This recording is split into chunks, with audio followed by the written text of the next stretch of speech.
Before we begin, let me know where in the world you are watching, and please don't forget to subscribe and like to support the channel. Close your eyes for a moment. In this precise instant, who are you?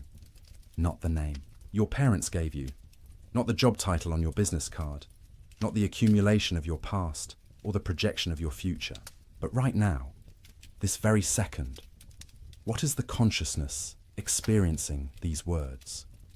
Where does it reside? How did it come to be? And perhaps most mysteriously of all, will it be the same consciousness when you wake tomorrow morning?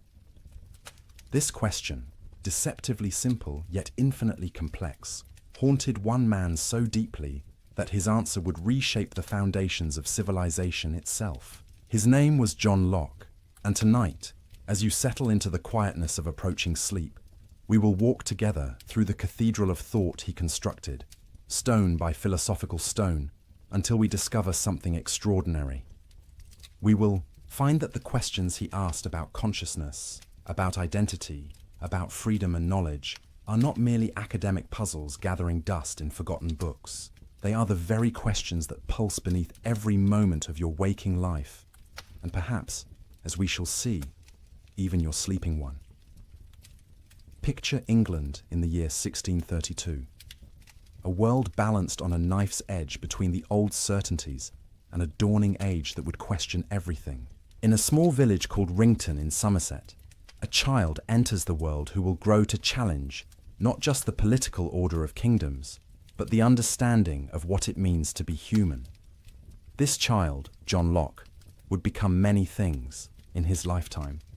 A physician who studied the workings of the human body, a political revolutionary whose ideas were so dangerous he would be forced to flee his homeland, living under an assumed name in foreign exile, an advisor to the powerful who helped shape the course of governments, and above all, a philosopher who asked questions so fundamental that we are still, more than 3 centuries after his death, attempting to answer them. But here is what makes tonight's journey so remarkable. Locke's great insights did not emerge from pure abstraction or ivory tower speculation.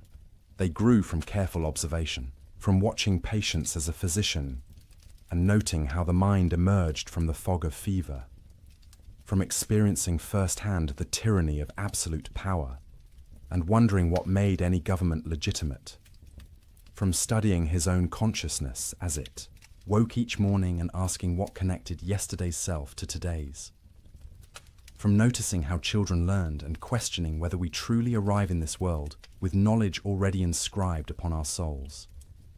The world into which John Locke was born believed it knew the answers to fundamental questions with absolute certainty. The king ruled by divine right, ordained by God himself, and to question this was to question the very architecture of creation.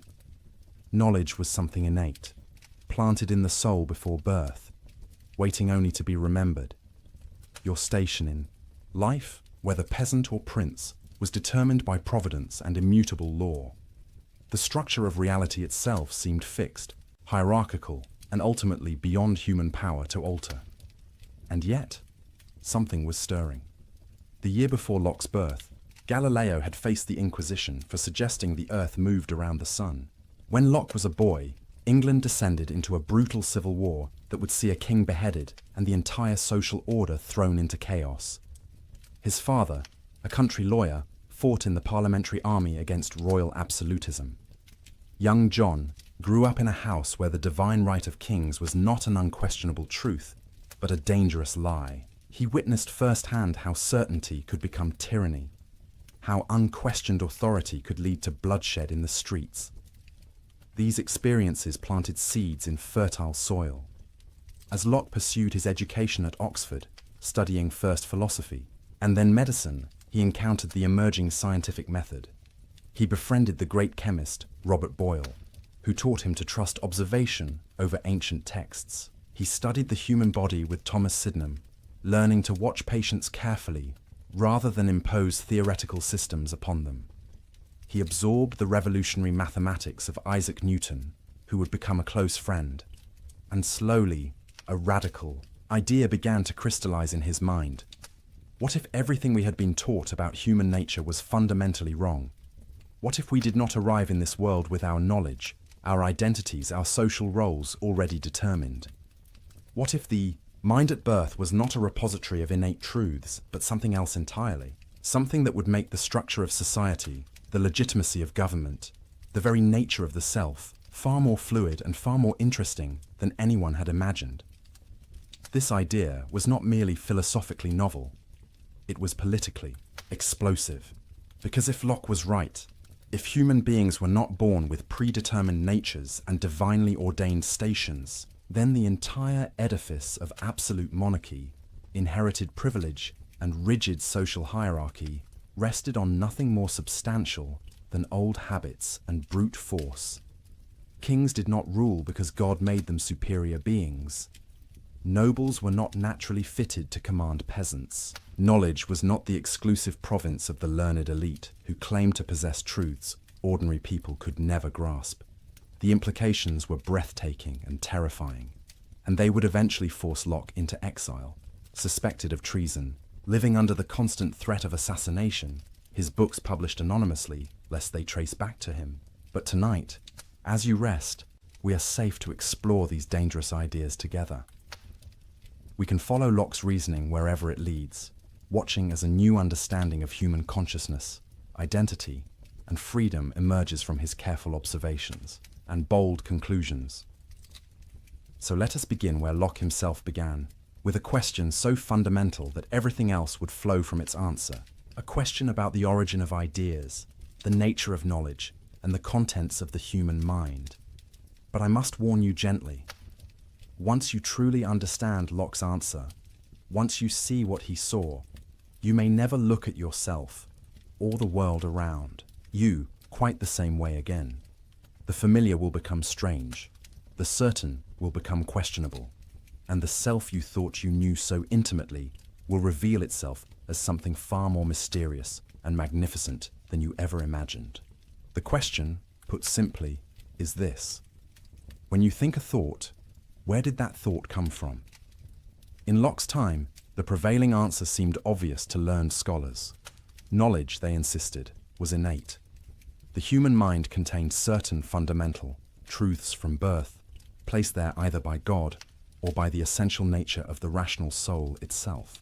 Principles like the law of non-contradiction, the axioms of mathematics, the existence of God, basic moral truths about right and wrong, all of these were supposedly stamped upon the mind before we ever opened our eyes to behold the world. This doctrine of innate ideas had ancient roots.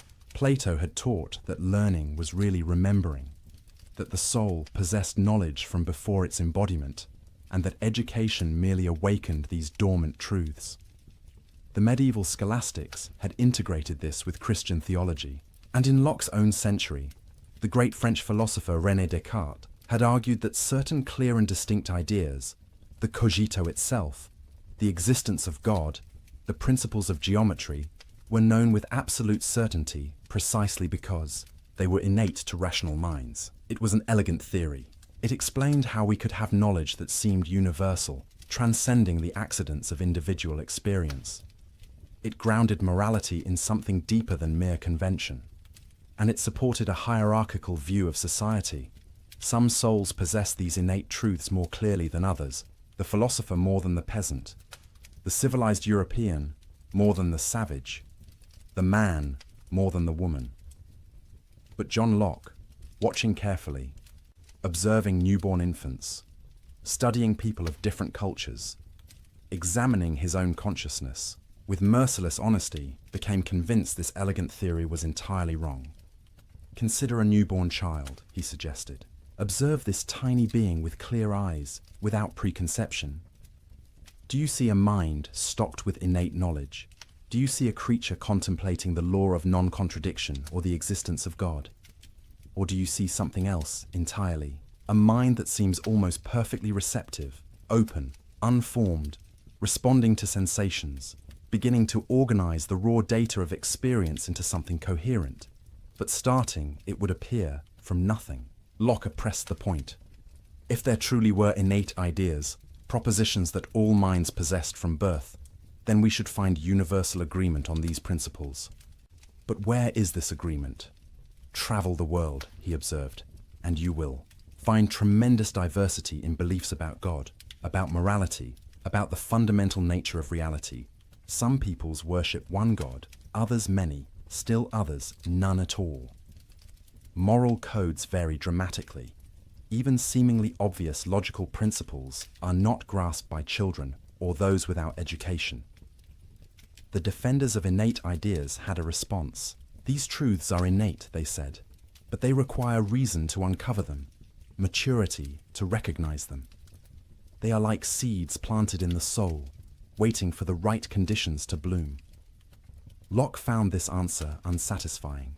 If reason is required to discover these supposedly innate ideas, then how are they different from ideas we learn through experience and reasoning? The word innate becomes meaningless. It is like saying hunger is innate, even though a person feels no hunger.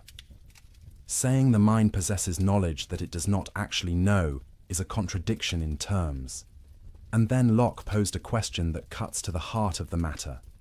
If the soul has innate ideas that it acquired before embodiment, or that are simply part of its essence, why do these ideas never appear in consciousness in their pure original form? Why, when we sleep, do we not dream of these pristine innate truths? Why does the soul, in its supposed retreat during sleep, never light upon these ideas it possessed before experience touched it? Instead, even our most abstract thoughts, even our strangest dreams, seem to be recombinations of things we have encountered in waking life. The tang of the cask, as Locke beautifully put it, marks even our most sublime conceptions. So if knowledge is not innate, where does it come from? Locke's answer was revolutionary in its simplicity and profound in its implications. Let us suppose, he wrote, that the mind at birth is like white paper, void of all characters, without any ideas. How then does it come to be furnished? From where does it acquire that vast store of ideas, which the busy and boundless imagination of human beings has painted upon it? The answer: experience. Nothing more and nothing less. Every idea that ever passed through a human mind, every thought you have ever entertained, every concept you grasp, every fleeting image and every abstract principle, all of it, ultimately, traces back to experience.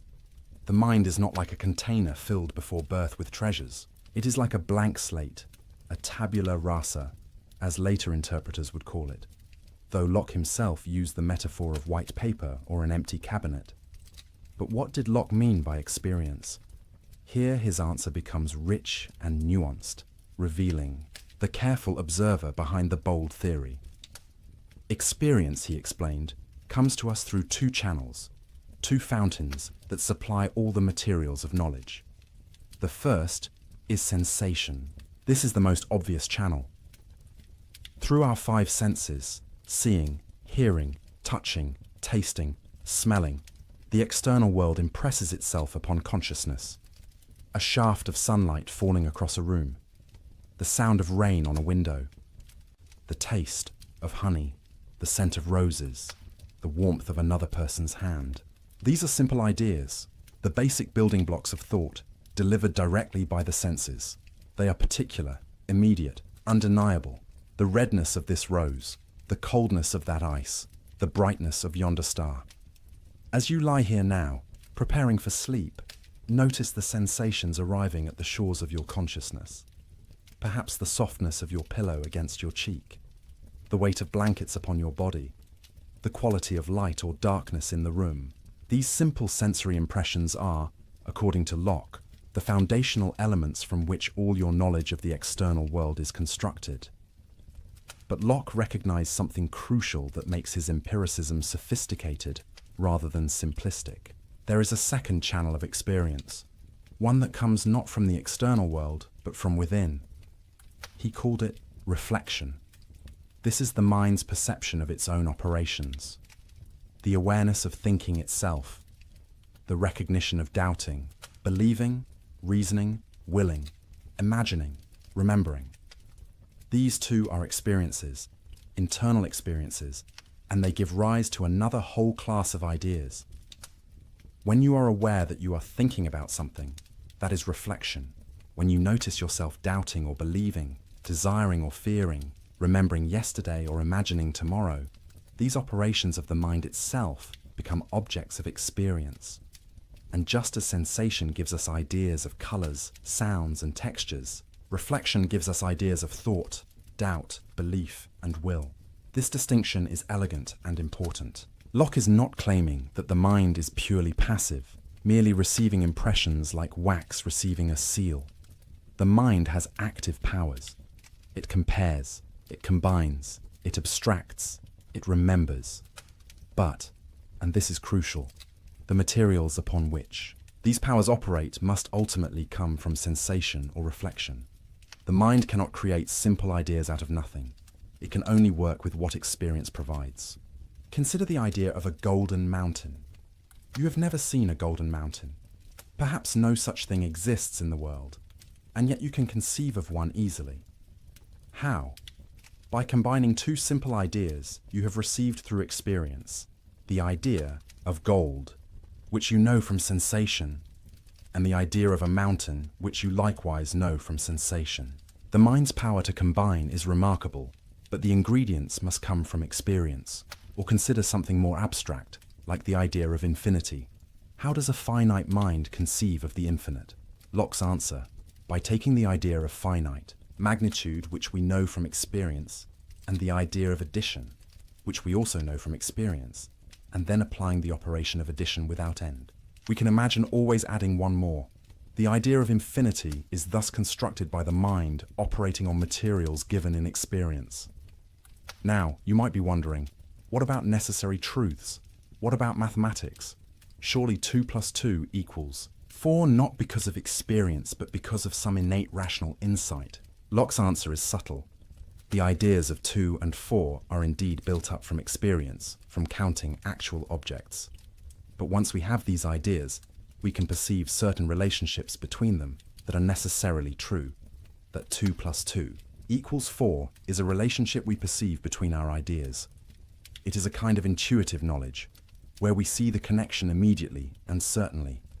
But the ideas themselves still originated in experience. The implications of this seemingly simple theory ripple outward in extraordinary ways. If all ideas come from experience, then the mind you possess right now, with all its contents, its memories, its knowledge, its personality, is the cumulative result of every experience you have ever had. You were not born as you. You became you, written upon gradually by sensation and reflection, day by day, moment by moment, from your first blurry perceptions as an infant to this present instant. And this means something profound about human equality.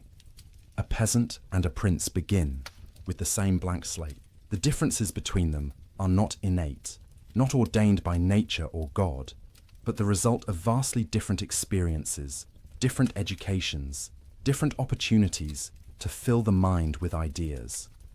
Given the same experiences, the same education, there is no reason the peasant could not grasp everything the prince grasps.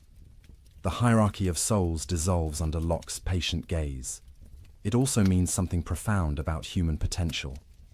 If we are not locked into predetermined natures, if our minds are shaped by experience, then we can be shaped differently. Education becomes not the uncovering of innate truths, but the careful provision of the right experiences. Character becomes not fixed essence, but the result of habits formed through repeated experiences. Reform, improvement, growth, all of these become possible in a way they cannot be if our natures are innate and immutable, and it means something profound about knowledge itself. If all ideas trace back to experience, then knowledge is not the privilege of special souls who grasp innate truths more clearly than others. It is available, at least in principle, to anyone who can receive sensations and engage in reflection. The democratization of knowledge follows from the blank slate. But Locke was too honest an observer to pretend the slate remains blank for long. From our earliest moments, sensations pour in. The mind begins its work of organizing, comparing, remembering. Simple ideas combine into complex ones. Experiences accumulate into habits. Associations form between ideas, and gradually, mysteriously, something emerges that we call the self, which brings us to perhaps the deepest and most personal of all Locke's inquiries. Because once you accept that the mind begins as a blank slate and is furnished by experience, a profound question arises. If you are constantly changing, if new experiences are always being added, if the contents of your mind today are different from what they were yesterday and will be different tomorrow, then what makes you you? What is the principle of continuity that connects the infant you once were, the child you became, the adult you are now, and the older person you will someday be? This question of personal identity captivated Locke, and his answer to it may be his most profound and unsettling contribution to philosophy. But to understand his answer, we must first understand what he was arguing against. The traditional view, inherited from medieval philosophy and still dominant in Locke's time, held that personal identity consisted in the identity of substance. You are the same person over time because you are the same substance over time. For dualists like Descartes, this meant you were the same immaterial soul. For others, it might mean the same living organism. Either way, identity was a matter of being the same thing in a substantial sense. But Locke, with his characteristic empiricism, asked a troubling question. How do you know you are the same soul or substance over time? You have no direct experience of your own soul or substantial self. What you have experience of is consciousness. You are aware of your thoughts, your perceptions, your memories. But do you perceive some underlying substance beneath all of this? Locke suggested you do not, and indeed cannot. Consider dreamless sleep, that mysterious state you may soon enter. When you wake tomorrow morning, how will you know you are the same person who went to sleep tonight? Not because you perceive the same substance, whatever that would mean, but because you will remember going to sleep. Your consciousness tomorrow morning will encompass the memories of your consciousness tonight. This continuity of consciousness, Locke suggested, is what constitutes personal identity. He defined a person as a thinking, intelligent being that has reason and reflection and can consider itself as itself the same thinking thing, in different times and places. And the key to this self-awareness across time is memory. Consciousness, he wrote, as far as it extends, makes the same person. To illustrate this radical idea, Locke proposed thought experiments that still provoke discussion 3 centuries later. Imagine, he suggested, that the soul of a prince, carrying all its memories and consciousness, were to enter the body of a cobbler, a humble shoemaker. Everyone looking at this person would see the cobbler's body. But suppose this body now contained all the memories, all the consciousness of the prince. Who would this person be? The prince or the cobbler? By the substance view, this person would be the cobbler, same body, perhaps same biological organism. But Locke insisted this person would actually be the prince, because personal identity follows consciousness, not substance. Wherever the prince's consciousness goes, there the prince is, regardless of what substance houses that consciousness. Now flip it around. Suppose the cobbler's soul entered the prince's body. Everyone at court would bow to the prince's body. But if this body now contained only the cobbler's memories and consciousness, this person would not be the prince. He would be the cobbler, despite appearances. These thought experiments seem fanciful, and Locke knew they were unlikely ever to occur, but they served a purpose. They clarified that when we care about personal identity, when we worry about whether someone will be held responsible for past actions or rewarded for past virtues, what matters is continuity of consciousness, not identity of substance. This becomes especially clear in cases of memory loss.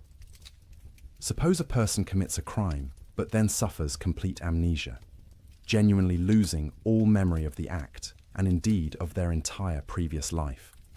Are they still the same person who committed the crime? By the substance view, yes, same body or soul. But by Locke's consciousness view, no. This raises difficult questions about justice and responsibility, questions Locke acknowledged but did not fully resolve. The implications are both comforting and unsettling.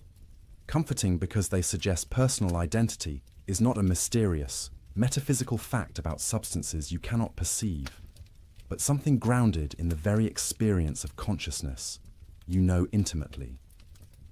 Your identity is constituted by your memories, your sense of continuity, your ability to recognize yourself across time, but unsettling because this makes identity more fragile than we might like. What happens if memories are lost? What happens in cases of divided consciousness, like split-brain patients modern neuroscience has discovered? What about false memories, where you remember something that never actually happened? If identity is constituted by consciousness and memory, then identity can be disrupted, fragmented, even multiplied in ways the substance view never allowed. Locke also made a subtle but important distinction between the identity of a man and the identity of a person. The identity of a man, meaning the human organism, might continue even if personal identity is interrupted. Someone in a permanent coma is still the same living human organism, the same man, but perhaps not the same person if consciousness is utterly gone. And conversely, personal identity might in principle continue even if the underlying substance changed, as in the prince and cobbler example. This distinction has profound implications for questions about the afterlife, a topic of great concern in Locke's religious age. Many of his contemporaries worried, how can there be resurrection of the body if the body decays and its matter disperses? Locke's answer offered a kind of reassurance. What matters for the resurrection is not that the exact same matter be reassembled, but that the same consciousness continue. God could, in principle, provide a new body for the same person, as long as consciousness persists. But the deepest implication of Locke's view is this: you are not a thing that has experiences. You are, in some sense, the experiences themselves, or rather, the unity and continuity of consciousness that binds experiences together into a coherent perspective on the world. This consciousness, this awareness that can say I and recognize itself across time, this is the self, and it is built, moment by moment, from the stream of sensations, reflections, and memories that constitute your lived experience. As you lie here, consciousness beginning to dim as sleep approaches, consider this. The person who wakes tomorrow, morning will be you, not because they occupy the same body, though they will, but because their consciousness will encompass tonight. They will remember lying here, listening to these words, feeling the weight of blankets, breathing in and out. The continuity of memory will bridge the gap of sleep, creating the narrative thread that constitutes your identity. But what about sleep itself? Here, Locke made an observation that troubled some of his readers, but follows logically from his view. During deep, dreamless sleep, where is consciousness? It is not present to itself. You are not aware of being asleep while you are in that state, so in what sense are you a person during dreamless sleep? Locke's answer, carefully worded, is that personal identity is interrupted during such times. The sleeping person is the same man, the same human organism, but perhaps not in the fullest sense the same person, since consciousness has ceased. This might seem troubling, but there is something rather beautiful about it. It means that sleep is a kind of small death, a genuine discontinuity in personal existence. And waking is a kind of resurrection, a renewal of the self. Every morning, consciousness returns, memory bridges the gap, and you become yourself again. The self is not a permanent, substantial thing, but an ongoing achievement, a continuity created by consciousness rather than a metaphysical given. And this brings us to Locke's political philosophy, because the same empiricist approach, the same careful observation of human nature, the same willingness to question received wisdom, led him to revolutionary conclusions about the legitimate basis of government, the nature of rights, and the proper relationship between individuals and authority. If Locke's epistemology erased the boundary between noble and common minds, his political philosophy erased the boundary between divine right and mere force. To understand the radical nature of Locke's political thought, We must first understand what he was arguing against. The political orthodoxy of his time, the view that legitimized absolute monarchy and made questioning royal authority tantamount to blasphemy, was the doctrine of the divine right of kings. This doctrine held that political authority descended from God through an unbroken chain. God had appointed Adam as sovereign over creation. This sovereignty passed to Adam's heirs, and through various genealogical paths descended to the monarchs of Locke's day. The king was God's lieutenant on earth, and obedience to the king was obedience to God. To resist the king was to resist the divine order itself.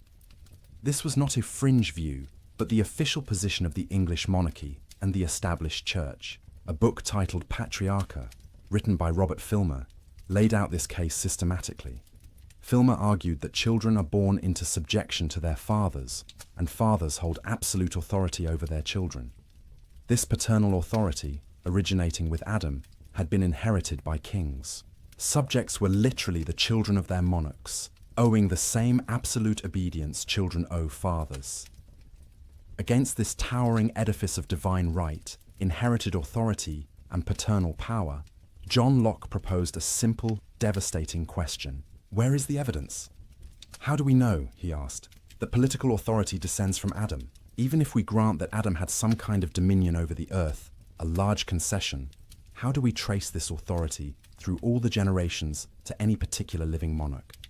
The genealogies are lost in the mists of time. Multiple claimants could assert descent from Adam. The whole system collapses into arbitrary assertion backed by nothing more than force. But Locke did not stop with this historical argument. He made a more fundamental point. Even if we could trace unbroken descent from Adam, even if we knew with certainty who Adam's rightful heir was, this would not establish political obligation. Because paternal power is not, and never was, absolute. And even if it were, political authority is not the same as paternal authority. What, then, is the true basis of political obligation? What makes a government legitimate? What gives anyone the right to command another person to obey? Locke's answer began with a thought experiment, a device borrowed from earlier political philosophers, but deployed by Locke with devastating effect. Imagine, he wrote, human beings in a state of nature before any government exists. What would this condition be like? Here, Locke's answer differed dramatically from that of Thomas Hobbes, another English philosopher who had also used the state of nature as a conceptual tool. For Hobbes, writing during the chaos of civil war, the state of nature was a nightmare, a war of all against all, where life was solitary, poor, nasty, brutish, and short. Human beings in their natural condition, Hobbes thought, were so dangerous to one another that any government, even the most absolute and tyrannical, was preferable to the anarchy of nature. But Locke, observing human nature more optimistically, saw things differently. The state of nature, he argued, was not a state of war, but a state of perfect freedom and equality. In this natural condition, all persons are equal in the sense that no one has natural authority over anyone else. No one is born to command, no one born to obey. Each person has the right to order their own actions, dispose of their possessions, and live as they see fit, without asking permission from anyone. But, and this is crucial, the state of nature is not a state of license. Freedom does not mean you can do whatever you want.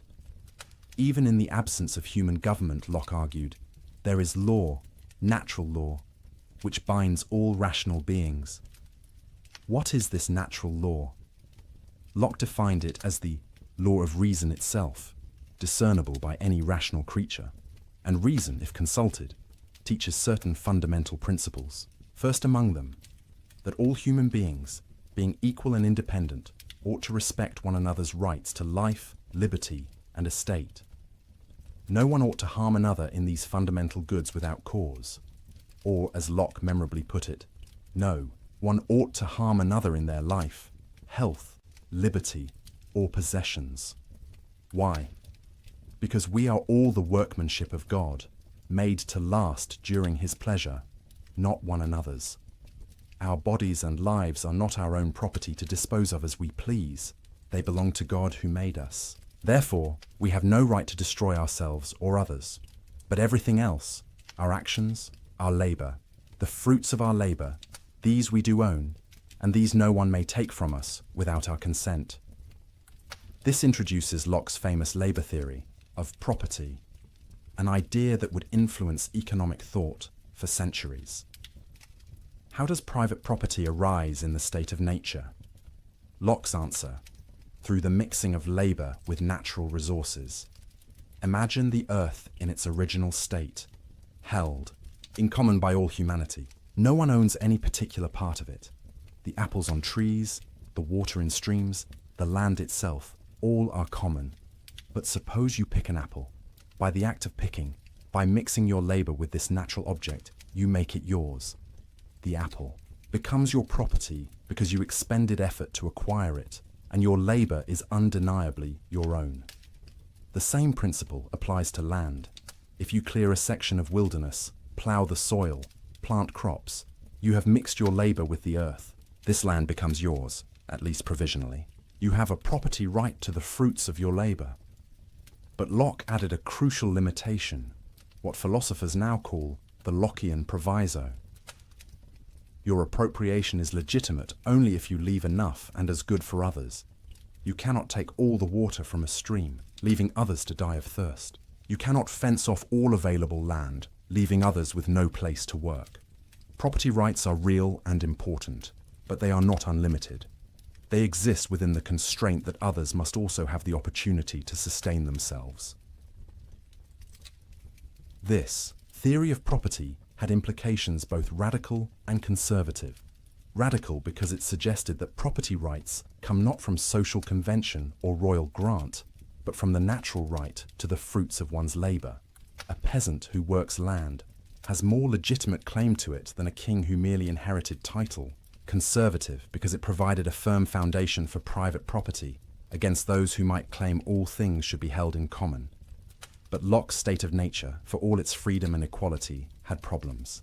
He called them inconveniences.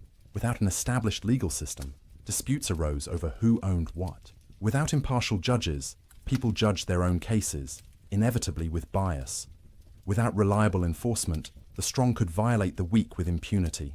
The state of nature was not a war of all against all, but it was insecure, uncertain, uncomfortable. So rational people, Locke argued, would choose to leave the state of nature. They would come together and establish civil society through a social contract.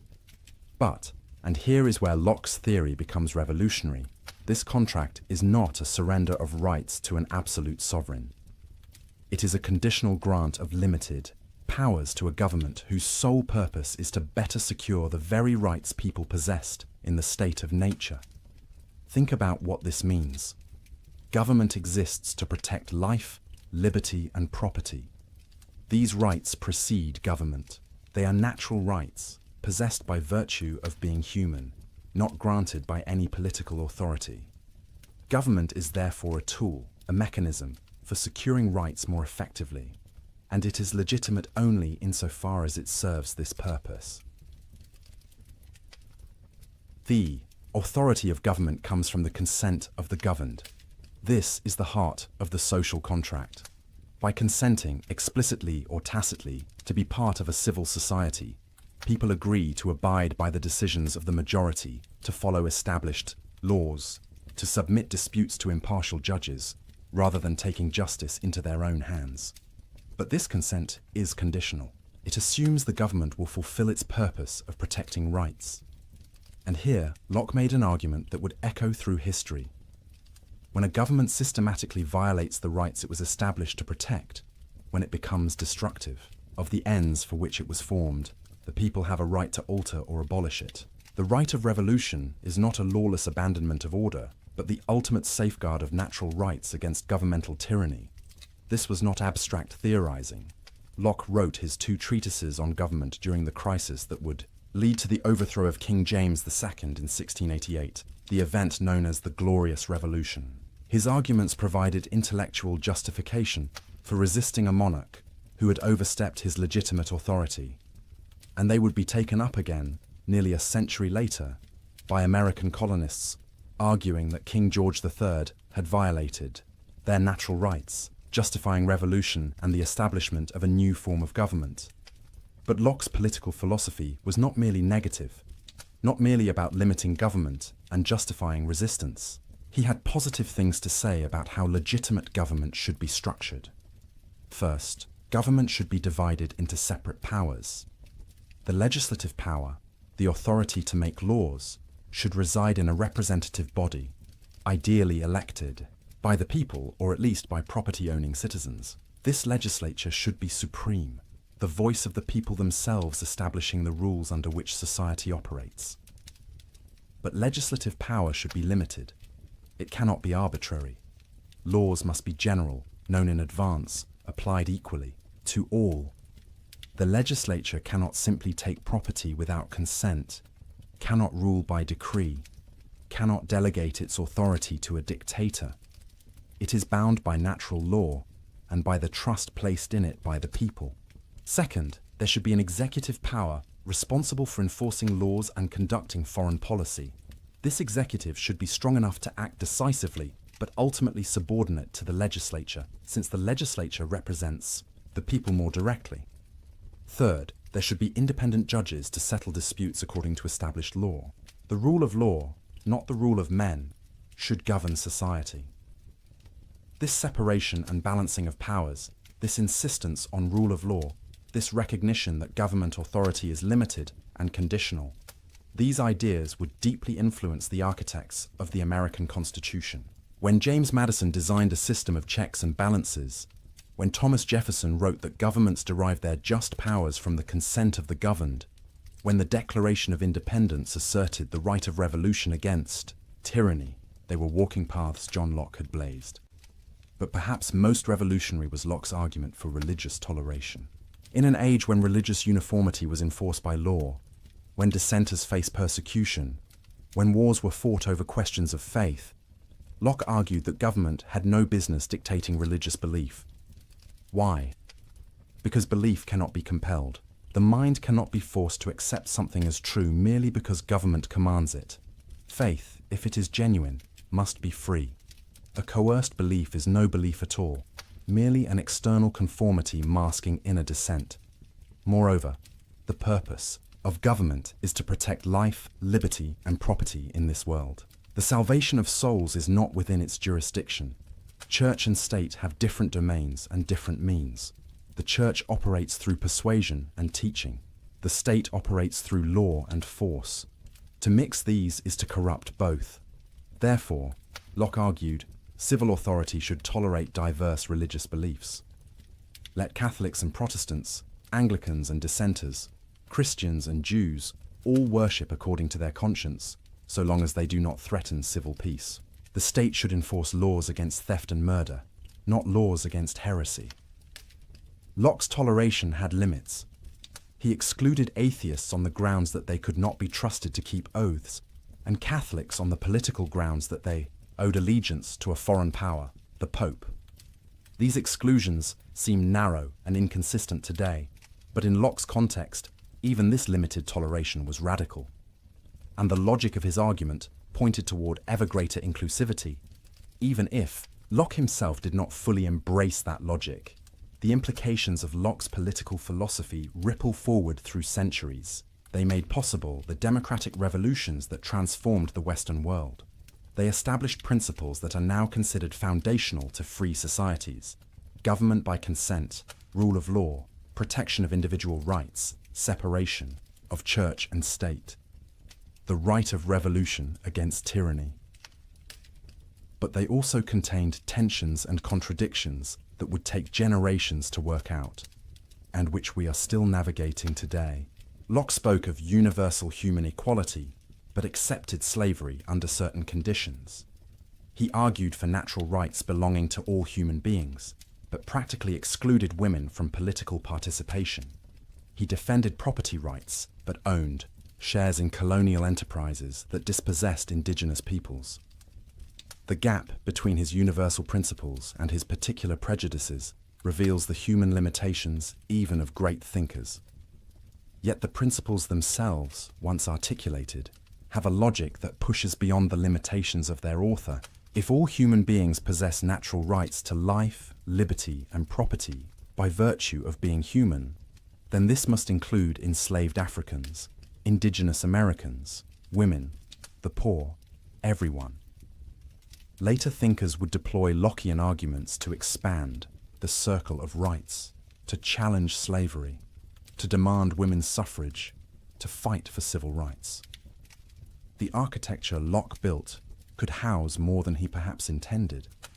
Now, let us return to Locke's epistemology, his theory of knowledge, because there is more depth here than we have yet explored.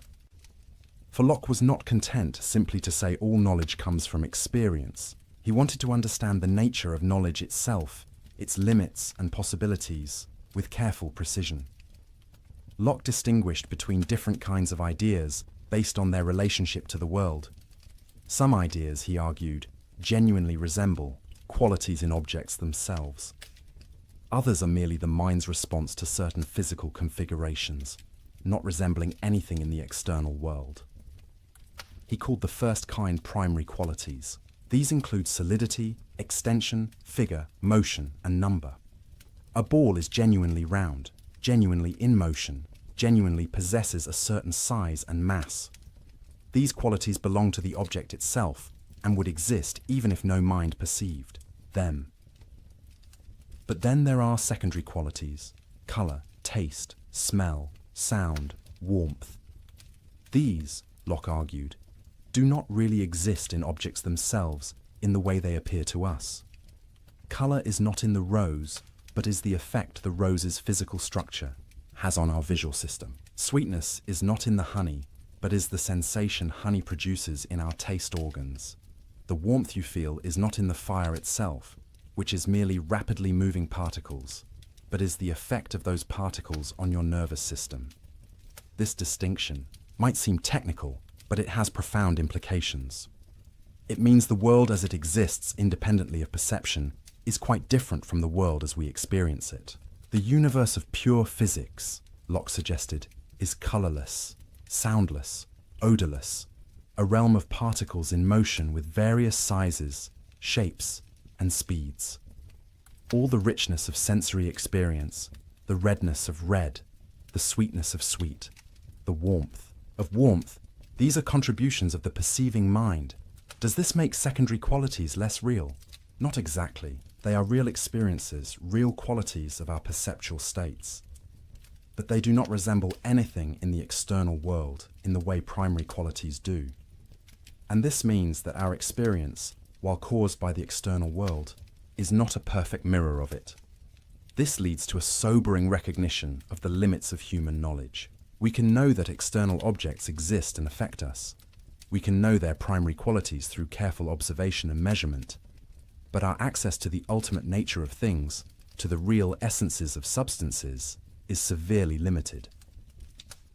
Locke distinguished between nominal essences and real essences. The nominal essence of something is the set of observable properties by which we classify it.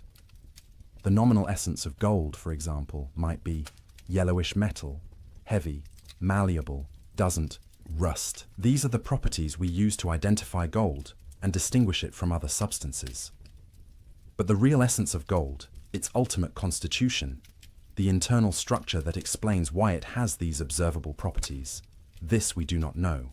We can study gold carefully, measure its properties precisely, even uncover some aspects of its internal structure with advanced instruments. But Locke believed there would always be a gap between our classificatory schemes and the true essences of things. This epistemological humility was characteristic of Locke. He insisted that we acknowledge the limits of human understanding rather than pretending to certainty we do not possess, and he suggested we should be content with the degree of knowledge we can attain, which, while imperfect, is sufficient for the practical purposes of human life. Locke distinguished 3 degrees of knowledge, ranked by their certainty. The highest is intuitive knowledge, where we perceive the agreement or disagreement between ideas immediately, without need for proof, that you exist, that a circle is not a square, that 3 is more than 2. These you know intuitively, Directly, certainly. The second degree is demonstrative knowledge, where we perceive the agreement or disagreement between ideas through intermediate steps of reasoning. Mathematical proofs exemplify this. We do not see immediately that the angles of a triangle equal two right angles, but we can demonstrate it through a series of steps, each of which is intuitively certain. The third and lowest degree is sensitive knowledge, knowledge of the existence of particular external objects. That this flower exists here and now, that this sound is occurring, we know through sensation. But this knowledge lacks the complete certainty of intuition or demonstration. We might be deceived by dreams or hallucinations. Still, the evidence is strong enough for practical purposes. We can be reasonably certain of the existence of objects we currently perceive. What about everything else, the vast realm of beliefs about things we do not currently perceive or cannot demonstrate? Here Locke introduced the concept of probability. Most of our beliefs are not knowledge in the strict sense, but probable judgments based on evidence. The sun will rise tomorrow. Paris is the capital of France. Bread nourishes. These are highly probable beliefs, but they lack the absolute certainty of intuition or demonstration. This means we should proportion our assent to the evidence. Where evidence is strong, believe strongly. Where evidence is weak, believe tentatively, and be willing to revise beliefs when new evidence emerges. This scientific attitude, this intellectual humility, combined with confidence in reason and observation, was central to Locke's vision of human knowledge. Locke also devoted considerable attention to language, recognizing that words are essential to thought, but also a frequent source of confusion and error. Words, he argued, stand for ideas in the mind of the person using them. Communication works when my words call up in your mind ideas similar to those in mine. But this process is imperfect. Words can be vague, ambiguous, used inconsistently. Much of human disagreement, Locke thought, stems from linguistic confusion rather than genuine differences of opinion. People use the same words to mean different things, or different words to mean the same thing, and waste time in fruitless debate. If we would only define our terms clearly, many disputes would dissolve.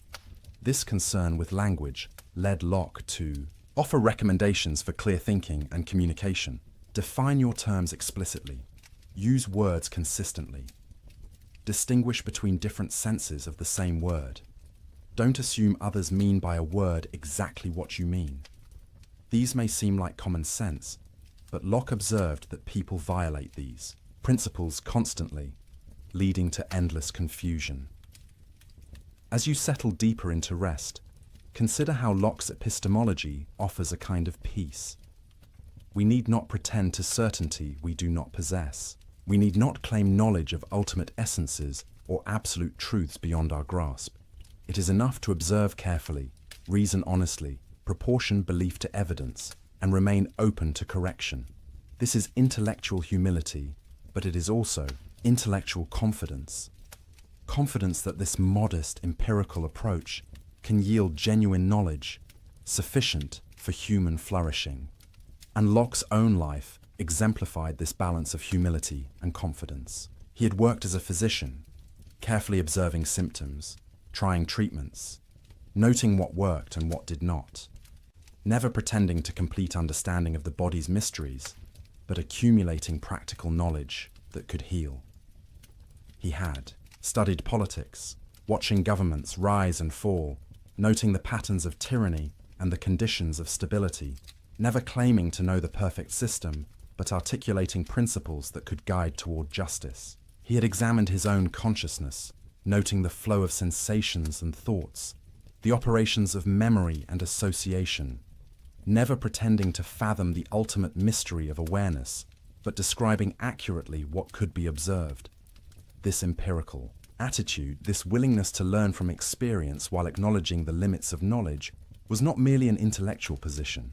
It was a way of life, a stance toward the world characterized by curiosity, patience, and honesty, and it connected directly to his practical philosophy, his thoughts about how we should live, individually and collectively. Because if the mind is shaped by experience, then we bear responsibility for the experiences we provide. to ourselves, and especially to the next generation. Locke wrote extensively about education, and his recommendations flow naturally from his epistemological principles. If the mind at birth is a blank slate, then education is literally everything. The child becomes what the child experiences. This is an awesome responsibility for parents and teachers. But Locke's educational philosophy was surprisingly humane and progressive for his time. He opposed the harsh physical discipline common in schools, arguing that beating children teaches them only fear and resentment. He recommended gentle guidance, the formation of good habits through positive example, the cultivation of reason rather than mere obedience. Play is important, he argued, because children learn through activity. Curiosity should be encouraged, not stifled. Education should be adapted to the child's individual temperament and abilities, not forced into a rigid mold. The goal is to form character, to develop judgment and self-discipline, to prepare the child for the responsibilities of adult life in a free society. Locke also emphasized physical education and health. A sound mind in a sound body, he believed. Children should spend time outdoors, should develop physical skills and stamina, should learn to endure some discomfort without complaint. But this toughening should be balanced with genuine care and affection. And education should be practical as well as theoretical. Learn useful skills. Study the world around you. Don't just memorize ancient texts. Observe nature directly. This emphasis on practical, experiential learning would influence educational reformers for centuries. Locke's economic thought also reflected his broader philosophical commitments. He was an advocate of what we might call economic liberalism, though that term would come later. He believed in the right to private property, as we have seen, grounded in the labor theory of value. He defended commercial activity and criticized those who viewed trade as morally suspect. But he also recognized that economic systems could be just or unjust. Property rights were important, but not absolute. The Lockean proviso, enough and as good left for others, imposed moral constraints on appropriation, and government had legitimate roles in the economy, providing infrastructure, coining money, enforcing contracts, preventing fraud. Locke served for several years on the Board of Trade in England, advising the government on economic policy. He wrote about monetary policy, interest rates, the relationship between trade and national prosperity. His approach was empirical, based on observation of how economies actually functioned rather than abstract theorizing. In all of this, we see the consistent application of Lockean principles. Freedom is valuable, both political and economic. But freedom exists within a framework of natural law, natural rights, and mutual obligation. The individual is important but not isolated. We are separate persons with our own rights, but we are also social beings who flourish only in community with others. Locke's relationship with religion is complex and fascinating, revealing both the depth of his faith and his willingness to subject even religious matters to rational scrutiny. He lived in an age when religious questions were literally matters of life and death, when people were executed for heresy, when nations went to war over theological disputes. Yet Locke sought a middle path between religious fanaticism and irreligious skepticism. He wrote a book titled The Reasonableness of Christianity, arguing that Christian faith was compatible with reason, indeed supported by it. The essential doctrines of Christianity, he claimed, were few and simple. Believe that Jesus is the Messiah. Live a moral life according to his teachings. The elaborate theological systems, the fine distinctions of doctrine, the complicated ceremonies, these were human additions, not part of the original simple message. This was a radical simplification, stripping away much that Catholic and Protestant churches considered essential. And it provoked criticism from Orthodox believers who saw Locke as dangerously heterodox, perhaps a secret Unitarian or Socinian, denying traditional doctrines of the Trinity and original sin. Locke also argued that reason could establish certain religious truths, that God exists could be demonstrated through rational argument. The order and design evident in nature pointed to an intelligent creator. Our own existence, our capacity for reason, suggested a rational source. These were proofs, Locke believed, available to anyone who thought carefully, regardless of scriptural revelation. But reason had limits. It could prove God exists, but could not reveal God's specific plans or purposes for humanity. It could establish moral law in general terms, but needed revelation to know the fullness of divine mercy and judgment. So faith and reason complemented each other. Reason established foundations, revelation built upon them. Most importantly for Locke, religious truth could not be imposed by force. Belief was a matter of inner conviction, not external conformity. The state had no right to dictate religious belief, only to maintain civil peace. And different religious communities should tolerate one another, recognizing that sincere people could interpret Scripture differently, that God alone knew human hearts, that compulsion produced only hypocrisy, never genuine faith. This toleration, argument as we have seen, had limits Locke himself placed on it. But the logic pointed toward ever greater inclusivity, and it helped establish a framework for peaceful religious pluralism that has become essential to modern liberal democracies. Locke's own spiritual life seems to have been serious and sincere, if unconventional by the standards of his time. He read Scripture carefully, took theology seriously, believed in providence and divine judgment. But he rejected claims to special revelation, miracles reported by others, any truth that contradicted reason. His religion was rational, moral, and intensely personal rather than institutional. As sleep draws nearer, consider this aspect of Locke's legacy. He showed that you could question authority, including religious authority, while maintaining faith. You could subject beliefs to rational scrutiny without abandoning the search for meaning and transcendence. You could live in a world of natural law without losing wonder at the mystery of existence. The last years of Locke's life bring our story full circle. After decades of danger, exile, and uncertainty, he finally saw his major works published and acknowledged. The essay concerning human understanding, the two treatises on government, the letter concerning toleration, all appeared in print, some anonymously, others with his name attached. He became a respected figure, sought out by younger thinkers, consulted by government officials. He lived quietly with friends, continuing to read and write despite declining health. He corresponded with Newton about philosophy and theology. He advised on economic policy. He watched as the political principles he had defended became reality in England's constitutional monarchy. But he never sought fame or power for themselves. His goal had always been truth, understanding, the careful examination of human nature and human institutions in hopes of making life better, freer, more reasonable. He had risked everything for these ideals, and he had lived to see them gain a foothold in the world. When Locke died in 1704, at the age of 72, he left behind a body of work that would shape the modern world. But he also left questions, tensions, incompleteness. His philosophy was not a finished system, but a beginning, an opening of pathways that others would walk. And they came, those others, building on Locke's foundations, criticizing his assumptions, developing his insights, pushing his principles to conclusions he had not reached. The Irish philosopher George Berkeley, a generation younger, accepted Locke's empiricism, but pushed it toward idealism. If we only know our ideas, never things themselves, perhaps only ideas exist. Matter itself might be a fiction. All that exists is minds and the ideas they perceive. This was not what Locke intended, but it showed the power and the danger of the empiricist approach.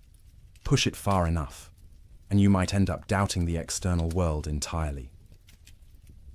David Hume, the great Scottish skeptic, took Locke's empiricism even further.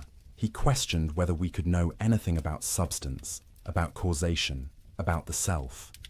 All we ever encounter, Hume argued, are impressions and ideas. We never experience substance, only bundles of qualities. We never experience causal necessity, only constant conjunction. We never experience a unified self, only a stream of perceptions. Locke had been too conservative. too willing to assume things beyond experience. These critiques revealed both the fertility and the fragility of Locke's philosophy. The blank slate, the empiricism, the focus on experience, all of this was enormously influential. But it raised questions Locke had not fully answered. If all knowledge comes from experience, what guarantees the uniformity of nature? What justifies induction? What gives us knowledge of the external world? What holds the self together as a unity rather than a mere succession of disconnected experiences? Immanuel Kant, the great German philosopher, would attempt a synthesis, accepting the empiricist insight that knowledge begins with experience, while arguing that the mind brings certain structures to experience, organizing it according to innate categories and forms of intuition. Kant claimed to be reconciling empiricism and rationalism, though neither camp was entirely satisfied. In the political realm, Locke's influence was more straightforward and more profound. The American founding fathers absorbed Lockean principles through their pores. Jefferson called Locke one of the three greatest men who ever lived. The Declaration of Independence echoes Locke's language and arguments. The Constitution implements Lockean principles of limited government, separation of powers, protection of rights. The French revolutionaries also invoked Lockean ideas, though with less success at implementation. The Declaration of the Rights of Man and Citizen proclaimed natural rights, popular sovereignty, equality before law, all Lockean themes. Throughout the 19th and 20th centuries, movements for democracy, civil rights, decolonization, all drew on Lockean arguments. The language of natural rights, human rights, inalienable rights, all stems from the tradition Locke helped establish. But Locke's legacy also includes darker elements. His labor theory of property was used to justify colonial dispossession of indigenous peoples. If they had not mixed their labor with the land in ways European observers recognized, then perhaps the land was still in a state of nature, available for appropriation. This was a perversion of Locke's proviso about leaving enough and as good, but it shows how philosophical arguments can be weaponized. Similarly, Locke's acceptance of slavery under certain conditions, his investment in the slave trade, his failure to extend his principles fully to women and non-Europeans, all reveal the gap between universal principles and particular prejudices. Modern readers approaching Locke face a challenge. We must take seriously both the liberating power of his best insights and the limitations of his worst blind spots.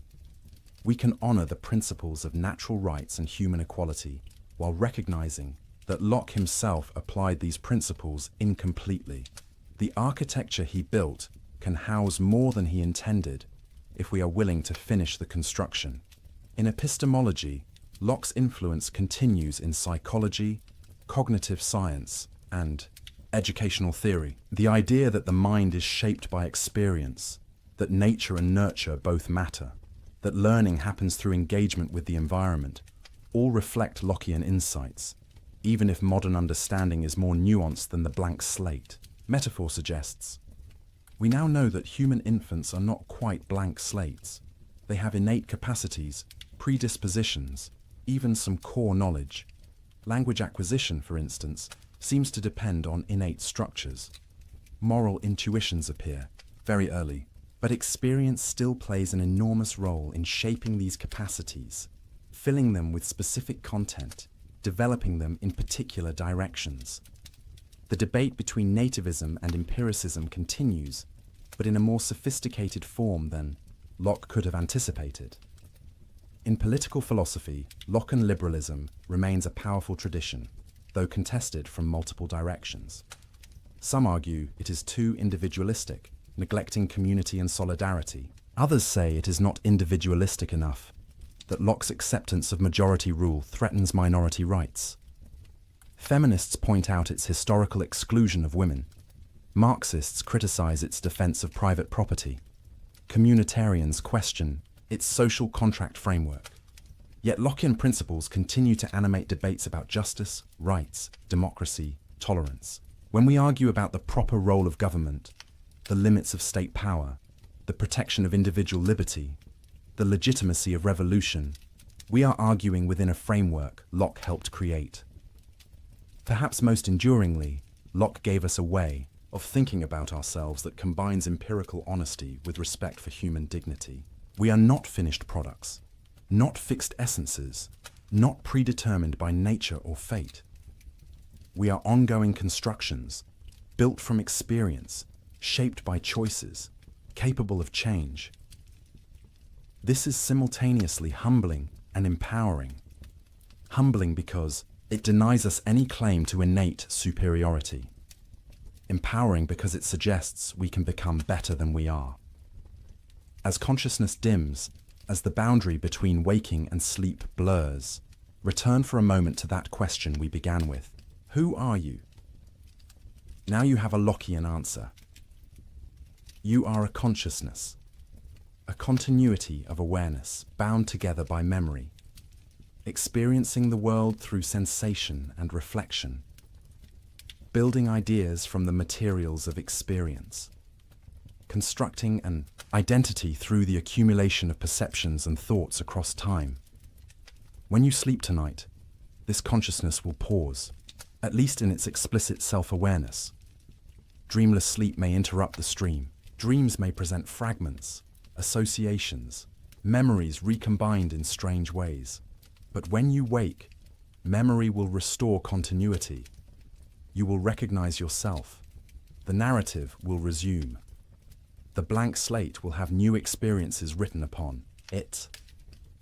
And in this daily rhythm of consciousness and sleep, waking and dreaming, experience and reflection, you participate in the mystery Locke described but could not fully explain.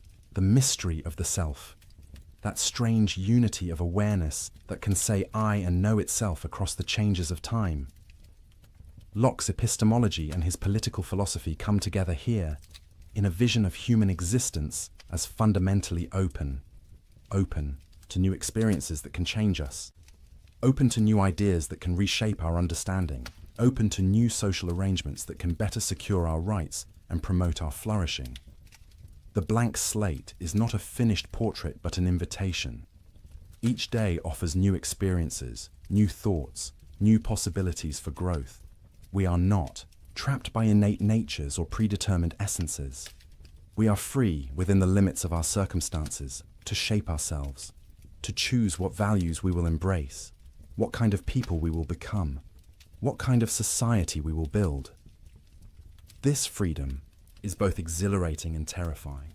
Exhilarating because it means genuine choice, genuine responsibility, genuine possibility for improvement. Terrifying because it means we cannot blame our faults on immutable nature or divine decree. We are, in large measure, authors of ourselves.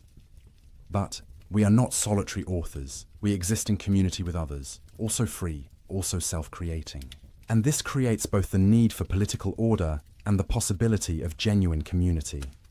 The social contract is not merely a limitation on freedom, but an expression of it, a mutual recognition of rights, a cooperative effort to build conditions in which all can flourish. Locke understood that humans are neither pure angels nor mere beasts. We are rational creatures capable of recognizing moral law, yet also passionate creatures capable of selfishness and cruelty.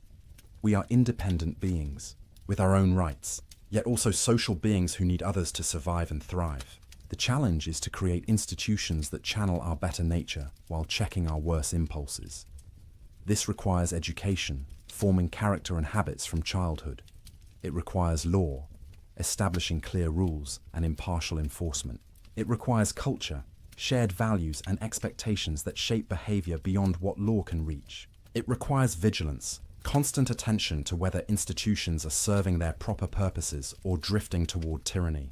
And it requires humility, recognition that we do not have all the answers, that our understanding is partial, that we must be willing to learn from experience and revise our beliefs when evidence demands it. This intellectual humility, this openness to revision, is perhaps Locke's most valuable legacy. In an age of dogmatism, he insisted on questioning. An age of absolute claims, he acknowledged limits. In an age of violent certainty, he counseled tolerance. Not because all beliefs are equally true, Locke was no relativist, but because we are fallible, Our knowledge is imperfect, and the path to truth requires freedom to inquire, to debate, to test ideas against experience. As you drift now toward sleep, carry with you this Lockean wisdom. Your identity is not fixed but evolving, shaped by every experience, every choice, every moment of consciousness.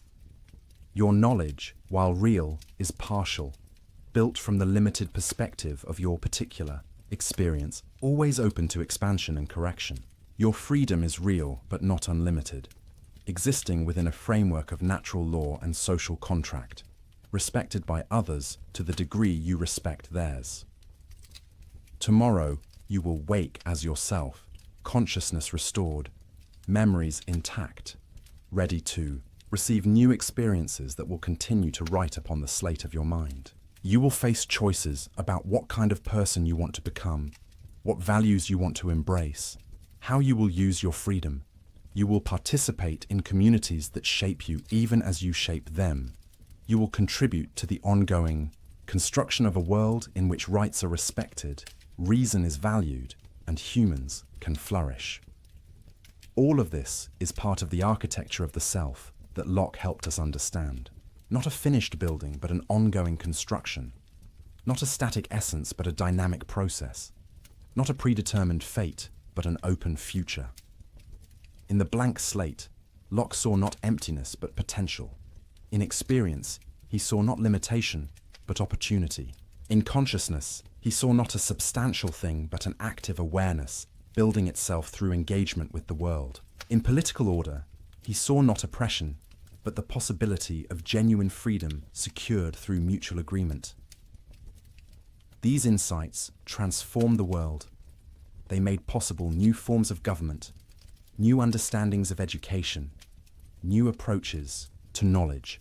They challenged inherited privilege and defended individual rights. They promoted tolerance and limited power. They elevated reason without dismissing faith. They honored both individual and community. The questions Locke asked remain our questions. How do we know what we know? What makes us who we are? What legitimizes authority? How much freedom should we have? What do we owe to others? How should children be raised? When is resistance to government justified? We may answer these questions differently than Locke did, informed by 3 more centuries of experience, enlightened about our own era's blind spots in ways Locke could not be about his. But we answer them within a framework of inquiry he helped establish, using methods he pioneered, honoring principles he articulated. The architecture of the self that Locke described is your architecture. The blank slate he hypothesized is, in some measure, your slate, written upon daily by sensation and reflection. The consciousness he analyzed is your consciousness, experiencing these very thoughts at this very moment, creating continuity across time through the binding power of memory. The natural rights he defended are your rights, inherent to your humanity, not granted by government, but protected by it. The social contract he envisioned is the implicit agreement under which you live with others, mutual recognition of freedom within law. As consciousness fades, as sleep claims you gently, the self pauses, but does not disappear.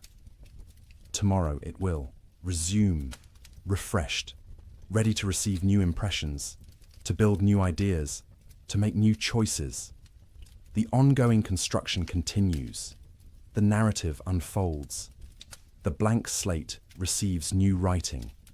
And in this daily rhythm of consciousness and rest, experience and reflection, freedom and order, you live out the philosophical insights John Locke articulated 3 centuries ago. The architecture he described is the architecture of your own being. The questions he asked are the questions of your own existence. The principles he defended are the principles that make your flourishing possible. Rest now in the knowledge that you are free to become, free to choose, free to grow. That your identity is real, but not rigid, continuous but not static, yours but not isolated. That your consciousness will return tomorrow, carrying forward, creating the thread that binds your life into a meaningful whole. The blank slate awaits new experiences. The self awaits new developments. The story continues, as it has from your First moment of awareness to this present instant, as it will tomorrow and beyond. Each experience adding to the accumulation, each choice shaping the person you are becoming. Each moment of consciousness participating in the profound mystery of what it means to be human. And with that gentle assurance, with that recognition of your ongoing construction, with that appreciation for the freedom and responsibility of self-creation, let sleep come. Let consciousness rest. Let the architecture of the self stand for the night, solid enough to endure, flexible enough to grow, ready to receive tomorrow's experiences and to build from them something new. Like and subscribe for more journeys through the gentle chambers of philosophical thought, where the great minds of history share their wisdom to guide us toward rest and understanding. Until we meet again in the theatre of consciousness, sleep well, knowing you are part of a grand tradition of human reflection on the deepest questions of existence, knowing your freedom is real, your potential is vast, and your story is still being written, one experience at a time, on the blank slate of an ever-developing mind. Before we part, let us linger a moment longer with some of Locke's most intimate insights about the human experience. Those observations about memory, association, habit, and will that reveal not just a philosopher, but a careful student of his own consciousness. Locke noticed something remarkable about how the mind forms connections. Ideas that occur together in experience tend to become associated in thought. If you are frightened by a dog as a child, the idea of dog becomes linked with the idea of danger. Years later, even though you know rationally that most dogs are harmless, the association persists. Your heart races when a dog approaches, not because you choose this reaction, but because experience has written this connection into your mind. This association of ideas, as Locke called it, operates beneath conscious awareness, shaping our responses, our preferences, our very personalities. A song heard during a happy moment becomes linked with happiness, so hearing it years later brings back that feeling. A place associated with grief carries sadness in its very appearance. The smell of bread baking might carry you back to childhood, to your grandmother's kitchen, to a sense of safety and warmth you had forgotten you possessed. These associations are powerful, and Locke warned they could be both beneficial and harmful. Good associations, formed through positive experiences, create healthy habits and pleasant emotions. But negative associations, especially those formed in childhood when the slate is freshest and impressions sink deepest, can haunt us for life. He told a story to illustrate this. A child, frightened by a foolish servant who connected darkness with tales of goblins and spirits, might develop a lifelong fear of the dark. Not because darkness is truly dangerous, but because the association between darkness and terror was formed so early and so strongly that it cannot be easily erased. The grown adult, knowing intellectually that no goblins lurk in shadows, still feels the childish dread, the racing heart, the irrational fear, because experience wrote this connection when the mind was most receptive. This insight about association had profound implications for education and child rearing. Parents and teachers must be careful about what associations they allow to form. Never frighten a child unnecessarily. Never associate learning with punishment, lest the child come to fear knowledge itself. Never link religion with harshness, lest faith become associated with cruelty rather than love. Instead, create positive associations. Let learning be pleasurable. Let virtue be rewarded. Let the child associate good behavior with parental approval, moral action with happiness, knowledge with power and freedom. These early associations, Locke emphasized, shape character more than any explicit instruction. Tell a child 1,000 times that learning is valuable, but if every encounter with books brings punishment for fidgeting or boredom from poor teaching, the child will associate books with unpleasantness. The association speaks louder than the lecture. This is why habit is so important in Locke's moral psychology. Habits are repeated associations, patterns written so deeply into the mind through repeated experience that they become nearly automatic. The virtuous person is not someone who constantly struggles against temptation through willpower alone. Rather, virtue becomes habitual, a pattern of association where right action feels natural, comfortable, even pleasurable. How do we form good habits? Through repeated practice, starting young. A child who learns to control impulses, to delay gratification, to consider others' feelings through countless small experiences, gradually develops self-discipline as a habit. An adult who repeatedly chooses honesty, even when lying would be easier, gradually finds that honesty becomes second nature, the automatic response, the expected behavior. But Locke also recognized that bad habits, once formed, are difficult to break. This is why early education is so crucial. It is far easier to form good habits from the beginning than to replace bad habits later. The associations written on a fresh slate sink deep. Those written over existing associations must compete with what was written before. Yet Locke was not a complete determinist about habit. He believed in the power of reason and will to reshape even deeply ingrained patterns. An adult who recognizes a harmful association can, through conscious effort and repeated contrary experiences, weaken the old connection and form new ones. It is difficult, but possible. The mind that was shaped by experience can be reshaped by new experience, guided by rational reflection. This brings us to Locke's thoughts about freedom and the will, a topic he wrestled with at length and revised multiple times in successive editions of his essay. The question, are we free? And if so, what does freedom mean? Locke argued that the question itself is often poorly formed. People ask, is the will free? But this, Locke suggested, is like asking whether sleep is swift or virtue square. It applies a property to a thing that cannot have that property. Will is not the kind of thing that can be free or unfree. The will is simply the power to choose, to direct action toward or away from something based on desire or aversion. The real question is, are persons free? And here, Locke's answer was nuanced. A person is free when they can do what they will to do, when their actions follow from their choices without external compulsion or internal incapacity. If you want to raise your arm, and you can raise your arm, you are free in that respect. If you want to raise your arm but cannot because someone holds it down, you are not free. If you want to raise your arm but cannot because of paralysis, you are not free. But what about the will itself?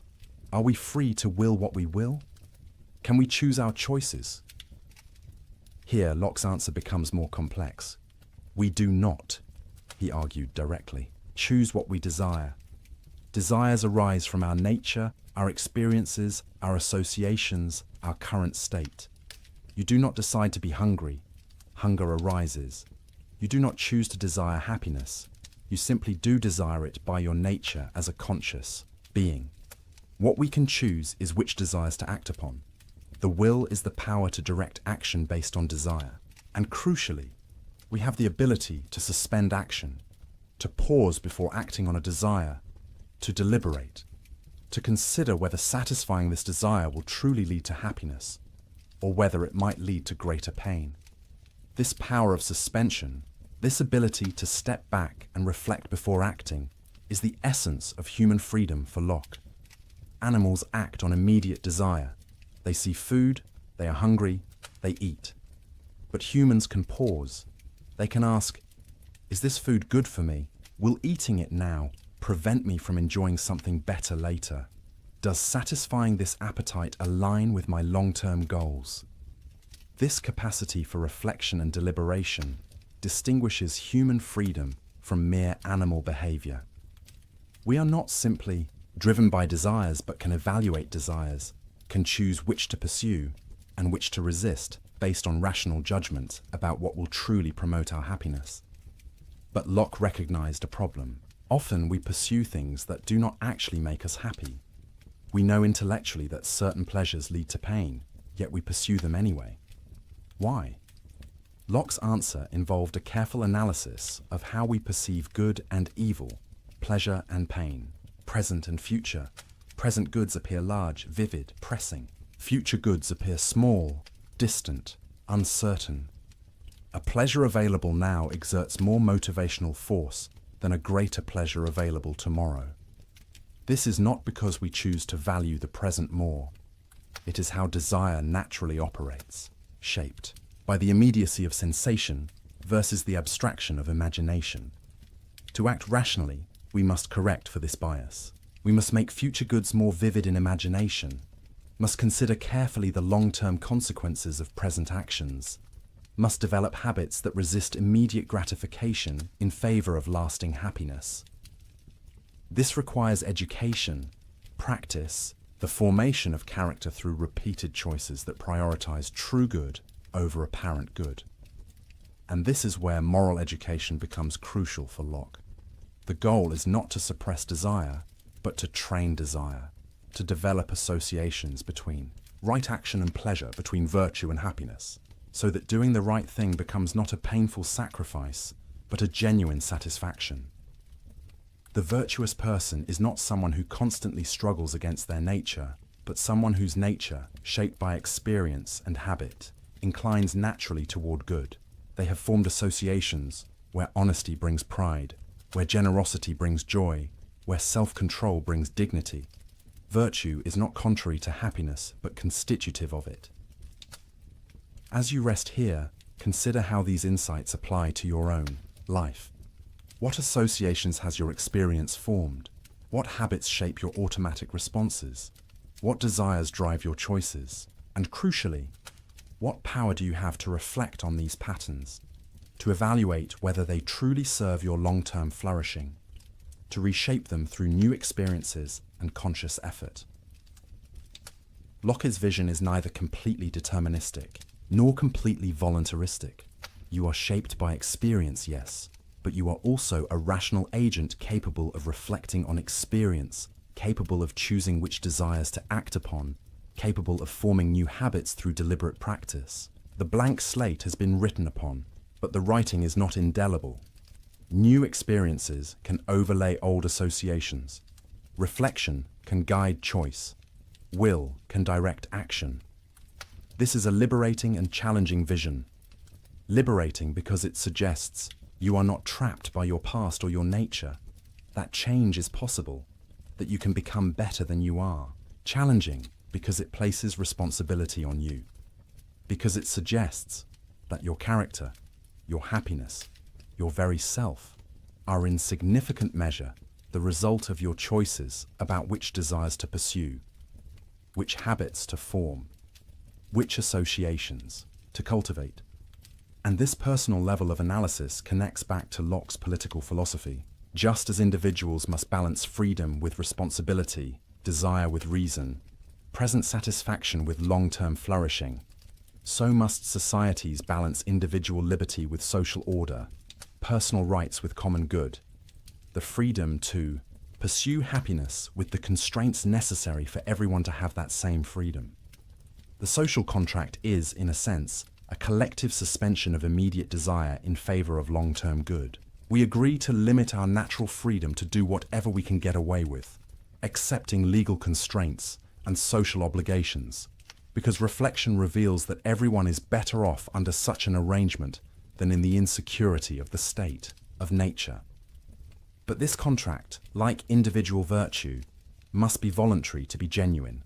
Coerced obedience is not true consent, just as forced virtue is not true morality. The legitimacy of government rests on the ongoing consent of the governed, on their continued judgment that this political arrangement serves their genuine interests better than available alternatives. And just as individuals must periodically reflect on their habits and associations, asking whether these truly serve their flourishing, so must citizens periodically reflect on their government, asking whether it truly serves its proper purpose of protecting rights and promoting the common good. When it does not, when government becomes destructive of the ends for which it was established, Locke's theory justifies not just complaint, but resistance, even revolution. This right of revolution has been controversial since Locke first articulated it. Critics worry it invites anarchy, that it gives every discontented faction a justification for violence. But Locke was not counselling revolution lightly or for trivial causes. He specified that revolution is justified only when there is a long train of abuses, a systematic pattern of rights violations, a clear demonstration that government has abandoned its proper purpose. And he noted that people are naturally conservative, reluctant to overturn established order. Revolution happens not because philosophers write books justifying it, but because governments provoke it through persistent tyranny. The real danger is not that people will rebel too readily, but that they will endure oppression too long, that their habits of obedience and their fear of change will keep them submissive, even when justice demands resistance. This tension between order and liberty, between stability and change, between tradition and reform, runs through all political life. Locke did not resolve it definitively, but he provided principles for navigating it. Respect for natural rights, consent of the governed, rule of law, separation of powers, tolerance of diversity, willingness to reform unjust institutions. These principles have been tested across centuries and found both powerful and imperfect. Powerful because they have inspired movements for freedom, enabled peaceful transfers of power, protected individuals from tyranny, created space for human flourishing. Imperfect because they have been applied selectively, invoked to justify as well as to oppose oppression, interpreted in contradictory ways. The work of building just societies, like the work of forming virtuous character, is never complete. New challenges arise, old solutions prove inadequate, principles must be reinterpreted. For changed circumstances, the blank slate of each new generation must be written upon with the accumulated wisdom of the past, while remaining open to the new insights of the present. Locke himself, despite his profound contributions, had blind spots we now see clearly. His acceptance of slavery, his limited toleration, his assumptions about property and gender, all reflect the prejudices of his time. Later generations have had to extend his principles beyond where he took them, to include those he excluded, to recognize rights he did not acknowledge, to build the more complete and consistent liberalism his own logic implied, but his own practice failed to achieve. This is not a failure of Locke's philosophy, but rather evidence of its power. The principles are strong enough to be turned against their author's own inconsistencies. The logic of natural rights, once unleashed, pushes toward ever greater inclusivity. The commitment to reason and experience demands ongoing refinement of theory in light of observation. The emphasis on consent requires listening to voices previously silenced. In this way, Locke's philosophy is alive, growing, developing, not a dead monument, but a living tradition. Each generation writes its own experiences on the collective slate, forming new associations, developing new habits, creating new institutions, always building on what came before, while also revising, correcting, expanding. And you, lying here, on the threshold of sleep, are part of this ongoing story. The experiences you have, the choices you make, the character you form, the society you help create, all of these contribute to the great human project of building a world where freedom and order, rights and responsibilities, individual flourishing and common good can coexist and reinforce each other. This is Locke's legacy, not a finished system but a method, not dogma but questions, not certainty but the humble confidence that reason and experience, carefully applied, can guide us toward truth and justice, even if we never reach perfect understanding or perfect society. As consciousness dims and sleep approaches, let these thoughts settle gently. You are a self in process, shaped by experience yet capable of reshaping yourself. You are free within limits, able to choose yet influenced by associations and habits. You are an individual with rights, yet also a member of communities with obligations. You are rational yet also passionate, capable of wisdom yet prone to error, finite yet oriented toward transcendent goods. This is the human condition, as Locke understood it, neither angel nor beast, but something between. A rational animal, a political creature, a self-creating consciousness, an embodied soul, a bearer of rights and responsibilities, a blank slate being written upon by experience, even as you use reason, to guide which experiences you seek and how you interpret them. In sleep, this active process pauses, consciousness retreats, explicit self-awareness fades, the will relaxes its direction of attention. But the underlying continuity persists. The memories remain, ready to be accessed when consciousness returns. The habits endure, ready to shape tomorrow's choices. The associations sleep in the depths of mind, ready to influence perception and emotion when you wake. And in dreams, perhaps, the mind continues its work of association and reflection in different mode, freed from the constraints of waking logic, combining memories in novel ways, processing experiences, consolidating learning, perhaps even solving problems that baffled conscious deliberation. Locke himself was fascinated by sleep and dreams, seeing in them evidence for his theories about consciousness and identity. In dreamless sleep, consciousness is truly absent, yet we regard the sleeping person as the same individual who went to sleep. Why? Because we expect consciousness to return, because we anticipate that waking memory will bridge the gap, because personal identity consists in the continuity of consciousness across time, not in unbroken moment-to-moment awareness. And in dreams, consciousness is present but altered.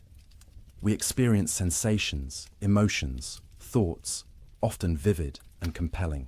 Yet these experiences are not caused by external objects, but by the mind's own activity, recombining memories, activating associations, playing out fears and wishes in symbolic form.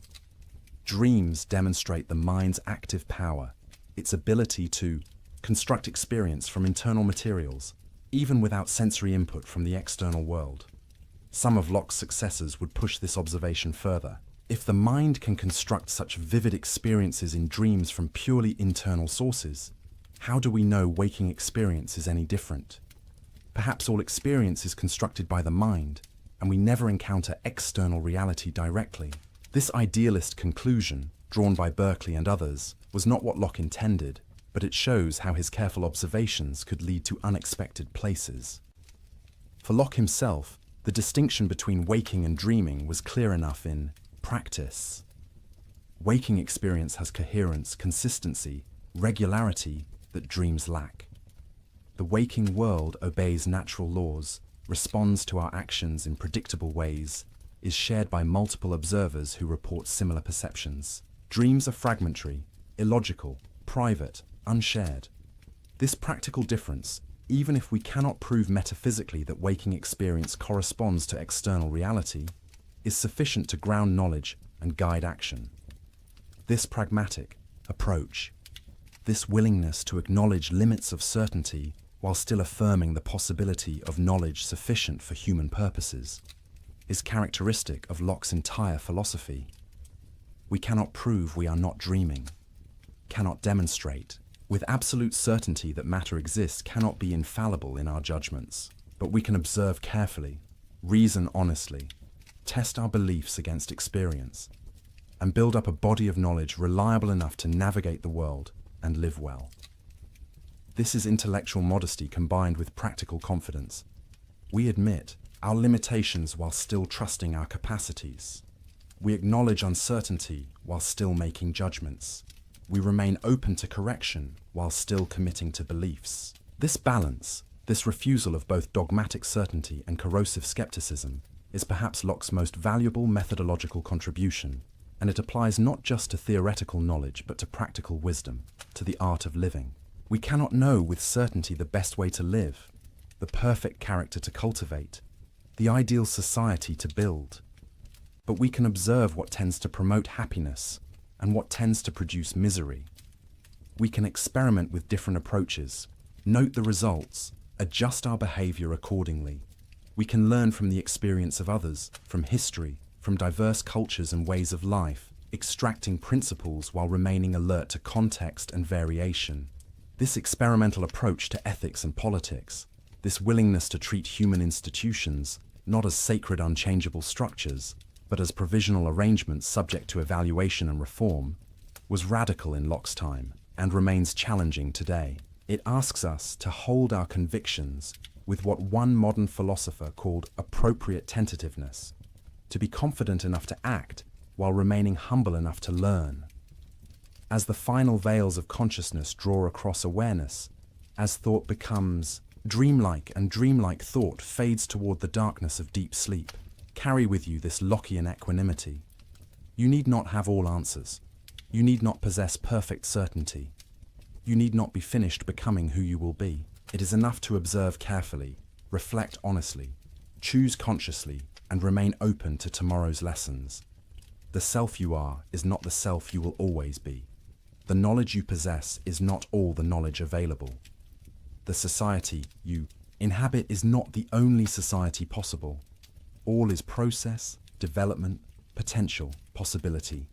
The blank slate receives new writing daily. The architecture of the self rises higher, more complex, more beautiful, with each experience thoughtfully integrated, each choice consciously made, each habit deliberately cultivated.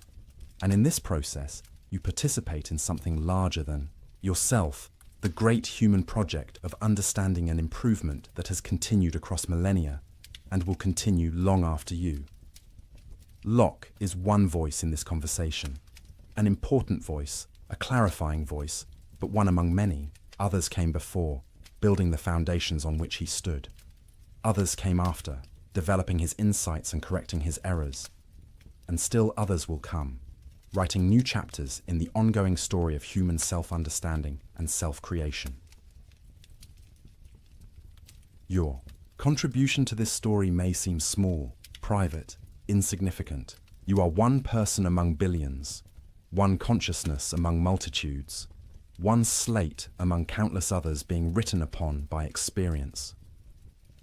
But Locke's philosophy suggests that each person matters, each consciousness is valuable, each bearer of natural rights has inherent dignity regardless of station or circumstance. In the leveling egalitarianism of the blank slate, in the universal accessibility of reason and experience, in the shared possession of natural rights, Locke found grounds for human equality that did not depend on pretending we are all the same or all equally developed. We are different in countless ways, shaped by different experiences, forming different associations, developing different characters. But we all began as blank slates. We all build knowledge from experience. We all possess the capacity for reason and reflection. We all have rights inherent to our humanity. We are all ends in ourselves, not merely means to others' purposes. This recognition of equal dignity combined with acknowledgement of actual differences remains politically and personally challenging. How do we honor both? How do we protect equal rights while also recognizing that people have different needs, different capacities, different contributions? How do we balance individual liberty with social responsibility? How do we preserve diversity while also maintaining shared commitments? Locke's answers to these questions were incomplete, as he acknowledged. He offered principles and methods rather than detailed blueprints. He trusted that rational people, observing carefully and reasoning honestly, would develop appropriate arrangements for their particular circumstances. What works in one context may not work in another. What serves one generation may need revision for the next. This trust in human reason and human learning, this confidence that we can improve our condition through thought and experiment, this refusal of fatalism and fixed hierarchies, all of this flows from the blank slate empiricism that Locke articulated. If we are shaped by experience, then we can be reshaped by new experience. If knowledge comes from observation, then new observations can yield new knowledge. If governments rest on consent, then they can be reformed when they lose that consent. This is the radical hope at the heart of Locke's philosophy, the conviction that human life can be better, that reason and freedom are real possibilities, that the future is not determined by the past, that each blank slate can be written upon with better experiences leading to better characters, creating better societies.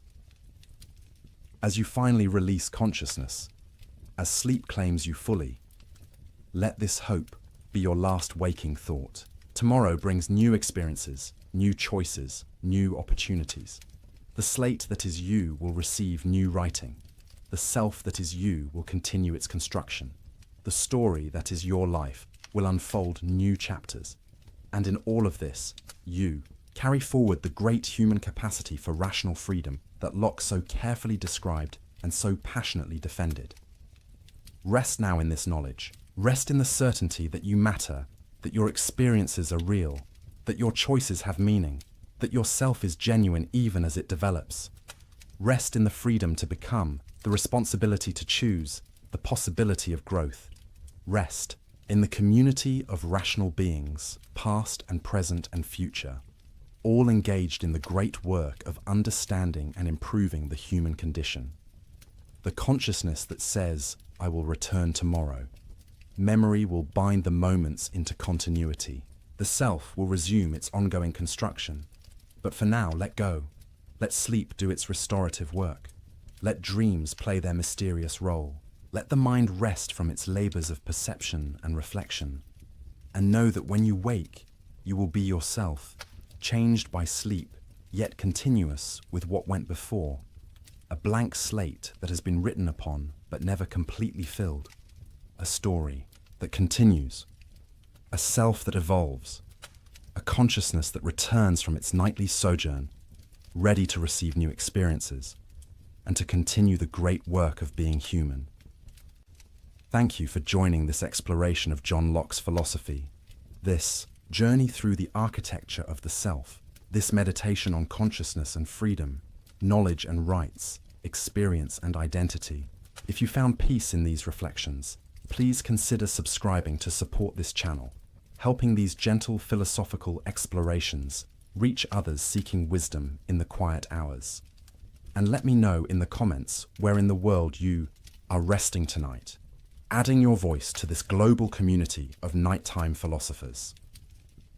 Until we meet again in the theatre of consciousness, until thought returns and reflection resumes, until tomorrow's blank slate awaits tomorrow's experiences, sleep well, knowing you are free, you are valuable, you are becoming, always becoming, moment by moment, experience by experience, choice by choice, in the ongoing adventure of creating yourself and contributing to the great human project of building a world where all can flourish in freedom, dignity, and mutual respect.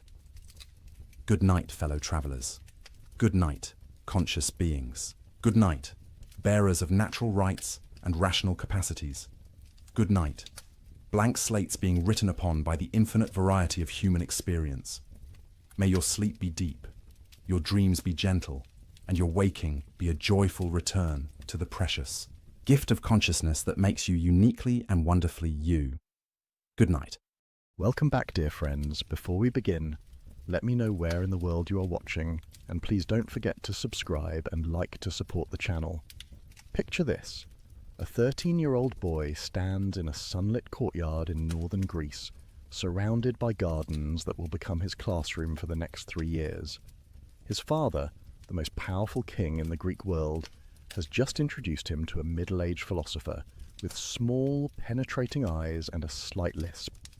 The boy is Alexander, destined to conquer an empire stretching from Greece to India. The philosopher is Aristotle, who will conquer something far more enduring. He will map the territory of human excellence itself. Aristotle leans forward and asks the young prince a question that will echo through 23 centuries to reach us tonight. What does it mean to live well? Not how to conquer kingdoms, not how to accumulate wealth or fame or power, but something more fundamental, more urgent, more intimately relevant to each of us preparing for sleep on this quiet evening.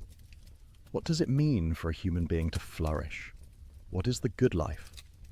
Tonight, as the world settles into darkness and your breathing slows, we will follow Aristotle's answer to this question. We will trace his path from the dusty academies of ancient Athens to his private conversations with history's greatest conqueror. We will discover why this question still matters, why Aristotle's response speaks to our modern anxieties perhaps more powerfully than it did to his contemporaries, and why the ancient Greek word eudaimonia contains a vision of happiness that our culture has largely forgotten. This is not a lecture.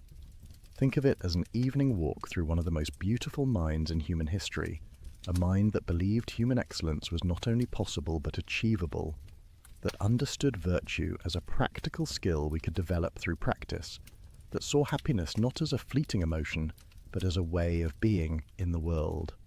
As you settle deeper into comfort, let Aristotle's measured reasoning guide you. His logic has a way of being unexpectedly captivating, building understanding slowly, stone by careful stone, until suddenly you see the complete architecture of a life well lived. Fair warning, you may find yourself wide awake at the end, mind illuminated by ideas that have guided humanity's greatest achievements. But even if sleep claims you early, these thoughts will settle into your rest like seeds in fertile soil, quietly working their transformation while you dream. So breathe deeply, let the tensions of your day release, and allow yourself to wonder, as that young prince wondered in a garden 2 millennia ago, what would it mean for me to truly flourish? The ancient Greeks had no word for religion as we understand it. They had no word for science as a separate discipline. They had no division between mind and body, no split between reason and emotion, no separation of private ethics from public politics. What they had was philosophy, literally the love of wisdom, and it encompassed everything. To study philosophy in ancient Athens was to ask the most practical question imaginable. How should I live? Into this world, in the year 384 before the Common Era, a boy was born in the small coastal city of Stagira on the Macedonian frontier. His name was Aristotle. His father, Nicomachus, served as court physician to King Amyntas of Macedon, and from his earliest years Aristotle was exposed to the careful observation, the empirical attention to detail that characterized medical practice. While other children learned through myths and stories, young Aristotle watched his father examine symptoms, make diagnoses, test remedies. The lesson would shape everything that followed. Look first at what actually is before theorizing about what might be. Tragedy struck early. Nicomachus died when Aristotle was still a boy, perhaps 10 years old. The young philosopher-to-be was sent to live with a guardian, Proxenus, who recognized something remarkable in his charge's hungry intellect. At 17, Aristotle was dispatched on the long journey to Athens, to the greatest center of learning the world had ever known, Plato's Academy. Imagine the journey. A young man from the provinces carrying whatever scrolls and tablets a traveling student could manage, walking the dusty road southward, past villages and olive groves, over mountain passes where bandits lurked, through landscapes sacred to gods whose temples crowned every prominent hill. And then, finally, Athens herself. The city of Pericles and Socrates, still glorious despite recent defeats in war, her white marble temples catching the Mediterranean sun, her agora buzzing with merchants and philosophers, her theatre where Sophocles had premiered his tragedies, her law courts where citizens argued about justice and the good. The Academy stood outside the city walls, in a grove sacred to the hero Academus. Here Plato, already in his 60s, taught a remarkable collection of students how to think. Not what to think, but how, through dialogue and debate, through mathematical precision and logical rigor, through the relentless questioning that his teacher Socrates had pioneered.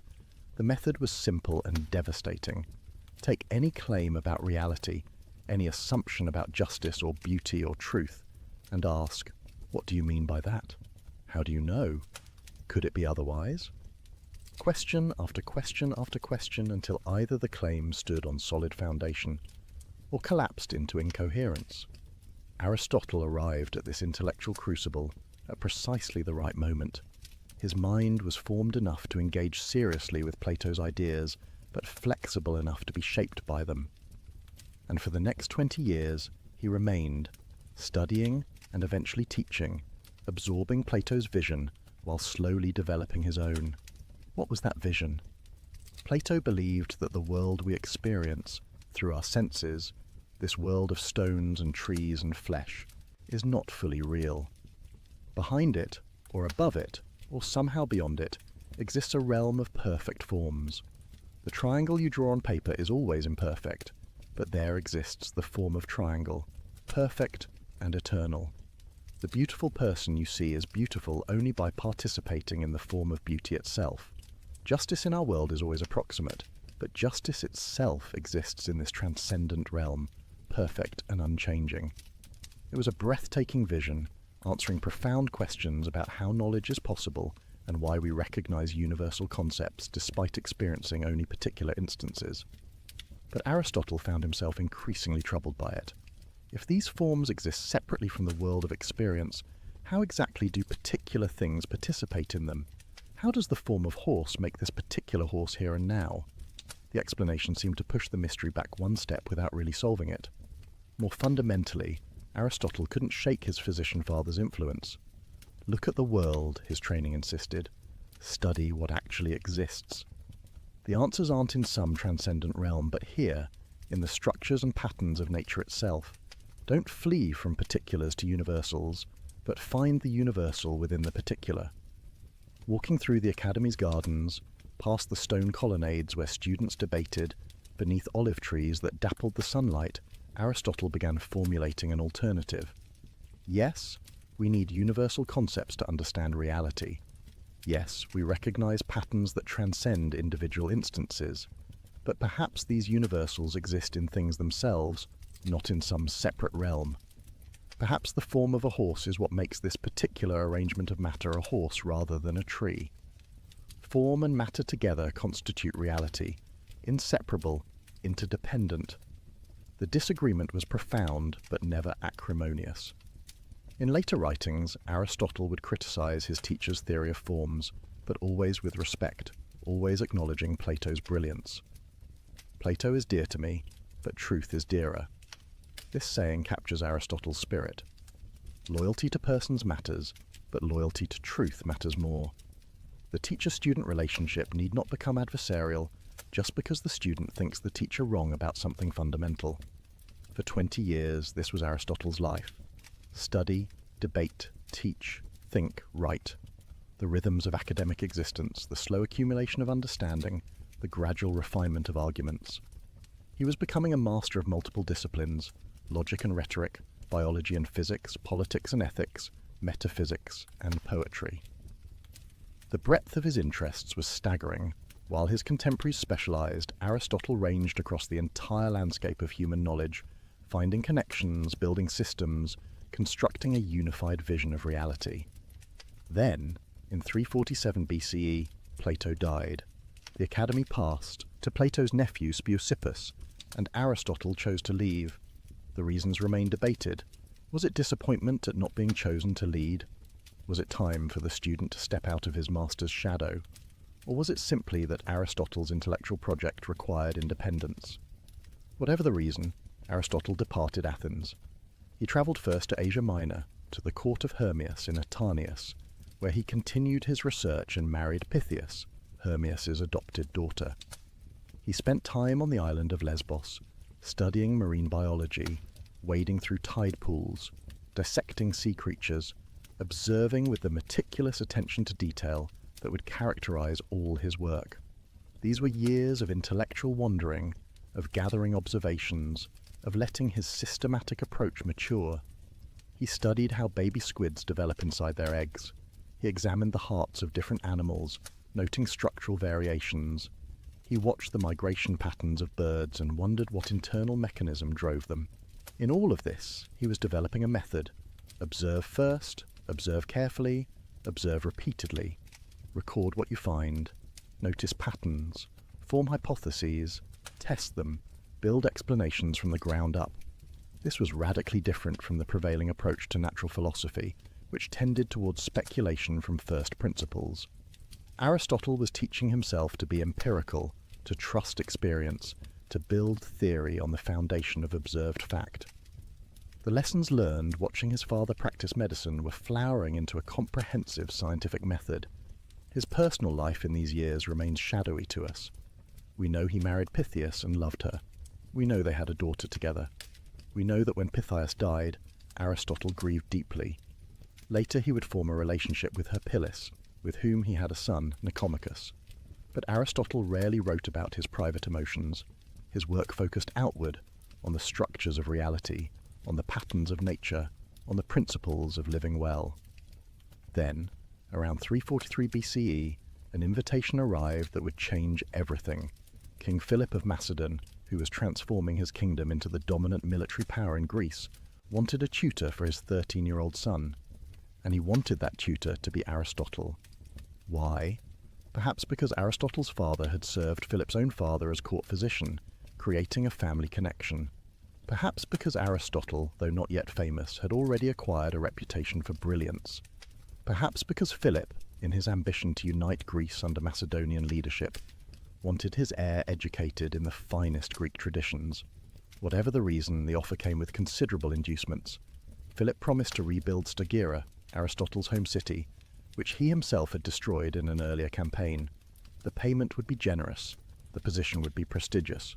But most importantly, Aristotle would have the opportunity to shape the mind of a future king, to plant ideas of justice and virtue and excellence in a boy who would wield tremendous power, to perhaps create through education a ruler who would govern wisely and well, for a philosopher who believed that ethics and politics were inseparable, that the good life required a good community.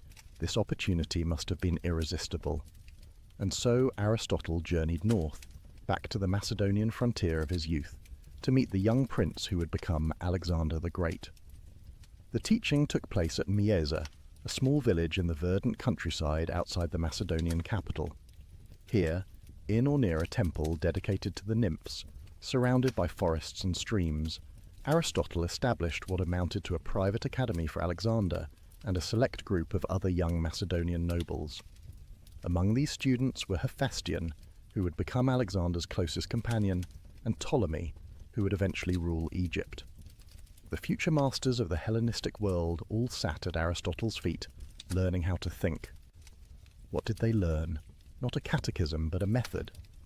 Aristotle taught them to observe carefully, to reason systematically, to question assumptions, to distinguish valid arguments from fallacies. He taught them rhetoric, the art of persuasive speech, and politics, the science of organizing communities. He taught them natural philosophy, examining plants and animals, discussing the principles that govern growth and change. He taught them ethics, exploring questions of courage and justice and the nature of the good life, and crucially, he taught them Homer. Alexander developed an intense love for the Iliad, identifying with Achilles, the warrior hero who chose glory over long life. Some accounts say Alexander carried a copy of the Iliad with him throughout his campaigns, annotated by Aristotle himself, keeping it under his pillow alongside his dagger. The fusion of philosophical training and heroic ambition would have profound consequences. The relationship between teacher and student was complex, mixing genuine affection with fundamental disagreements that would only deepen over time.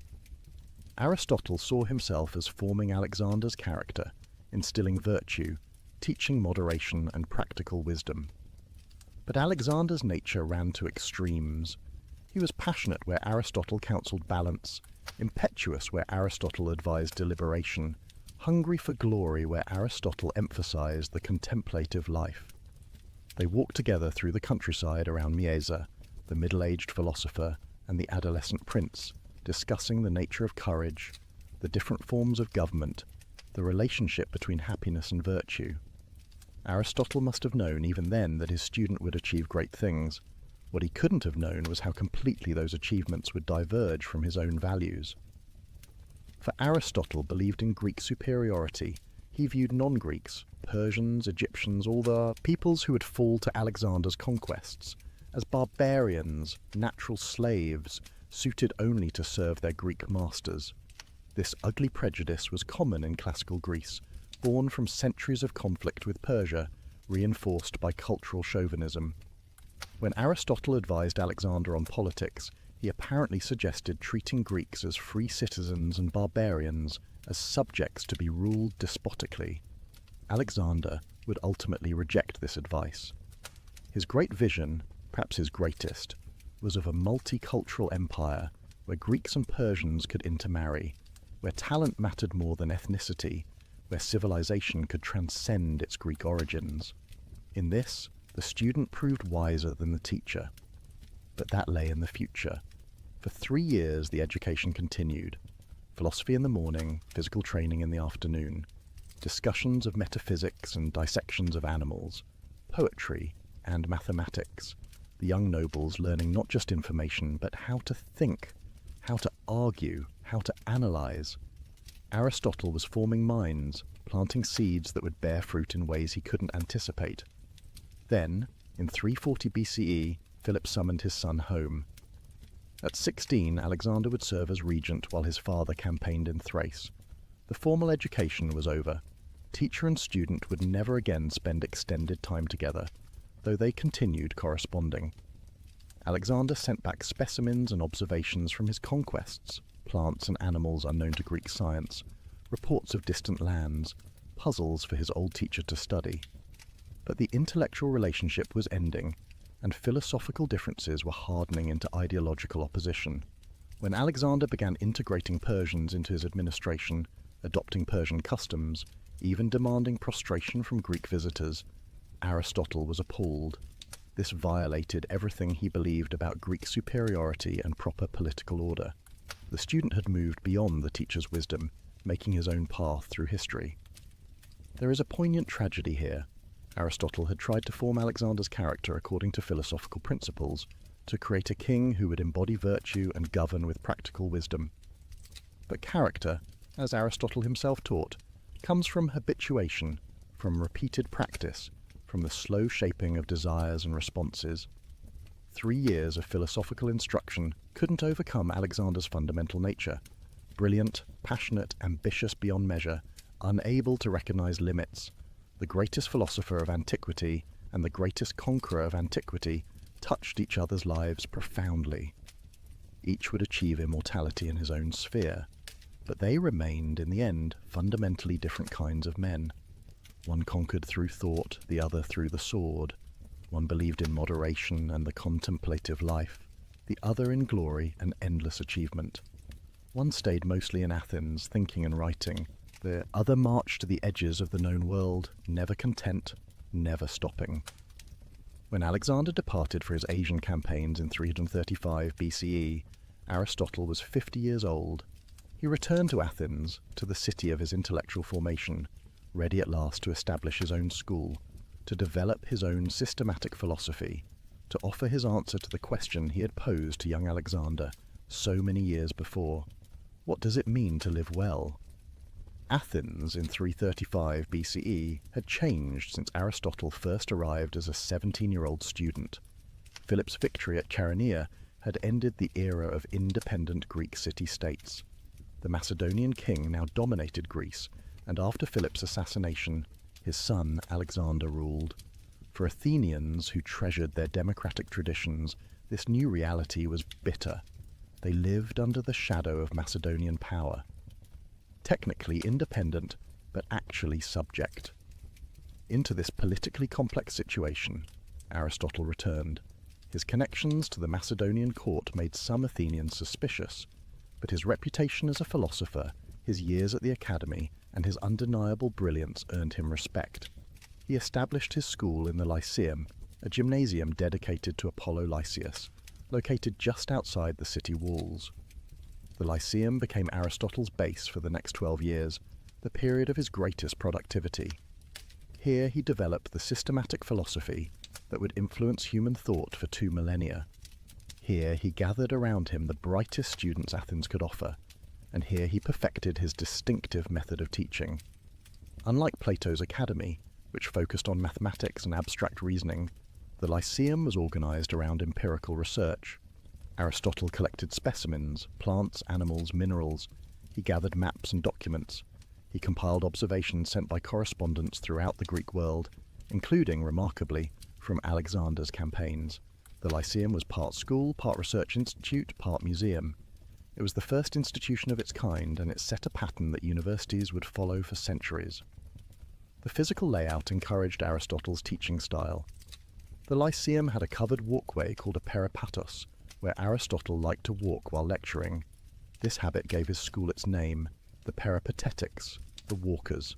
Picture him there, in his 50s now, walking slowly along the colonnade, a small group of advanced students following, discussing the nature of causation or the structure of logical argument, or the relationship between soul and body.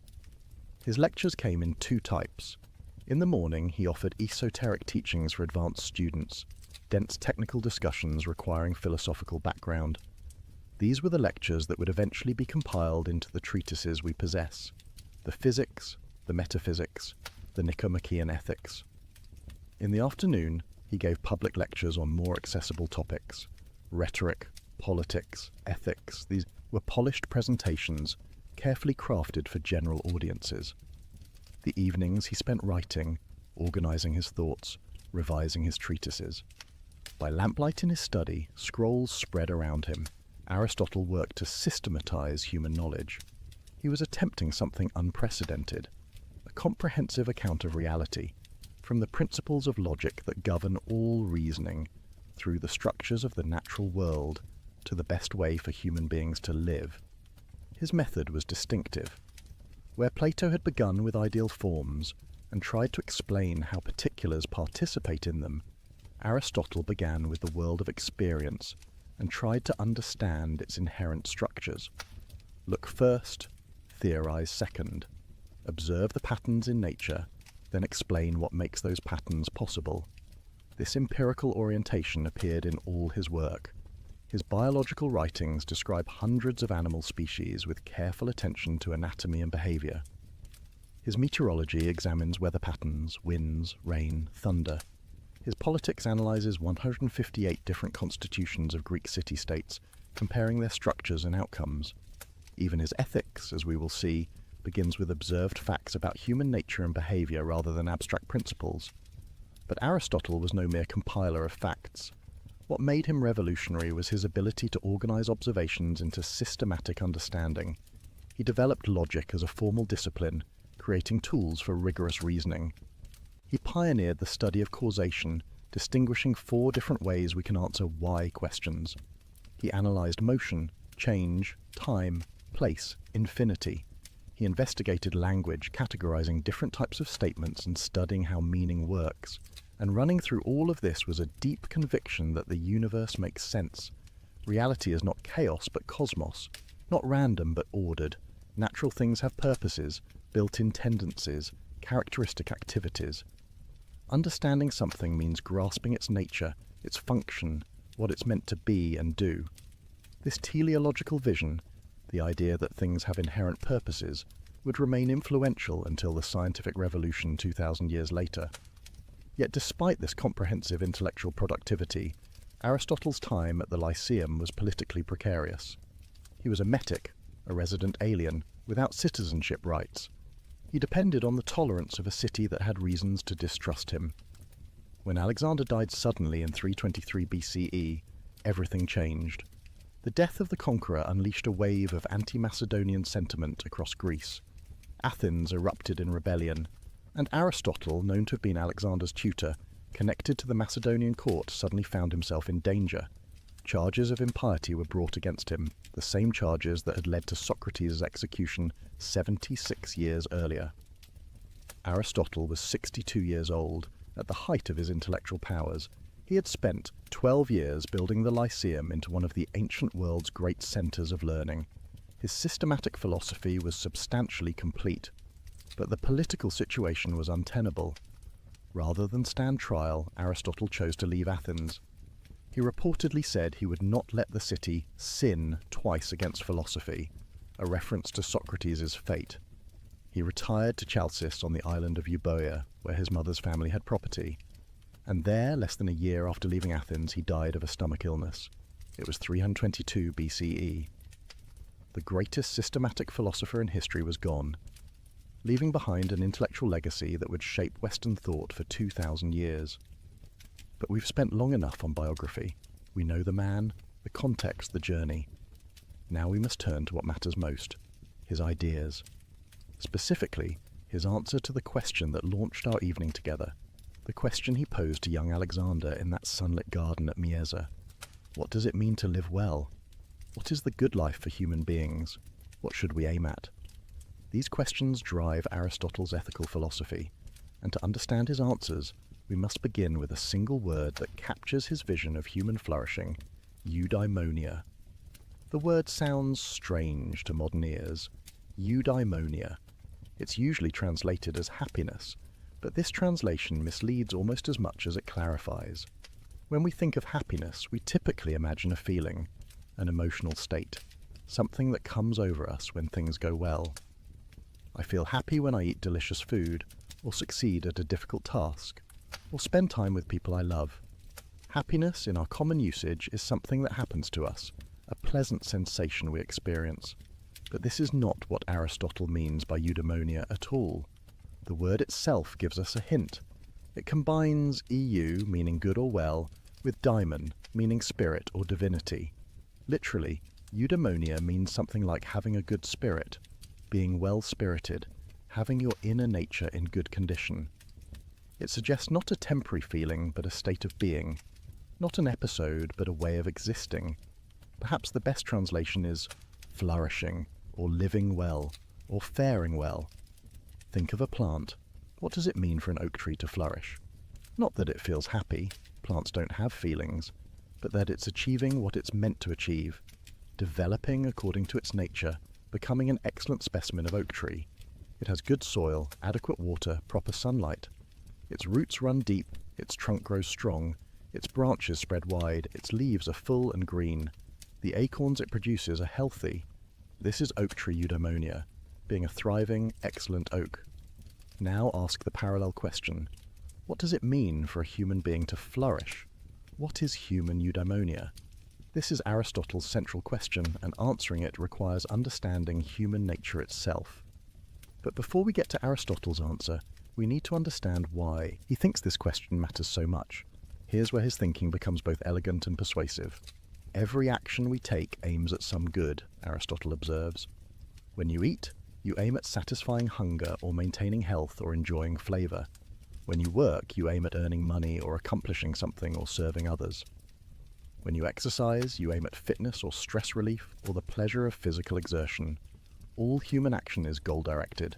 Notice what follows from this. Some goods are sought for the sake of other goods. We earn money to buy things. We buy things to satisfy needs or wants. We satisfy needs to maintain life. We maintain life to what? Eventually we must reach some final good, something we want for its own sake, not as means to something else. Otherwise we're caught in an infinite regress, each goal pursued for the sake of another, never reaching any ultimate purpose. What is this final good? What do we want for its own sake? Aristotle thinks the answer is obvious. Eudaimonia. Everyone, he says, pursues happiness or flourishing. It's what we ultimately aim at in all our activities. We want other things for the sake of happiness, but we don't want happiness for the sake of anything else. Happiness is self-sufficient. Having it, we lack nothing essential. Consider what this means. Honor? Yes, we value honor, but why? Because being honored makes us happy. Pleasure? Yes, we enjoy pleasure, but why do we seek it? Because it contributes to happiness. Wealth? Certainly useful, but obviously not the ultimate good. We want wealth to secure happiness, not happiness to secure wealth. Even virtue, and this is crucial, we value ultimately because virtuous living leads to flourishing. So eudaimonia stands at the top of the hierarchy of goods. It's what everything else aims toward. It's the bull's eye on the target, the destination of all our striving. Get clear about what eudaimonia really is, and you've answered the most important question about how to live. But here's where things get interesting.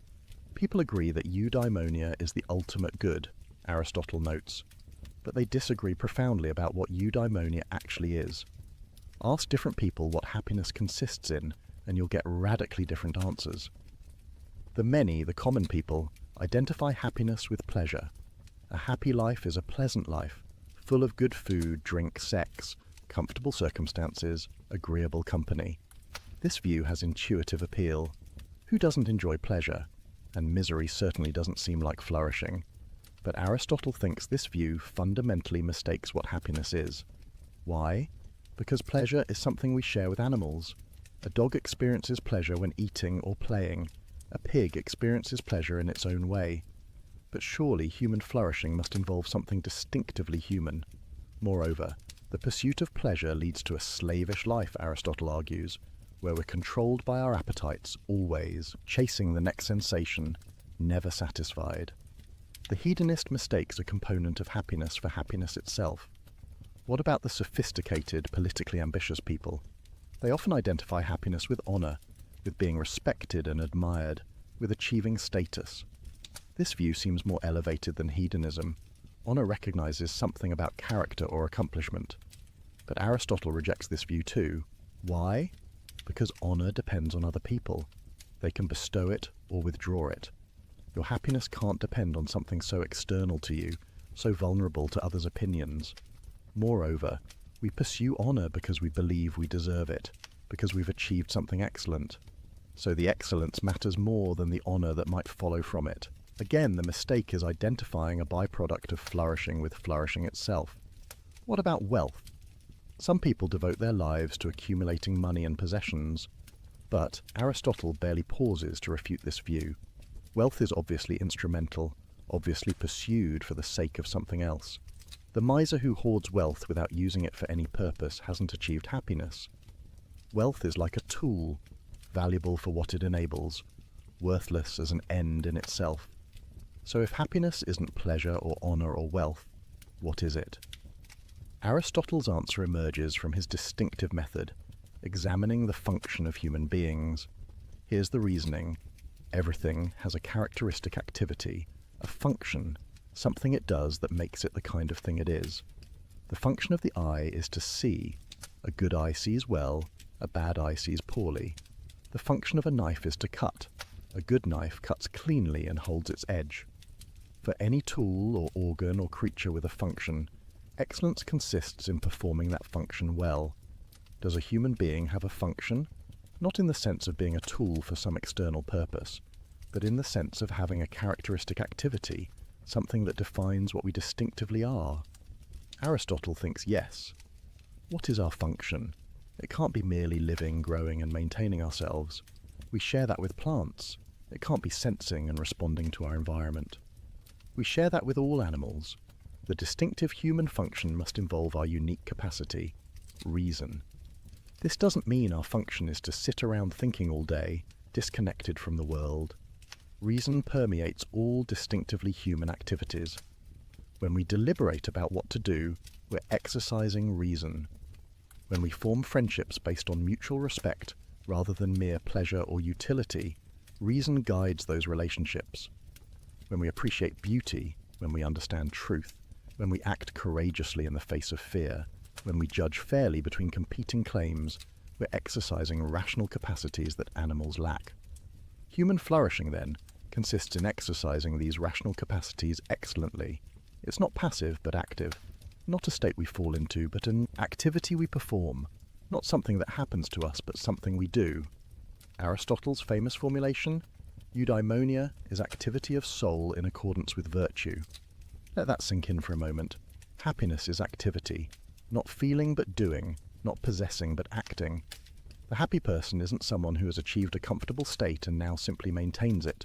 The happy person is actively engaged in excellent activity. Flourishing is a verb, not a noun, and this activity must be excellent in accordance with virtue. Here we need to understand what Aristotle means by virtue, a topic we'll explore thoroughly. For now, note simply that virtue means excellence of character and intellect, the qualities that enable us to perform our function well. Just as a good knife has the virtues of sharpness and durability, a good human has virtues like courage, wisdom, justice, and temperance. One more crucial qualification: eudaimonia requires a complete life. One swallow doesn't make a spring, Aristotle says, and one day or brief period doesn't make someone happy. Flourishing is assessed over a lifetime. The young can't yet be called happy because their lives remain unfinished. Only from the perspective of a complete life can we judge whether someone achieved eudaimonia. So, here's Aristotle's answer to his own question, the answer that took him decades to develop, that emerged from observing human nature, analyzing human action, studying political communities, thinking carefully about what makes human life distinctively human. To flourish, to achieve eudaimonia, to live well, engage in excellent rational activity over a complete life, in accordance with virtue, with adequate external goods to support that activity. Each element matters. Activity, not passive enjoyment. Rational activity, using our distinctive human capacity.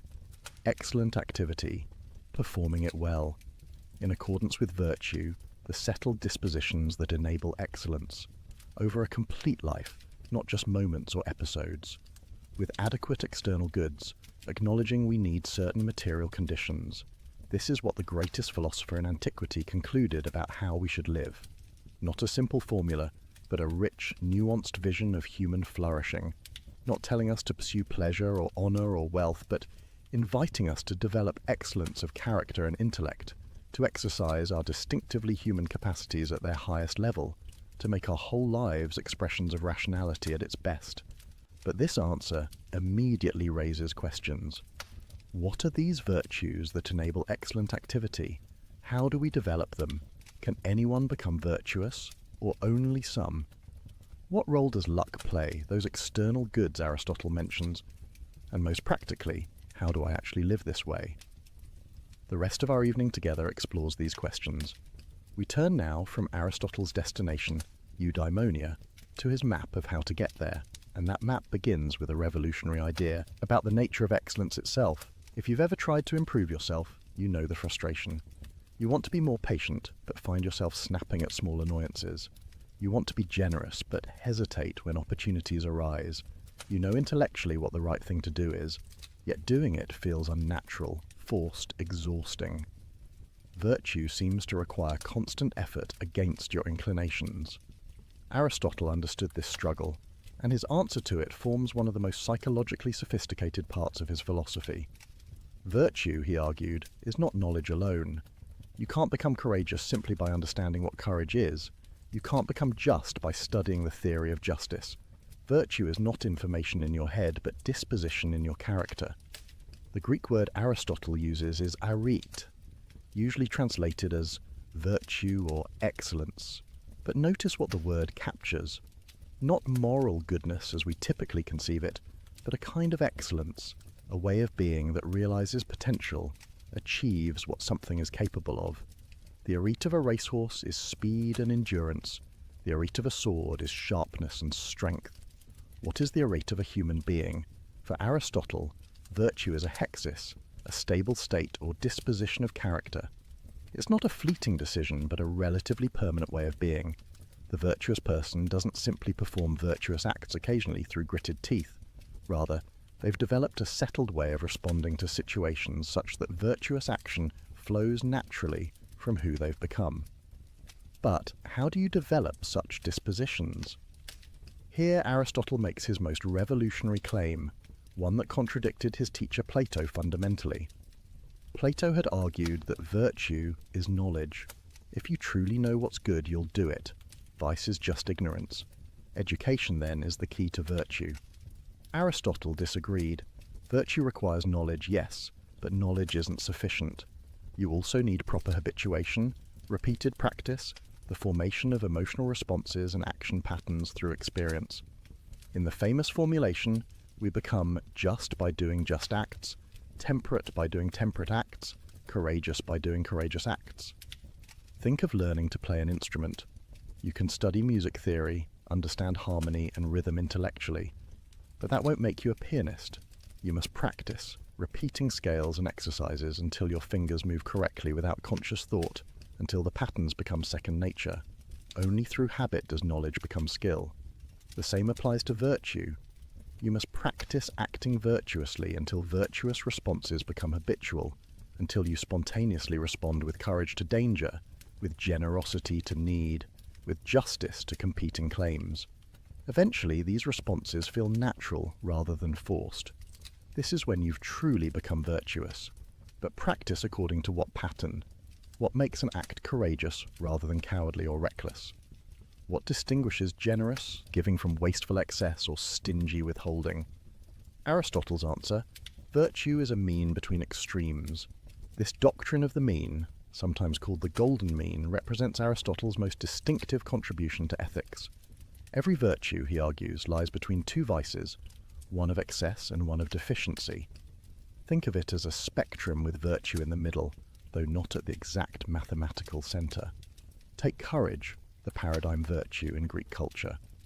What is courage? Not absence of fear. That would be insensibility or foolhardiness. The coward feels appropriate fear but is paralyzed by it, unable to act when action is needed. The reckless person either feels no fear or ignores reasonable danger, rushing into situations that call for caution. Courage lies between these extremes, feeling fear appropriately but acting despite it when the situation demands. The courageous person stands their ground in battle when standing is necessary for a just cause. They speak truth to power when silence would be cowardice. They admit mistakes when pride tempts them to double down, but they don't seek danger for its own sake.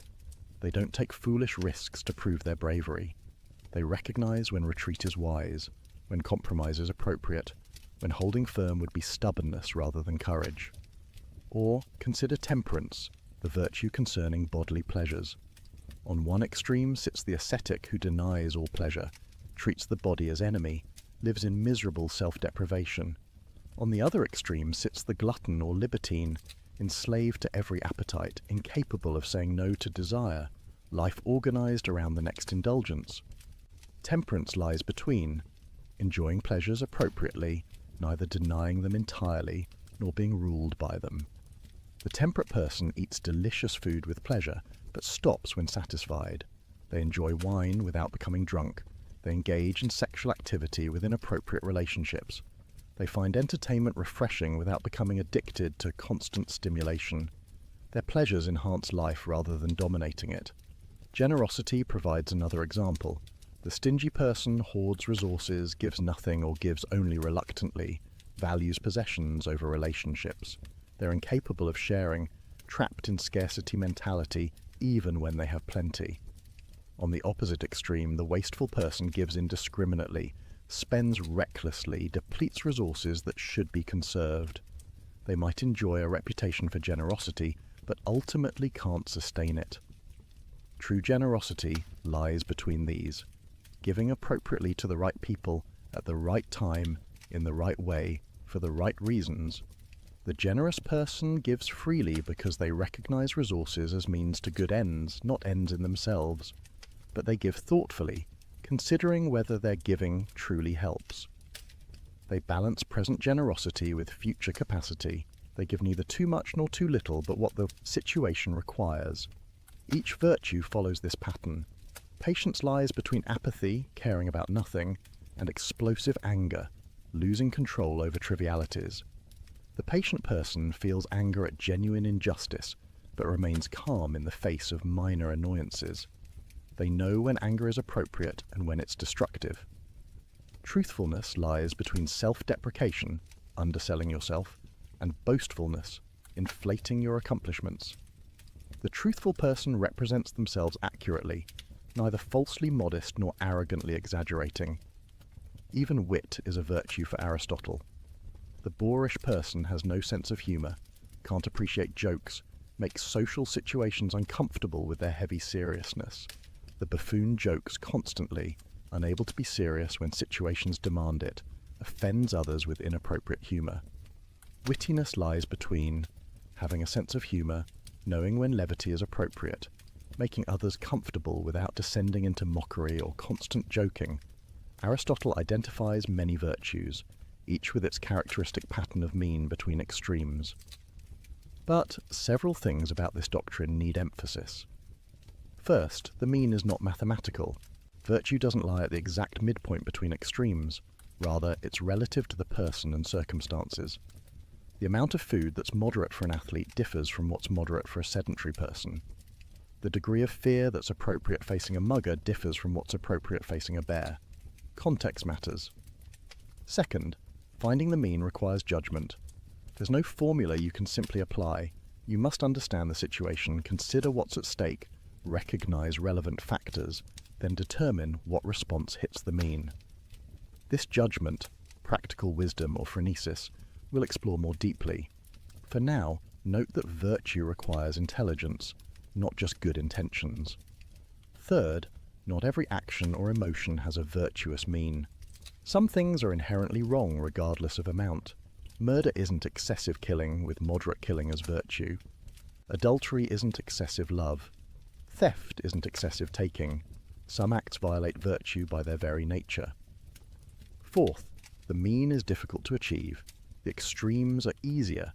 It's relatively simple to never give anything, stinginess, or to give everything away, wastefulness. Finding the generous mean requires sensitivity to circumstances, understanding of consequences, practical wisdom about what's truly helpful. This is why virtue is rare, and why becoming virtuous requires sustained effort. Finally, and most importantly, the doctrine of the mean reveals something profound about human psychology. Most vices aren't entirely evil impulses we must suppress. Rather, they're good impulses taken too far or not far enough. Fear is appropriate, sometimes. Anger has its place, occasionally. Even the desire for pleasure isn't wrong within limits. This means the path to virtue isn't destroying natural responses, but properly ordering them. Not eliminating fear, but feeling it appropriately. Not suppressing anger, but expressing it rightly. Not denying pleasure, but enjoying it well. Virtue cultivates nature rather than fighting it. Develops our capacities rather than destroying them. Achieves harmony rather than conflict within the soul. Think about what this means practically. You're trying to become more patient. The Aristotelian approach isn't to suppress all irritation, to pretend nothing bothers you, to become some sort of unfeeling automaton. Rather, it's to develop the ability to distinguish genuine wrongs, deserving anger, from minor inconveniences deserving forbearance, to feel proportionate responses to situations, to recognize when your irritation serves no good purpose and let it go, or you're trying to be more confident without becoming arrogant. The Aristotelian approach isn't to split the difference mathematically between self-hatred and narcissism. It's to develop an accurate understanding of your genuine abilities, to present yourself truthfully, to claim credit you deserve without exaggerating, to acknowledge limitations without false modesty. It's complex, nuanced, requiring self-knowledge and situational awareness. This is why virtue takes time. You can't just decide to be virtuous and have it done. You must practice repeatedly in various situations, gradually developing the sensitivity and judgment that enables hitting the mean reliably. Like any skill, it improves with experience and deteriorates without practice. But the doctrine of the mean, elegant as it is, raises a crucial question. How do you develop the judgment to find the mean? How do you know what courage requires in this particular situation? How do you determine where generosity lies between stinginess and wastefulness right now with this person?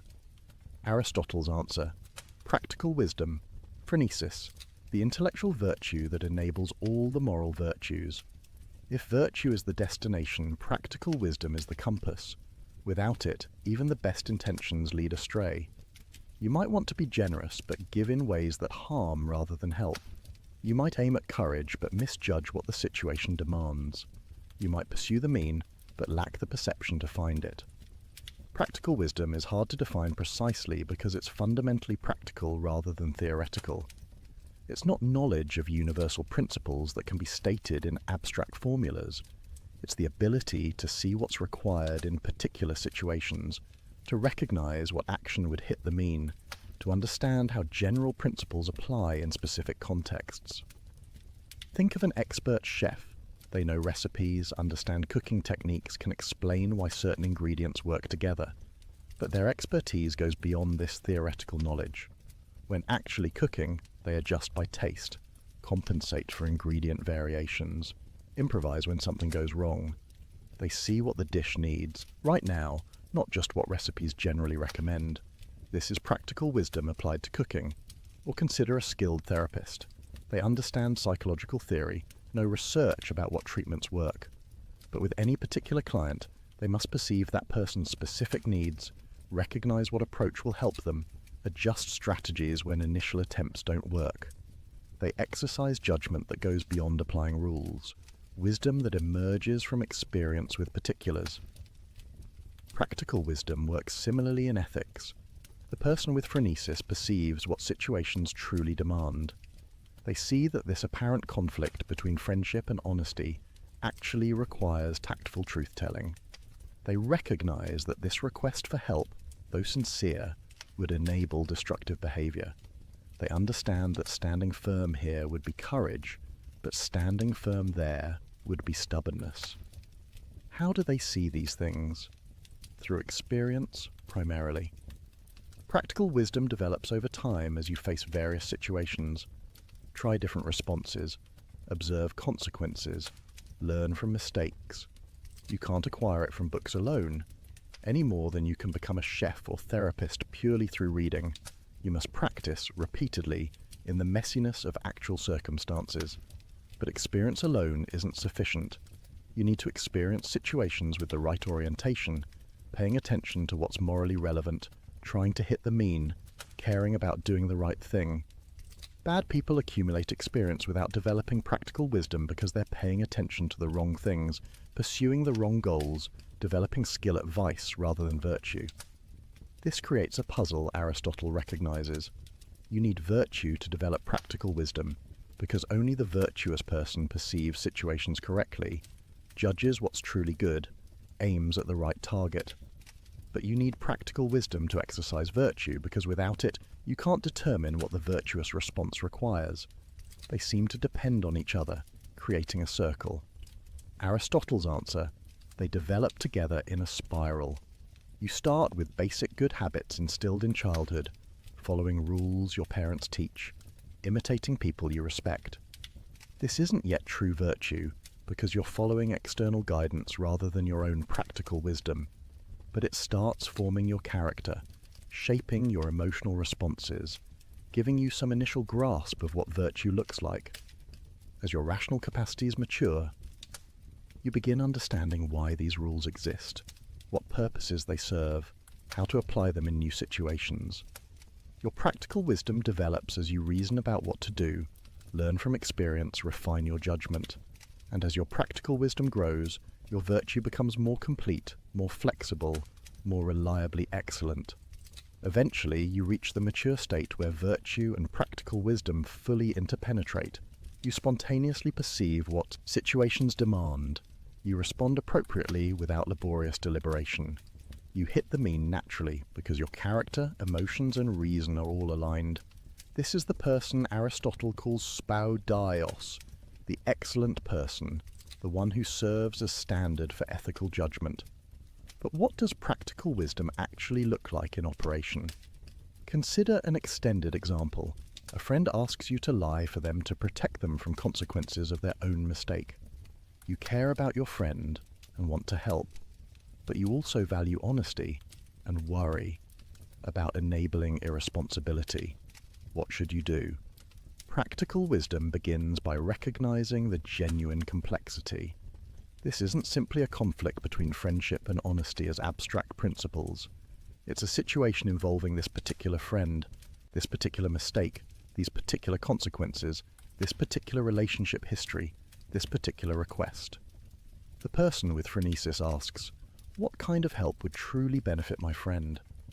Sometimes protection from consequences enables continued bad behavior. Sometimes harsh lessons are exactly what someone needs. But sometimes consequences are disproportionate to mistakes, and a friend should offer shelter, which is this: they consider, what does my friend need to hear right now? A refusal to lie might communicate respect for their ability to handle difficulty, or it might feel like abandonment when they're vulnerable. How strong is our friendship? Can it bear the strain of my refusing? Would refusing strengthen or damage it? They weigh. What are the actual stakes? Will this lie enable serious harm to my friend or others? Will the truth lead to catastrophic consequences? Or are the stakes relatively minor, more about comfort than genuine well-being? They think through, what are the alternatives? Maybe there's a way to help without lying, to support while still being honest, to stand beside my friend without endorsing their evasion. Notice what's happening here. Practical wisdom doesn't consult some ethical decision procedure, doesn't apply an algorithm, doesn't reduce the situation to a simple case of conflicting principles. It perceives the situation in all its particularity, brings various considerations to bear, exercises judgment about what would be good here and now. And crucially, it does this quickly. The person with developed phronesis doesn't labor through all these considerations explicitly. They see what's required almost immediately, the way an expert chef tastes a dish and knows what it needs. The deliberation I've spelled out happens rapidly, often non-consciously, leading to a clear sense of the right course of action. This is why practical wisdom is an intellectual virtue, but one closely connected to moral virtue. It's not purely cognitive, not simply a matter of clever reasoning. Your emotions, desires, character all influence how you perceive situations and what responses seem reasonable. The vicious person lacks practical wisdom, not because they're stupid, but because their distorted character makes them perceive situations wrongly, see apparent goods as real goods, miss what's truly important. Take the same situation with someone lacking practical wisdom. They might not even recognize the ethical complexity, might think it's simply about whether they're willing to inconvenience themselves for their friend. Or they might see the ethical dimension but reason poorly about it, either thinking loyalty always trumps honesty, or thinking honesty always requires blunt truth-telling regardless of circumstances. They lack the nuanced perception and judgment that practical wisdom provides. Or consider someone with practical wisdom navigating a different challenge. You're in a meeting where a colleague takes credit for your work. What does virtue require? Practical wisdom helps you see this clearly. First, assess the stakes. Is this a pattern or an isolated incident? Did your colleague do this maliciously or through genuine confusion about contributions? Will this significantly harm your career or reputation, or is it relatively minor? Then consider responses. You could publicly correct the record, but is this the right forum? Would doing so create unnecessary conflict? Or would silence enable ongoing injustice? You could address it privately with your colleague, but will that be effective, or do you need to involve others? Think about your relationship with this colleague. Is there a history of mutual respect that makes a gentle private conversation likely to work? Or is this part of a pattern requiring stronger action? Consider the organizational culture. Will speaking up be respected or seen as petty? Does the organization value truth-telling or smooth relationships? Weigh your own emotional state. Are you angry in a way that will make you respond more harshly than the situation warrants? Or is your anger appropriate, giving you the energy to address genuine injustice? Practical wisdom synthesizes all this into a clear sense of what to do. Maybe it says, address it privately first, calmly but directly, giving your colleague a chance to correct it themselves, but be prepared to escalate if they don't. Or maybe it says, this is minor, let it go, not every battle needs fighting. Or maybe it says, this requires immediate public correction because silence would mislead important people. There's no formula that determines the answer. Two people with practical wisdom might reach different conclusions depending on their particular knowledge of the people and context involved, but both would be exercising genuine practical wisdom in their perception and reasoning. Now notice something important about the relationship between practical wisdom and happiness. Remember, eudaimonia is activity in accordance with virtue, but you can't reliably act in accordance with virtue without practical wisdom. The well-intentioned person who lacks phronesis will frequently choose wrongly, missing the mean, pursuing apparent goods rather than real ones, causing harm despite good intentions. So practical wisdom is essential for flourishing. It's the intellectual virtue that enables all the moral virtues to operate correctly. Without it, courage becomes recklessness or cowardice, generosity becomes wastefulness or stinginess, honesty becomes brutal tactlessness or deceptive flattery. Practical wisdom is what transforms good intentions into good actions, moral principles into ethical life. But Aristotle recognizes something else. Practical wisdom can't be taught directly. You can teach someone geometry by proving theorems, you can teach them physics by explaining laws of nature, but you can't teach them practical wisdom the same way. Why? Because practical wisdom is about particulars, and particulars can't be captured in universal rules. Instead, practical wisdom is cultivated through three methods. First, experience. Face many situations, try various responses, observe what works, learn from mistakes. The person with practical wisdom has seen enough cases to recognize patterns, understand consequences, predict outcomes. Second, imitation. Learn from people who already have practical wisdom. Watch how they handle difficult situations. ask them for advice. Model your responses on theirs until you develop your own judgment. Just as apprentices learn crafts from masters, moral learners develop phronesis by observing and imitating the spoudios. Third, habituation in virtue. Practical wisdom and moral virtue develop together. As you practice acting virtuously, you gradually see situations more clearly, judge more reliably, understand what virtue requires. Your character formation enhances your perception and reasoning. This long development explains why Aristotle thinks young people can't have practical wisdom. Not because they're stupid, but because they lack experience. They haven't faced enough situations, haven't learned from enough mistakes, haven't had time to develop the perceptual sensitivity that phronesis requires. This is also why the young can be skilled at mathematics or chess, but not at ethical reasoning. The former depend on abilities they already possess. The latter requires experience they haven't yet accumulated. The implication is humbling. You can't shortcut the development of practical wisdom. You can't read a book on ethics and suddenly possess phronesis. You must live, act, experience, reflect, learn, grow. It takes years, decades, a lifetime. The development of practical wisdom is the work of a complete life. But here's the hopeful part. The development is possible. You can become someone with practical wisdom through sustained effort over time. And as you develop it, making good choices becomes easier, more natural, more reliable. Eventually you become the person others turn to for ethical advice, the one who sees clearly when others are confused, who knows what to do when situations are complex. This is moral expertise, and like any expertise, it transforms how you experience the world. The expert musician hears nuances in performances others miss. The expert chef tastes subtleties others overlook. The person with practical wisdom perceives ethical dimensions of situations others don't notice, sees possibilities for action others don't recognize, understands consequences others don't anticipate. And this expertise serves eudaimonia directly. It enables you to act excellently, to exercise virtue reliably, to navigate life's complexities without constantly stumbling. Practical wisdom makes flourishing possible by giving you the tools to live well consistently over time. But how does this development happen? How do we actually become virtuous? This brings us to one of Aristotle's most important psychological insights. We are not born virtuous or vicious. Human infants are born with capacities for virtue, with the raw material, but not with virtue itself. A child can become courageous or cowardly, generous or stingy, just or unjust. Which they become depends on their formation. This formation happens through habituation, through repeated practice, through the gradual shaping of character.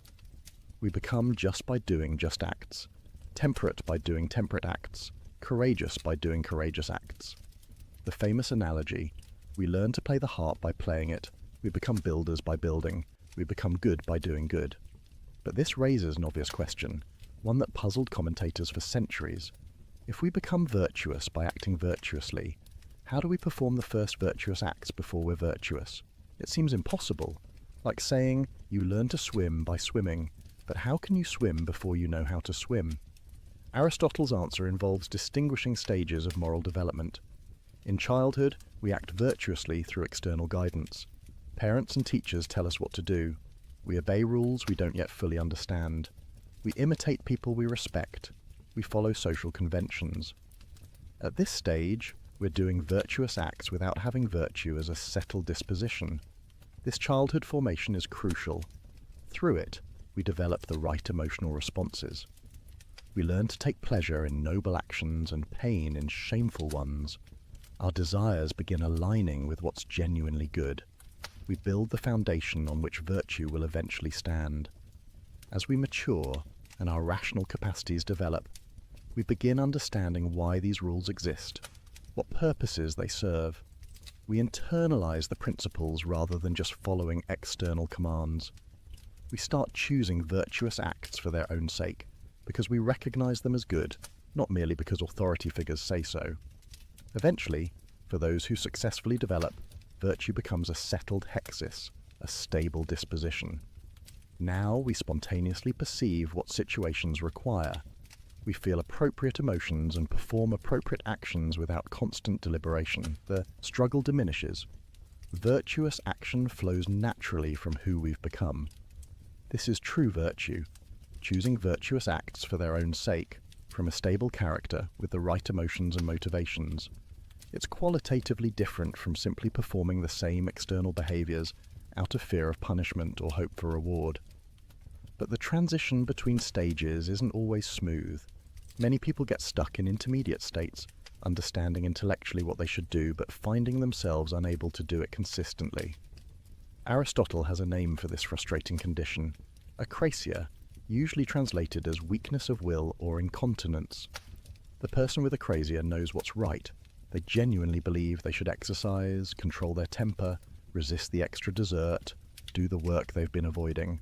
But when the moment comes, they act against their better judgment. They do what they know they shouldn't and immediately regret it. This phenomenon puzzled Greek philosophers. How is acrasia possible? If you truly know what's good, why would you choose what's bad? Socrates had argued that acrasia is impossible. If you choose badly, you must not really know what's good.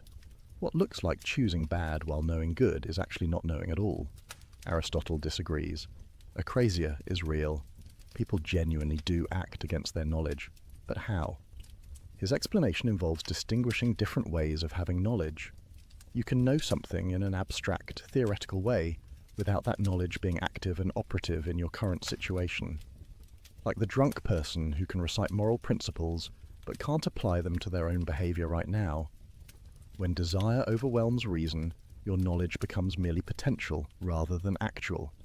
You have the information stored somewhere but can't access it effectively. Your emotions or appetites override your rational judgment in the moment. Afterwards, when desire subsides, your knowledge becomes active again, and you wonder how you could have acted so foolishly. The person with complete virtue doesn't face this problem because their emotions and reason are aligned. They don't just know intellectually what's good, they desire it emotionally. Their appetites have been shaped through habituation to want what's genuinely worth wanting, so they don't experience the internal conflict that characterizes acrasia. This explains why moral formation must start young, before reason fully develops. If you wait until someone is an adult to start instilling virtue, their emotional responses are already set. They can understand intellectually why virtue matters, but their desires pull in opposite directions. Achieving virtue becomes much harder, maybe impossible. But this raises troubling questions. If character formation depends on childhood habituation, does that mean people who had bad upbringings are doomed? Can someone with vicious character ever reform? Or is virtue available only to those lucky enough to receive proper early training? Aristotle is somewhat pessimistic here. He thinks character change is very difficult once dispositions are set. The person whose appetites were poorly formed in youth will struggle to achieve virtue later. Not impossible, but requiring tremendous sustained effort, working against ingrained patterns, fighting one's own habituated responses. This is one reason why Aristotle emphasizes the importance of good laws and proper education. Society has responsibility to raise children well, to instill virtue in the young, to create conditions that enable character formation.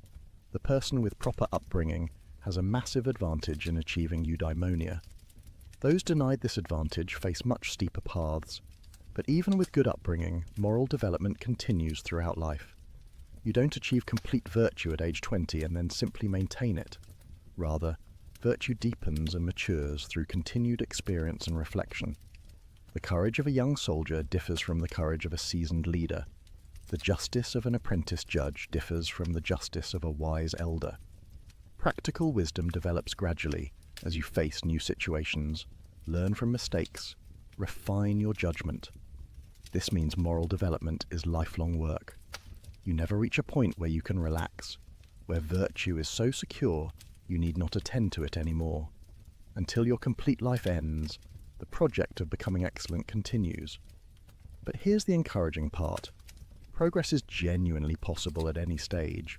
Even if you start with disadvantages, even if your character formation was poor, even if you've made countless mistakes, you can still move toward virtue. Maybe you won't achieve the complete virtue of someone with every advantage, but you can become better than you were, more virtuous than you are, closer to excellence than you started. The path requires honesty about your current state, clear vision of where you want to go, sustained effort in practicing virtue, patience with setbacks, and perhaps most importantly, surrounding yourself with virtuous people who model excellence and support your development. Because you can't become virtuous alone. We are social creatures, shaped by our communities, influenced by those around us. The company we keep forms our character as surely as our own choices do.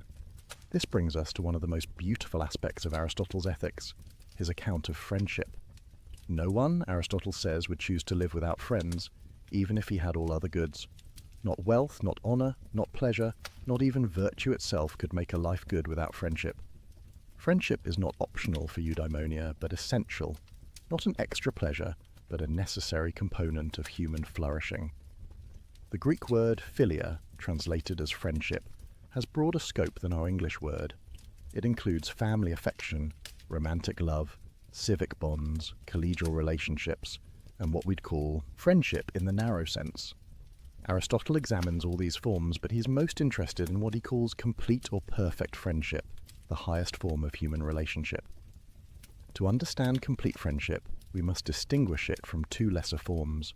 First, friendships of utility. These relationships exist because each person is useful to the other. Business partners, professional networks, neighbours who help each other, colleagues who collaborate, all exemplify friendships of utility. Nothing wrong with such relationships, but they're inherently fragile. When the usefulness ends, the friendship dissolves. Second, friendships of pleasure. These relationships exist because each person enjoys the other's company. Drinking buddies, hobby companions, people you have fun with, romantic relationships based primarily on physical attraction, all exemplify friendships of pleasure. Again, nothing wrong with them, but they're conditional. When you no longer find each other pleasant, when tastes change or circumstances shift, the friendship fades. Both utility friendships and pleasure friendships are real friendships in Aristotle's view. They involve genuine affection, though in a qualified way. But they're incomplete, instrumental, based on what each person gets from the other rather than on who the other person is. Complete friendship is different. It exists between good people who are similar in virtue. Each loves the other for who they are, not for what they provide. Each wishes good for the other's sake, not as means to their own benefit. The foundation is mutual recognition of each other's excellence of character. Such friendship requires several conditions. First, both people must be virtuous. Complete friendship can exist only between good people because only good people can consistently will genuine good for others. The vicious person is too focused on their own gratification to truly care about another's well-being as an end in itself. Second, they must recognize each other's virtue. You can't be friends with someone you don't know well enough to appreciate their character. Complete friendship requires intimacy, time spent together, shared experiences that reveal who each person truly is. Third, they must wish each other well for each other's sake, not for what the friendship does for themselves. This is the hardest condition to understand, because good friends do benefit from friendship. But in complete friendship, you care about your friend's good as an end, not merely as means to your own happiness. This creates an interesting philosophical puzzle. Aristotle says, the friend is another self. In loving your friend, you extend to them the appropriate self-love you have for yourself. But how is this possible? How can I love another person's good as much as my own? Doesn't this violate basic egoism? Aristotle's answer reveals something profound about human identity. We are not atomic individuals sealed off from others, fundamentally separate. Rather, our good is essentially social. When my friend flourishes, my own life is enriched. When they suffer, I am diminished. Not because I'm using them for my benefit, but because our lives are genuinely interconnected. Their eudaimonia becomes part of my eudaimonia. Think of what this means. Complete friendship isn't an addition to an already complete life, a nice bonus if you can get it. It's constitutive of eudaimonia itself. The solitary person, no matter how virtuous or intelligent or accomplished, cannot achieve complete flourishing. We need friends not as instruments for other goods, but as essential components of living well. Why? Several reasons. First, friends enable our own virtue. We become better people through association with good people. Their example inspires us, Their feedback corrects us. Their expectations hold us accountable. Trying to become virtuous alone is extraordinarily difficult. With virtuous friends, the path becomes clearer and more achievable. Second, friends provide the context for exercising many virtues. Justice finds its highest expression in relationships between equals. Generosity manifests most beautifully in giving to friends. Even courage and temperance are strengthened by acting together with others who share our commitment to excellence. Virtue practiced with friends becomes more complete than virtue practiced alone. Third, friends enhance our understanding. Through conversation, we clarify our thoughts, test our ideas, see things from new perspectives.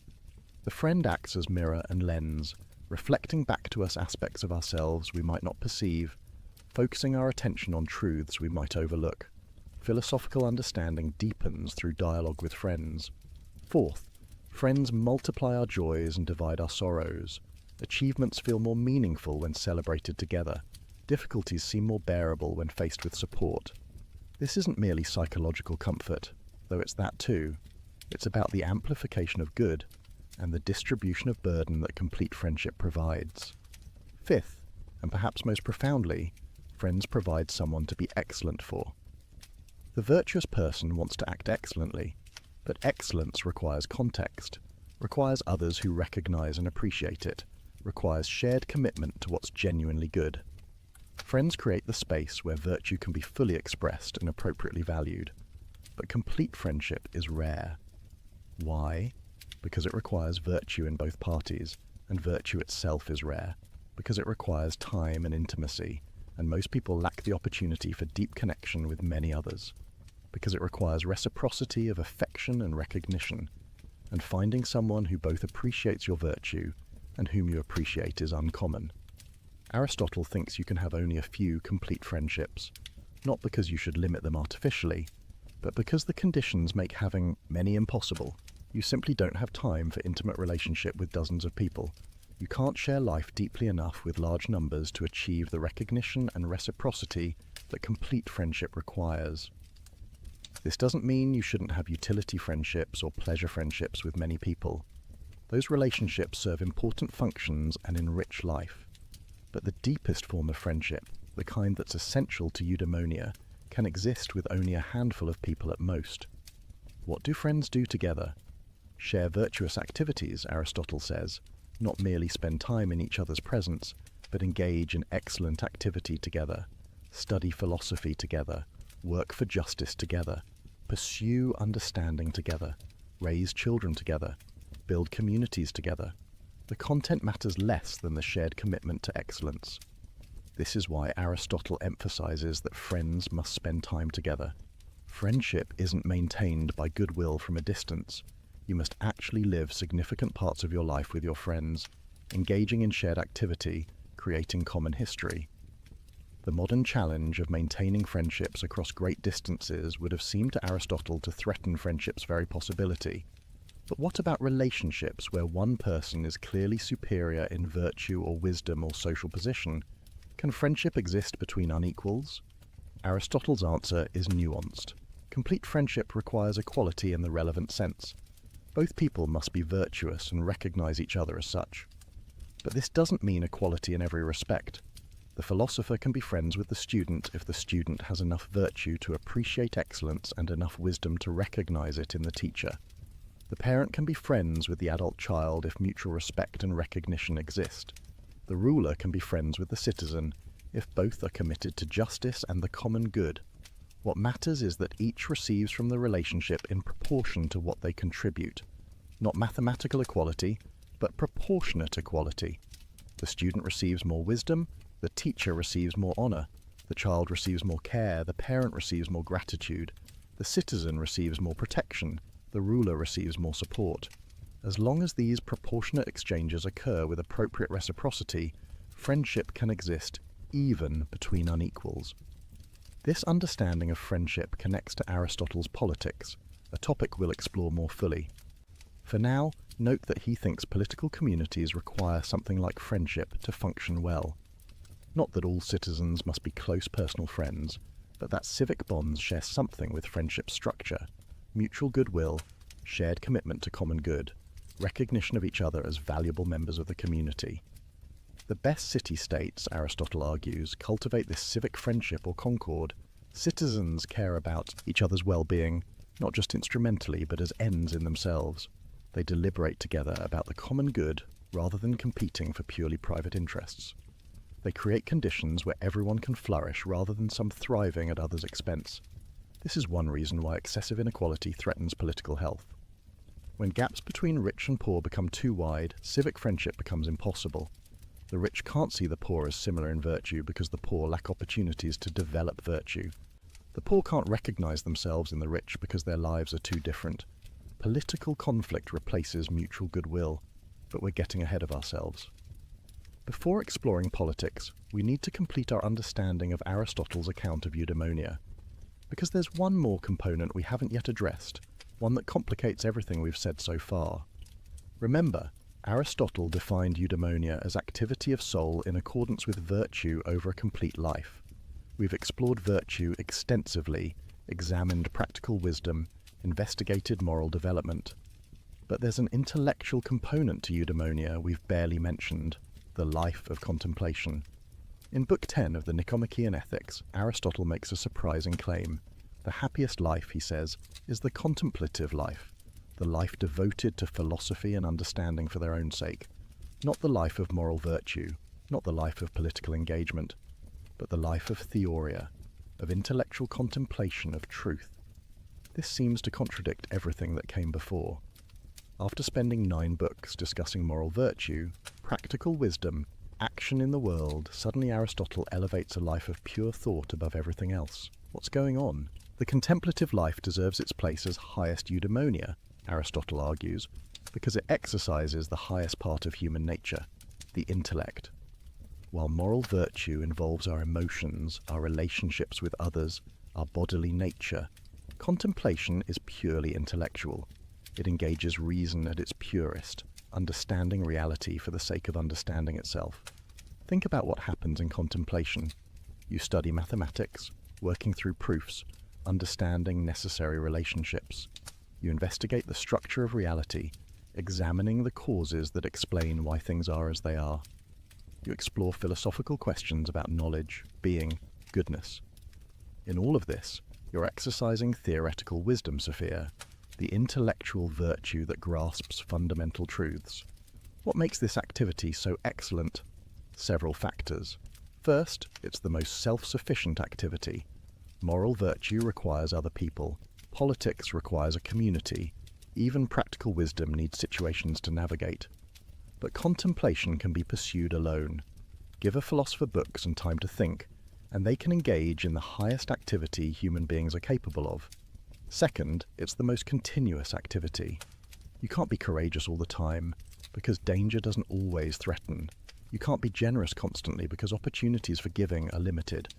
But you can contemplate for extended periods, hours on end, returning to it day after day. The contemplative life can fill your waking hours in a way the active life cannot. Third, it's the most pleasant activity, at least for those capable of it. The pleasures of understanding, of intellectual discovery, of grasping truth, surpass bodily pleasures in intensity and duration. They don't depend on external circumstances or physical conditions. They don't lead to satiety or regret. Once you've tasted the pleasure of philosophical understanding, other pleasures pale by comparison. Fourth, contemplation is loved for itself, not for any consequence. We contemplate because understanding is intrinsically worthwhile, not because it leads to something else. This makes it the most final activity, the one that best fits the definition of ultimate good pursued for its own sake. Finally, and most importantly, contemplation is the most godlike activity available to humans. The gods, Aristotle argues, engage in eternal contemplation. They think about thinking itself, understanding the highest truths in perfect actuality. They don't need moral virtue because they face no challenges requiring courage, no appetites requiring temperance, no others requiring justice. Their activity is pure contemplation. When we contemplate, we participate in divine activity. We transcend, however briefly, our animal nature. We rise above the bodily and emotional aspects of human life to engage in the purely intellectual activity that constitutes divine existence. In contemplation, we become most truly ourselves precisely by becoming most like God. This vision of the contemplative life raises many questions. Is Aristotle suggesting we should all become philosophers, abandoning practical life for pure study? Is he contradicting his earlier emphasis on moral virtue and political engagement? Or is there a way to integrate contemplation with the active life? Aristotle is aware of these tensions. He acknowledges that the contemplative life is too high for man. We're not pure intellects, but embodied creatures with physical needs, emotional nature, social dependencies. We can't sustain contemplation continuously. We need food, sleep, relationships, engagement with the world. The purely contemplative life is an ideal we can approximate but never fully achieve. Moreover, contemplation requires favorable external conditions. You need leisure, freedom from pressing material concerns, education, books, perhaps colleagues to discuss ideas with. The philosopher needs a supportive community that allows them to withdraw from practical affairs. Not everyone has access to these conditions. The contemplative life, like all forms of eudaimonia, requires good fortune. But here's Aristotle's nuanced position. The contemplative life is the highest form of eudaimonia, the most divine, the most complete expression of human nature at its best. But the life of moral and political virtue constitutes a secondary form of eudaimonia, genuinely excellent, though less perfect than contemplation. Most people will pursue this secondary happiness, engaging in virtuous action in the world, forming friendships, participating in political community, exercising practical wisdom in navigating life's challenges. This is genuinely good, genuinely fulfilling, genuinely a form of flourishing. It's just not the absolute peak of what human beings are capable of. The best life, then, might combine both. Virtuous action providing the foundation and context, contemplation providing moments of highest activity. You engage in politics or profession or family life, exercising moral virtues, developing practical wisdom, forming friendships. But you also make time for study, for understanding, for the intellectual activity that lifts you beyond immediate concerns into timeless truth. This mixed life fits most people better than either pure contemplation or pure action, and it makes sense of the relationship between moral and intellectual virtue. Moral virtue creates the stable character and organized life that makes sustained contemplation possible. Practical wisdom ensures you exercise moral virtue correctly. Contemplation, in turn, enriches your active life with perspective, meaning, connection to what's eternal. For someone living in the modern world, far from ancient Athens, what does this mean practically? How do we cultivate the contemplative dimension of flourishing alongside the active dimension? Perhaps it means reading philosophy, engaging seriously with ideas, thinking about fundamental questions rather than only immediate concerns. Perhaps it means studying mathematics, science, history, any discipline that expands understanding. Perhaps it means appreciating art, music, literature, the cultural achievements that invite contemplation of beauty and meaning. Perhaps it simply means making space in your life for thinking, for wondering, for pursuing understanding because understanding matters, not because it serves some practical purpose, resisting the constant pressure toward productivity and utility, valuing knowledge for its own sake rather than only for what it enables you to do. The contemplative life in this sense isn't restricted to professional philosophers. Anyone can pursue understanding. Anyone can exercise theoretical reason. Anyone can participate in the intellectual activity that Aristotle sees as highest human activity. The question is whether we make room for it, whether we value it enough to dedicate time and attention to it. And there's something deeply consoling about Aristotle's elevation of the contemplative life. It suggests that human flourishing isn't reducible to success in career, relationships, pleasures, achievements. Even if all those go well, life lacks something essential without the intellectual dimension, without engagement with truth for its own sake, without the activity of understanding.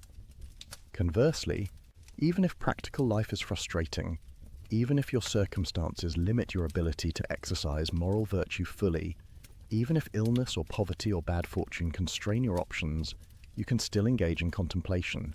You can still think, learn, understand.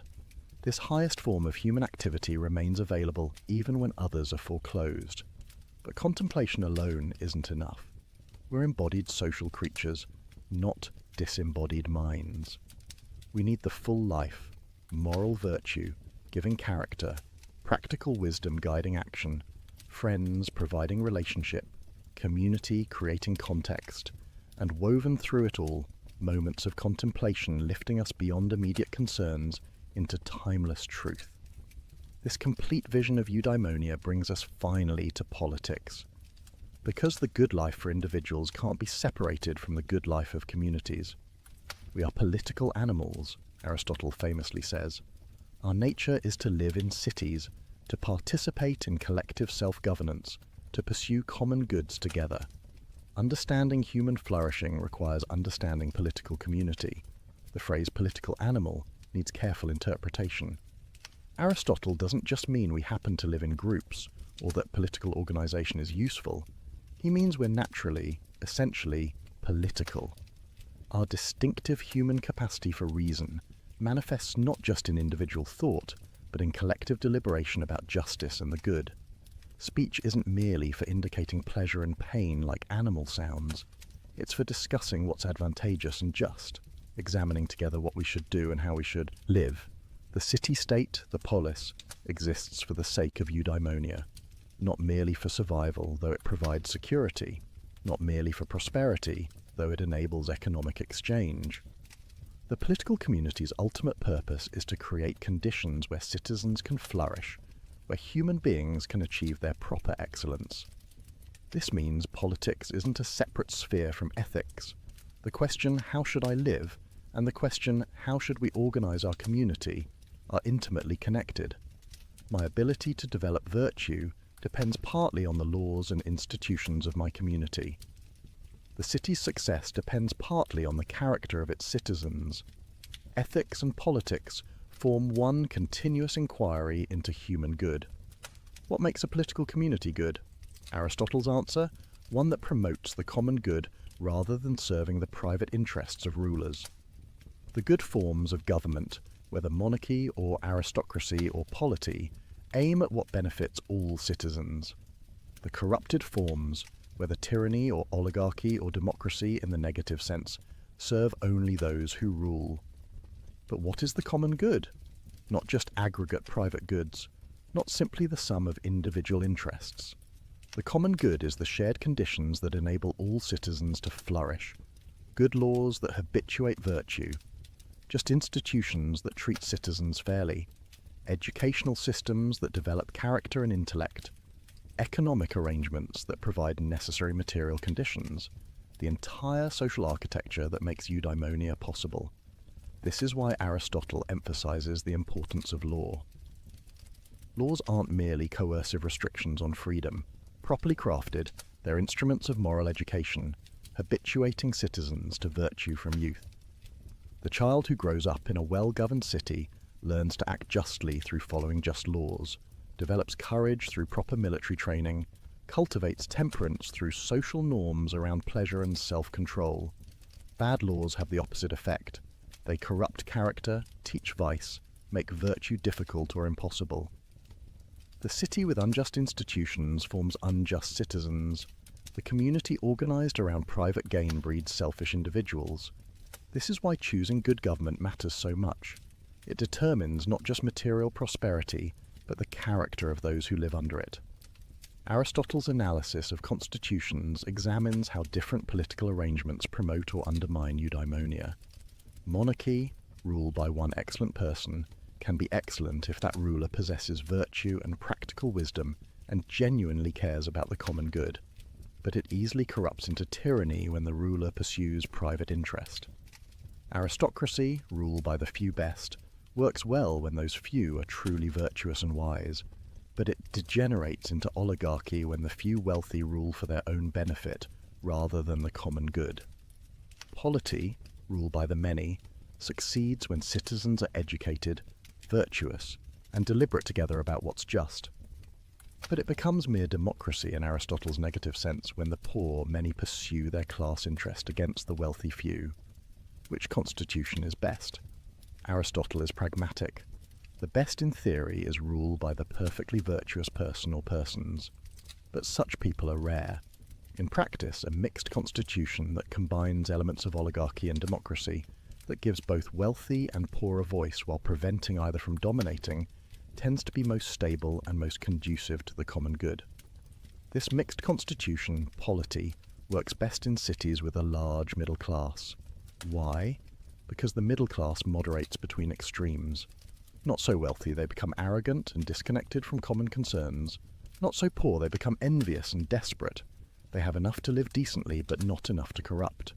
They're invested in stability, but open to gradual improvement. The vision is remarkably democratic for its time, though still limited by Greek prejudices. Aristotle thinks citizenship should be relatively widespread, that many should participate in deliberation about the common good, that rotation in offices prevents concentration of power. The good city encourages active participation rather than passive subjection. But his vision remains exclusionary in ways we must reject. He defended slavery as natural, argued that some humans are suited only to serve others, justified exploitation of those he considered inferior. This is morally abhorrent, contradicted by what we now know about human equality and universal dignity. Similarly, Aristotle excluded women from citizenship, considered them naturally subordinate to men, denied them the opportunity for full development of rational capacities. Again, this is indefensible, rooted in the prejudices of his culture rather than sound reasoning. And his view that Greeks were naturally superior to barbarians, that non-Greeks existed to be ruled by Greeks, reflects a cultural chauvinism we must unequivocally reject. These errors matter. They're not incidental features we can ignore while accepting the rest of Aristotle's politics. They reveal how even brilliant philosophers can be limited by their historical circumstances, how unquestioned assumptions can corrupt otherwise sound reasoning, how we must always read critically rather than accepting authority blindly. But we can learn from Aristotle's political insights while rejecting his prejudices. The core idea remains valuable. Political communities exist to enable human flourishing. Good government creates conditions for citizens to develop virtue and exercise it excellently. Justice requires distributing benefits and burdens fairly. Citizens should participate actively in collective self-governance.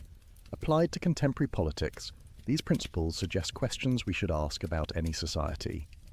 Do our laws and institutions promote character development? Do economic arrangements enable most people to acquire the education and resources necessary for flourishing? Do political structures encourage active participation or create apathy? Does the distribution of wealth and power allow for civic friendship? Or does excessive inequality fracture community? Aristotle would likely critique contemporary democracies for failing to educate citizens in virtue, for allowing wealth to corrupt political processes, for fragmenting civic identity through excessive individualism. But he would also recognize the expansion of citizenship beyond his limited vision, the rejection of slavery and subjugation, the opportunity for more people to develop their capacities.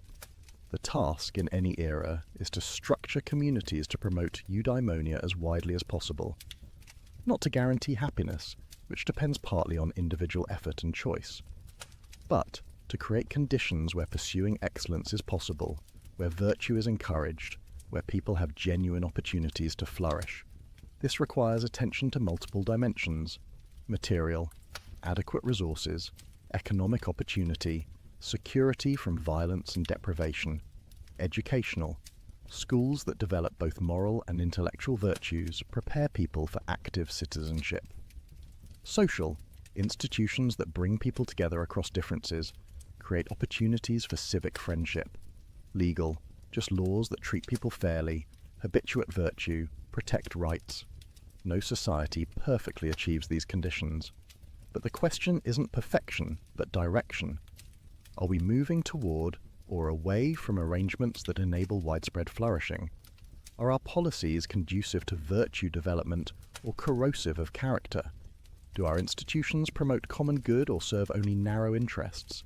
These questions remain as urgent today as in Aristotle's Athens, perhaps more so, given our greater power, our global interconnection, our capacity for both tremendous good and tremendous harm.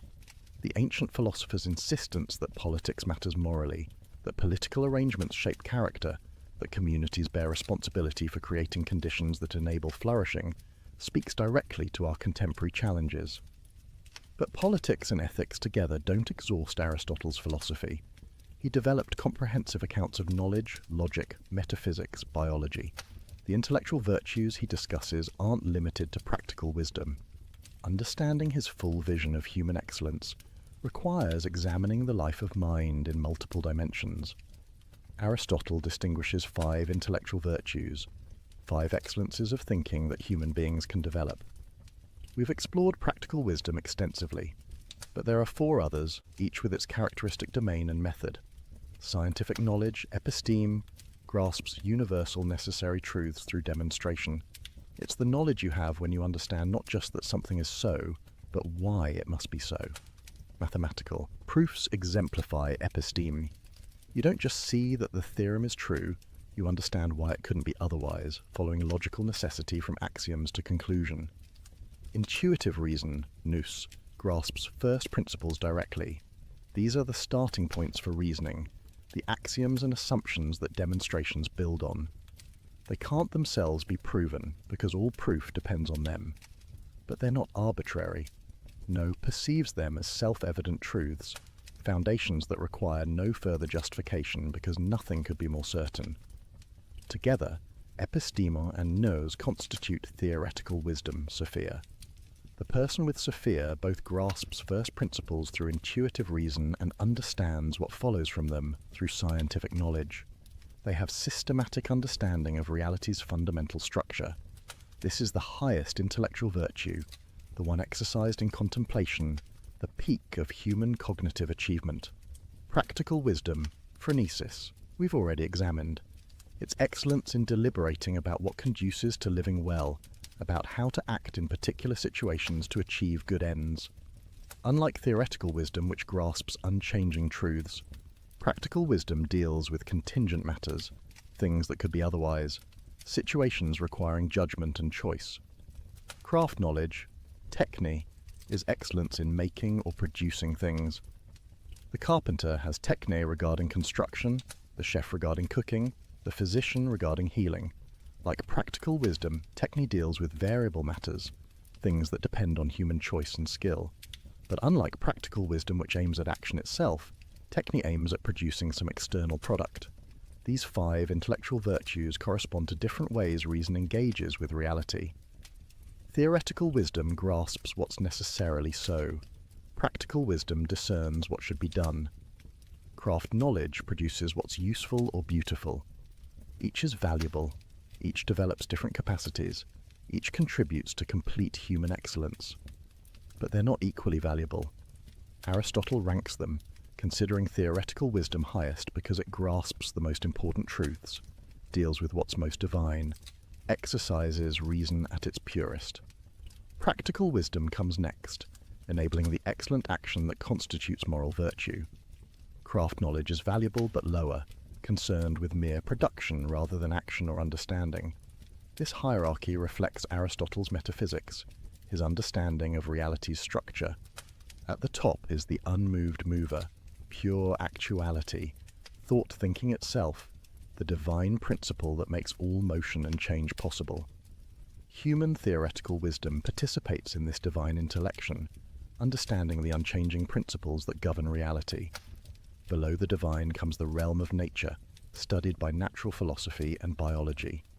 Here Aristotle spent enormous energy observing animals, categorizing species, investigating life's principles.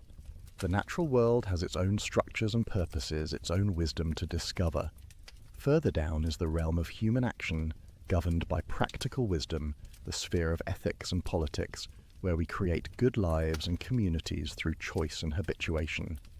At the bottom is the realm of production, where craft knowledge operates, making useful objects and beautiful artifacts.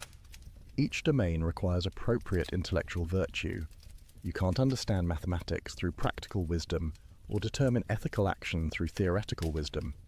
Each type of knowledge has its proper sphere and method. but all contribute to eudaimonia. The complete life includes all the intellectual virtues operating in their proper domains: theoretical wisdom in contemplation of truth, practical wisdom in living well, scientific knowledge in systematic understanding, intuitive reason in grasping principles, even craft knowledge in making useful and beautiful things. This comprehensive vision of intellectual excellence reminds us that human flourishing involves the full development of our rational capacities in all directions. Not just moral virtue, not just practical success, not just theoretical understanding, but the complete cultivation of mind in its various operations. For someone reading Aristotle today, this suggests the value of broad education. Learn mathematics to develop scientific reasoning, study philosophy to cultivate theoretical wisdom, engage in ethics to develop practical wisdom, master some craft to develop productive skill, exercise intuitive reason by examining foundational assumptions. Each form of learning develops different capacities, trains different aspects of intellect, contributes distinctively to the life of mind. The educated person isn't narrowly specialized but broadly cultivated, able to think well across multiple domains. But intellectual virtues alone don't constitute eudaimonia. We must return to the complete picture Aristotle paints, integrating all the elements we've explored into a coherent vision of human flourishing. The Aristotelian good life combines multiple components, all necessary, working together. It requires moral virtue, the settled dispositions that enable excellent action. It requires practical wisdom, the judgment that applies virtue appropriately in particular situations. It requires adequate external goods, the material conditions that make sustained excellent activity possible. It requires friendship, the relationships that give life meaning and provide context for virtue. It requires political community, the social structures that enable and support flourishing. And it includes intellectual virtue, especially the contemplative activity that exercises our highest capacities. This is a demanding vision. Flourishing isn't easy, isn't guaranteed, isn't achieved through following simple formulas. It requires sustained effort over a complete life, favorable circumstances, good fortune, proper formation from youth, supportive community, intellectual development, and moral cultivation. But it's also an encouraging vision, because it suggests human beings are capable of genuine excellence, that we can develop noble character, that life can be deeply meaningful when lived well. The possibility of eudaimonia, however difficult to achieve, remains genuinely open to us. What would an Aristotelian life look like in practice? Let's sketch a day in such a life, recognizing that details vary with circumstances, that there's no single correct way to live excellently, but that certain patterns characterize flourishing. You wake with a sense of purpose, not dread. Your life has direction, aims at something genuinely worthwhile, allows you to exercise capacities you've developed through sustained effort. You've habituated yourself to rising at a reasonable hour, neither sleeping excessively nor depriving yourself of necessary rest. Morning offers time for contemplation. Perhaps you read philosophy, engaging seriously with ideas. Perhaps you study something that exercises theoretical reason, mathematics, history, science. Perhaps you simply think, reflecting on fundamental questions, exercising mind for its own sake. This isn't preparation for something else but valuable activity itself. Work occupies much of your day. Not any work, but work that allows exercise of excellence. If you're fortunate, you've found a role that uses your distinctive abilities, contributes to common good, allows you to develop craft or intellectual or leadership skills. If not, you're working to change circumstances, or at least finding ways to exercise virtue within constraints. You approach work with practical wisdom, discerning what each situation requires, finding the mean between extremes, acting virtuously even in difficult circumstances, courage when confronting problems, temperance in managing success, justice in dealing with colleagues, generosity in helping others. Meals are occasions for both nourishment and social connection. You eat with temperance, enjoying food without excess.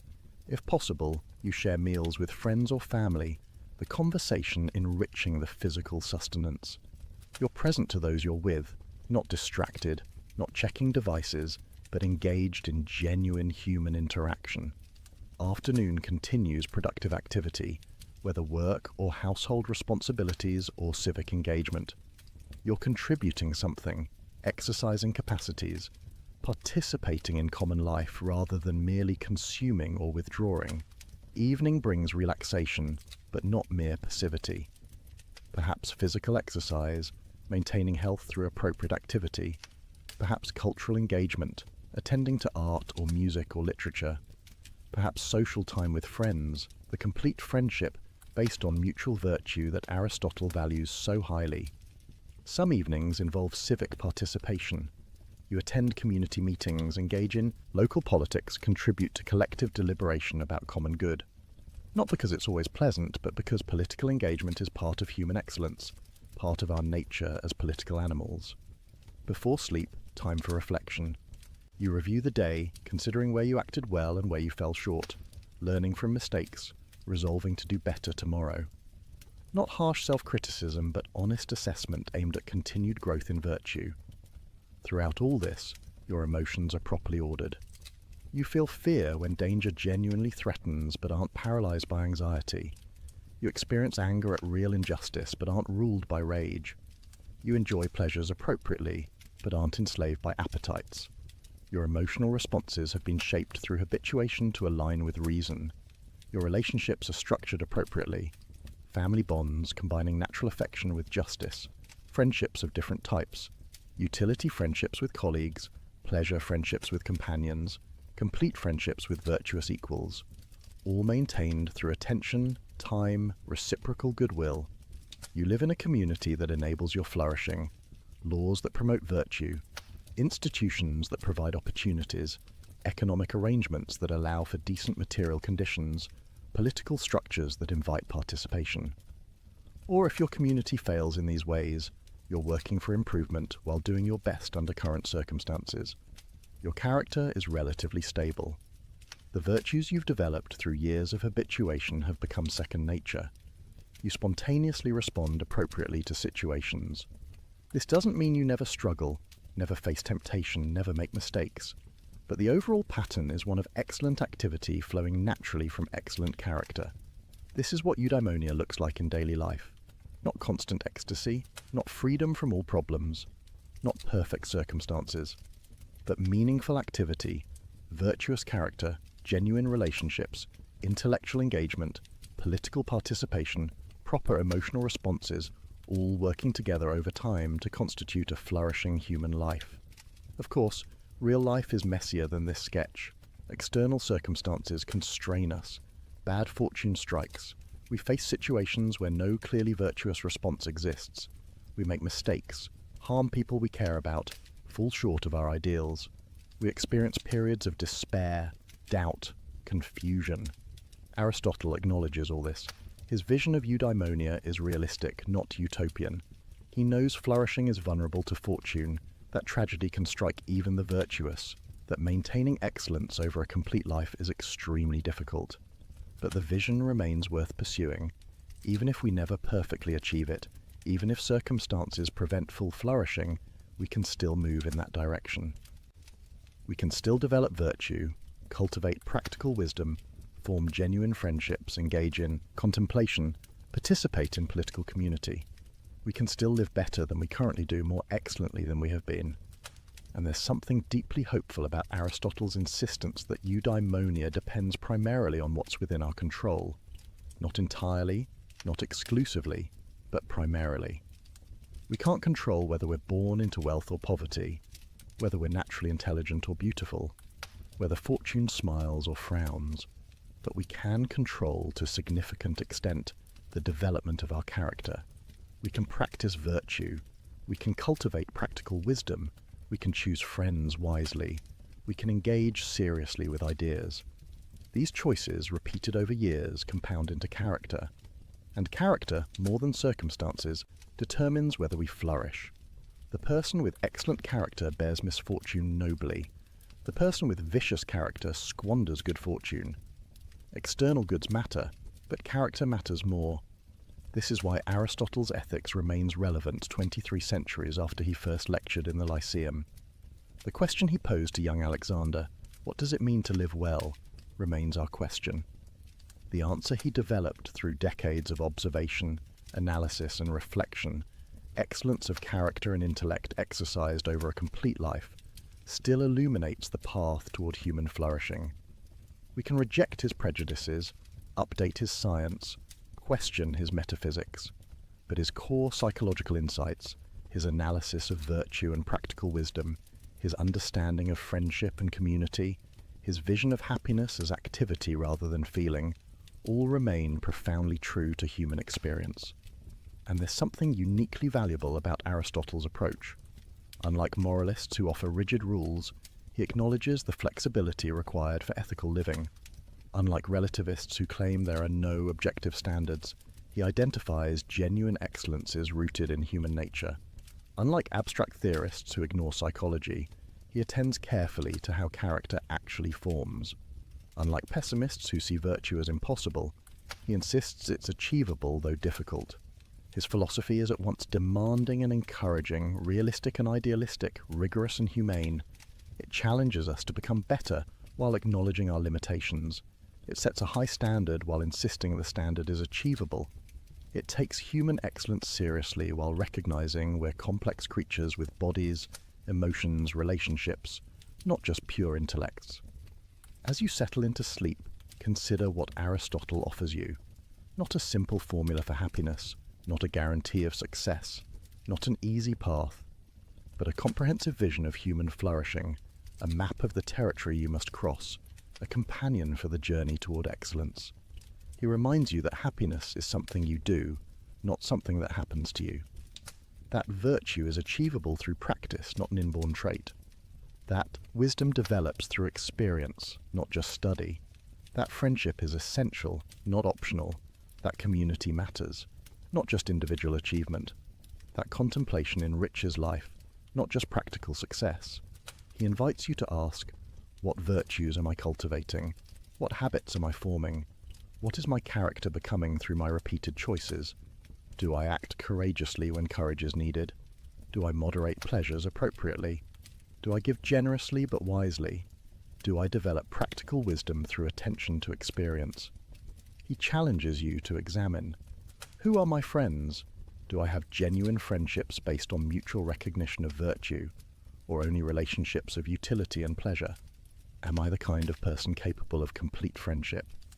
Am I someone others would want as a friend? He questions you. How do I spend my time?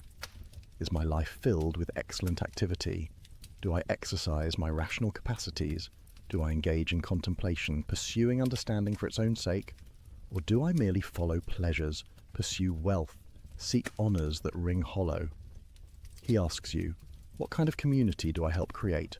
Do I participate in political life? Do I work for justice and the common good? Do I contribute to conditions that enable others to flourish? Or do I withdraw into private concerns, ignoring civic responsibilities? Most fundamentally, he poses the question that started our evening together. What does it mean for me to live well? What would flourishing look like for someone with my capacities, circumstances, opportunities? How do I move from where I am toward genuine excellence? These are not questions to answer tonight, here in the quiet dark. They're questions for a lifetime. Questions that each day presents anew. Questions that require continuous attention and reflection and choice, but asking them, taking them seriously, letting them guide your decisions. This itself moves you toward the eudaimonia Aristotle describes. The ancient world Aristotle inhabited is long gone. The city-states have fallen. The gods he referenced no longer command worship. The scientific theories he proposed have been superseded. The social structures he took for granted have collapsed. But the questions remain. The capacity for virtue persists. The possibility of practical wisdom endures. The need for friendship continues. The desire for understanding burns as bright. The project of becoming excellent, of living well, of achieving eudaimonia, this remains the human project, as urgent now as when Aristotle walked through the Lyceum's covered pathways discussing it with his students. His answers aren't final. Each generation must adapt his insights to new circumstances, reject his errors, develop his principles in new directions. But his approach, beginning with human nature, examining actual experience, building systematic understanding, connecting ethics to politics, integrating thought and action, this remains a model for thinking seriously about how to live. And his conclusion, that human beings are capable of genuine excellence, that flourishing is possible through cultivation of virtue and wisdom, that happiness consists in excellent rational activity over a complete life. This remains a vision worth pursuing, worth striving toward, worth letting guide our choices even when fully achieving it proves impossible. As sleep approaches, carrying you from conscious thought into the mysterious realm of dreams, let these ideas settle into that deeper part of yourself where wisdom takes root.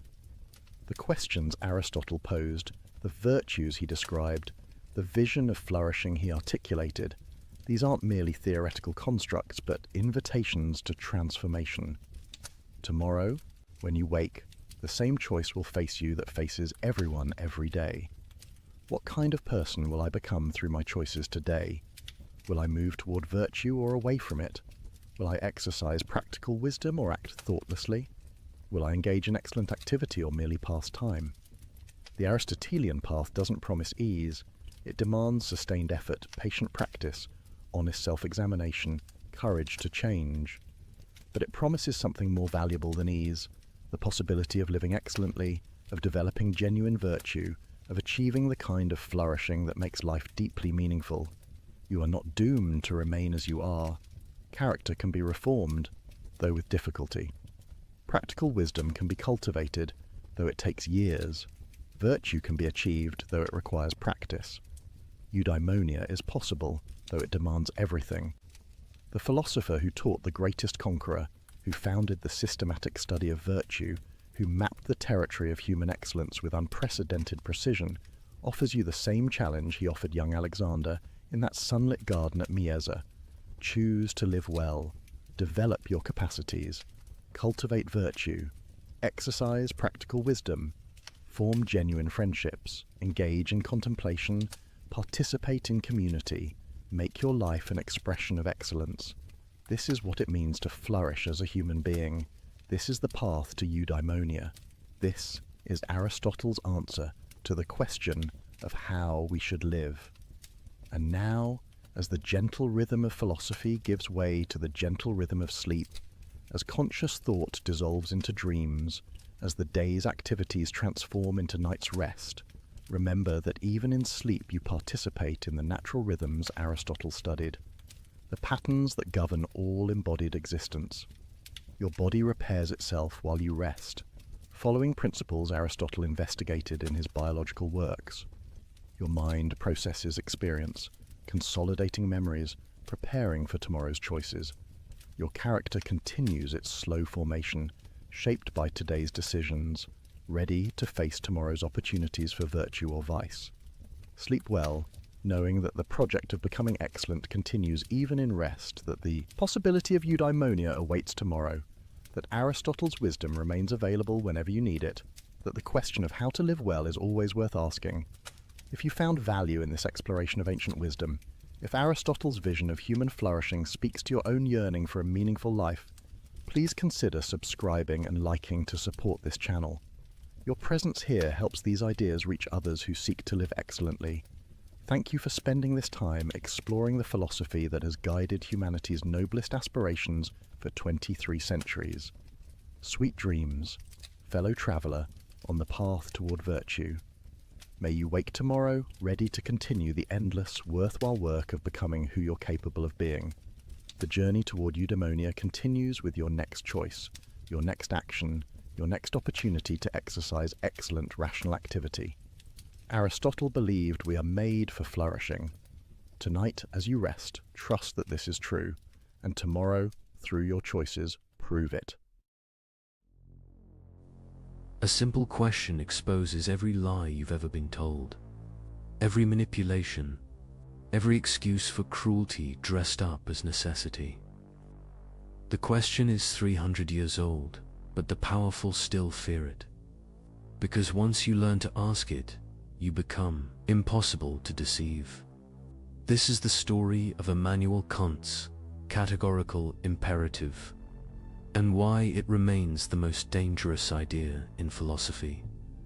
For centuries, human beings have justified terrible actions with reasonable-sounding explanations.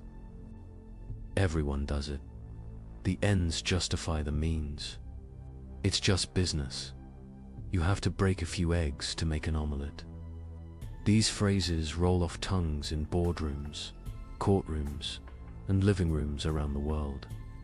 They sound pragmatic, sophisticated, realistic. But in 1785, a German philosopher in the small city of Kingsburg discovered something extraordinary. He found a test that exposes every one of these justifications as empty rationalization. A single principle that reveals why certain actions are wrong, not because they produce bad outcomes, not because society disapproves, but because they violate something fundamental about what it means to be human. Before we understand why Kant's principle is so powerful, we need to understand the problem it solves. And that problem is as old as human civilization itself. Imagine a world where everyone truly believed that morality was simply a matter of personal opinion, where right and wrong carried no more weight than preferences about food or music, where murder is wrong had the same logical status as I don't like cilantro. This might sound liberating at first, complete moral freedom. No judgments, everyone doing their own thing. But think it through. Really think it through. In such a world, when someone steals from you, you cannot say they did something wrong. You can only say you didn't like it. When they respond, well, I believe stealing is fine, you have no ground to stand on.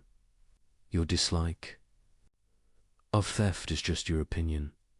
Their approval of theft is just theirs. There's no fact of the matter, no truth to discover. Just competing preferences with equal validity. The same logic applies to everything. Deception, betrayal, violence, cruelty. If morality is merely subjective, then the person who enjoys inflicting suffering is not mistaken about anything. They simply have different tastes than you do. Calling them immoral would be like a person who enjoys spicy food telling someone who prefers mild food that they're wrong. It's a category error. This isn't a hypothetical problem. Throughout history, this view, call it moral relativism or moral subjectivism, has tempted thoughtful people precisely because it seems to avoid dogmatism and allow for tolerance. Who are we to impose our values on others? Shouldn't everyone be free to choose their own moral framework? But notice what happens when you actually try to live this way. You cannot. When you witness genuine, injustice-y child being abused, an innocent person being framed for a crime, a vulnerable person being exploited, something in you rebels against the idea that this is merely a matter of opinion. You don't think, well, I personally dislike child abuse, but the abuser has their own valid perspective. You recognize immediately and with certainty that something objectively wrong is occurring, that the perpetrator is not simply expressing a different preference, but violating something real. This recognition reveals that we don't actually believe morality is subjective, even if we sometimes claim to.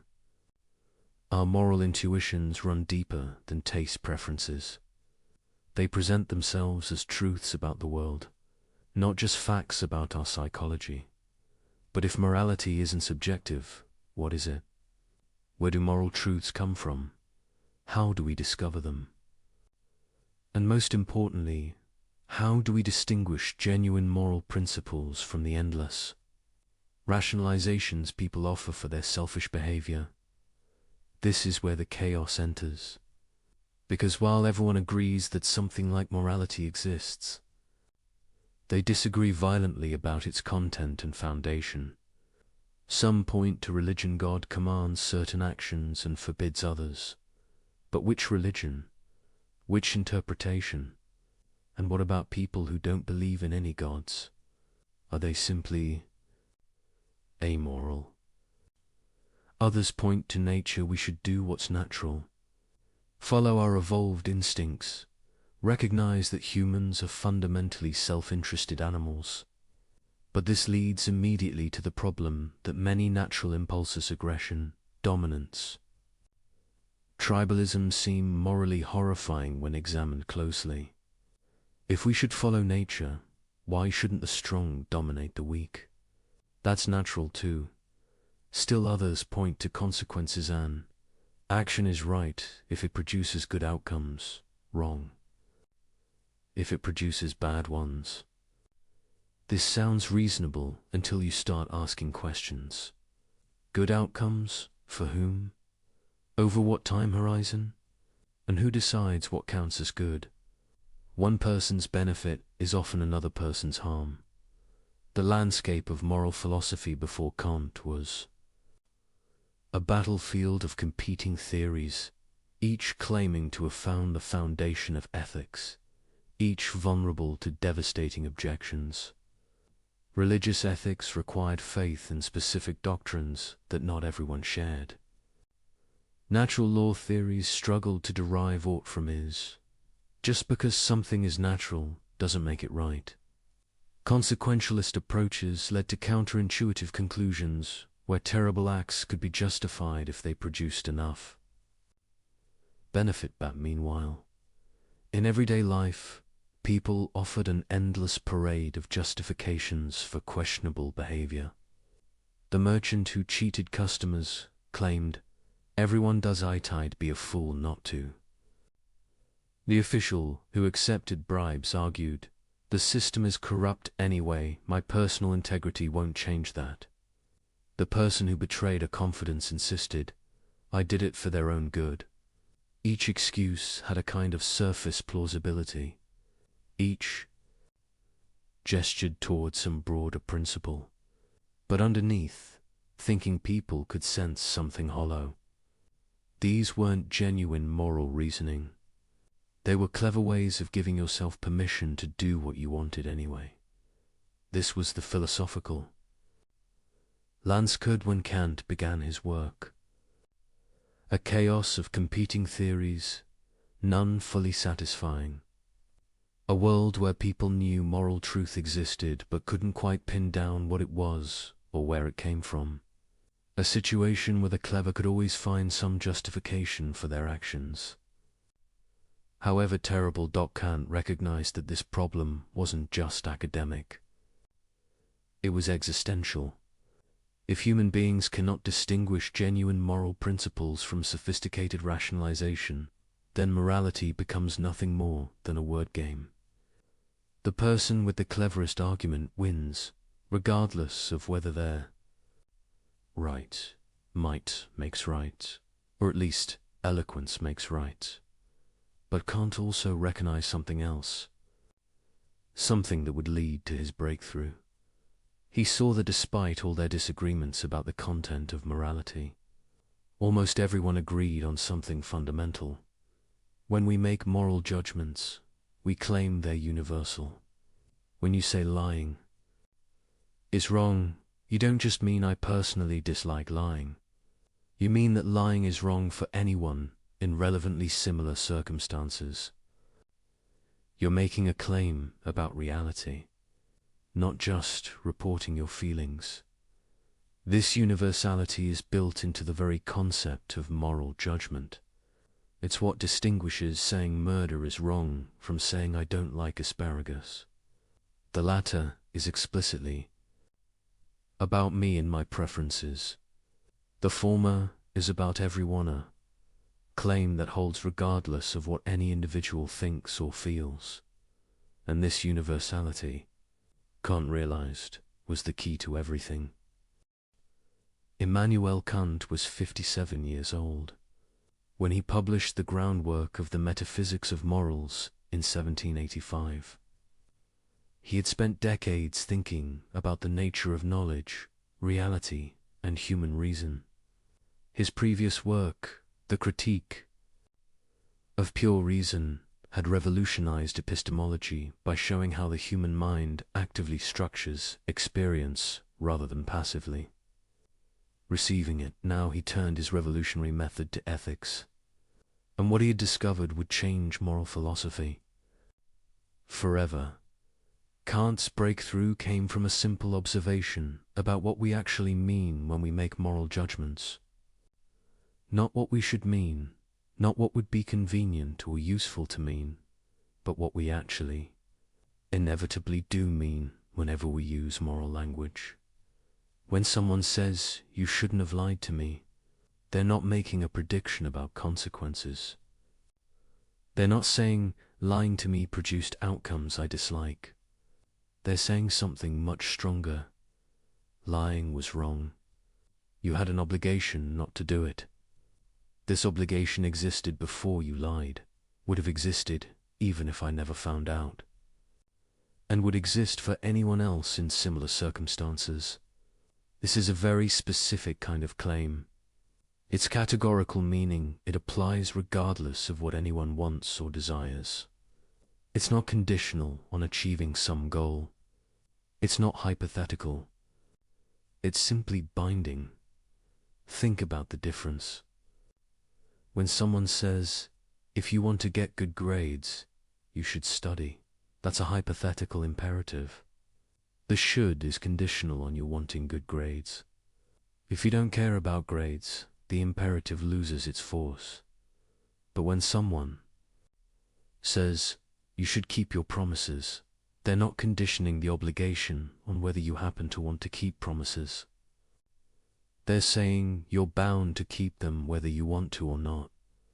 That's a categorical imperative, a command that applies to you simply because you're a rational being. Regardless of your personal goals or desires, this distinction might seem subtle, but it's revolutionary. Because once you see it, you realize that most attempted justifications for immoral behavior try to smuggle hypothetical imperatives into places where only categorical ones belong. When someone says, "I had to lie because I wanted to avoid conflict," they're treating morality as hypothetically, if you want to avoid conflict, then lying is acceptable. But that's not how morality actually works. The wrongness of lying doesn't depend on whether avoiding conflict is your goal. It's wrong categorically, regardless of what you want. Kant saw that moral obligations had to be categorical, or they weren't really moral obligations at all. They would just be strategic advice, dressed up in ethical language. But this raised an even deeper question. Where do categorical imperatives come from? What gives them their binding force? Previous philosophers had offered various answers. Divine command, God makes them binding. Natural law, they're written into the fabric of reality. Social contract, we all agree to follow them. But each answer had problems. If categorical imperatives come from God, then non-believers have no reason to follow them. If they come from nature, we're back to the problem of deriving ought from is. If they come from social agreement, then they're not really categorical, they're conditional on the agreement. Holding Kant's answer was startling in its elegance. Categorical imperatives don't come from anything outside human reason. They emerge from the nature of rational agency itself. Here's how the argument works. When you act, you always act according to some principle or maxim. This isn't something you can avoid. Even seemingly random or impulsive actions are based on implicit principles. I'll do whatever feels good in the moment. Or I'll follow my first instinct. Or I'll do what's easiest. These maxims are the subjective principles that guide your choices. Sometimes you're aware of them, sometimes not. But they're always there. Now, when you act on a maxim, you're implicitly claiming something.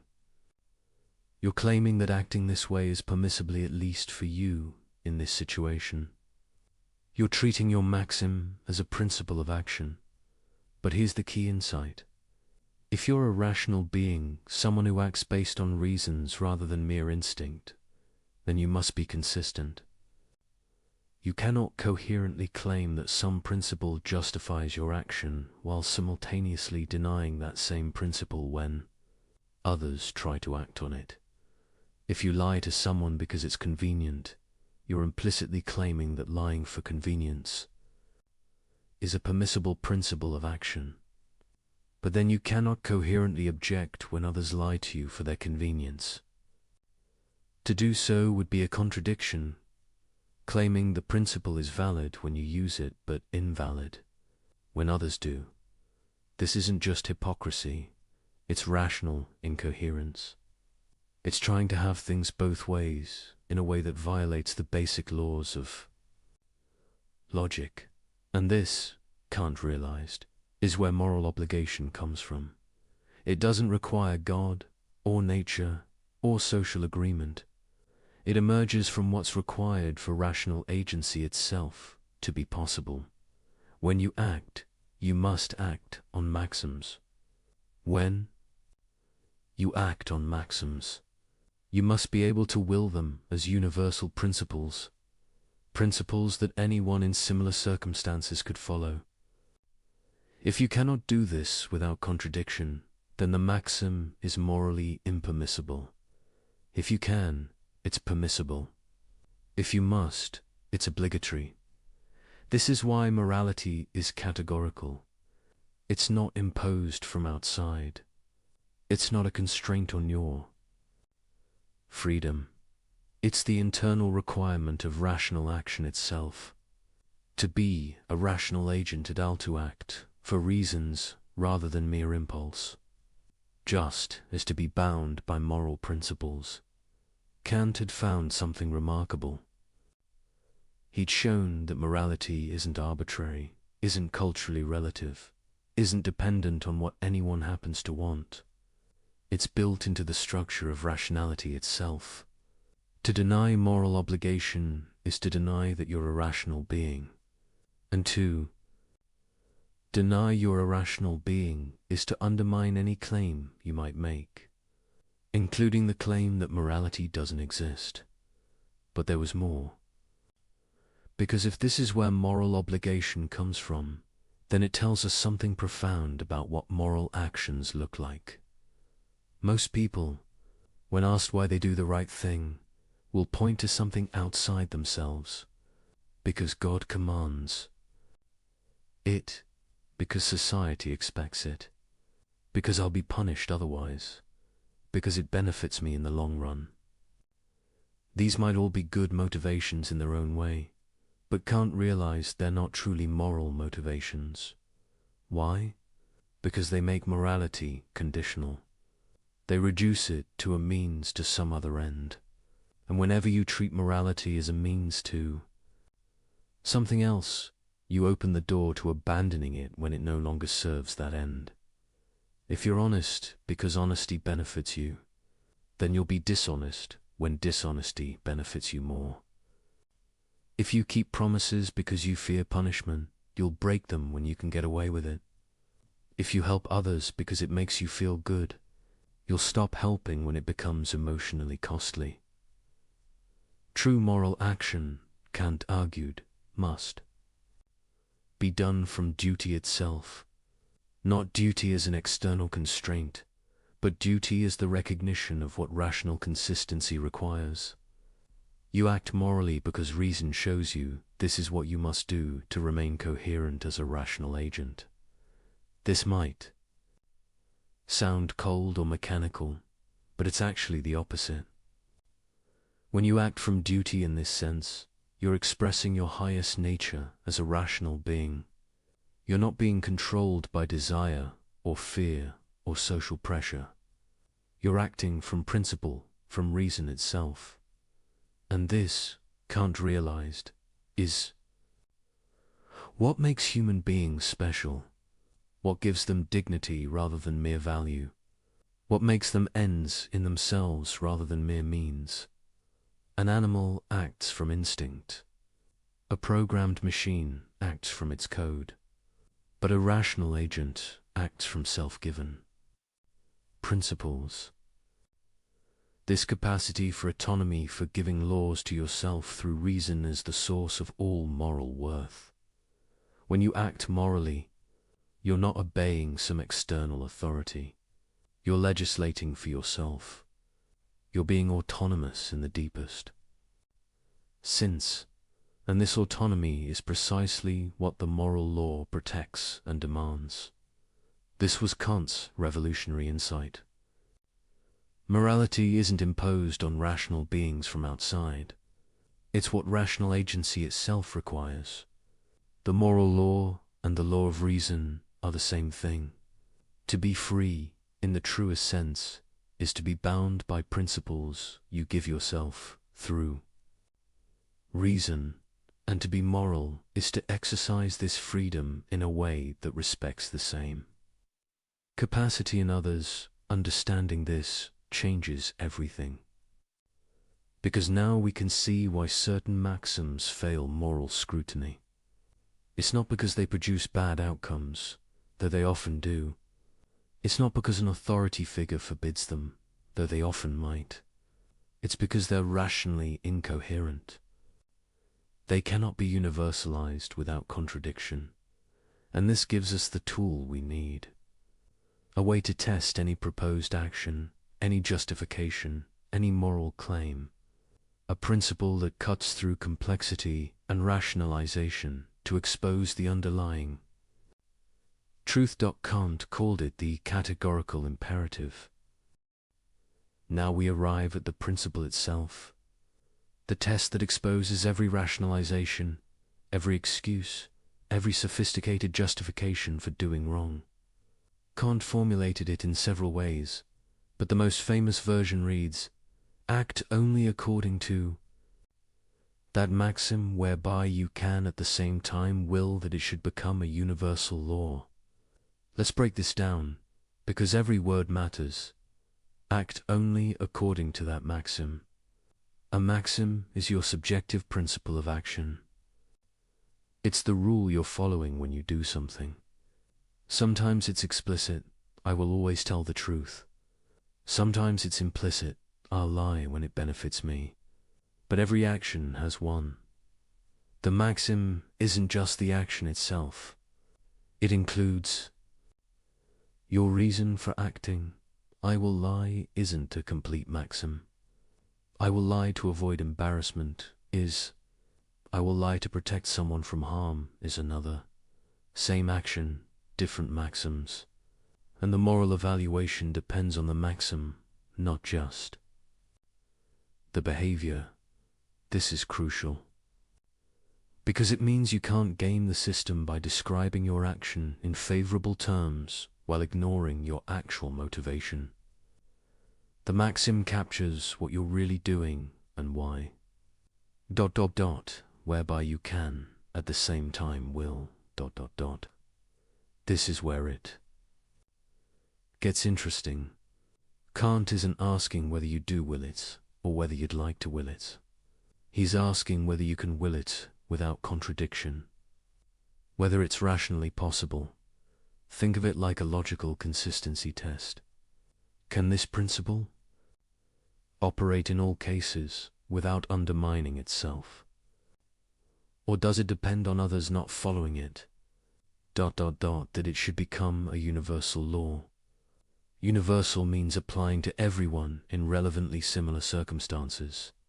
A law means a principle that holds necessarily, not just contingently. So the test asks, can you coherently will that everyone, when in circumstances like yours, acts according to the same principle you're following? Not would you prefer they did, but can you rationally will it without contradiction? Let's see how this works with concrete examples. Consider lying. Suppose your maxim is, I will make false promises when it helps me get what I want. Now apply. The universalization test. Can you will that everyone follows this maxim? That whenever someone wants something, they can make promises they have no intention of keeping. Here's where it breaks down. If everyone made false promises whenever convenient, the entire practice of promising would collapse. No one would believe promises anymore. The institution itself would dissolve. But notice your maxim depends on other people believing promises. You're trying to exploit their trust. You're relying on the general practice of promise-keeping existing, while simultaneously acting to undermine it. This is the contradiction. You cannot coherently will your maxim as universal law, because doing so would destroy the very conditions that make your maxim effective. You're trying to make an exception for yourself, while depending on others not making exceptions for themselves. This isn't a contradiction in consequences, though those would be bad. It's a contradiction in conception. The maxim, when universalized, undermines its own possibility. It's like sawing off the branch you're sitting on. Kant called this a contradiction in conception, and it marks actions that are strictly forbidden. You cannot universalize the maxim even in thought without logical incoherence. But there's another type of failure, more subtle. Consider refusing to help others in distress. Your maxim might be, I will never help anyone who needs assistance, and I will rely entirely on my own resources. Can you universalize this? Unlike the lying case, there's no logical contradiction in everyone following this principle. It's conceivable that people could live this way, everyone completely self-reliant, no one helping anyone. But here's the problem. Can you will it? Can you rationally choose for this to be universal law? As a finite, vulnerable human being, you know you will face situations where you need help. Illness, accident, bad luck, circumstances beyond your control, these are inevitable. Parts of human existence. Your own rationality requires you to will the conditions that make your goals achievable. So you face a contradiction in will. You cannot coherently will both, that you pursue your rational ends as a finite being, and that no one ever helps anyone. To will the second is to will the frustration of the first. This isn't about predicting consequences or calculating benefits. It's about what you can rationally will without self-contradiction. And you cannot will conditions that make your own. Rational agency impossible. Kant called this a contradiction in will. And it marks actions that are imperfect duties, things you're obligated to do, though with some latitude in how and when. The beauty of this test is its simplicity and power. You don't need to calculate outcomes, consult religious texts, or survey what society approves. You just need to think clearly about whether you can universalize your maxim without contradiction. But people often try to evade the test through clever reformulation of their maxims. They make them so specific that they don't seem to apply to anyone else. I will lie when my name is John, and it's raining on a Tuesday in March, and I'm wearing blue socks.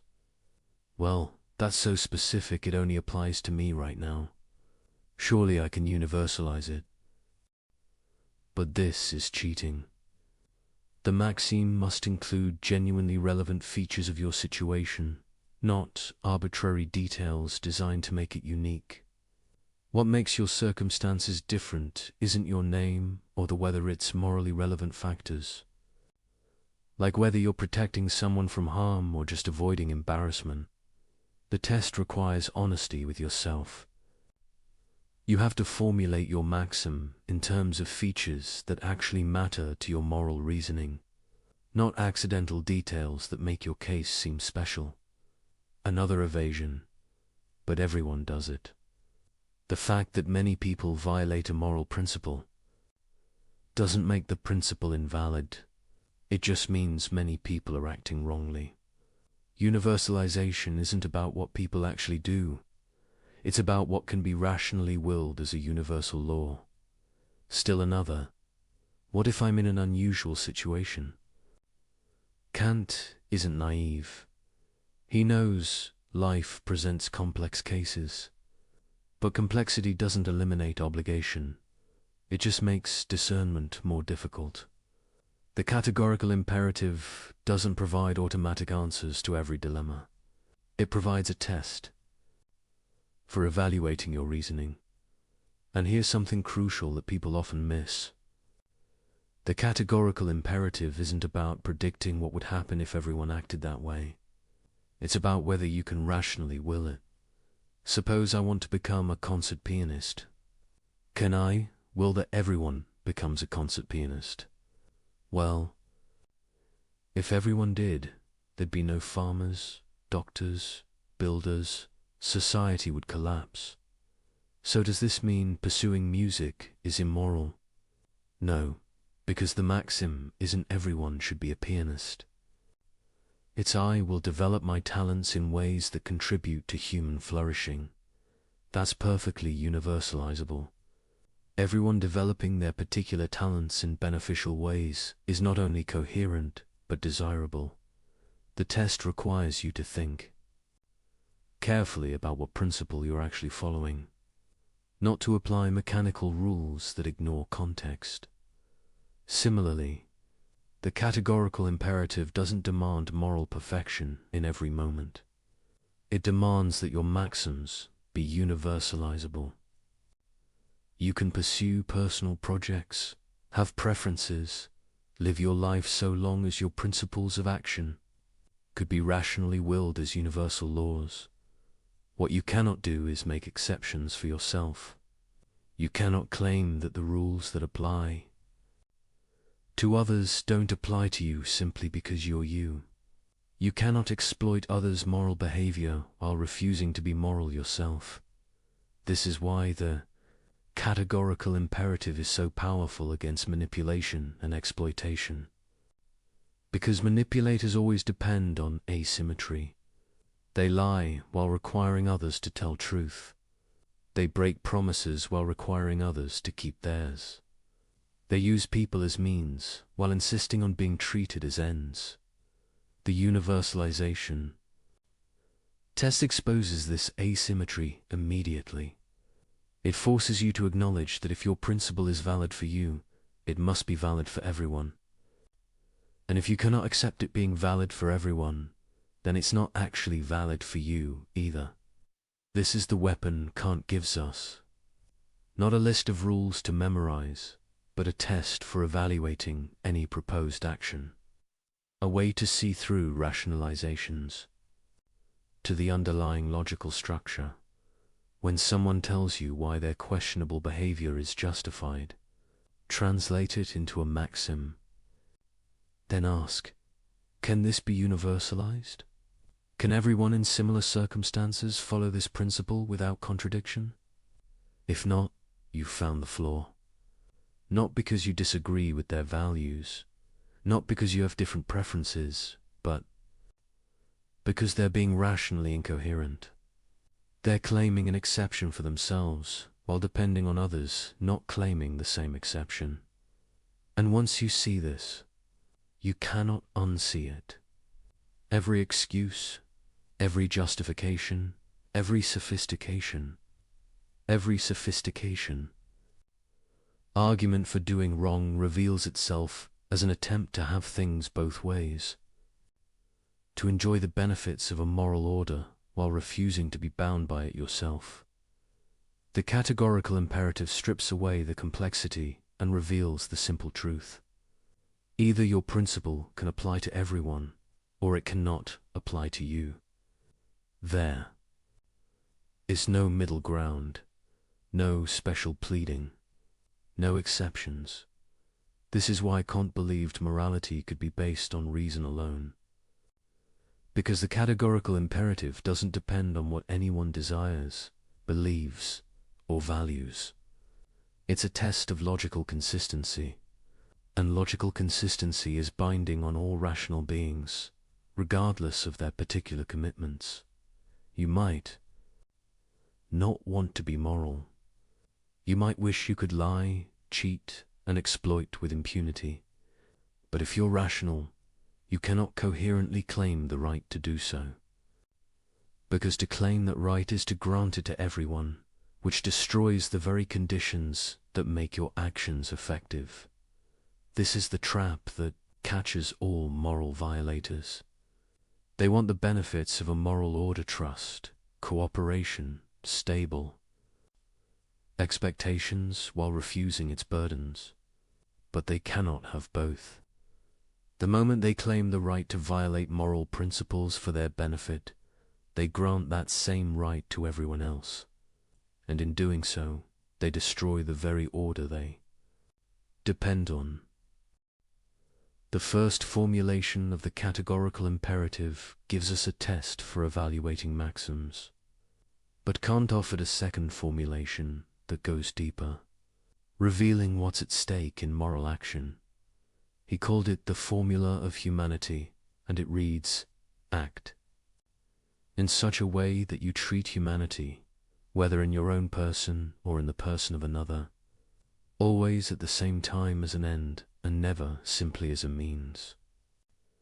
This formulation shifts focus from the logical structure of maxims to the fundamental value that makes morality possible.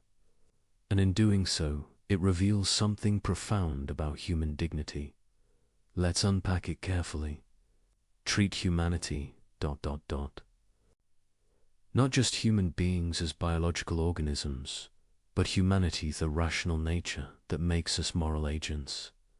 The capacity for setting ends, making choices, legislating principles for ourselves. Double quote, ... whether in your own person or in the person of another ... This is crucial. You can violate humanity in yourself as much as in others. Destroying your own rational nature is as wrong as destroying someone else's. ... Always at the same time as an end. An end is something valuable in itself, not just as a means to something else. To treat humanity as an end is to recognize its unconditional worth, its dignity rather than mere price. ... And never simply as a means. Notice the word simply. Kant isn't saying you can never use people as means. You use people as means all the time in perfectly innocent ways. When you buy groceries, you're using the cashier as a means to get food. When you ask for directions, you're using someone as a means to find your way. The problem is treating people merely or simply as means, using them as tools without respecting their rational agency, manipulating, coercing, or deceiving them in ways that undermine their capacity to make informed choices. This formulation captures something the universalization test points toward but doesn't make explicit. Why can't you lie? Because lying treats the person you deceive as a mere tool for achieving your ends. You're manipulating their beliefs to get what you want, without respecting their capacity to reason and choose for themselves. Why can't you break promises? Because promises are commitments between rational agents. Breaking them treats the other person as someone whose rational expectations don't matter, as if they were just an obstacle to navigate rather than a fellow agent with legitimate claims. Why can't you coerce? Because coercion overrides someone's will, treating them as an object to be controlled rather than a person whose choices deserve. Respect, the formula of humanity, reveals that all moral violations share a common structure. They all involve treating rational nature in yourself or others as if it had only instrumental value, as if it could be used, manipulated, or destroyed for the sake of other goals. But rational nature isn't valuable because it's useful. It's valuable in itself. It's the source of all value.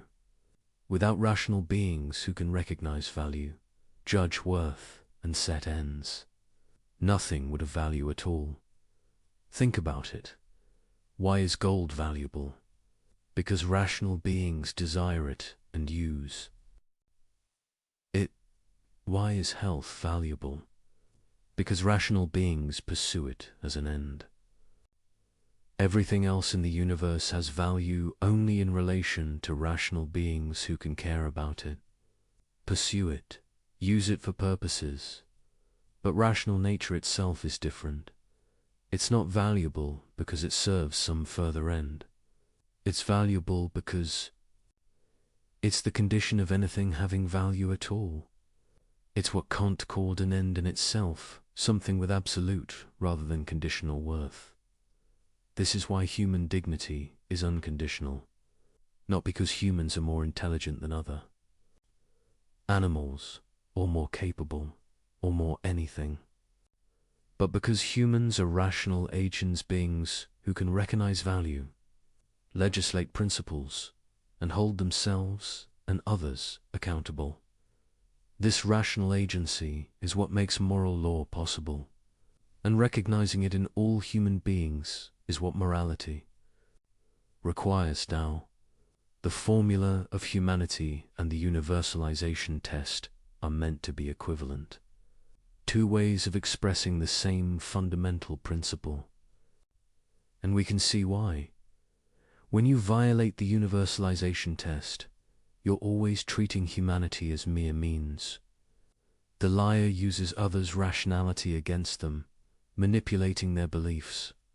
The promise breaker treats others' rational expectations as inconveniences. The person who refuses all help treats their own rational nature as dispensable in times of need. Conversely, when you follow the universalization test, you'll necessarily respect humanity as an end, because universalization means treating all rational agents symmetrically, acknowledging that what makes your claims valid, your rational nature, makes their claims valid too. But the formula of humanity brings something into sharper focus. It emphasizes that morality isn't just about following rules. It's about recognizing and respecting value, the unconditional worth of rational agency. This has practical implications. It means moral action isn't about grudging compliance with obligations. It's about appreciating what's genuinely precious and acting accordingly. When you keep a promise, you're not just following a rule. You're respecting the rational nature of the person you made the promise to, acknowledging that their plans and expectations matter because they're a rational agent. When you tell the truth, you're not just avoiding lying. You're respecting others' capacity to reason and choose for themselves based on accurate information. When you help someone in distress, you're not just fulfilling a duty. You're recognizing that their rational agency, their capacity to pursue ends, deserves support when it's threatened. The formula of humanity also explains why certain acts seem especially heinous. Torture, slavery, rape, these aren't just violations of the universalization test. They're profound assaults on human dignity itself. Torture treats a person as nothing but a source of information, denying their status as an end in themselves. Slavery treats a person as property, as if rational agency could be owned. Rape treats a person as an object for sexual gratification, completely overriding their will and agency. These acts don't just break moral rules, they attack the very thing that makes morality possible, the rational nature that gives humans their dignity. And notice, the formula of humanity protects you as much as others. You cannot treat your own humanity as mere means either. This rules out self-destructive behavior that damages your rational capacities, addiction that undermines your ability to choose freely, degradation that corrupts your moral judgment, even suicide, in Kant's view, treats your rational nature as dispensable, as if it could be destroyed for the sake of escaping suffering. You might disagree with some of Kant's specific conclusions here. The point isn't that his every application was perfect. The point is the principle. Your rational nature is precious. You owe it respect.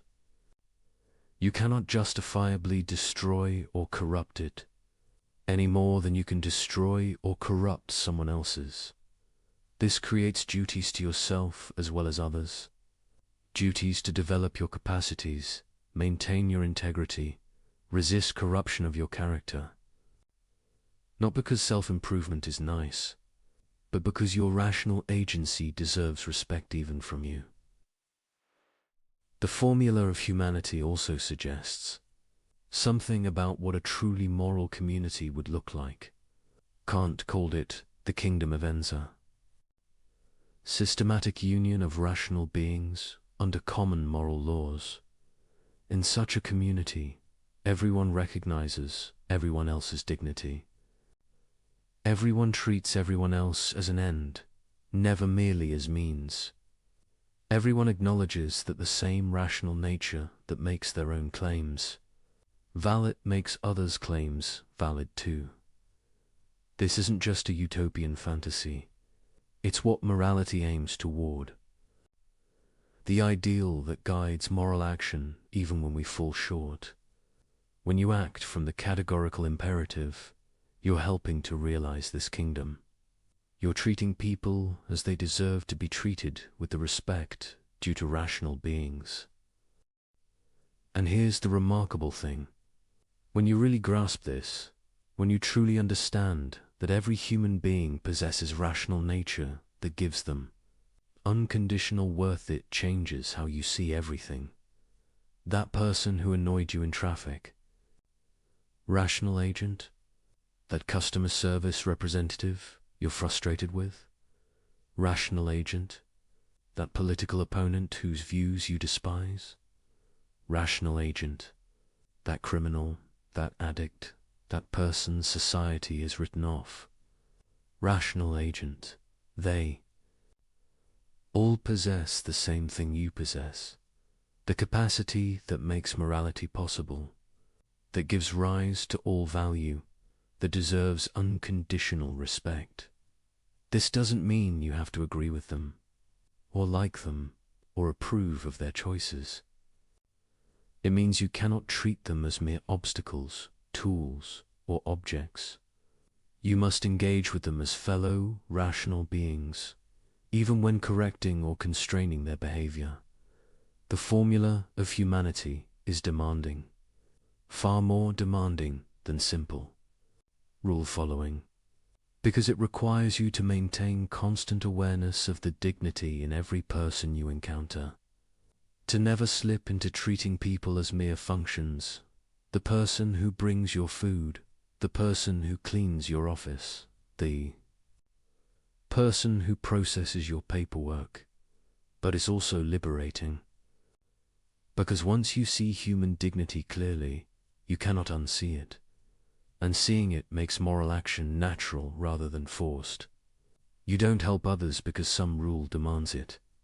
You help them because you recognize what they are beings with, the same rational nature you possess, deserving the same respect you claim for yourself. This is why Kant thought the formula of humanity and the universalization test were equivalent. They're two ways of expressing one truth. Rational nature is the source and limit of all moral claims. To be rational is to recognize this truth. To be moral is to act on it.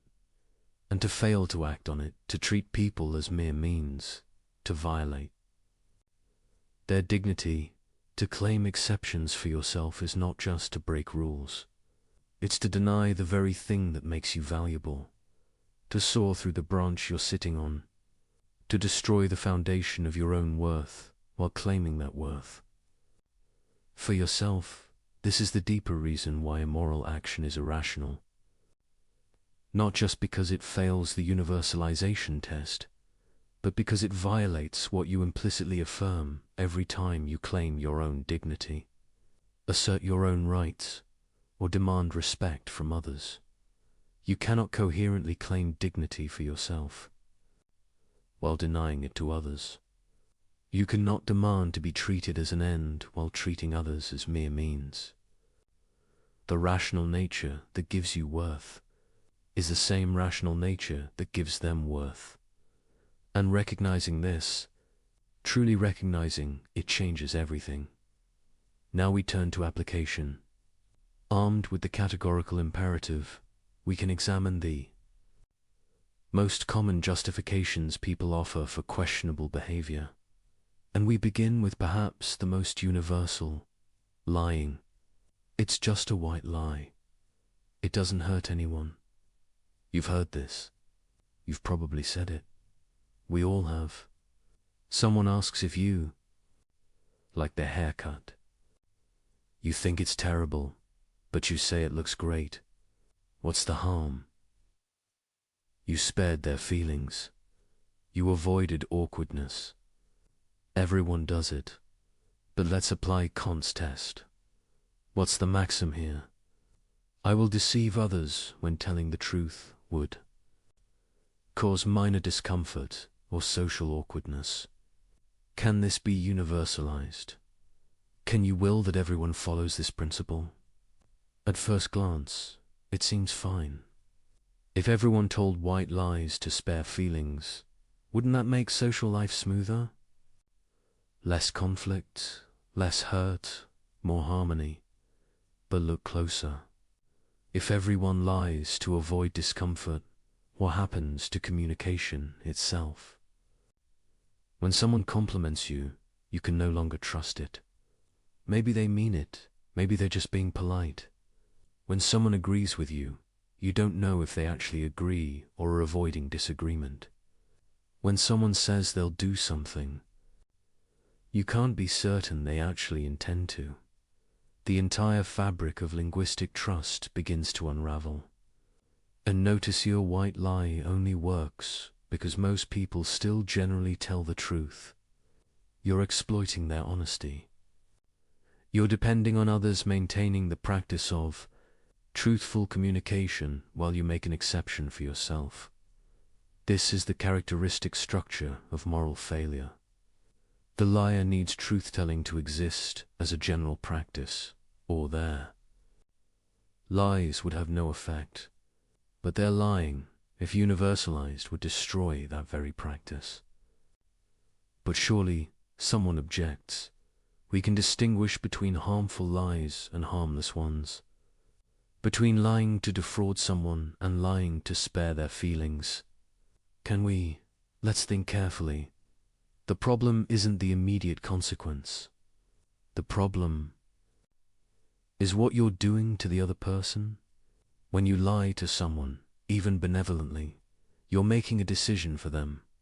You're deciding they shouldn't have accurate information. You're treating them as someone whose rational judgment can be manipulated for their own good. But who are you to make that decision? If you respect them as a rational agent, as an end in themselves, you must allow them to form judgments based on truth, even uncomfortable truth, even truth that might lead them to choices you wouldn't prefer. To lie to them even kindly is to treat them as a child, as someone whose rationality needs to be managed rather than respected. It's fundamentally paternalistic, assuming you know better than they do what information they should have. Kant goes further. He argues that lying undermines your own dignity, not just others. When you lie, you corrupt your own character. You train yourself to treat truth as negotiable, as something to be deployed strategically rather than respected unconditionally. Over time, this corrodes your moral judgment. You become someone who asks, "Can I get away with this?" rather than, "Is this right?" You lose the clarity that comes from unconditional commitment to truth. But what about lying to save a life? This is the famous challenge to Kant. Suppose someone is hiding in your home, fleeing from someone who wants to murder them. The would-be murderer knocks on your door and asks if you're hiding anyone. Do you lie? Common sense screams yes. How? Could telling the truth possibly be right when a life is at stake? Kant's answer shocked his critics then and shocks people now. He said you must not lie, not even here, not even to save an innocent life. Many people think this proves Kant's ethics is absurd, that it leads to monstrous conclusions, that any moral theory producing such results must be rejected. But before we dismiss him, let's understand his reasoning. Kant isn't saying you must tell the murderer where the victim is. He's saying you cannot lie. These aren't the same thing. You could refuse to answer. You could say, "I'm not telling you that." You could physically prevent the murderer from entering, but you cannot deceive. Why not? Because the moment you grant yourself permission to lie even for the best reasons, you've abandoned the categorical imperative. You've made truth-telling conditional rather than absolute. You've decided that there are circumstances where deception is permissible, and once you've done that, where do you stop? If you can lie to save a life, can you lie to prevent serious harm? Can you lie to avoid major financial loss? Can you lie when the truth would be very inconvenient? Every liar thinks their situation is special, their reasons compelling. The business person lying to close a deal thinks their company's survival justifies it. The politician lying to voters thinks maintaining power for the right policies justifies it. The person lying to their spouse thinks preserving the relationship justifies it. Once you abandon the categorical imperative in favor of consequentialist calculation, you have no principled way to limit deception. You're just negotiating how much truth can be sacrificed for your goals. Kant saw this clearly. Either truth-telling is a categorical imperative, or it isn't. Either you respect the dignity of rational agents by never deceiving them, or you treat deception as a tool to be deployed when useful. There's no stable middle ground. You might still disagree with Kant's conclusion about the murderer case. Many thoughtful people do, but notice what disagreeing requires. You have to abandon the idea that morality is categorical. You have to accept that moral principles have exceptions, that duty is conditional, that the rightness of action depends on circumstances and outcomes. Maybe that's correct. Maybe morality is fundamentally consequentialist. But then you've given up what Kant was trying to preserve, the idea that moral obligations are absolute, that human dignity is unconditional, that some things are simply wrong regardless of results. And if you give that up, you're back to the problem Kant was trying to solve. Because now every moral claim is just a prediction about consequences. Every principle is just a rule of thumb. Every obligation is just a suggestion that holds until circumstances change. The liar's excuse in all its forms, from white lies to strategic deceptions, rests on making truth conditional, on deciding that honesty matters except when it doesn't, that you should tell truth unless you have good enough reason not to, but good enough according to whom? Judged by what standard? If you allow exceptions, you allow everyone to judge their own case. And humans are remarkably good at convincing themselves their situation is Exceptional. Kant's absolutism about truth-telling isn't arbitrary rigidity. It's the recognition that once you start making exceptions, you've lost the categorical imperative entirely. You've reduced morality to sophisticated rationalization, where the clever can always find some justification for doing what they wanted anyway. The test is simple. When you're considering lying, ask yourself, can I will that everyone in my situation would lie? Can I will that deception is permissible whenever someone judges truth would produce bad results? If you answer honestly, you'll see the problem. You're claiming a right you cannot universalize. You're treating your judgment as special, your situation as uniquely deserving of exception. You're doing exactly what the categorical imperative forbids, making yourself the exception to rules that apply to everyone else. And this is why lying, even kind lying, even life-saving lying, violates human dignity. Because it asserts that you can override others' rational agency when you judge it necessary. That you can manipulate their beliefs, control their choices, treat them as objects to be managed rather than agents to be respected. Perhaps Kant is wrong. Perhaps consequences matter more than he acknowledged. Perhaps flexibility is wisdom rather than weakness.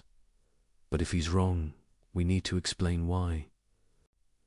We need to show how we can allow exceptions without opening the door to unlimited rationalization. How we can make truth conditional without making it meaningless. How we can respect human dignity while sometimes deceiving people for their own. Good. These are hard questions. Much harder than the comfortable assumption that of course you should lie to save a life. Suggests Kant forces us to think carefully about what we're really doing when we lie. About what we're claiming about ourselves and others. About whether our reasons are genuinely exceptional or just conveniently self-serving. And once you start thinking this way, you can't stop. Every easy excuse becomes suspect. Every comfortable rationalization reveals itself as exactly what Kant warned against: an attempt to have things both ways, to enjoy moral status while avoiding moral obligation. Lying is straightforward deception, but manipulation is more subtle. The manipulator doesn't necessarily lie. They just arrange circumstances, frame choices, and craft messages in ways that lead people to do what the manipulator wants. I'm not forcing anyone, the manipulator says. I'm just being persuasive, influencing, presenting things in a favorable light. If people make bad choices, that's on them. This excuse appears everywhere. In marketing campaigns that exploit psychological vulnerabilities. In personal relationships where one person constantly maneuvers the other. In institutions that design systems to nudge people toward profitable behaviors. In conversations where someone uses emotional pressure to get their way, the manipulator always has the same defense. I didn't force them. They chose freely. I just made my case effectively. But let's examine this through Kant's lens. What is manipulation exactly? It's getting someone to do what you want by methods that bypass or compromise their rational judgment. You're not presenting reasons that would appeal to a fully informed, clear-thinking person. You're exploiting biases, triggering emotions, creating false urgency, or otherwise interfering with rational deliberation. Consider a simple example. A salesperson is trying to sell you something you don't need. They know you don't need it, but they've studied techniques to overcome objections. They create artificial scarcity only to left in stock. They trigger social pressure. Everyone in your neighborhood has one. They use subtle flattery to build rapport. They time their pitch for when you're tired and your judgment is weakened. Have they lied? Not necessarily. There might be only 2 in stock. Others might have bought one. The compliments might be sincere, but they're not engaged in rational persuasion. They're engaged in psychological manipulation. They're treating you as a system to be gamed, rather than a rational agent to be respected. They're finding your buttons and pushing them, without regard for whether this serves your genuine interests or rational judgment. Apply the formula of humanity. Are they treating you as an end in yourself? Are they respecting your rational agency? No. They're treating you as a means to their end, making a sale. Your rational judgment is an obstacle to overcome rather than something to be engaged with honestly. They're using techniques specifically designed to compromise your ability to think clearly about whether this purchase serves your goals.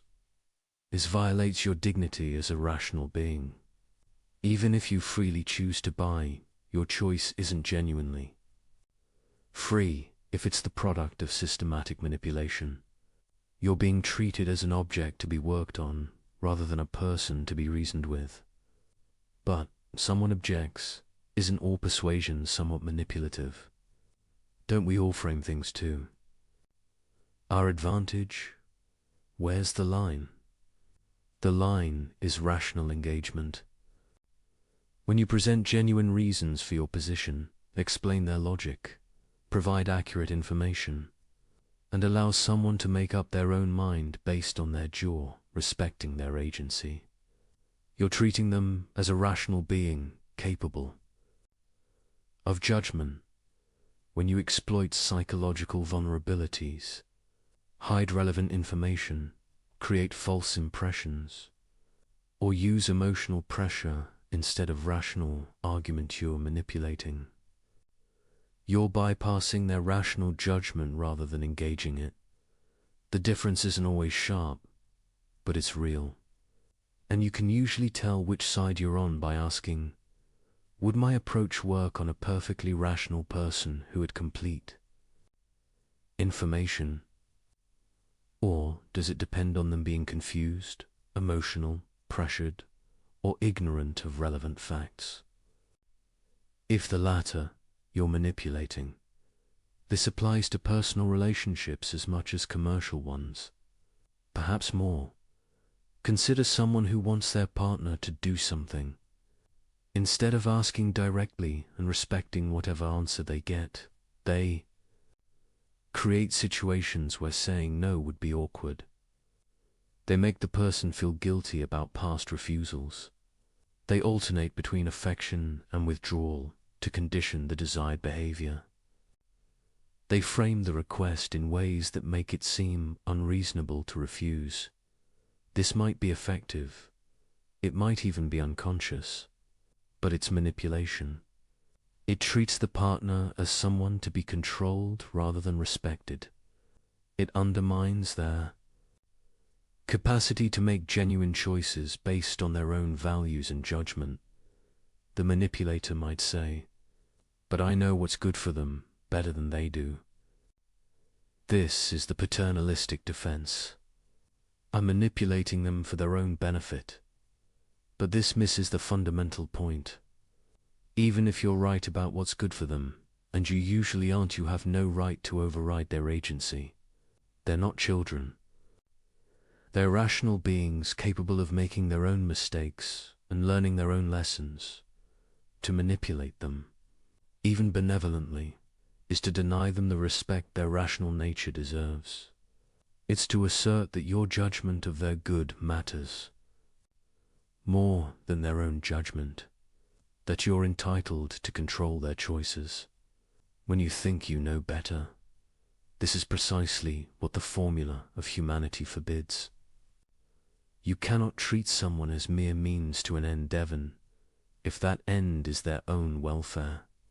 You must respect their capacity to set their own ends, make their own choices, live their own life.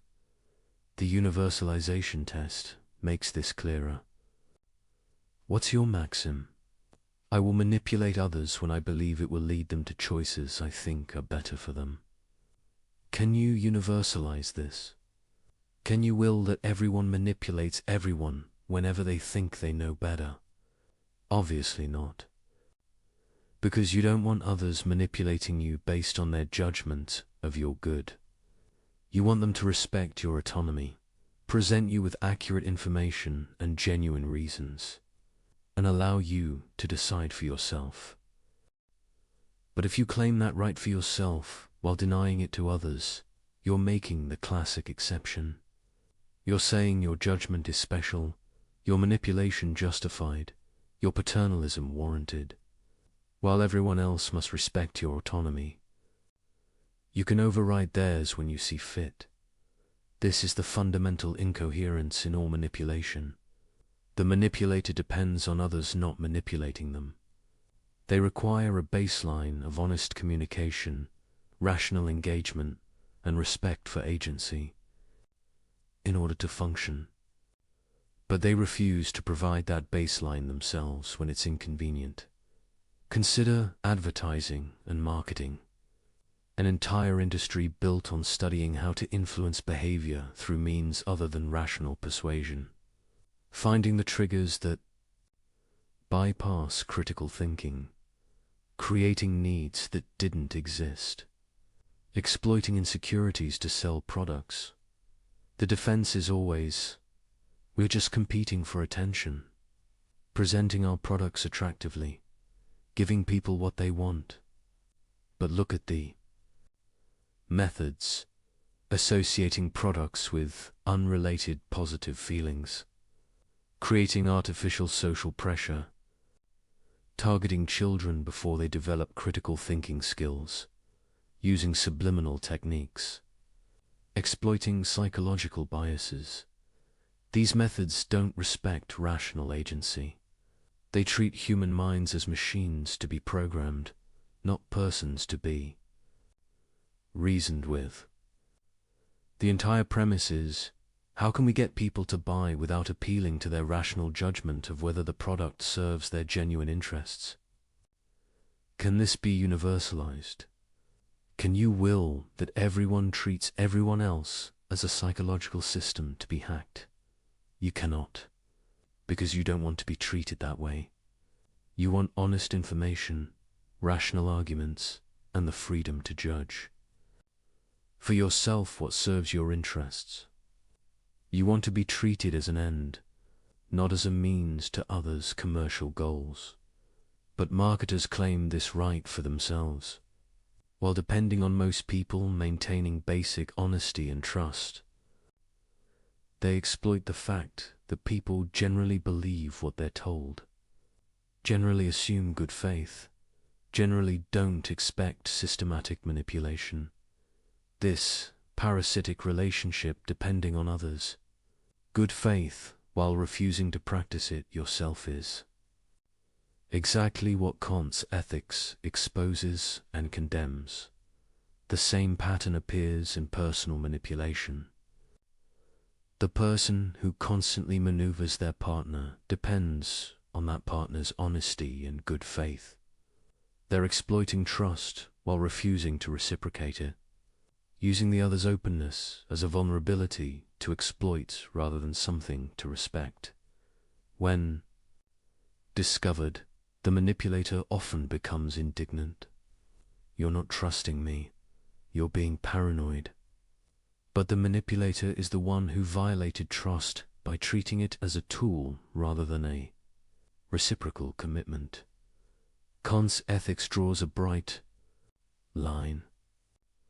Either you engage with people as rational agents, presenting them with reasons and respecting their judgment, or you manipulate them by bypassing their rationality. There's no middle ground where you can kind of respect someone's agency while also treating them as an object to be controlled. This doesn't mean you can never influence anyone. Rational persuasion is influence. Good arguments, influence. Accurate information influences. But these influence by engaging someone's rationality, not bypassing it. The test is whether you're willing to explain your methods.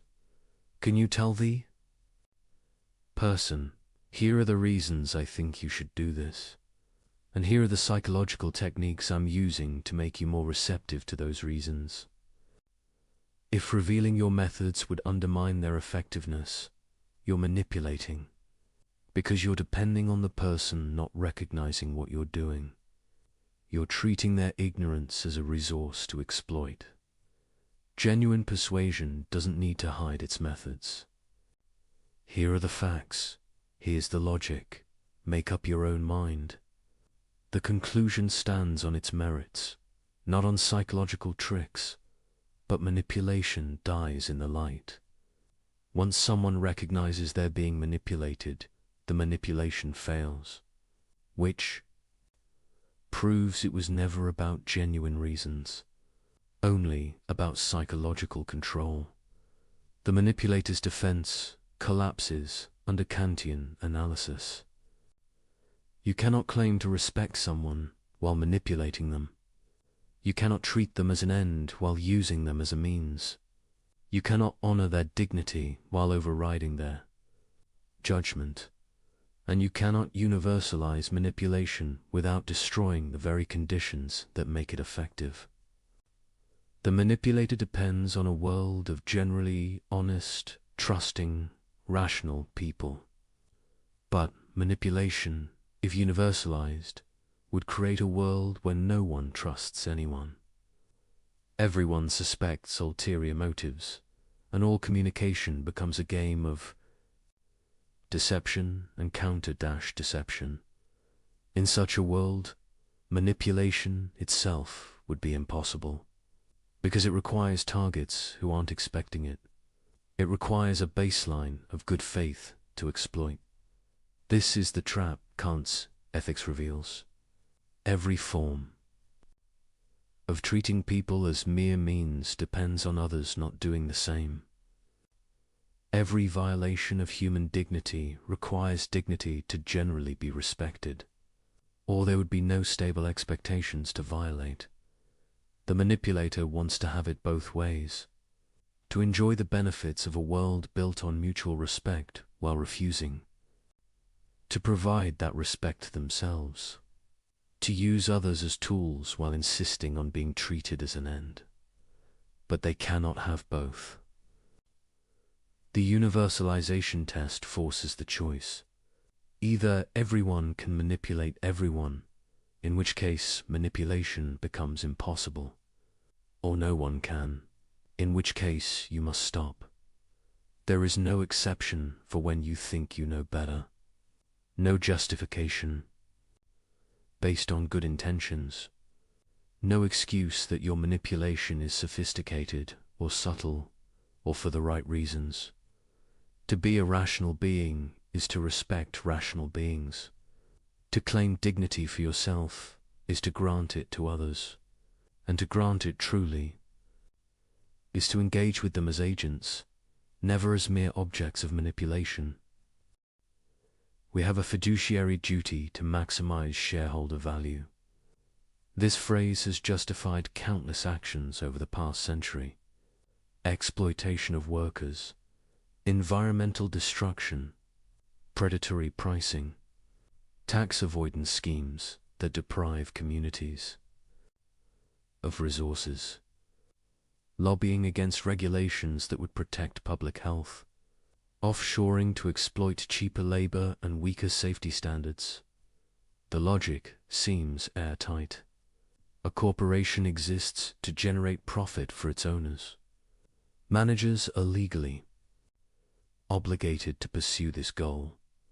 Therefore, any action that increases profit is not just permissible but required. To do otherwise would be failing in your duty.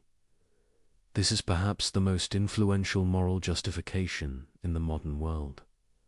It shapes how billions of people work, consume, and think about economic activity. It's taught in business schools, defended by economists, enshrined in law, and it's completely incompatible with Kant's ethics. Let's examine it carefully. What's the maxim underlying corporate behavior justified by profit maximization? I will treat employees, customers, communities, and the natural world as mere means to the end of generating profit for shareholders. Can this be universalized? Can you will that all corporations follow this principle without restriction? Think about what that world looks like. Every company treats its workers as interchangeable units, paying minimum wage, providing no benefits, firing at will, caring nothing for their welfare beyond what's legally required. Every company treats customers as sources of revenue, selling them whatever they can regardless of actual value or benefit. Every company treats the environment as a free resource to exploit, dumping waste wherever cheap is, extracting resources without regard for sustainability. In such a world, human beings exist to serve economic activity. Their dignity, their welfare, their very lives become subordinate to profit generation. They are means, not ends. But notice something crucial. The people making these decisions, the executives, the shareholders, don't want to be treated this way themselves. They want fair wages, safe working conditions, honest products, clean environments. They claim dignity as persons, not mere economic units. They're making the classic exception. The categorical imperative applies to how others must treat them, but it doesn't constrain how they treat others when profit is at stake. This becomes clearer when we apply the formula of humanity directly. Does treating workers as expendable resources respect their rational nature? Does selling harmful products to uninformed customers treat them as ends in themselves? Does destroying ecosystems for quarterly earnings recognize the dignity of all the human beings affected? Obviously not. These actions treat human beings as tools, as obstacles to profit that must be overcome or resources to be extracted. The entire framework reduces persons to economic functions. But, the defender responds, we're not forcing anyone. Workers choose to work here. Customers choose to buy. If they don't like the terms, they can go elsewhere. This is the consent defense. As long as people voluntarily participate, no wrong is done. But Kant would ask, what choice do they really have? A worker who needs income to survive doesn't have meaningful freedom to refuse exploitative conditions. A customer who lacks information about product harms or alternatives isn't making an informed choice. A community that has no say in whether a factory pollutes their air and water hasn't consented. To anything, real consent requires rational agency. The ability to make informed choices among genuine alternatives. When you exploit someone's desperation, ignorance, or lack of options, you're not respecting their agency. You're taking advantage of circumstances that compromise their ability to choose freely. This is using them as mere means. The fact that they agree doesn't change the underlying moral reality. A person who agrees to exploitative terms because they'll starve otherwise isn't exercising rational autonomy. They're being coerced by circumstances you're exploiting. Moreover, the consent defense itself can't be universalized. The corporation claims the right to pursue profit limited only by what people agree to. But do they grant others this same right? When workers organize to collectively bargain for better conditions, corporations resist. When communities try to regulate business practices, corporations lobby against it. When customers demand safer products, corporations fight disclosure requirements. When governments try to enforce labor standards, corporations relocate to places with weaker protections. In other words, corporations want freedom for themselves, but oppose others exercising freedom to constrain corporate power. They claim the right to treat people as means, while resisting when people try to assert their status as ends. This is straightforward hypocrisy. If the consent defense were genuinely principled, corporations would accept workers' right to refuse exploitative conditions, customers' right to full information, communities' right to protect their interests. But they don't. They claim freedom for themselves and resist it in others.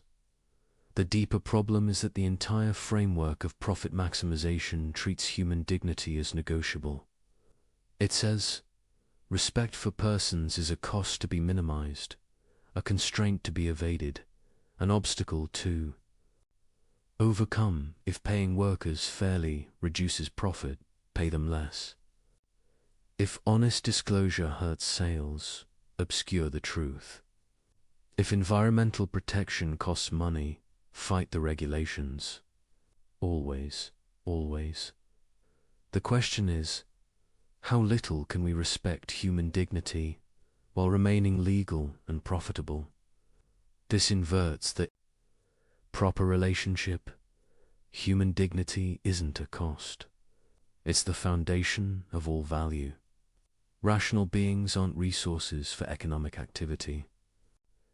Economic activity is supposed to serve rational beings. When you make profit the ultimate goal and treat everything else, including human welfare, as mere means to that goal, you've created a system fundamentally at odds with Kantian ethics. Kant would ask, what is profit for? Why does it matter? The only answer that makes sense is, because it serves human ends. People need resources to live well, pursue their goals, develop their capacities. Economic activity has value because it helps rational beings flourish.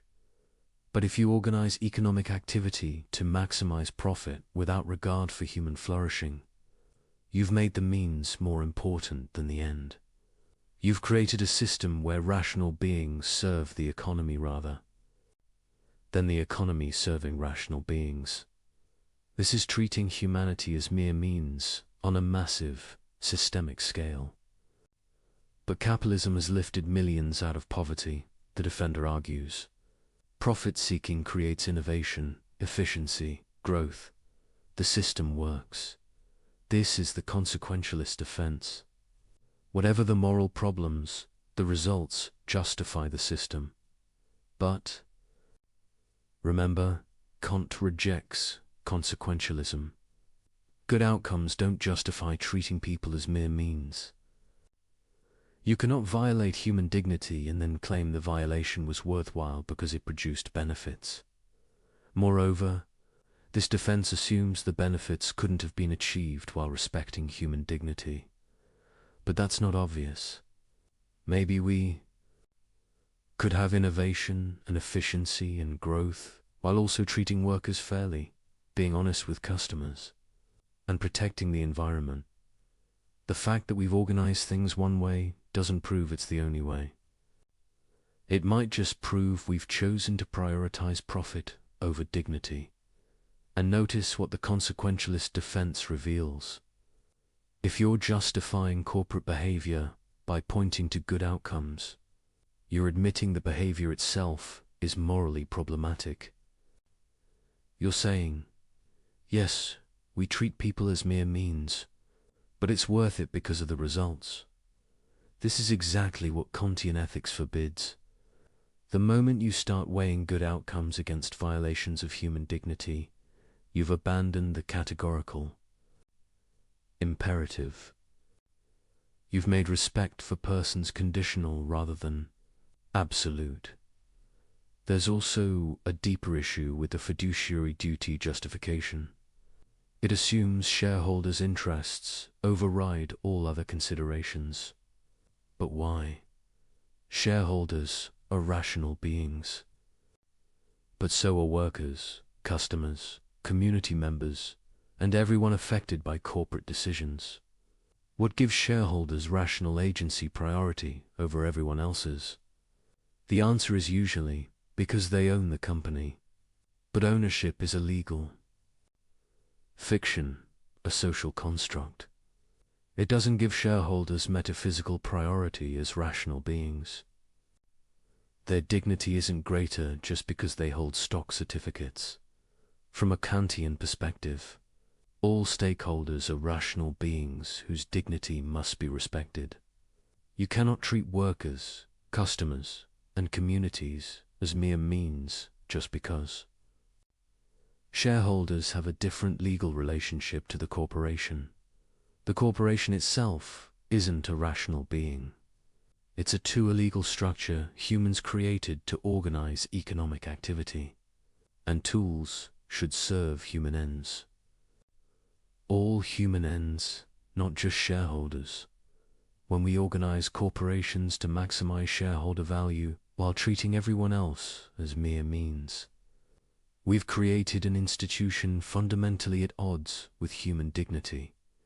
We've built exploitation into the system's basic logic.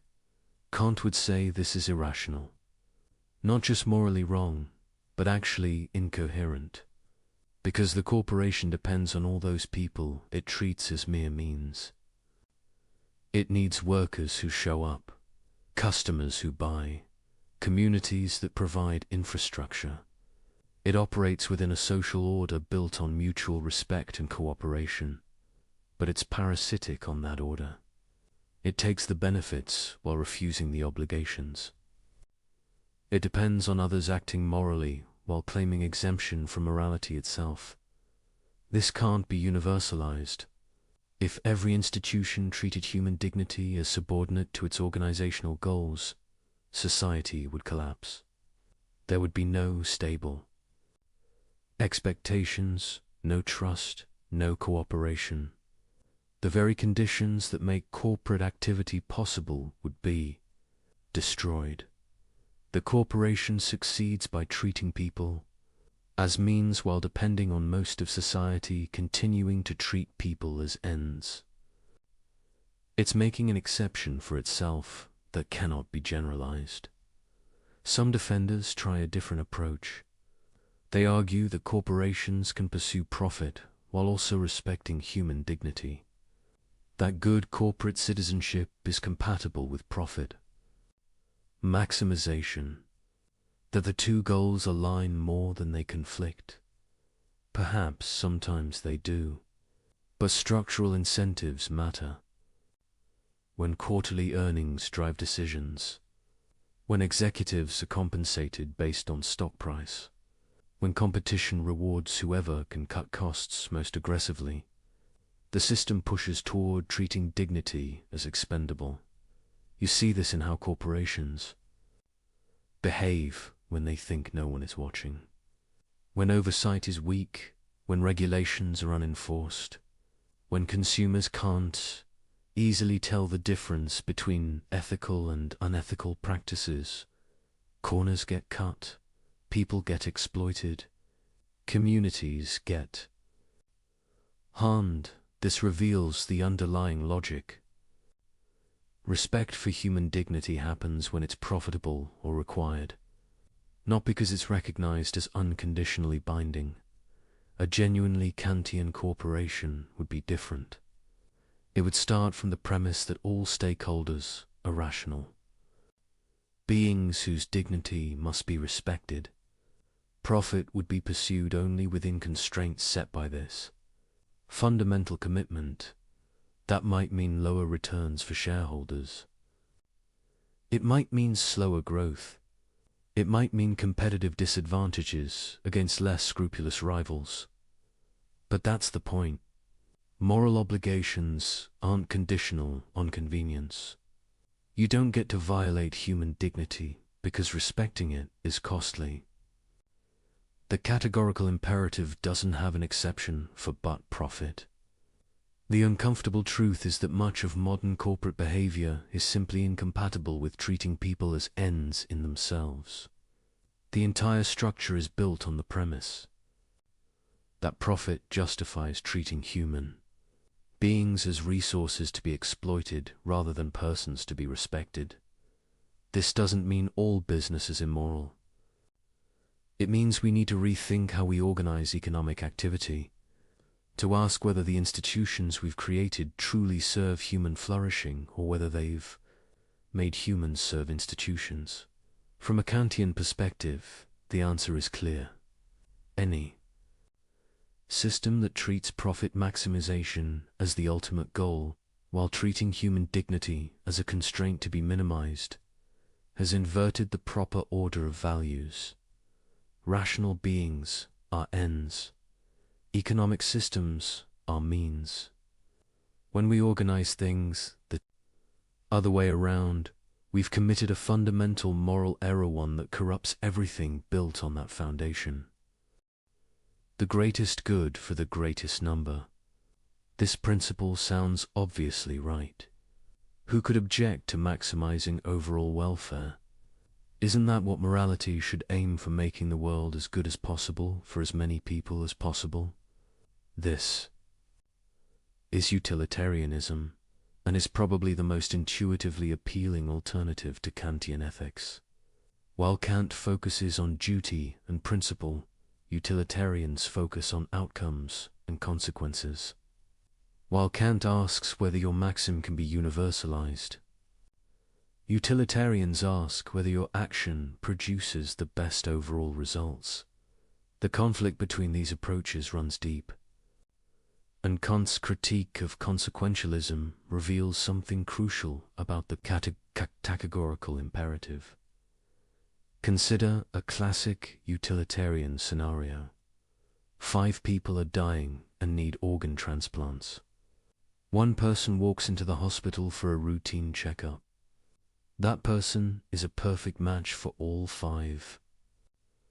If you kill the one and harvest their organs, 5 people live instead of 1 dying.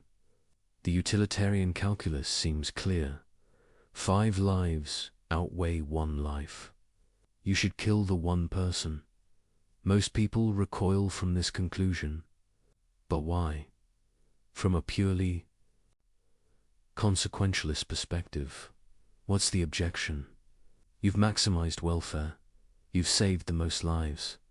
You've produced the greatest good for the greatest number. The Kantian answer is immediate. You've treated the one person as a mere means. You've used them as a resource, as a source of organs, as a tool for saving others. You've completely violated their dignity as an end in themselves. That person didn't consent to being killed. They had their own life, their own project, their own rational agency.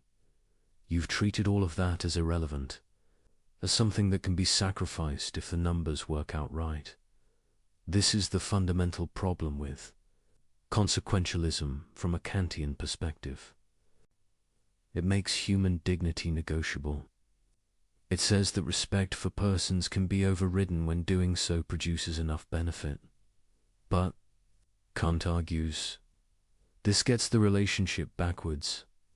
Consequences matter only because they affect rational beings. Value exists only because rational beings can recognize and pursue it. Therefore, rational beings themselves, their dignity, their agency, their status as ends must be prior to, and more fundamental than any calculation of consequences. You cannot coherently say we should maximize value, while treating the very beings who are the source of all value as expendable when the math requires it. The utilitarian might respond, but we're not saying individuals don't matter. We're saying every individual matters equally.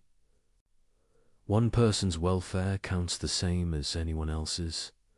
We're being perfectly impartial. This sounds fair, but consider what it means in practice. It means that if violating one person's rights produces enough benefit for enough other people, you should violate those rights. If enslaving a minority produces enough happiness for the majority, slavery is justified. If torturing one person saves many others, torture is required. The utilitarian might say these scenarios are unrealistic, that violating rights rarely produces net benefits. But that's an empirical claim, not a principled objection. If the numbers did work out that way, utilitarianism would endorse the violation. This reveals something crucial. Utilitarianism doesn't actually protect human dignity. It protects people's welfare only instrumentally, only when protecting it maximizes overall utility. The moment violating dignity becomes more useful than respecting it, utilitarianism requires. The violation. Kant would say, this makes dignity conditional. And if dignity is conditional, it's not really dignity at all. It's just another value to be weighed against other values. But the whole point of dignity is that it's unconditional. Rational beings have worth that doesn't depend on consequences, on utility calculations, on whether respecting them produces good outcomes. They have worth simply because they're rational agents capable of setting ends. To treat this worth as negotiable, as something that can be sacrificed for sufficiently good consequences, is to deny what makes human beings different from objects. It's to treat persons as if they were just a very complicated source of utility rather than beings with intrinsic value. The deeper problem is that utilitarianism can't be universalized in the Kantian sense. What's the maxim of utilitarian action? Something like, I will do whatever produces the greatest total utility, even if it requires treating some people as mere means. Can everyone follow this maxim? Can it be willed as universal law? Consider, what happens if everyone acts to maximize utility without constraints on respecting dignity? You get a world where anyone can be sacrificed at any time if doing so benefits enough others. There are no stable rights, no protected freedoms, no inviolable dignity. In such a world, you cannot plan your life. You cannot trust that others will respect your agency. You cannot know whether you'll be the one selected for sacrifice when the utility calculus requires it. More fundamentally, the entire framework of morality breaks down. Because morality requires stable expectations, reciprocal respect, and recognition of each other as agents with claims that bind others. But utilitarianism says these only matter when they produce good consequences. This is incoherent. The very idea of moral obligation of being bound to respect others, regardless of whether doing so benefits you, is incompatible with making everything conditional on consequences. Kant saw this clearly. Either morality is categorical or it's not morality at all. It's just sophisticated prudence. Doing what's useful while calling it duty. Utilitarians might object that this is unfair. They're not abandoning morality, just grounding it differently. Instead of abstract principles, they base ethics on the concrete reality of human welfare. But Kant would ask, why does human welfare matter? The only answer that makes sense is, because humans are beings whose well-being has value. But why does their well-being have value? Because they're rational agents capable of caring about their lives, setting goals, pursuing ends. In other words, human welfare matters because human agency matters. The value of good consequences derives from the value of the rational beings who experience those consequences. But if that's true, then you cannot coherently sacrifice the agency that gives consequences their value for the sake of those consequences. You're sawing off the branch you're sitting on. This is the deep incoherence in consequentialism. It depends on the value of rational agency to explain why consequences matter, but then treats rational agency as expendable when pursuing good consequences. Cons. Ethics doesn't have this problem. It says, rational agency is the source of all value. Therefore, respect for rational agency is the fundamental moral requirement. Consequences matter, but only within the constraint of respecting dignity. You cannot produce good outcomes by methods that violate what makes outcomes good in the first place. The utilitarian might make one more argument. Maybe, in theory, utilitarianism allows rights violations. But in practice, respecting rights generally produces the best outcomes. So Kantian. Principles and utilitarian calculations usually lead to the same conclusions. This is true more often than not. But it's a contingent coincidence, not a principled convergence. Kant would say, if you're following moral principles only because they produce good outcomes, you're not actually following them morally. You're using them instrumentally. And the moment you encounter a case where violating principles produces better outcomes, you'll violate them. True moral action requires acting from duty itself, not from calculation of consequences. It requires recognizing moral principles as categorically binding, not as useful rules of thumb. This matters because humans are very good at convincing themselves that their rule violations will produce good outcomes. The person who betrays a confidence tells themselves it's for the best. The official who takes a bribe tells themselves they'll do more good with power than without it. The person who breaks a promise tells themselves that consequences justify it. If morality is fundamentally consequentialist, these rationalizations might sometimes be correct. And if they might sometimes be correct, everyone will think their case is one of those times. This is why Kant insists on categorical principles, not because consequences don't matter, but because making morality conditional on consequences opens the door to unlimited rationalization. The utilitarian's trap is thinking you can maximize good outcomes while treating the beings who are the source of all value as means to those outcomes. But this is incoherent. Value exists because of rational agency. Therefore, rational agency must constrain how you pursue value. You cannot violate what makes value possible for the sake of producing more value.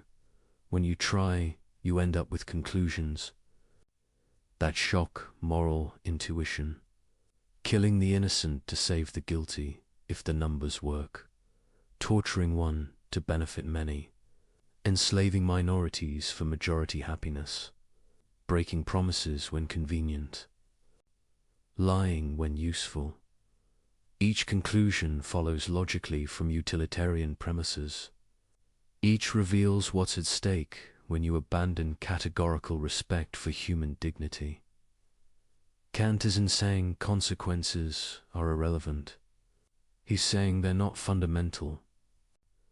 They matter, but they matter within constraints set by respect for rational agency. You should produce good outcomes, but only by methods that treat people as ends, never merely as means. This is harder than pure consequentialism. It means sometimes you cannot do what would produce the best outcomes because doing so would violate someone's dignity. It means constraints on pursuing the good that have nothing to do with whether the pursuit would be successful. But Kant would say this: difficulty reveals moral truth rather than obscuring it. Morality is difficult because human dignity is unconditional. Because rational beings have worth that doesn't depend on whether respecting them is convenient or beneficial. Because some things are simply wrong regardless of consequences. If you abandon this, if you make dignity conditional on producing good outcomes, you've given up the substance of morality while keeping its language. You're left with sophisticated calculation, dressed up as ethical reasoning. The utilitarian's trap is thinking you can avoid this while still being consequentialist. But you cannot. The moment you make consequences fundamental in dignity derivative, you've opened the door to treating people as expendable resources, to violating rights when the numbers require it, to sacrificing persons for impersonal goods.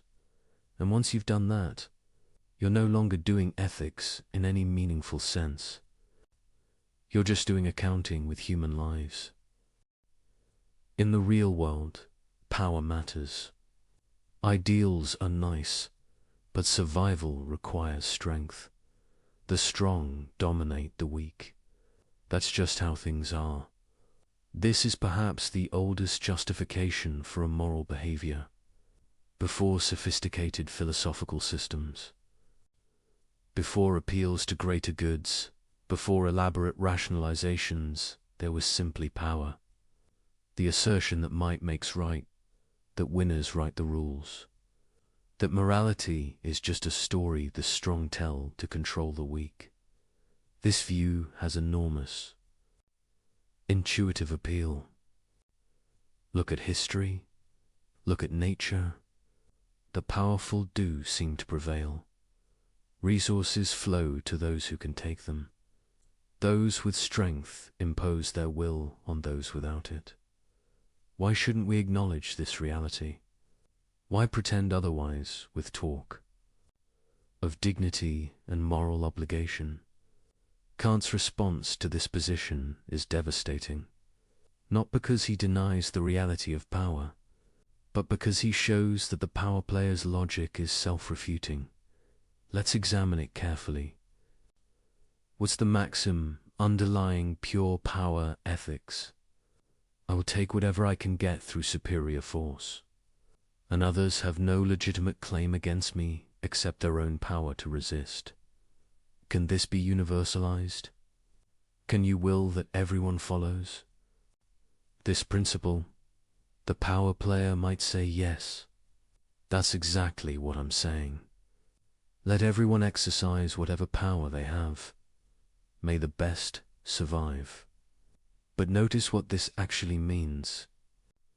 If everyone follows this maxim, you live in a world of pure conflict, a war of all against all, where every interaction is a test of force, where no commitments bind, where cooperation is impossible except as temporary alliance based on mutual threat.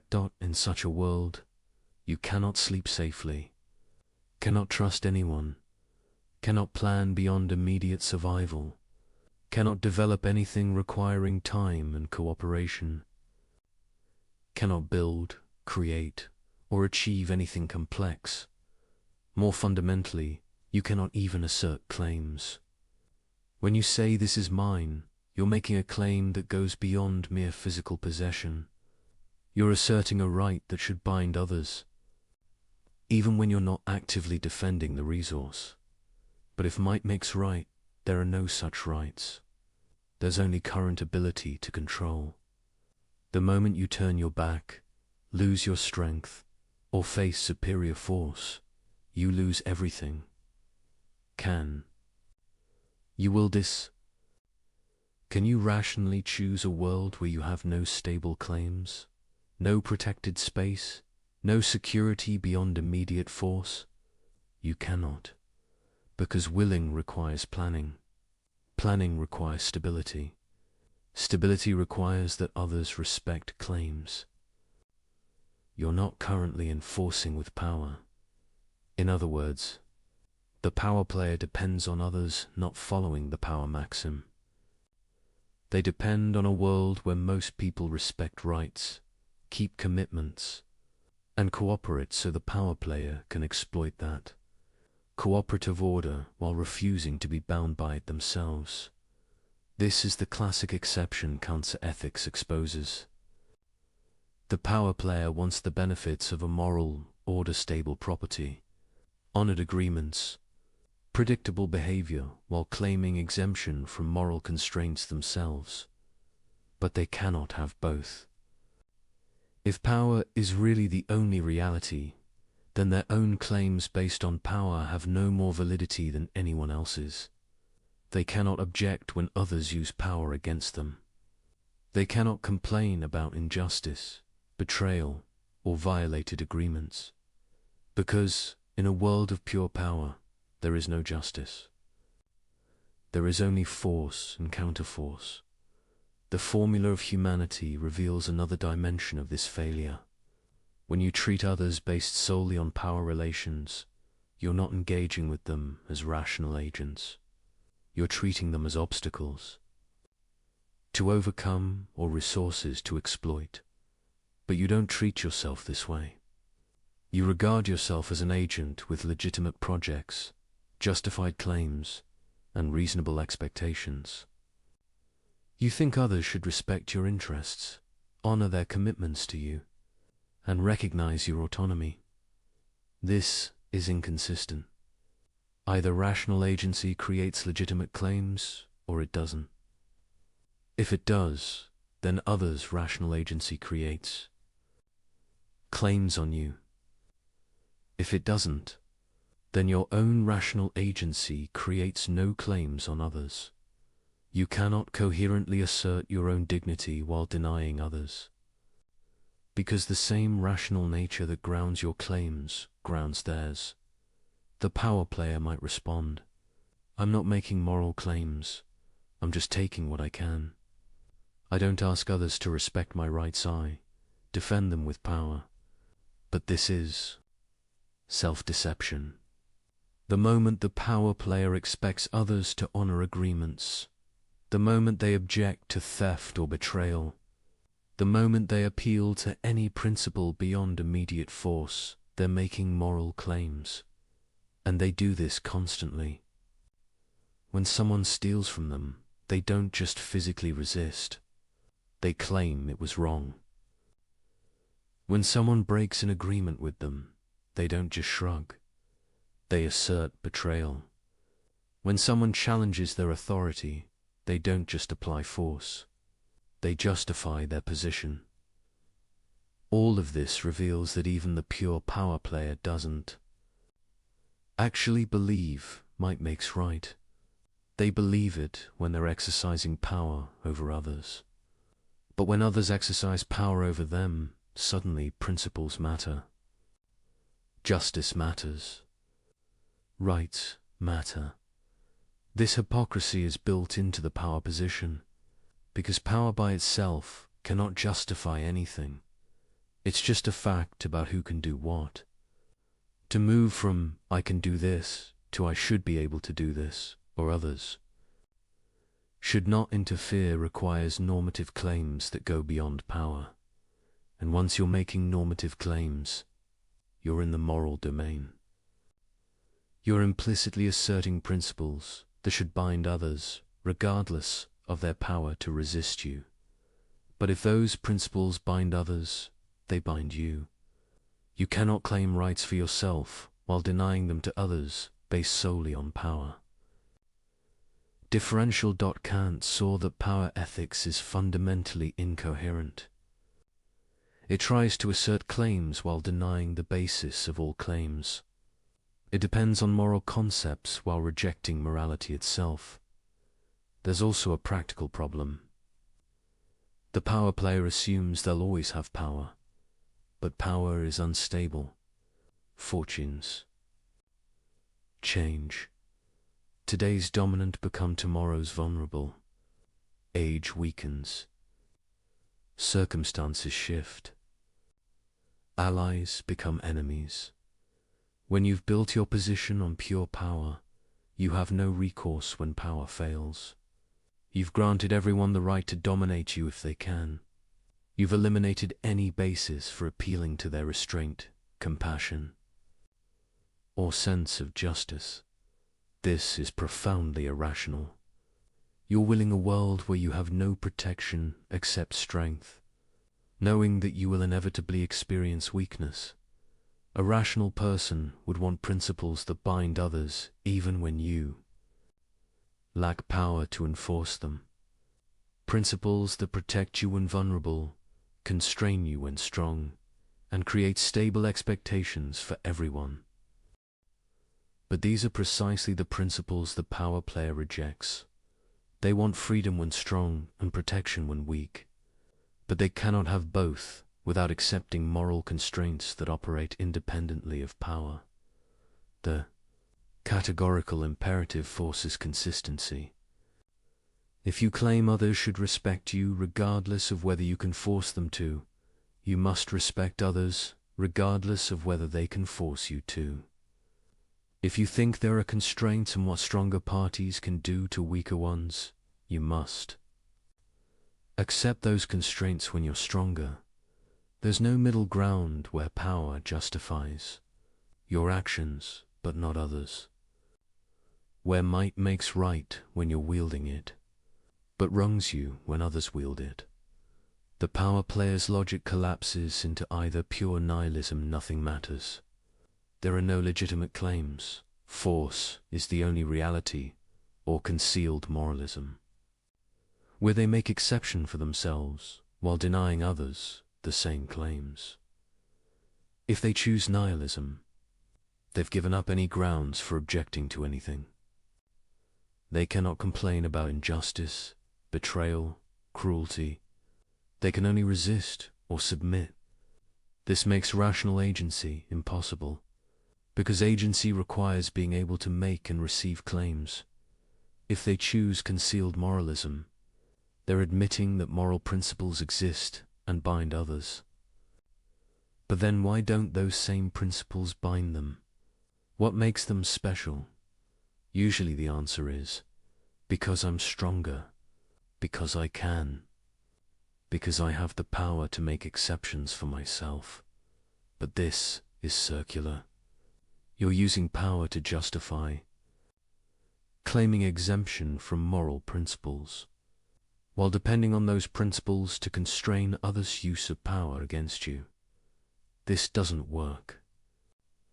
Either moral principles are binding regardless of power, or they're not binding at all. You cannot have it both ways. Kant would say, the power player's mistake is treating power as if it were a source of normativity, as if being able to do something gave you the right to do it, as if superior force made your claims more valid than others. But power is normatively neutral. It's just a capacity. What matters morally is how you use that capacity, whether you exercise it in ways that respect the rational nature of those affected. When you have power over others, you have greater responsibility, not greater permission. Because you can do more harm, can violate dignity more extensively, can create more suffering through careless exercise of strength. The person with power who uses it purely for self-interest, while disregarding others' dignity, is acting worse than the powerless person who would do the same.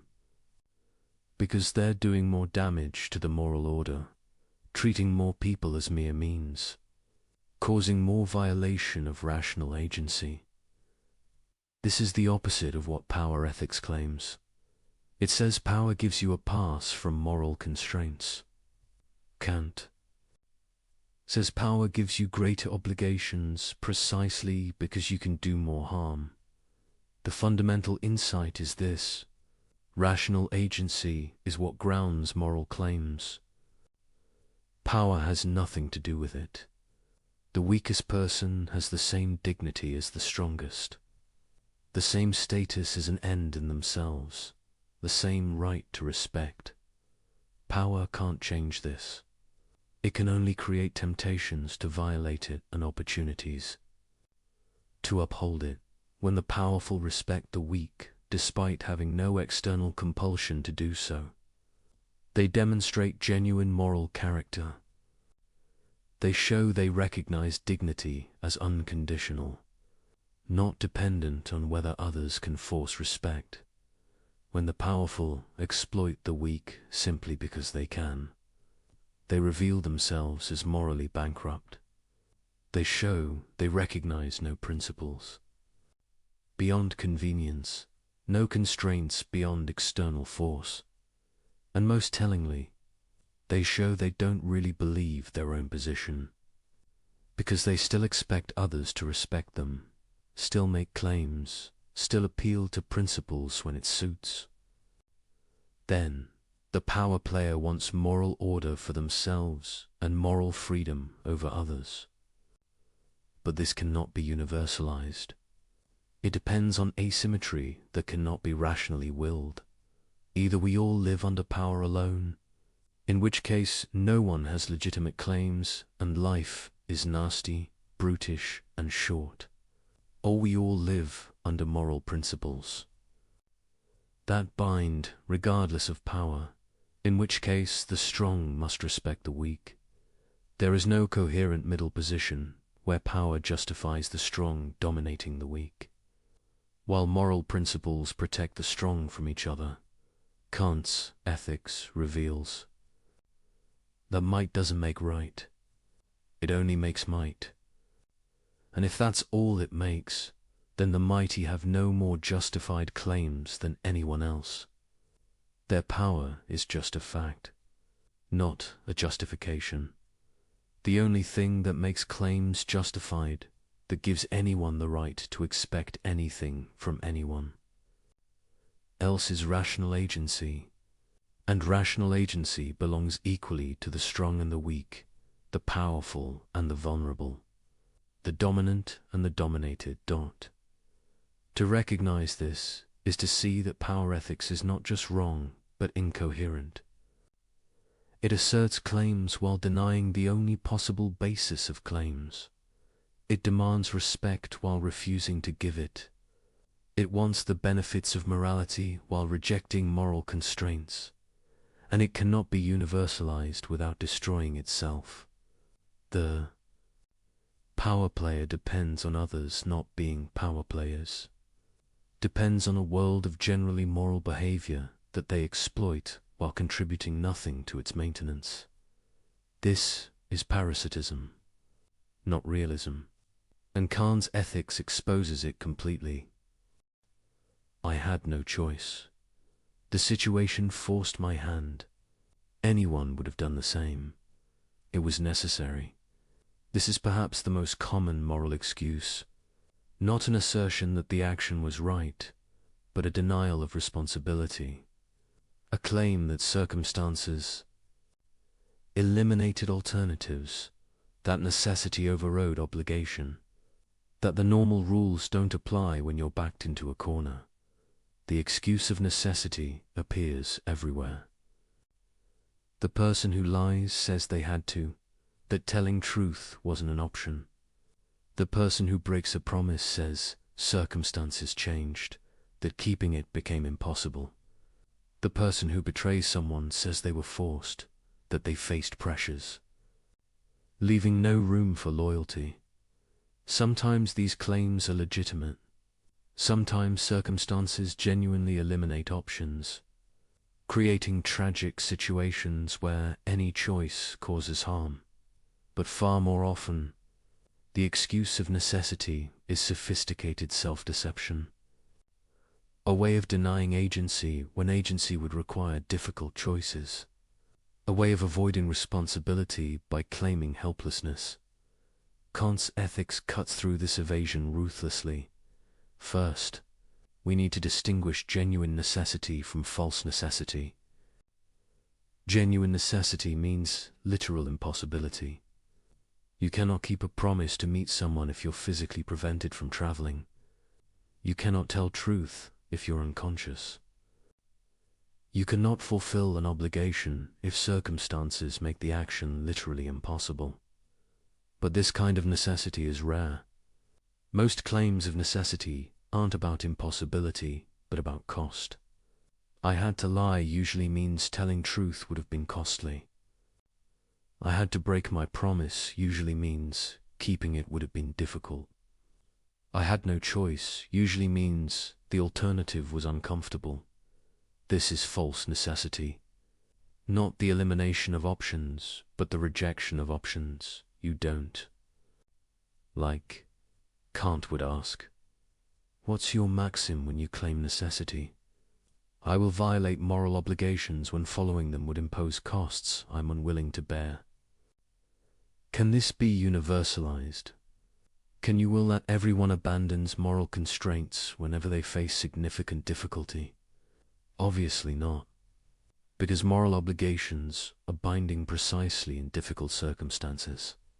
When following them is easy, you don't need obligation, you denade. Anyway, from inclination.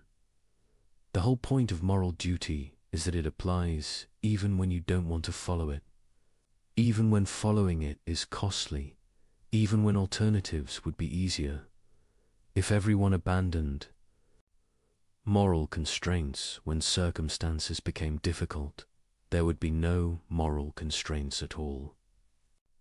Because circumstances are always difficult for someone.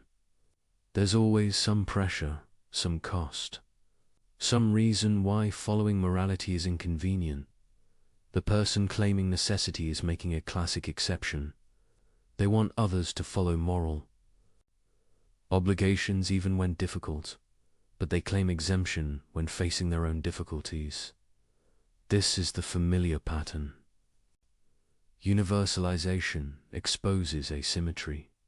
You're asserting a right you cannot grant to others without destroying the very moral order you depend on. But there's a deeper issue. The claim of necessity often reflects confusion about what moral obligation requires. Kant distinguishes between perfect and imperfect duties.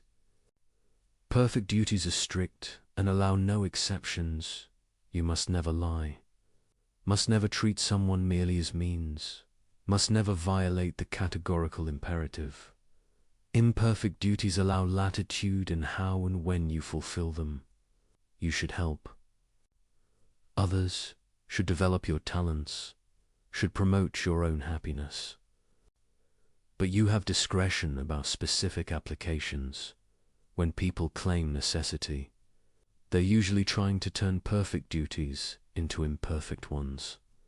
They want discretion when none exists. They want to weigh costs and benefits when the obligation is categorical. I had to lie because telling truth would have been too costly. But truth-telling is a perfect duty. Cost is irrelevant. You're obligated to tell truth regardless of consequences to yourself. I had to break my promise because circumstances changed, but promise-keeping is a perfect duty. Changed circumstances don't eliminate obligations, though they might make them more difficult to fulfill. The excuse of necessity tries to smuggle consequentialist reasoning into a deontological framework. It says, this particular instance of following duty would produce bad results, so I don't have to follow it. But this contradicts the categorical nature of moral obligation. Duties are binding regardless of consequences. That's what makes them categorical rather than hypothetical. You might disagree with this. You might think consequences matter enough to override obligations. But then you're abandoning Kantian ethics entirely, not claiming its protection while evading its constraints. The formula of humanity reveals another aspect. When you claim necessity as an excuse for violating someone's dignity, you're treating them as expendable when circumstances require it. I had to deceive them, the situation forced me. But they're a rational being deserving respect regardless of your situation. Your difficulty doesn't give you the right to treat them as mere means. I had to break my commitment. I faced pressures they don't understand. But your pressures don't eliminate their legitimate expectations or their status as an end in themselves. The excuse of necessity places your concerns above others' dignity. It says, my convenience, my welfare, my ability to avoid difficult choices matters more than respecting your rational agency. This cannot be universalized, because others face pressures too. If everyone gets to violate dignity when circumstances are difficult, dignity becomes conditional on everyone having easy circumstances, which is the same as saying it's not real dignity at all. There's also a practical problem with the necessity excuse. It trains you to see yourself as helpless, as a passive victim of circumstances, rather than an active agent making choices. Every time you say "I had to," you're denying your own agency. You're treating yourself as an object pushed around by forces beyond your control rather than a rational being choosing among options. This is a form of self-disrespect. You're failing to recognize your own capacity for autonomous choice. You're treating your own rational nature as if it were mere nature subject to causal forces but not capable of self-determination. Kant would say this degrades your own humanity. When you claim helplessness where you actually had choice, you're treating yourself as less than what you are being capable of acting from principle regardless of pressure. Moreover, the necessity excuse becomes a habit. The more you invoke it, the more you train yourself to see obligations as optional when difficult. You develop character structured around avoiding responsibility rather than accepting it.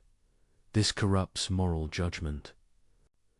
You lose the ability to distinguish genuine impossibility from mere difficulty. You lose the clarity that comes from unconditional commitment to principle.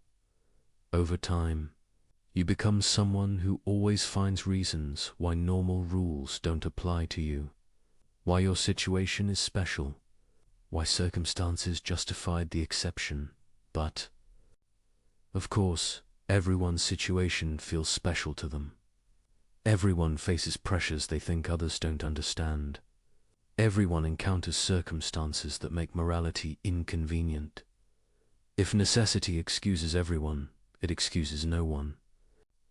Because the excuse eliminates the very concept of obligation.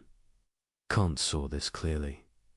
Either moral obligations or categorical binding, regardless of cost, regardless of difficulty, regardless of what you'd prefer, they're not really obligations at all. They're just suggestions that apply when convenient. Guidelines that hold unless following them is hard. Ideals you nod toward while acting on entirely different principles. This doesn't mean Kant was naive about difficulty. He recognized that humans are finite beings with real limitations. That circumstances sometimes genuinely constrain options. That moral life involves genuine dilemmas. But he insisted on distinguishing genuine constraints from self-serving excuses. Real impossibility from unwillingness to pay costs. Tragic circumstances from convenient rationalizations. The test is simple. Are you claiming you couldn't do something that was literally impossible? Or are you claiming you had to abandon a moral obligation because following it would have been difficult? If the former, fine. No one can demand the impossible. If the latter, you're making an excuse, not stating a fact. And the excuse can't be universalized, because everyone faces difficulty. If difficulty eliminates obligation, obligation eliminates itself. There's one more aspect to consider. The excuse of necessity often reveals failure of moral imagination, an inability to see options that would allow you to fulfill obligations. Despite difficulty, when you claim "I had no choice," you're usually wrong. You had choices, you just didn't like them. You didn't want to pay the price of acting morally, but moral life requires creativity. Finding ways to honor obligations despite obstacles, discovering paths through difficult circumstances that respect everyone's dignity. The person who immediately claims necessity has often simply stopped thinking. They've identified the easy option that violates obligation and declared all others impossible without seriously considering them. Kant would say this shows insufficient commitment to morality. A genuinely moral person would exhaust all options before concluding that obligation cannot be fulfilled, would accept significant cost to themselves before violating others. Dignity. This doesn't mean moral heroism is required of everyone, but it means you cannot casually abandon obligations while claiming you had no alternative. The excuse of necessity, in most cases, is simply moral laziness, a refusal to think hard about options, to accept costs, to honor the categorical nature of obligation, and when you examine it through Kant's test, it fails immediately. You cannot will that everyone abandons obligations when circumstances are difficult. You cannot universalize the maxim of convenience over duty, because you depend on others maintaining their obligations to you even when doing so is costly for them. You depend on a world where most people honor commitments, tell truth, respect, dignitize spite pressures and difficulties. You're claiming exception from the very order you require to function, asserting that others must follow rules you won't follow, treating your convenience as more important than the moral fabric of human community. This is the characteristic failure that Kant's ethics exposes in all its forms. The attempt to benefit from morality while evading its constraints, to enjoy the protections of a moral order while contributing nothing to its maintenance. The excuse of necessity is just one more version of this eternal human tendency to claim helplessness when agency would require sacrifice, to invoke circumstances when principle would require cost, to deny responsibility when accepting it would be difficult. But Kant shows us we always have a choice.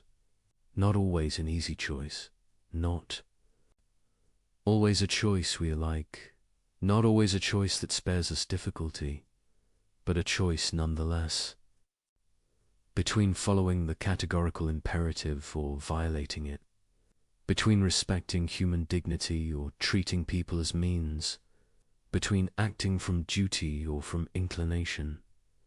The excuse of necessity tries to deny this choice, to claim that circumstances made the decision for you, that you were forced to violate obligation. But this is false. You chose. You decided that your convenience mattered more than your duty, that the cost of morality was more than you were willing to pay. You can admit this honestly, accept responsibility, and face whatever consequences follow from your choice, or you can hide behind necessity, pretending you had no agency, denying the choice you actually made. But you cannot do both. You cannot claim helplessness while also claiming moral status. You cannot deny agency while expecting to be treated as an agent, and you cannot universalize the excuse without destroying the very concept of moral obligation, without reducing ethics to a system where everyone follows rules when convenient and abandons them when not. Kant's ethics demands more.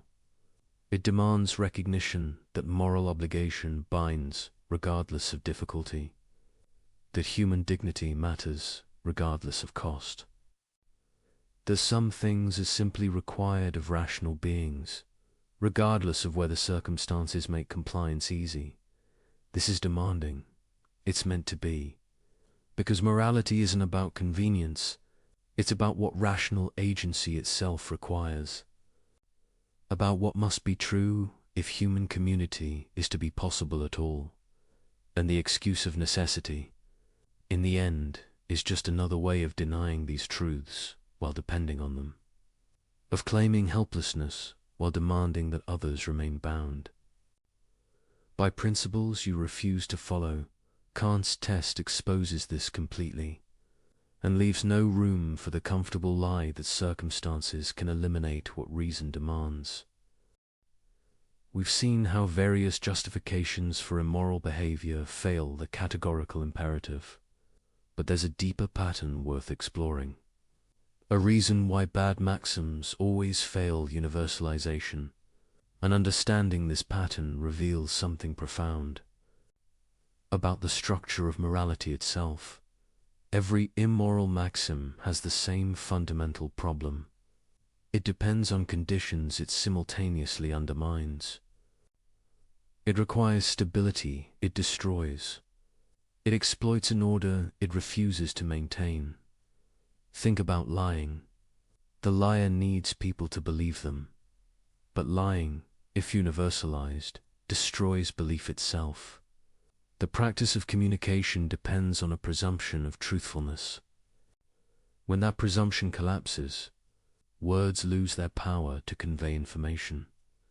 The liar is sawing off the branch they're sitting on. Their maxim only works because most people don't follow it. They're making an exception for themselves that cannot be generalized. This isn't an accident.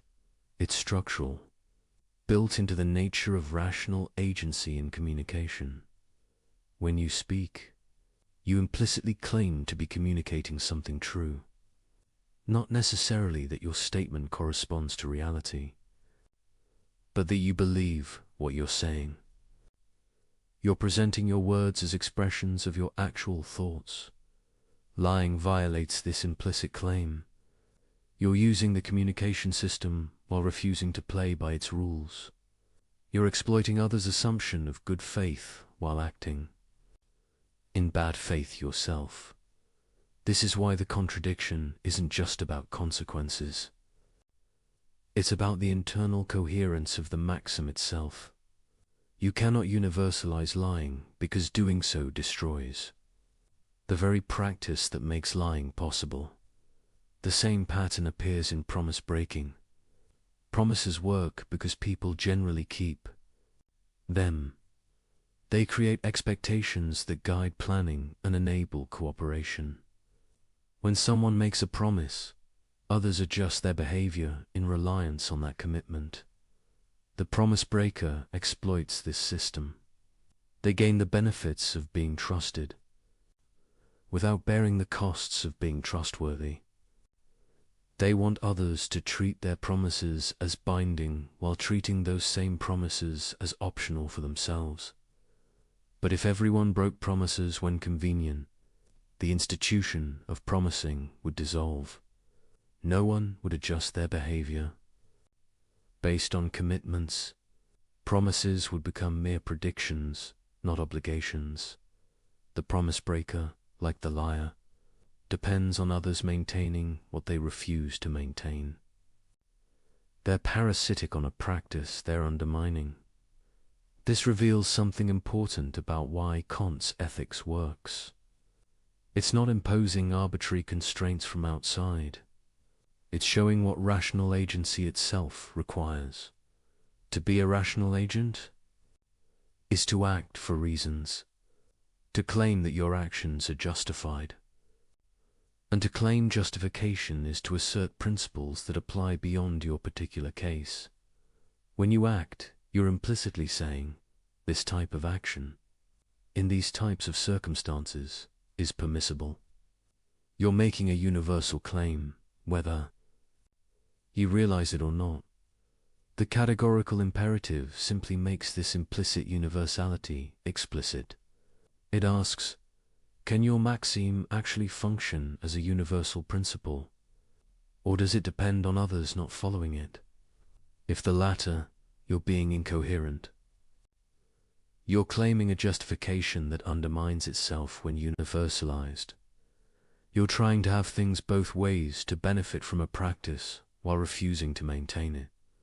This is why bad maxims always self-destruct, not because God punishes them, not because society disapproves, not because they produce bad consequences, though they often do, but because they're rationally incoherent. They cannot survive their own universalization. Consider manipulation. The manipulator needs people who aren't suspicious, who take communications at face value, who assume good faith. Manipulation works by exploiting trust. But if everyone manipulated everyone, trust would disappear. Everyone would constantly suspect ulterior motives. Every communication would be analyzed for hidden agendas. The baseline of good faith that makes manipulation effective would be destroyed. The manipulator depends on most people not being manipulators. On a world where trust is the default, so violations of trust can be exploited. This dependency reveals the incoherence. You cannot coherently will that everyone manipulates, because doing so eliminates what makes manipulation work. You're asserting a right that destroys its own conditions of possibility. The pattern extends to all immoral maxims. The thief needs property rights to exist, or there's nothing to steal. The fraudster needs honest commerce, or fraud would be expected and anticipated. The person who refuses all help needs a society where most people do help, or human cooperation would be impossible. In every case, the immoral agent is free-riding, taking advantage of a moral order they refuse to support, exploiting others' good behavior, while exempting themselves from reciprocal obligations. Kant's genius was recognizing that this free-riding is not just unfair, it's logically incoherent. You cannot rationally will a world where everyone free rides, because free riding depends on others not. Free-riding. This gives us a different way of understanding why morality is binding. Not because of divine command, not because of social contract, not because of consequences, but because of what rational agency itself requires. To be rational is to act according to principles. To act according to principles is to claim those. Principles could be universal. To claim they could be universal is to be bound by them yourself. You cannot escape this by denying you're making universal claims, because any justification of your action implicitly universalizes. When you say, "It was okay for me to do this because of these reasons," you're saying these reasons justify this type of action, and that's a universal claim. The only way to avoid universal claims is to admit you're not acting for reasons at all, that you're just doing what you feel like, with no justification, making no claim that your action is permissible, but then you're not exercising rational agency. You're just behaving. And if you're just behaving, you cannot object when others behave toward you in ways you don't like. You've given up any basis for making claims against others. This is the choice Kant presents. Either you act rationally, according to principles that could be universal, in which case morality binds you, or you give up rationality entirely, in which case you give up any basis for asserting claims, making demands, or expecting anything from anyone. Most people don't want to give up rationality. They want to be rational agents who act for reasons and can justify their choices.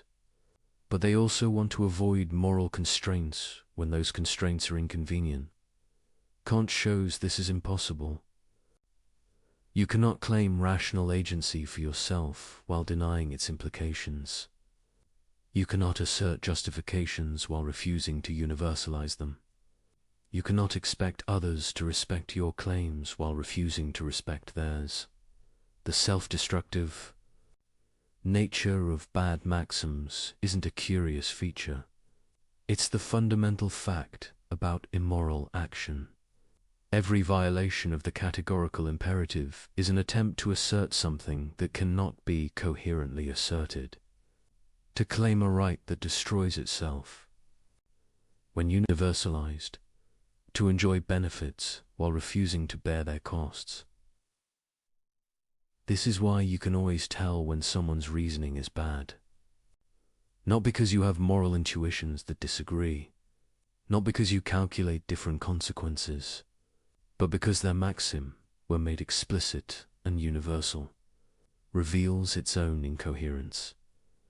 They want special treatment they cannot justify, exceptions they cannot universalize, rights they cannot grant to others without undermining their own position.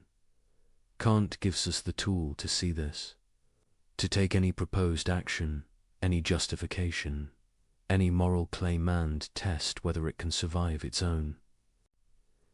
Universalization, if it can, the action is at least permissible. If it cannot, the justification is hollow. Not wrong in some subjective sense, but objectively incoherent, self-undermining, rationally untenable. This is the deeper pattern. Bad maxims fail not because they violate external rules, but because they violate the internal requirements of rational agency itself. They try to claim what cannot be claimed, to assert what cannot be asserted, to universalize what destroys itself when universalized. And once you see this pattern, you cannot unsee it. Every rationalization reveals itself as an attempt to make an exception that cannot be made. Every excuse exposes itself as a claim to rights that undermine themselves when, extended, the categorical imperative is not a constraint imposed from outside. It's the internal logic of rational agency made explicit. Acting morally is not sacrificing your interests for some external authority. It's being consistent with what you're already implicitly claiming whenever you act rationally at all. This is why Kant believed morality could be based on reason alone. Not because reason tells us what to desire or what goals to pursue, but because reason itself has a structure, and acting according to that structure requires acting morally. The person who violates the categorical imperative isn't just doing something wrong. They're being irrational, incoherent, self-contradictory. They're claiming what they cannot claim, asserting what they cannot assert, willing what they cannot will. And this irrationality is visible, not through moral intuition or divine revelation or cultural conditioning, but through simple logical analysis, through asking, can this maxim be universal?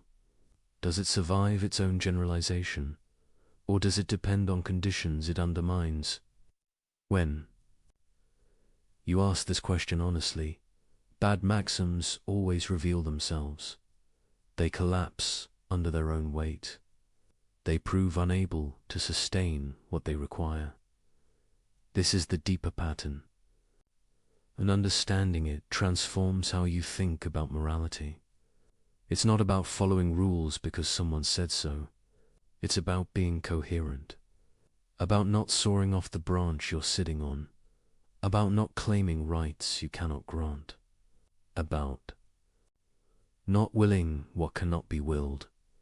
It's about recognizing what rational agency itself demands, and accepting that you cannot escape those demands while remaining rational. Having understood why bad maxims self-destruct, we can examine the deeper architecture of how people try to evade moral constraints. There are patterns to manipulation and rationalization, strategies that appear again and again, and understanding these patterns helps you recognize violations before they deceive you. The first strategy is particularization, taking a universal moral principle and adding qualifications that make it apply only to others. You shouldn't lie becomes people shouldn't lie to me. Promises should be kept becomes others should keep their promises to me. Human dignity must be respected becomes my dignity must be respected. The pattern is subtle because it uses moral language while evacuating moral content. It sounds like you're affirming moral principles, but you're actually claiming special status that exempts you from them. Kant's test exposes this immediately. Can you universalize your actual maxim? Not the principle you cite, but the principle you actually follow. If your real maxim is, others must respect my dignity, but I can treat them as mere means when convenient, that obviously fails universalization. You're claiming an exception with no justification. The second strategy is false equivalence, treating fundamentally different situations as if they raise the same moral issues, then using one to justify the other. Everyone lies sometimes, so my lies are no different. But your lies and white lies about someone's haircut are categorically different. One manipulates someone for your benefit. The other spares minor hurt feelings.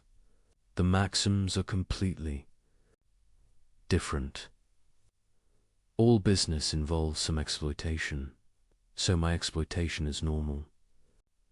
But there's a difference between employing someone at market wages and systematically abusing workers because you can. The fact that all economic relationships involve power doesn't mean all exercises of power are equivalent. This strategy works by blurring distinctions, by grouping all instances of some behavior together, regardless of maxims, intentions, or contexts, then using the acceptability of mild instances to justify severe violations. Kant's ethics requires examining actual maxims, not surface behaviors. Two people might tell falsehoods. Following the maxim, I will speak falsely to protect someone from harm. Another following, I will deceive others for personal gain. Same behavior, completely different moral status. The third strategy is infinite regress, questioning every moral claim until the person either gives up or admits uncertainty, then treating this as permission to ignore morality entirely. Why should I respect human dignity? Because Kant said so. Why should I listen to Kant? Because he gave good arguments. Why should I care about good arguments? Because rationality matters. Why does rationality matter? This can continue indefinitely, but it proves nothing. You can apply the same strategy to any claim whatsoever, including the strategy itself. Kant's response is that some things are simply presupposed by rational agency. You cannot question whether rationality matters while engaging in rational questioning. The very act of asking undermines the skeptical conclusion. Similarly, you cannot claim rational agency for yourself while denying its implications. Questioning moral principles is fine, but you cannot question them while simultaneously making moral claims against others. The fourth strategy is hypothetical extremes, presenting bizarre scenarios where moral principles seem to lead to absurd conclusions, then using these to reject the principles entirely. What if an asteroid was going to destroy Earth and the only way to stop it was by torturing one person? Would you really say we shouldn't torture them? These scenarios are designed to make moral principles seem rigid or unrealistic, but they prove nothing about ordinary cases. The fact that principles might face dilemmas in wildly improbable situations doesn't eliminate their binding force in normal life. Moreover, these hypotheticals often smuggle in assumptions that beg the question. They're constructed specifically to make the violation seem necessary. Then treat this construction as revealing a flaw in moral reasoning. Kant would say, focus on actual situations you face. Don't let imaginary edge cases undermine your commitment. Two principles that apply clearly in real life. The fifth strategy is motive questioning. Instead of engaging with moral arguments, attacking the motives of people making them, you only care about honesty because you're judgmental. You only oppose exploitation because you're envious. You only emphasize duty because you're repressed. This is ad hominem reasoning. It tries to discredit moral claims by discrediting their advocates. But the validity of an argument doesn't depend on the character of the person making it. Kant's principles stand on their own logical merits. They're true or false based on whether they survive rational examination, not based on who endorses them.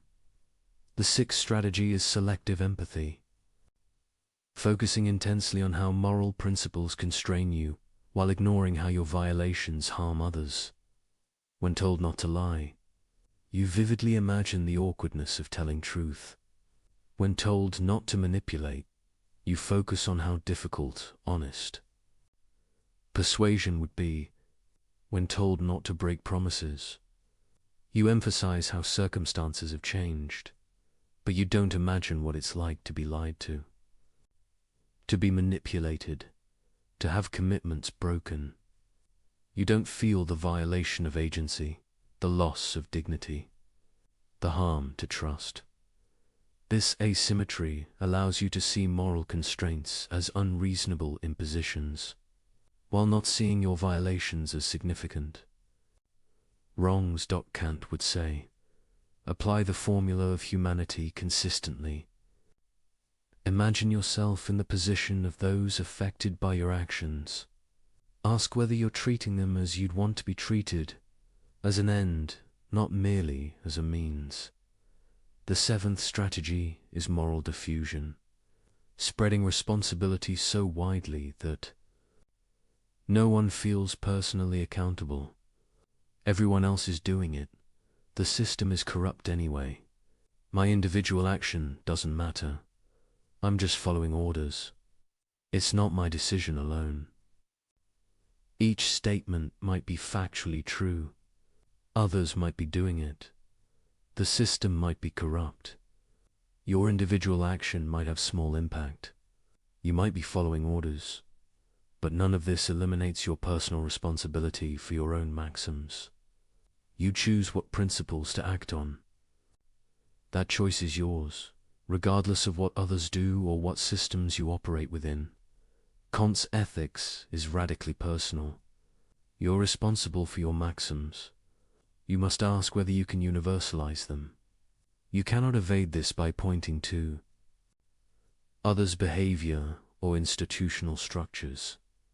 The eighth strategy is temporal compartmentalization, treating past actions as irrelevant to present identity and future actions as too uncertain to constrain present choice. Yes, I lied before, but I've changed. I might need to lie in the future, so I can't commit to never lying. The present moment becomes the only reality. Past patterns don't reveal character. Future implications don't constrain choice. This allows you to repeatedly violate principles while claiming each instance is an exception, not a pattern. To avoid accountability for establishing habits and corrupting character, Kant would emphasize that moral development matters. Each choice shapes who you become.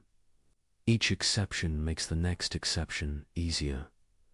Character is built through consistent commitment, not through treating each situation as isolated. The ninth strategy is emotional override, using intense feelings to bypass rational evaluation. I was so angry. I was terrified. I was desperate. The emotion becomes both explanation and justification, as if feeling something strongly makes acting on it permissible. But emotions don't suspend the categorical imperative. They explain why you violated it, showing you acted from inclination rather than duty. But they don't justify the violation.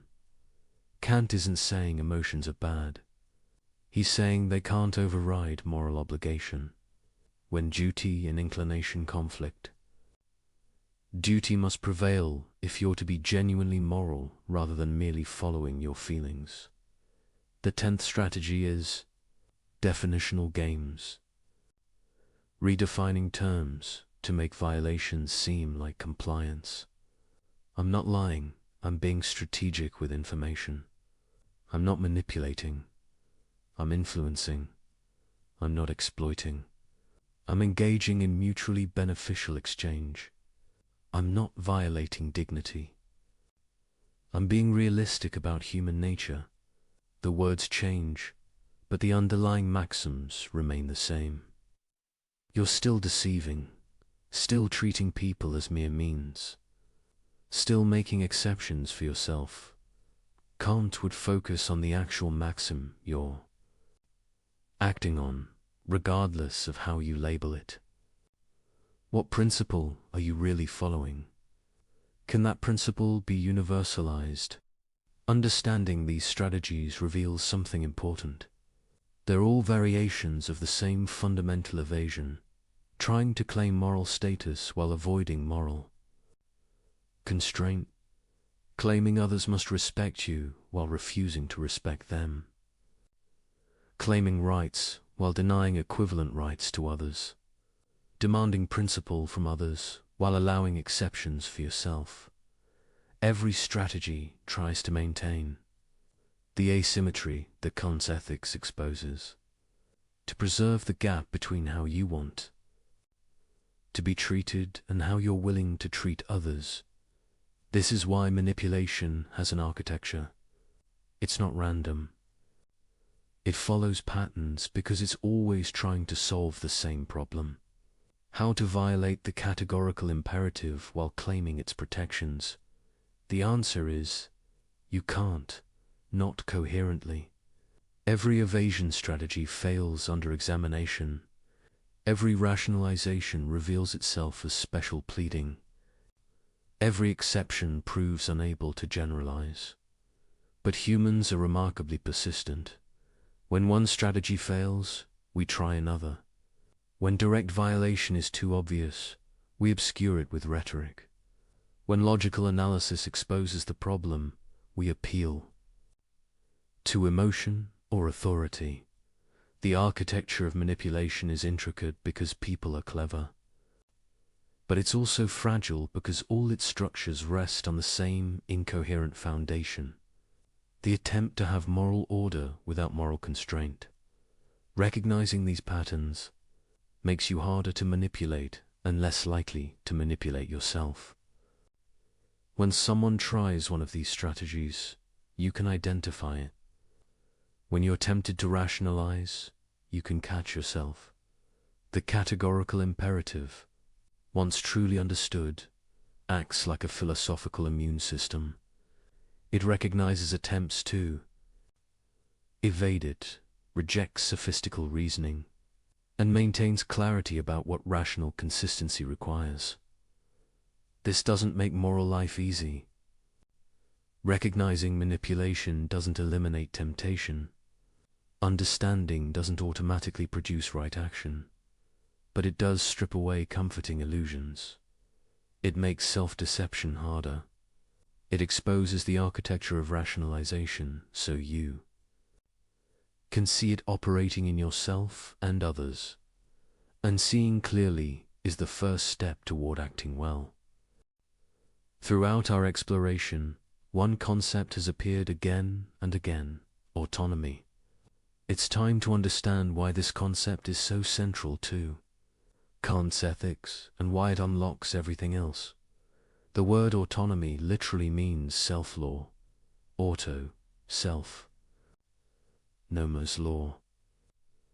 A being who gives laws to themselves rather than receiving them from outside. This might sound like moral relativism, everyone making up their own rules. But Kant means something entirely different. Something profound about what it means to be rational. To see this, we need to distinguish autonomy from mere independence. Independence is simply doing what you want without external constraint. A person stranded alone on an island is independent in this sense, but they're not autonomous in Kant's sense. Autonomy isn't about absence of constraint. It's about the source of constraint. An autonomous being is constrained by principles, by laws, by obligations. But these constraints are self-imposed. They come from the rational nature of the being itself, not from external forces. Think about mathematics. When you recognize that 2 plus 2 equals 4, you're constrained. You can't rationally believe that 2 plus 2 equals 5. But this constraint isn't imposed from outside. It comes from the nature of rational thought itself. You give this law to yourself through your own reason. Moral autonomy works similarly. When you recognize that the categorical imperative binds you, you're constrained. You can't rationally will maxims that can't be universalized. But this constraint isn't imposed by God, society, or nature. It comes from your own rational nature. This is why Kant says that autonomy is the foundation of human dignity, because to be autonomous is to be the source of your own laws, to be self-determining rather than determined by outside forces. An animal acts from instinct. It's not autonomous because its behavior is determined by natural drives. It doesn't choose. A programmed machine acts from its code. It's not autonomous because its behavior is determined by external programming. But a rational being can step back from any particular drive or desire and ask, should I act on this? Is this consistent with principles I can will as universal law? This capacity for critical reflection, for self-legislation, is what makes rational beings special, and it's what gives them dignity rather than mere value. Things with value can be traded, replaced, or sacrificed for something of greater value. But beings with dignity are priceless. They cannot be traded or replaced because their worth is unconditional. Why? Because they're the source of all valuing. They're what makes value possible in the first place. Without autonomous, rational beings, nothing would have value because there would be no one to recognize it, pursue it, or care about it. This is why the formula of humanity commands treating rational beings as ends in themselves. Not because they're useful, though they often are. Not because they produce good outcomes, though they often do. But because they have the capacity for autonomy, for giving laws to themselves through reason. When you respect someone's autonomy, you're acknowledging their capacity to set their own ends, make their own choices, determine their own life through reason. You're recognizing them as a fellow legislator in the kingdom of ends. When you violate someone's autonomy by lying, manipulating, coercing, or otherwise treating them as mere means, denying this capacity, you're treating them as if they were an object to be used rather than an agent to be respected. This is why all moral violations involve treating rational nature as mere means. Because all moral violations override autonomy. They substitute your judgment for someone else's, your ends for theirs, your will for their self-legislation. But here's the key insight. You cannot coherently deny autonomy in others while claiming it for yourself. Because the same rational capacity that grounds your autonomy grounds theirs. When you assert your own dignity, make claims against others, demand respect for your choices, sure, implicitly affirming that rational nature deserves respect. But rational nature is universal. It's not something you uniquely possess. It's what makes any being capable of moral status. So to claim autonomy for yourself while denying it to others is incoherent. You're asserting that rational nature deserves respect when it's yours, but not when it's theirs. You're making an exception that cannot be justified. The categorical imperative simply makes this explicit. It says, if you're going to act as an autonomous being setting ends, making choices, following principles Zen, you must recognize autonomy in others. You must act only on maxims you could will as universal law. This isn't an external constraint on your autonomy. It's what autonomy itself requires. Because to be truly autonomous isn't to do whatever you happen to want. It's to act according to principles that reason can endorse. And reason can only endorse principles that respect rational nature wherever it appears. Principles that could serve as universal laws for all autonomous beings. This is why Kant says that autonomy is both the ground and the goal of morality. It's the ground because rational beings' capacity for self-legislation is what makes moral law possible.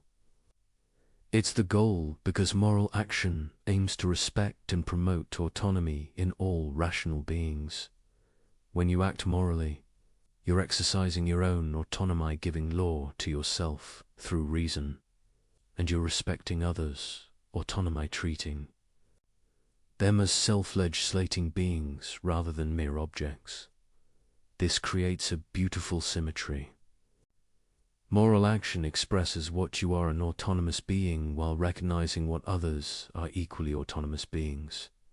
It's consistent with your nature while respecting the equivalent nature in everyone else. Immoral action, by contrast, is self-contradictory. You're exercising your autonomy to deny others autonomy, using your capacity for self-legislation to override others' equivalent capacity. Acting as if rational nature deserves respect when it's yours, but not when it's theirs. This is why evil is always, fundamentally, irrational. Not just wrong, but incoherent. It involves claiming for yourself what you deny to others, while possessing no basis for the distinction. Understanding autonomy also explains why moral development matters. You don't become autonomous simply by reaching a certain age or achieving independence. Autonomy must be developed through practice. Every time you act from duty rather than inclination, you strengthen your capacity for self-legislation. Every time you universalize your maxims rather than making exceptions for yourself, you exercise autonomy more fully. Every time you respect others' rational agency despite pressure to violate it, you become more genuinely autonomous. This is because autonomy isn't just a capacity you have. It's a capacity you must actively realize through your choices. You can have the potential for autonomy while consistently acting heteronomously, following desire, social pressure, or arbitrary authority.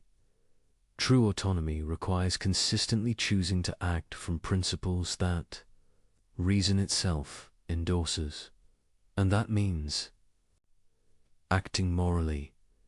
There's no gap between being genuinely autonomous and being moral. They're the same thing. This is perhaps Kant's most radical claim. Morality isn't a constraint on your autonomy. It's the fullest expression of autonomy. When you act morally, you're most fully yourself, most fully realizing your nature as a rational, self-legislating being. When you act immorally, you're less autonomous, not more. You're allowing inclination, pressure, or desire to override your rational nature. You're being determined by forces outside, your rational agency rather than determining yourself through reason. This inverts common assumptions. People often think morality constrains freedom, that moral obligations limit what you can do. That being moral means sacrificing your autonomy to external rules. But Kant shows this is backwards. You're most free when you act morally, because you're acting from your own rational nature rather than being pushed around by desires, circumstances, or manipulation. You're least free when you violate moral principles, because you're being controlled by forces outside your rational agency. You're allowing heteronymous factors: desire for pleasure, fear of consequences, social pressure to determine your action. True freedom is autonomy, and autonomy is moral action. They're inseparable. This doesn't mean moral action is easy. It means it's the only action that's truly free, that expresses what you really are rather than what external forces push you to do. Understanding this transforms how you think about moral obligation. It's not a burden imposed from outside. It's the demand of your own rational nature. When you feel obligated, what you're feeling is your own reason calling you to act consistently with what you are. When you resist this call, when you act from inclination against duty or not asserting your freedom, you're surrendering it. You're allowing something other than your rational agency to control your action. This is why Kant places autonomy at the center of his ethics. It's not just one value among others. It's the foundation of all moral value, the source of human dignity, the condition of genuine freedom, the goal of moral development. And it's the key to understanding why the categorical imperative binds, not because some external authority demands it, but because your own rational nature demands it. Because to be autonomous is to act on principles that could be universal laws. Because to claim autonomy for yourself is to recognize it in others. The categorical imperative isn't a constraint on autonomy. It's autonomy making explicit what it requires. It's reason calling you to consistency with your own nature as a rational, self-legislating being. And once you see this, you see why morality isn't optional for rational beings. Not because they'll be punished for immorality, but because immorality is incompatible with what they essentially are. To be rational is to be autonomous. To be autonomous is to be moral.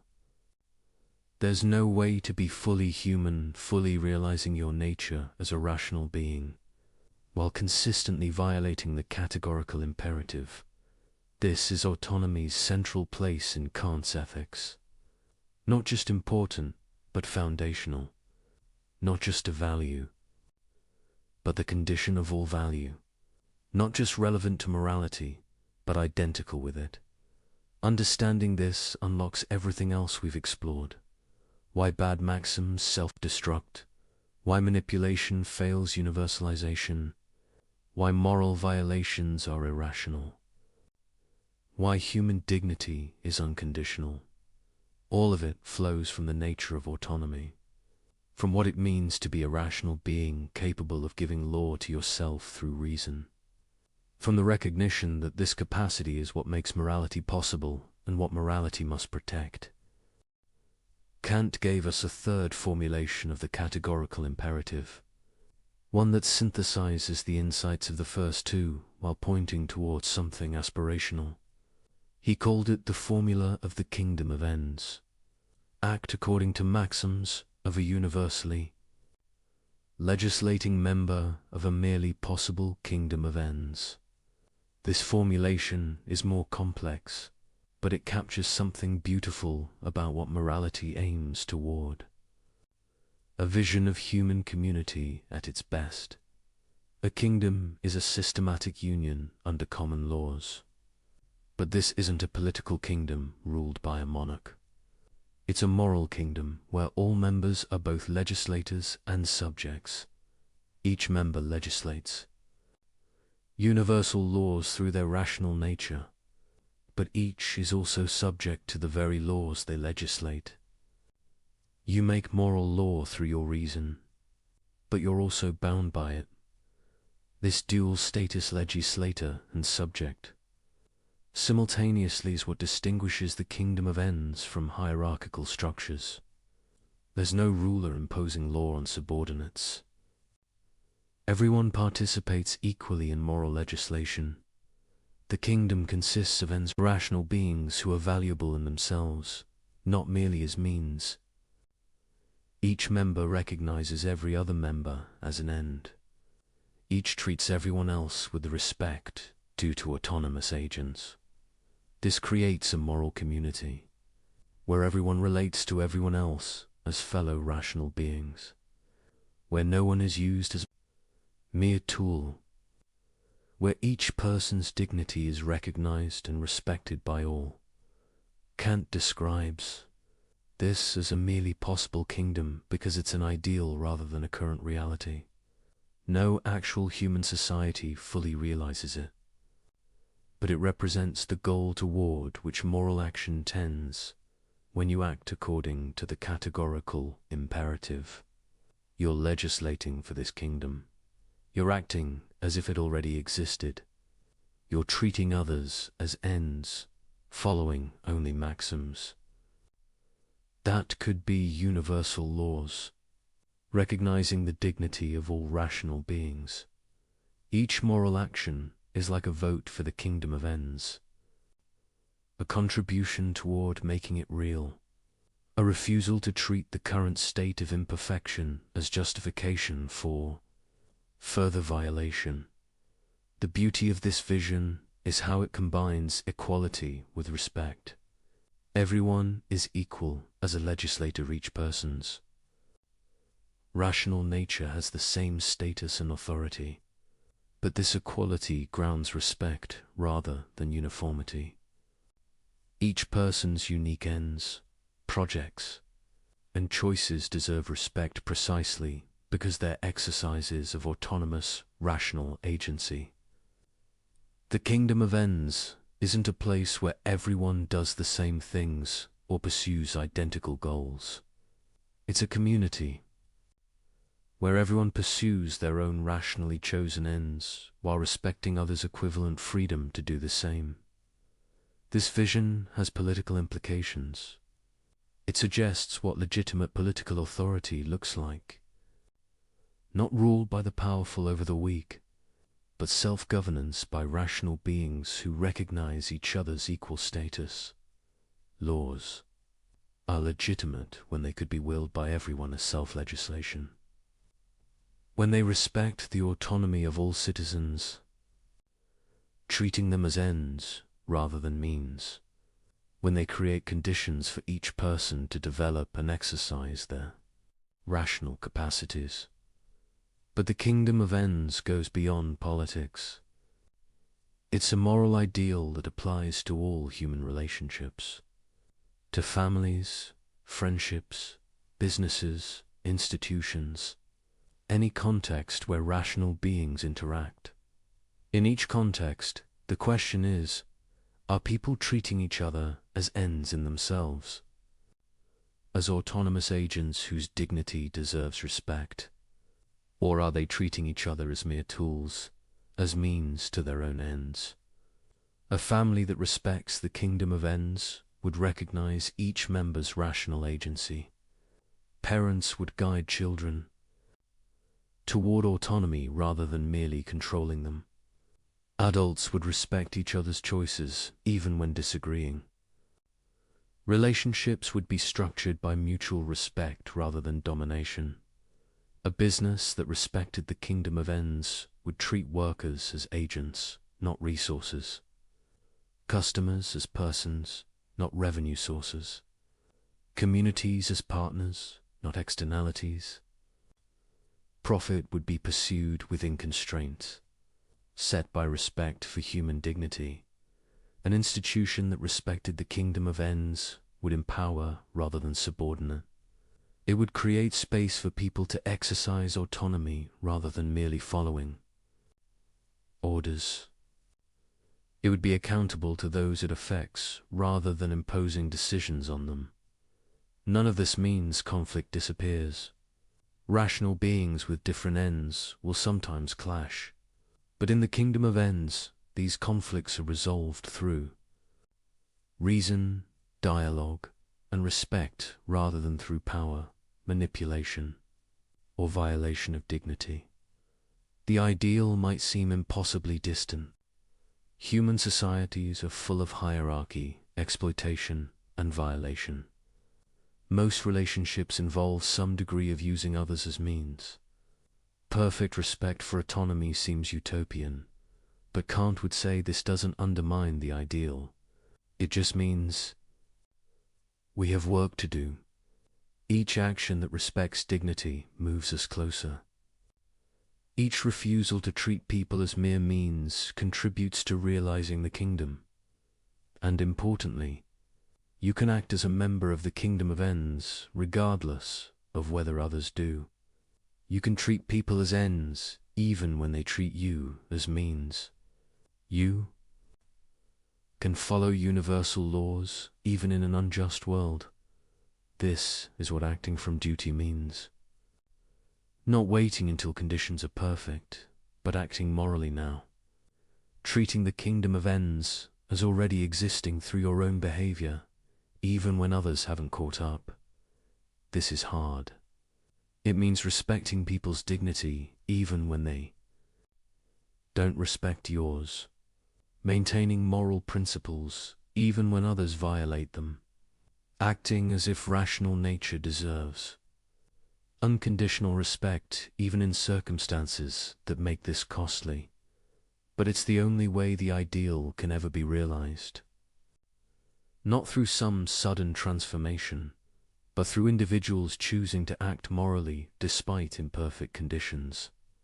Through each person taking responsibility for their own maxims, their own treatment of others, their own contribution to moral community. The kingdom of ends represents Kant's answer to cynicism. Yes, people often act badly.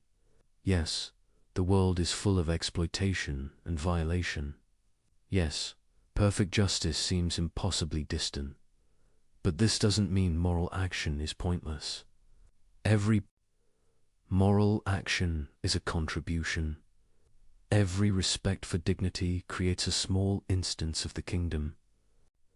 Every universalizable maxim legislates for the ideal, and gradually, through accumulation of individual moral choices, human community can approximate the ideal more closely. Not perfectly. Human nature is flawed, circumstances are difficult, conflicts are inevitable, but better than before, more respectful of dignity, more consistent with what rational beings deserve. This is Kant's vision.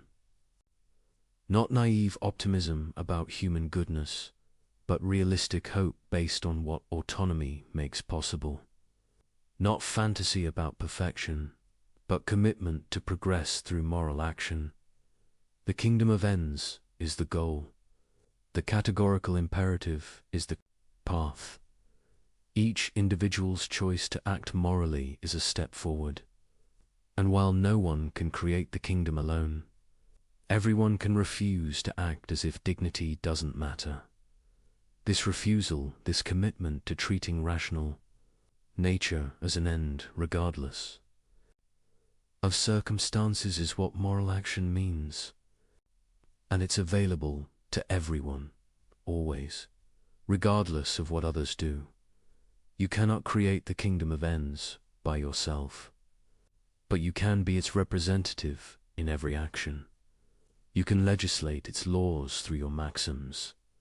You can treat everyone you encounter as the fellow member of a moral community. They deserve to be recognized as. This is what the formula of the kingdom of ends asks. Not that you wait for perfect conditions, but that you act now as if those conditions existed. Not that you create utopia, but that you refuse to let imperfection justify violations. It's demanding, but it's also liberating. because it means your moral action always matters, always contributes, always makes the world slightly more like what it should be. The kingdom of ends is possible, precisely because each rational being can choose to realize it in their own actions, can treat others as ends, can follow universal laws, can recognize dignity regardless of what others do, and through these individual choices, the merely possible becomes increasingly real. Kant's ethics has faced serious objections since its inception. Understanding these challenges helps us appreciate both the theory's strengths and its genuine difficulties. Let's examine the most important criticisms, honestly. The first major objection is rigidity. Critics argue that Kant's categorical imperatives allow no exceptions, even when exceptions seem obviously right. The murderer at the door case is the classic example. Surely you should lie to save an innocent life. Kant's response seems heartless to many.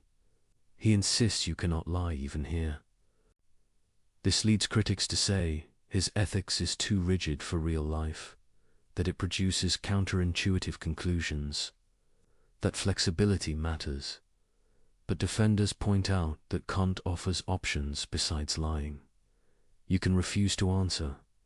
You can physically prevent the murderer from entering. You can do many things. The prohibition is specifically against lying, not against protecting the innocent. Moreover, if we allow exceptions for good consequences, where do we stop? Once we say lying is acceptable when it produces good outcomes, we've abandoned the categorical nature of moral obligation. We're back to consequentialism with all its problems.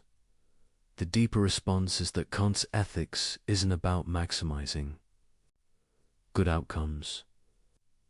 It's about respecting human dignity regardless of consequences. If this sometimes requires accepting worse outcomes, that's the price of treating moral principles as truly categorical.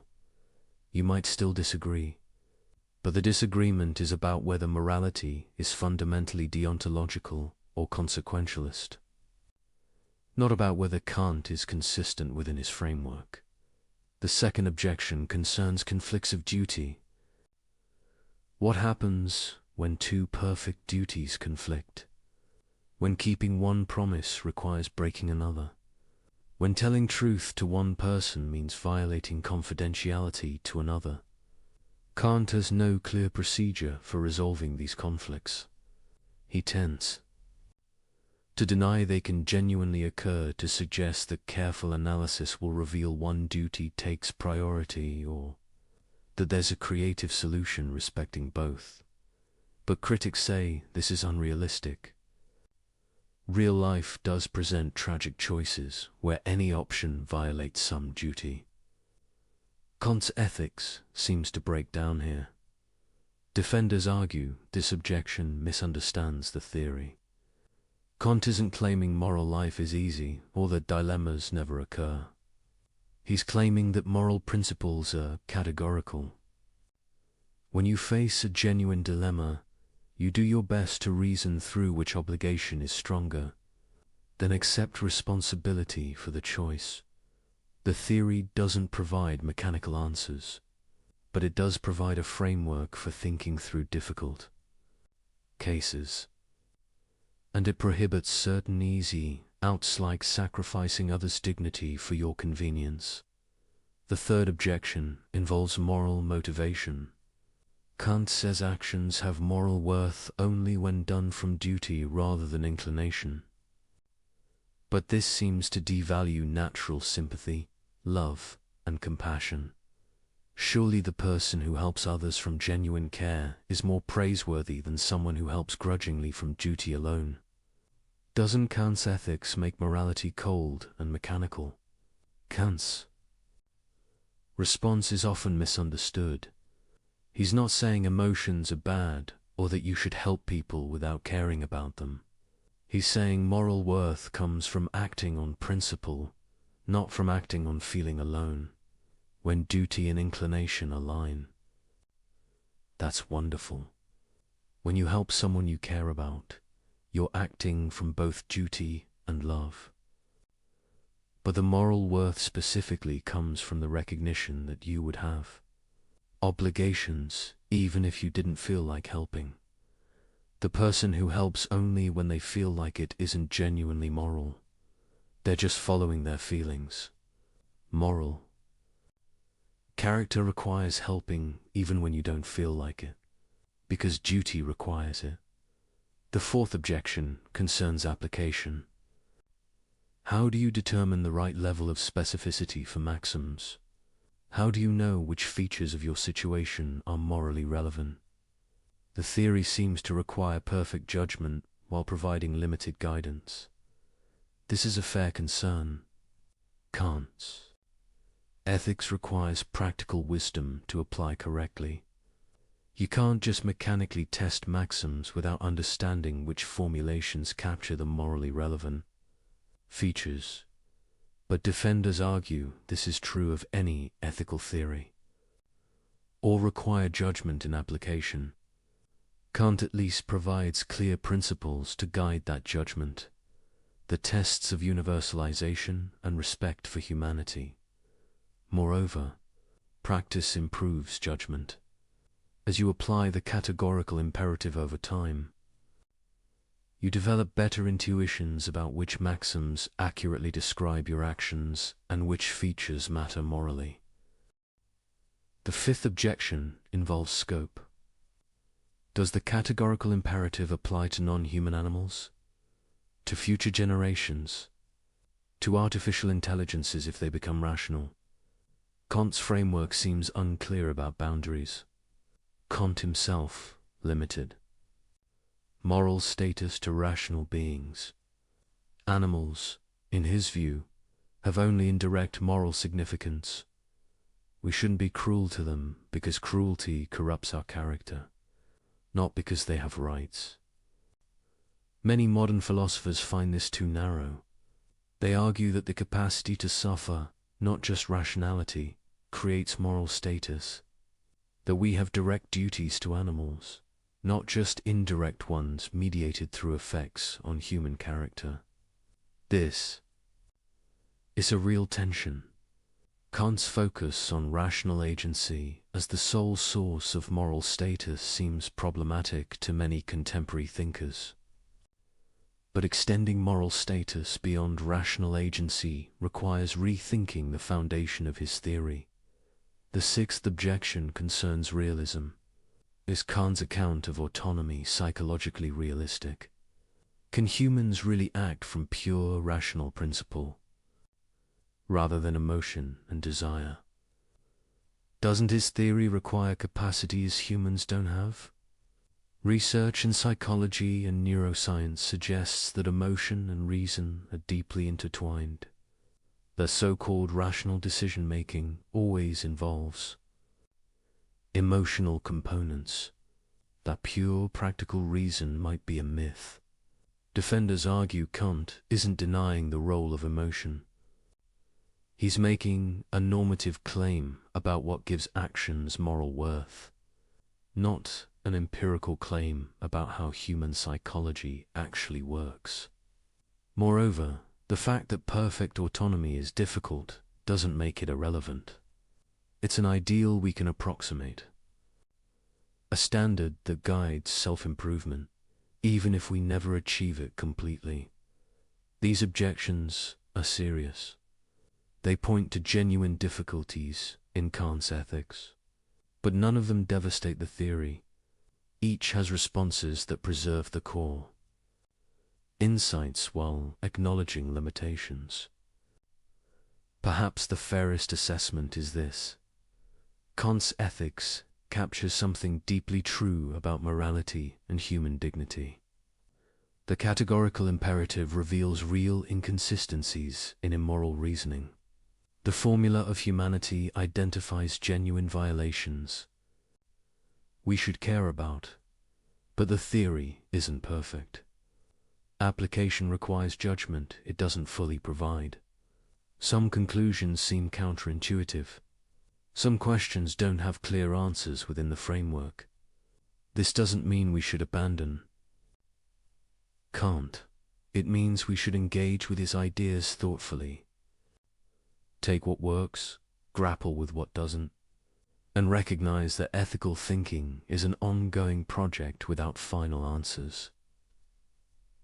The categorical imperative remains a powerful tool for moral reasoning, even if you don't accept every detail of Kant's system. The universalization test and respect for humanity can guide ethical thinking. What matters most is the core insight. Rational beings have dignity that deserves unconditional respect. Moral principles must be universal, not arbitrary exceptions. Using people as mere means violates something fundamental about what they are. These insights survive even if specific applications are debatable. They provide framework for moral thinking even if they don't resolve every dilemma.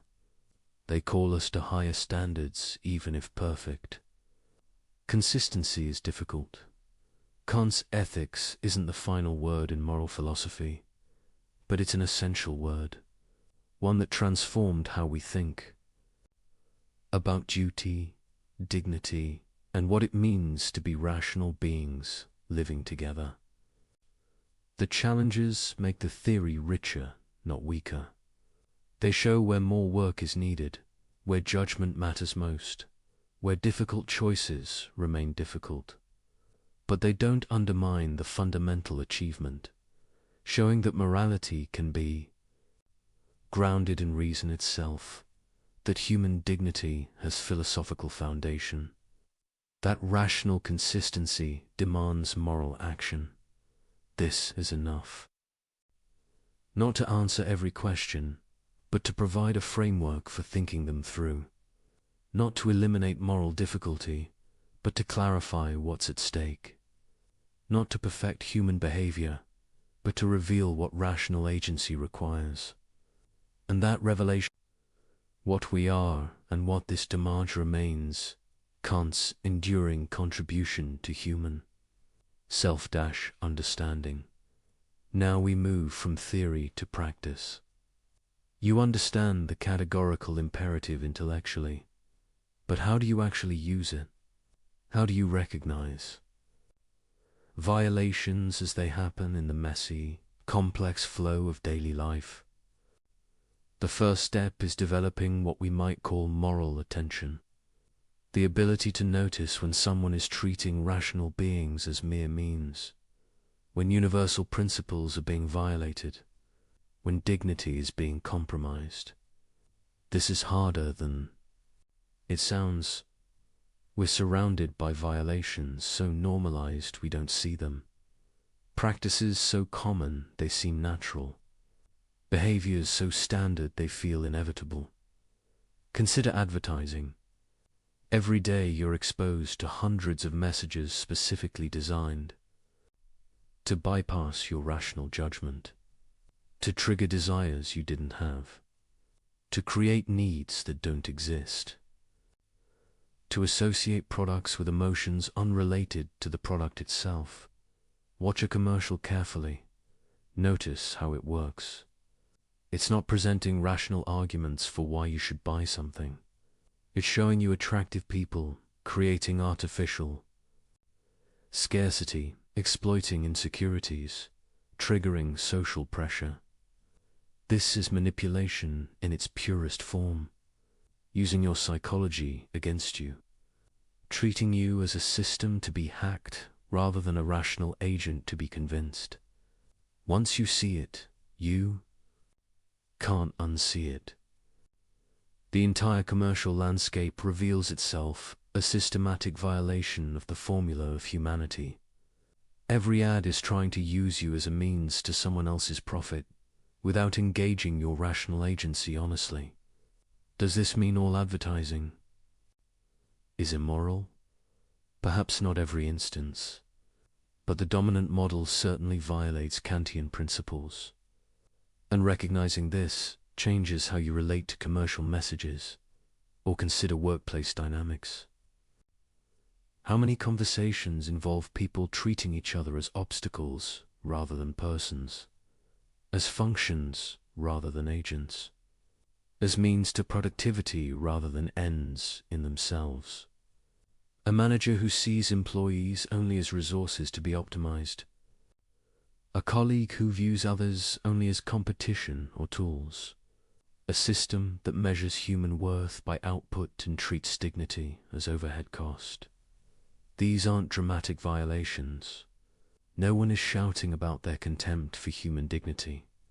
But the structure of how people relate treats rational agency as secondary to organizational goals. Treats persons as occupying roles rather than as beings whose autonomy deserves respect. Watch for phrases that reveal this: human resources, labor costs, productivity metrics. Each phrase subtly treats people as inputs rather than ends, as things to be managed rather than agents to be respected. Or consider social media. You post something, immediately you're aware of performing for an audience, crafting your image, managing impressions, competing for attention and validation. But what's your actual maxim? Not the stated one I'm sharing my thoughts, but the real one that drives behavior.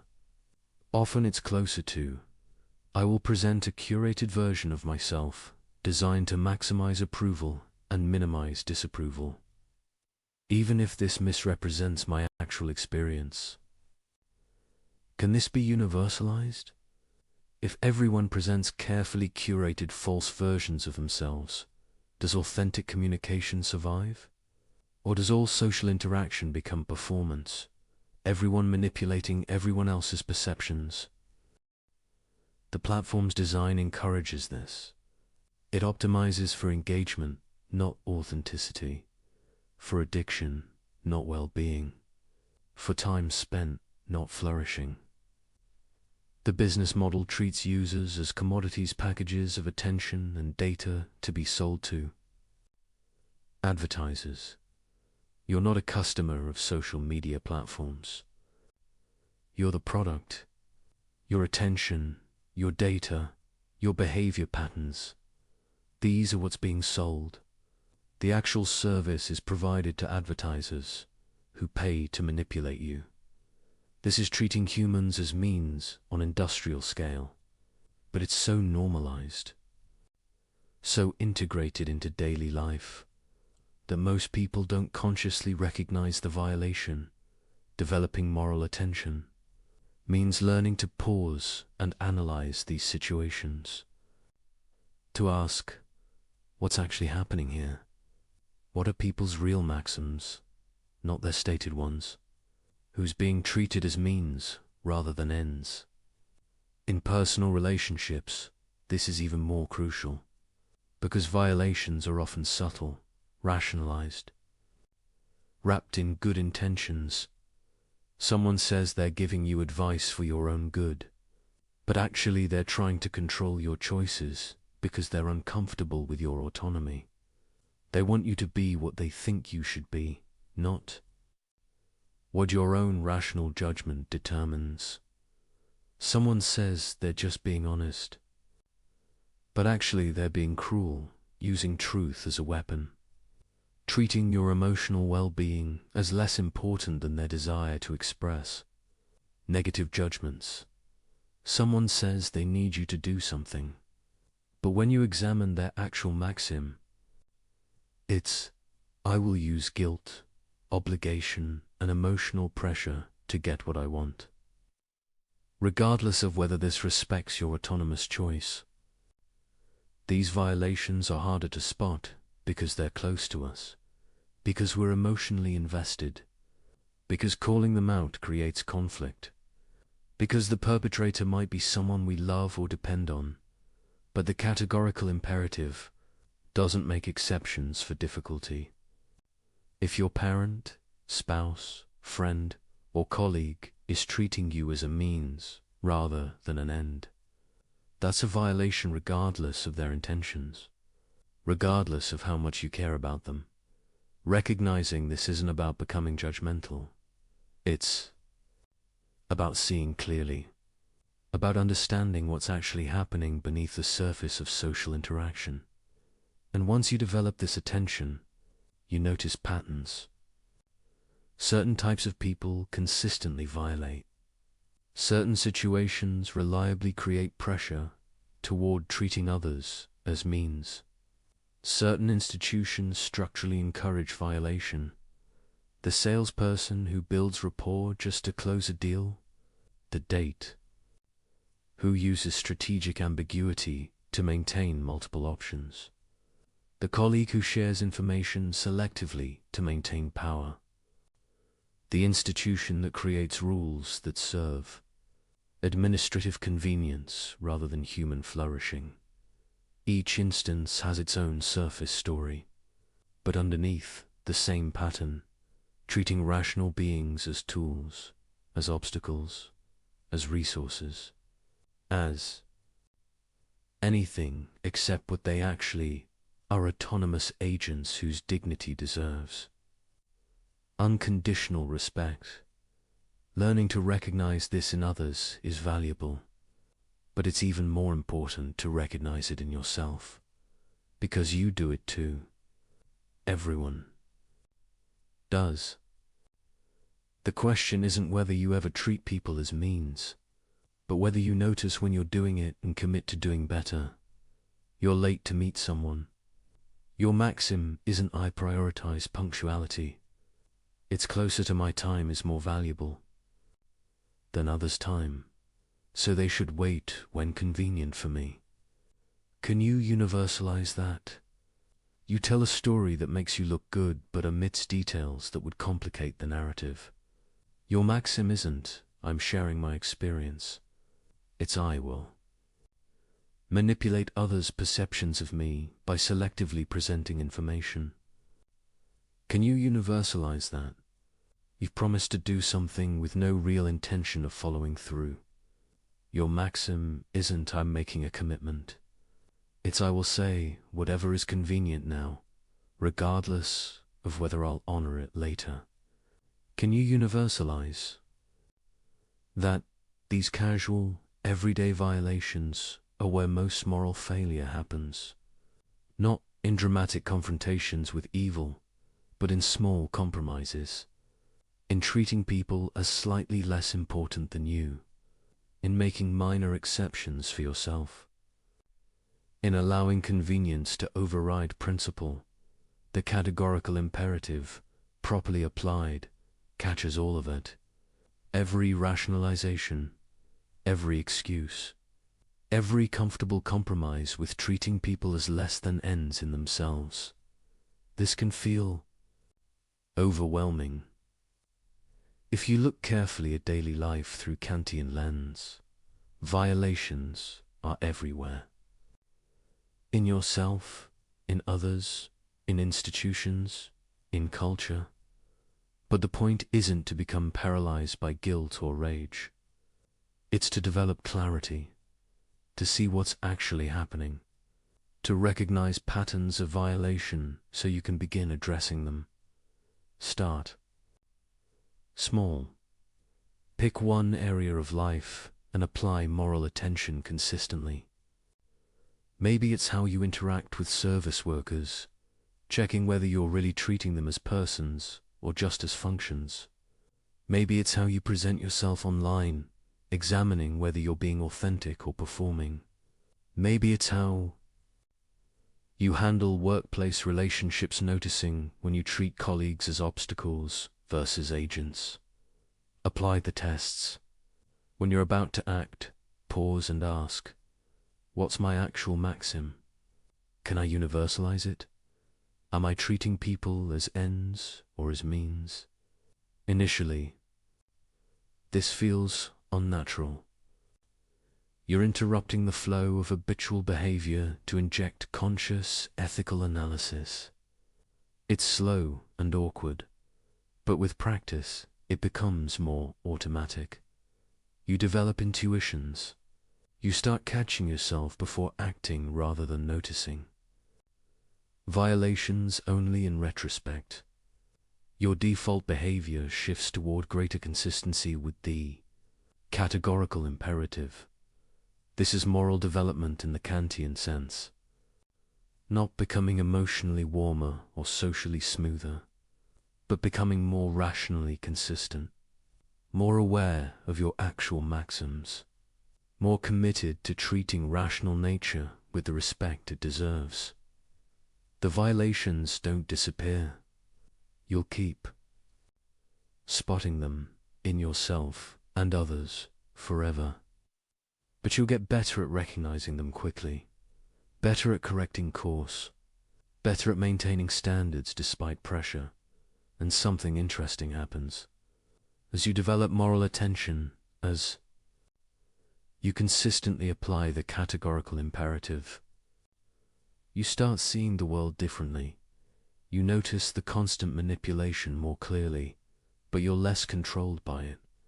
You recognize dignity violations, but you maintain your own dignity in response. You see how often people treat each other as means, but you commit more firmly to treating them as ends. The categorical imperative becomes less like a rule you follow and more like a perspective you inhabit. A way of seeing that reveals what's really happening beneath social surfaces. A clarity about what rational beings deserve and what violations look like. This clarity is liberating, because once you see clearly, you can choose consciously. You're no longer just floating through social interactions, unconsciously participating in mutual instrumentalization. You're an agent, making real choices about how to relate to other agents. Sometimes you'll compromise. Sometimes you'll fail. Sometimes you'll choose convenience over principle. But at least you'll know what you're doing. You'll be conscious rather than habitual, responsible rather than reactive, and increasingly you'll choose the harder path. Not because you're morally superior, but because you've developed the clarity to see what's at stake. You understand that every violation, however small, is a failure to respect what makes humans special. Every exception you make for yourself erodes your own rational integrity. The categorical imperative, properly understood and consistently applied, transforms how you navigate daily life. It gives you tools to see clearly, standards to aspire toward, and principles that don't bend when things get difficult. This is what living the imperative means. Not perfection, but attention. Not freedom from all violation, but commitment to recognizing and reducing it. Not moral heroism, but rational consistency. And it starts with simply noticing, with paying attention to actual maxims rather than stated intentions, with asking whether actions can be universalized, with checking whether people are being treated as ends or as means. Once you start noticing, you can't stop. The violations are everywhere, but so are the opportunities to do better. Recognizing violations in others is easier than addressing them in yourself, because in yourself you see all the complexity, all the reasons, all the circumstances that make your violations seem necessary or justified. But the categorical imperative doesn't care about your special circumstances. It asks only, can your maxim be universalized? Are you treating rational nature with the respect it deserves? Personal application starts with brutal honesty about your actual maxims, not the principles you claim to follow, but the rules you actually act on. Not your ideals, but your practices. This is harder than it sounds. We're experts at self-deception, at describing our behavior in flattering terms while acting on entirely different principles. You say you value honesty, but your actual maxim might be, I will be honest when convenient, but lie when truth would create significant awkwardness or cost. You say you respect others' autonomy, but your actual maxim might be, I will respect others' choices when I agree with them, but pressure and manipulate when I think I know better. You say you keep commitments, but your actual maxim might be, I will honor promises when easy, but feel free to break them when circumstances change or when I find something better to do. The gap between stated values and actual maxims is where all moral failure lives. Closing that gap is what personal application means. Start by picking specific situations and reconstructing your maxims honestly. A recent interaction where you felt uncomfortable afterward. A choice you rationalize but now question. A moment when you treated someone as less important than yourself. Write out what you actually did and why. Not the charitable interpretation, but the real reason. The maxim you actually followed, even if it's embarrassing to admit. Then test it. Can this maxim be universalized? If everyone followed this principle, would the world still function? Would it create the kind of community you want to live in? Often the answer is obviously no. Your maxim was selfish, short-sighted, or inconsistent. You were making an exception for yourself that you wouldn't grant others. This recognition is uncomfortable. It reveals that you're not living up to your own standards, that the gap between your ideals and your actions is real and significant. But discomfort is useful. It's your own rational nature calling attention to inconsistency, your own reason, pointing out that you're not being what you claim to be. The next step is commitment. Not vague resolution to do better, but specific commitment to changed maxims. 2 principles you'll actually follow, not just endorse. If your maxim has been treating your time as more valuable than others, commit to punctuality. Not someday, but now. Not when convenient, but categorically. If your maxim has been lying when truth is awkward, commit to honesty. Accept the discomfort. Face the consequences. Stop treating communication as strategic rather than authentic. If your maxim has been breaking promises when circumstances change, commit to keeping them. Or don't make promises you're uncertain about. But stop treating commitments as provisional. This will be costly. That's the point. Moral action requires sacrifice. Not because sacrifice is valuable in itself, but because respecting dignity often conflicts with convenience. You'll be late sometimes, but you'll respect others' time. You'll face awkward conversations, but you'll respect truth. You'll honor inconvenient commitments, but you'll respect the institution of promising, and you'll discover something interesting. The costs, while real, are smaller than you imagined. The world doesn't collapse when you stop lying. Relationships survive honesty. People respect punctuality. Kept promises create trust. What felt like necessary violations often turn out to be convenient excuses.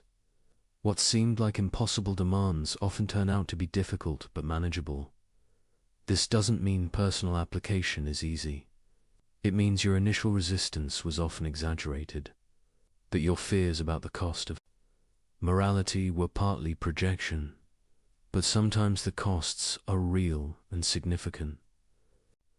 Sometimes respecting dignity genuinely requires major sacrifice. Sometimes the right action genuinely hurts. This is where moral character is tested. Not in easy cases where duty and inclination align, but in hard cases where they conflict sharply. Your friend betrays you. Your inclination is to retaliate, to hurt them back, to treat them as they treated you. But the categorical imperative requires maintaining respect for their dignity, even when they've violated yours. This doesn't mean accepting abuse. You can protect yourself, set boundaries, end the relationship. But you cannot treat their wrongdoing as license for your own, cannot respond to their violation with equivalent violation. A colleague gets credit for your work. Your inclination is to expose them, to damage their reputation, to make them suffer. But the categorical imperative requires treating them with the respect their rational nature deserves, regardless of whether they reciprocate. This doesn't mean silence. You can address the injustice, correct the record, protect your interests, but you cannot treat their wrongdoing as permission to violate their dignity in return. Someone causes you serious harm. Your inclination is to see them as less than human, to deny their moral status, to respond with cruelty. But the categorical imperative recognizes their dignity even in their worst actions. This is perhaps the hardest application. To maintain moral principles when someone has forfeited all claim to your sympathy. To treat their rational nature with respect even when they failed to respect yours or others. But this is what categorical means. Not binding when convenient, not applicable when others deserve it, but absolute, unconditional, non-negotiable. The temptation is always to make exceptions, to say this case is special, this person is different, these circumstances justify violation. But every exception undermines the categorical nature of moral obligation. Every justice once becomes a pattern. Every justified violation becomes a precedent for future violations. Personal application requires catching yourself making exceptions, noticing when you're treating moral principles as provisional, recognizing when you're claiming special circumstances that don't actually matter morally. This is ongoing work. You never reach a point where you've mastered it, where violations stop tempting you, where consistency becomes automatic, because you're a finite being with desires that often conflict with duty, with pressures that push toward violation, with circumstances that make moral action costly. Moral development isn't about eliminating these conflicts. It's about choosing rightly despite them, about strengthening your commitment to principle through repeated practice. Each time you act from duty rather than inclination, you reinforce that capacity. Each time you maintain principle despite cost, you build character that makes future moral action easier. Not easy moral action is always demanding when duty and desire conflict, but easier than it was before, more natural, more integrated into who you are. This is why Kant emphasizes virtue as a disposition, not a single act, but a stable tendency toward moral action, a character structured by commitment to the categorical imperative rather than by pursuit of personal advantage. Building this virtue requires conscious effort over time. You can't just decide to be virtuous and have it be so. You must practice, must repeatedly choose principle over convenience, must strengthen moral commitment through exercise, like strengthening a muscle, and you must be honest about failures. When you violate principles, acknowledge it clearly. Don't rationalize. Don't minimize. Don't pretend circumstances justified what they merely explained. You lied. You broke a promise. You treated someone as a means. Face this honestly. Accept responsibility. Commit to doing better without pretending you didn't fail. This honesty is crucial, because self-deception about past violations enables future violations. If you convince yourself that your exceptions were justified, you'll make similar exceptions again. But if you recognize them as failures, as moments when you failed to live up to what rational consistency requires, you maintain clear standards. You know what you're aspiring toward even when you fall short. Personal application also means being honest about limitations. You're not perfect. You're not going to perfectly follow the categorical imperative in every moment. You're going to fail, rationalize, compromise. This doesn't make the imperative less binding. It makes you human.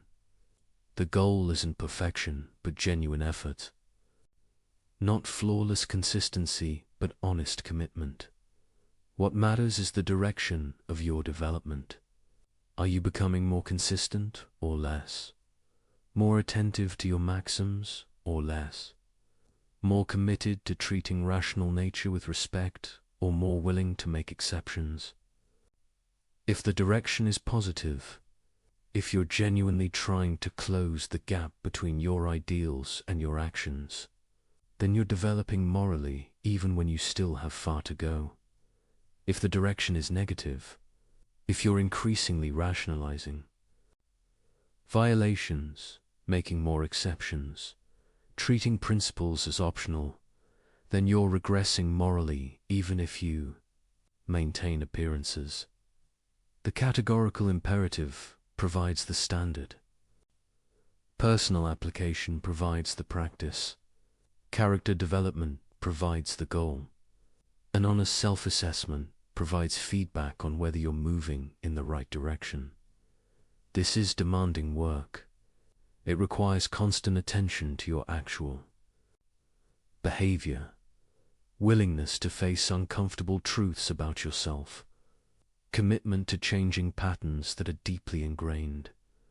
But it's also liberating, because moral clarity about your own behavior eliminates the constant, low-level guilt that comes from knowing you're not living up to your standards while refusing to examine why. When you're honest about violations, you can address them directly. When you commit to genuine principles rather than convenient ideals, you know what you're actually aspiring toward. When you take responsibility for your choices, you become genuinely autonomous rather than just reactive. Personal application isn't about becoming perfect. It's about becoming real, about closing the gap between who you claim to be and who you actually are, about living with integrity in the deepest sense, being whole rather than divided between stated values and actual practices. And this integration, this alignment of claimed principles with lived reality, is what moral development means. Not achieving perfection, but achieving honesty. Not becoming flawless, but becoming genuine. The categorical imperative asks you to be what you claim to be, to follow the principles you assert, to treat rational nature with the respect you demand for yourself. Personal application is accepting this challenge, examining your actual maxims, testing them for universalizability, changing them when they fail, and building character through repeated practice of principled action. It's hard work. It never ends. But it's the only way to truly respect your own rational nature by living consistently with what rational agency requires. Personal moral development matters, but humans don't live in isolation. We exist in communities, institutions, and relationships. The categorical imperative has implications for how we structure these social contexts. The first question is whether you can maintain moral principles in immoral environments. If everyone around you violates dignity, treats people as means, and follows self-interest rather than duty, Can you be different? Kant's answer is yes, you must be.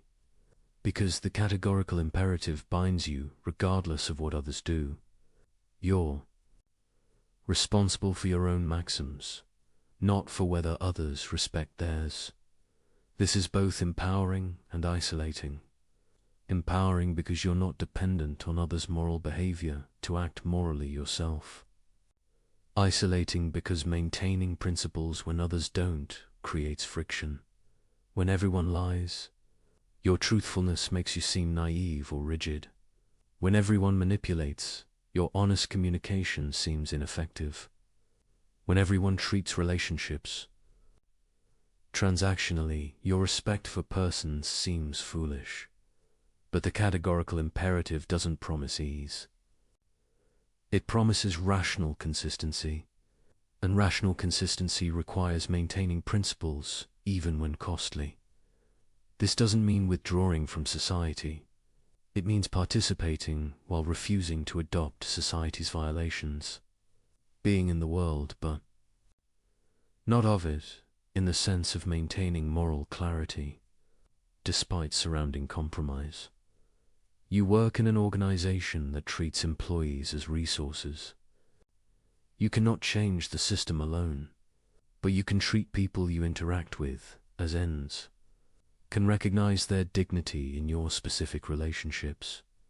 Even when the broader structure doesn't, you live in a culture saturated with manipulation.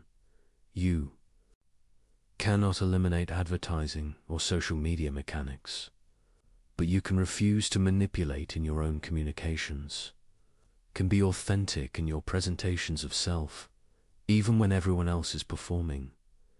These individual acts of integrity might seem small.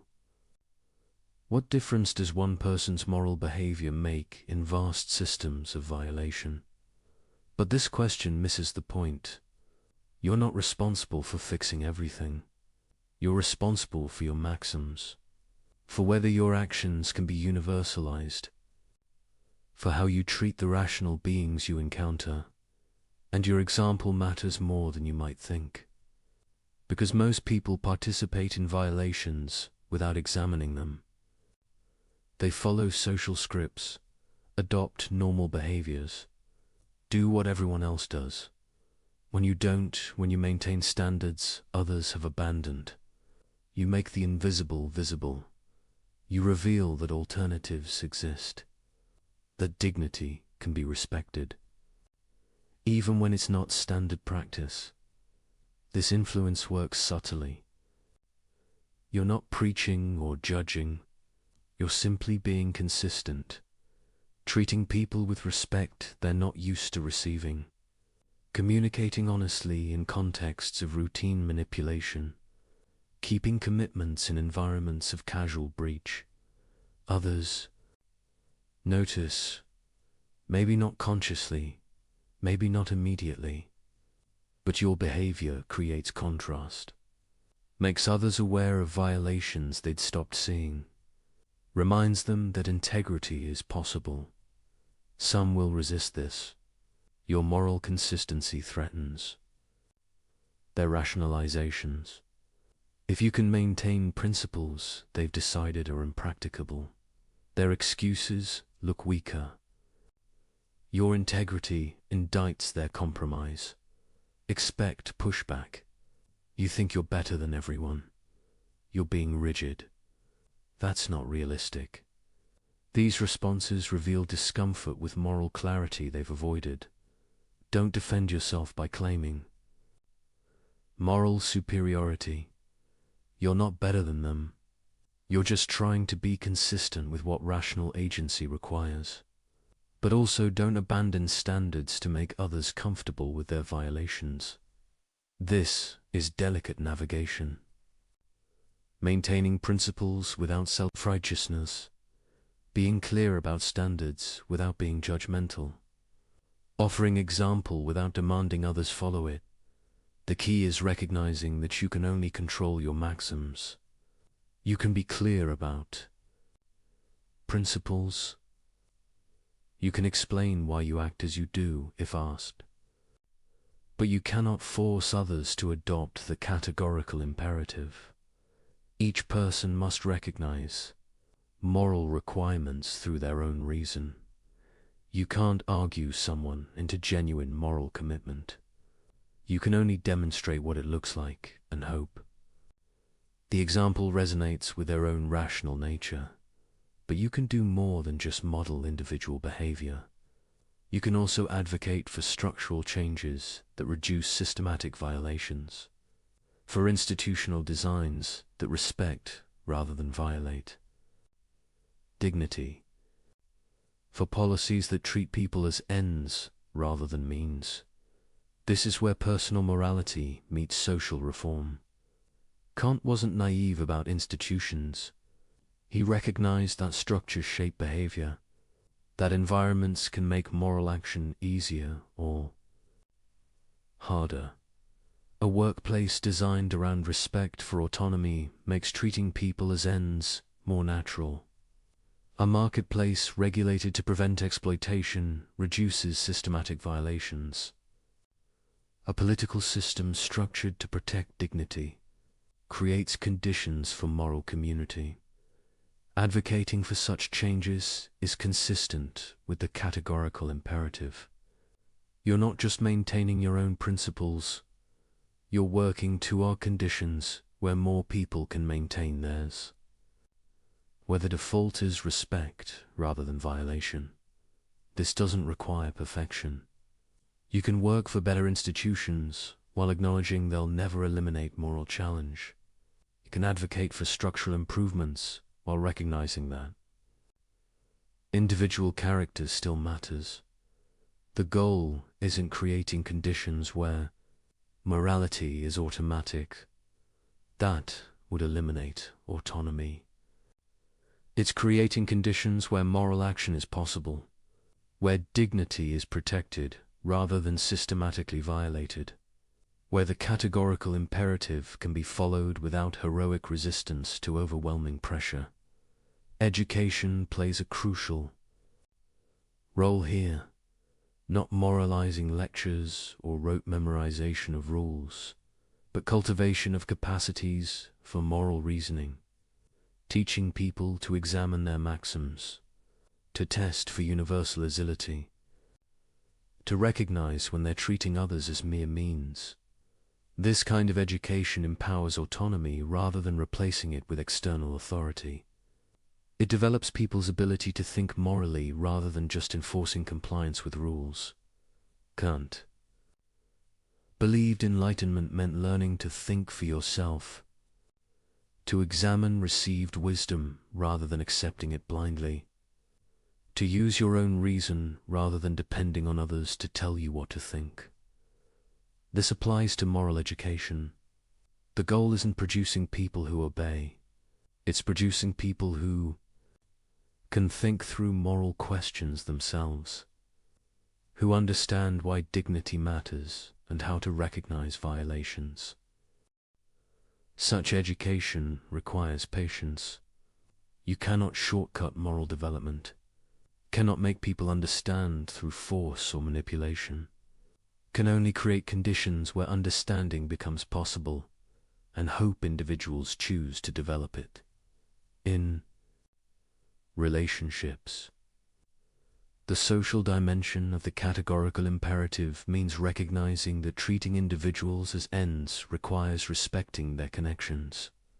Their families, communities, and relationships matter to them. Your actions toward them affect these broader networks. You cannot treat someone's welfare as irrelevant while claiming to respect them as an end. Cannot destroy their relationships, harm their communities, or damage their social connections while maintaining that you respect their dignity.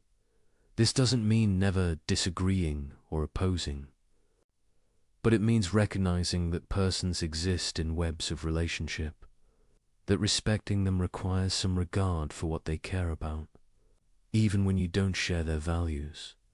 The categorical imperative applies to communities as well as individuals.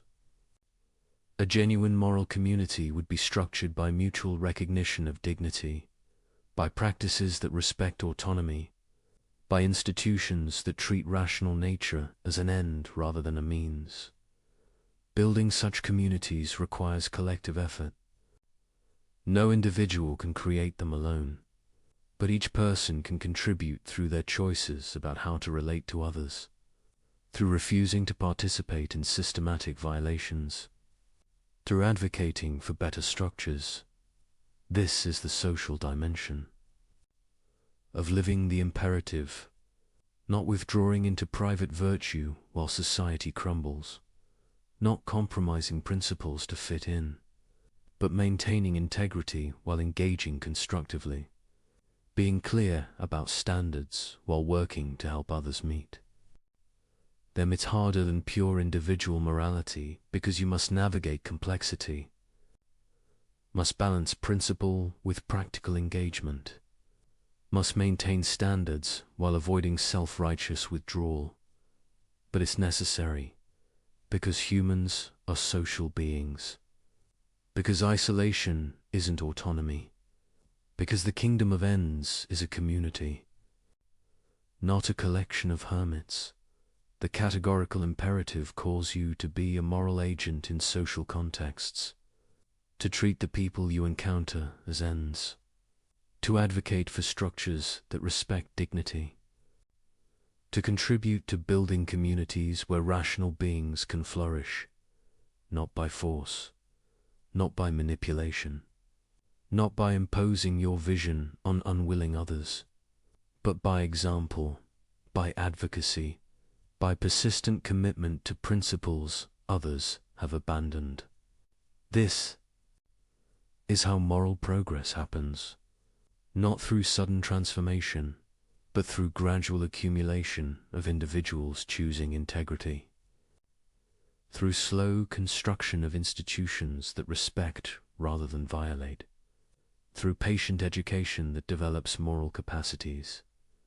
Your contribution might seem small, but small contributions accumulate.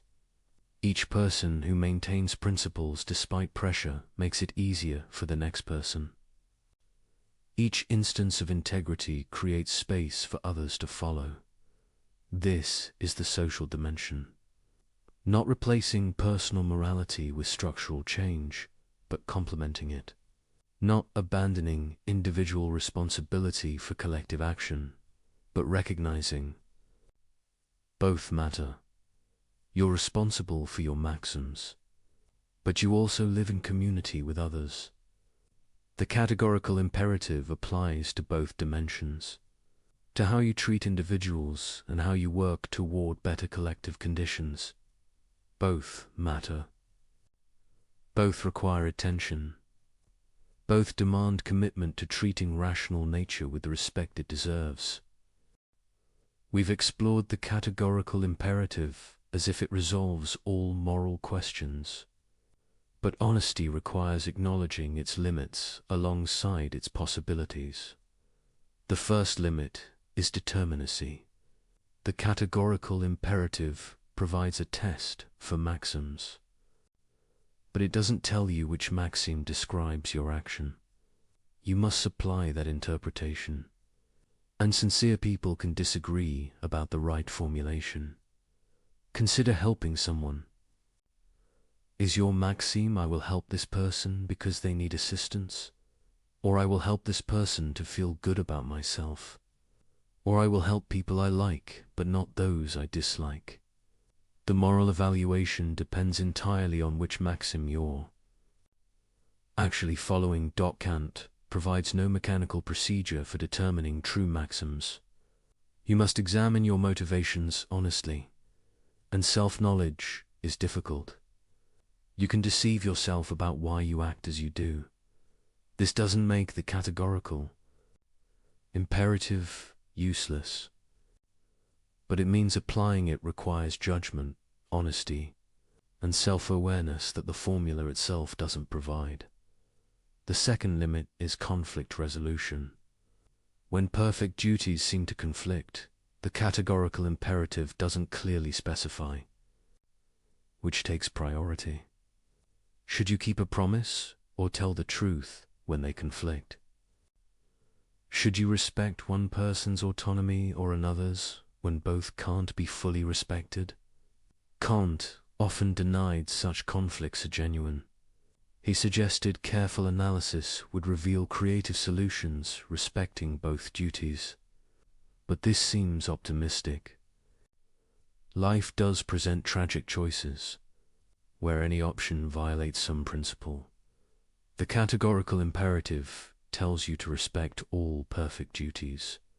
But when circumstances force choice between them, it provides limited guidance. You must use practical wisdom the theory doesn't fully explain. The third limit is scope. The categorical imperative clearly applies to rational beings. But what about beings with partial rationality? Young children? People with cognitive impairments? Non-human animals with some cognitive capacities? Kant's framework suggests dignity attaches to rational nature. But rational nature comes in degrees. Pure rationality is an ideal no human perfectly achieves. Where exactly does moral status begin? These boundary questions matter practically. How should we treat animals? How should we regard people at different developmental stages? The categorical imperative doesn't provide clear answers. The fourth limit is motivation. Kant argues that acting from duty has moral worth, but he acknowledges humans are not purely rational. We have desires, emotions, inclinations that influence behavior. Can humans really act from pure duty rather than mixed? Motives. Psychological research suggests reason and emotion are deeply intertwined. That pure rational motivation might be a philosophical fiction. This doesn't invalidate Kant's normative claims, but it suggests the psychology he assumes might not match human reality, which raises questions about whether his ideal of moral agency is achievable. The fifth limit is cultural variation. Kant claimed the categorical imperative as universal binding on all rational beings. But moral intuitions vary significantly across cultures. What seems obviously universalizable in one context seems obviously non-universalizable in another. Does this mean the categorical imperative is culturally relative? Or does it mean some cultures have false moral beliefs? Kant would choose the latter, but this seems problematically dismissive of moral diversity. These limits are real. The categorical imperative doesn't answer every question, resolve every dilemma, or work exactly as Kant described. But recognizing limits doesn't require abandoning the theory, because alongside limits, there are genuine possibilities. Things the categorical imperative accomplishes that no other framework matches first. It grounds morality in reason rather than authority. You don't need to believe in God, accept tradition, or defer to experts. You can discover moral principles through your own rational reflection. This is enormously empowering. It makes moral knowledge accessible to everyone with rational capacity, creates philosophical foundation for human rights, provides basis for moral critique of unjust traditions.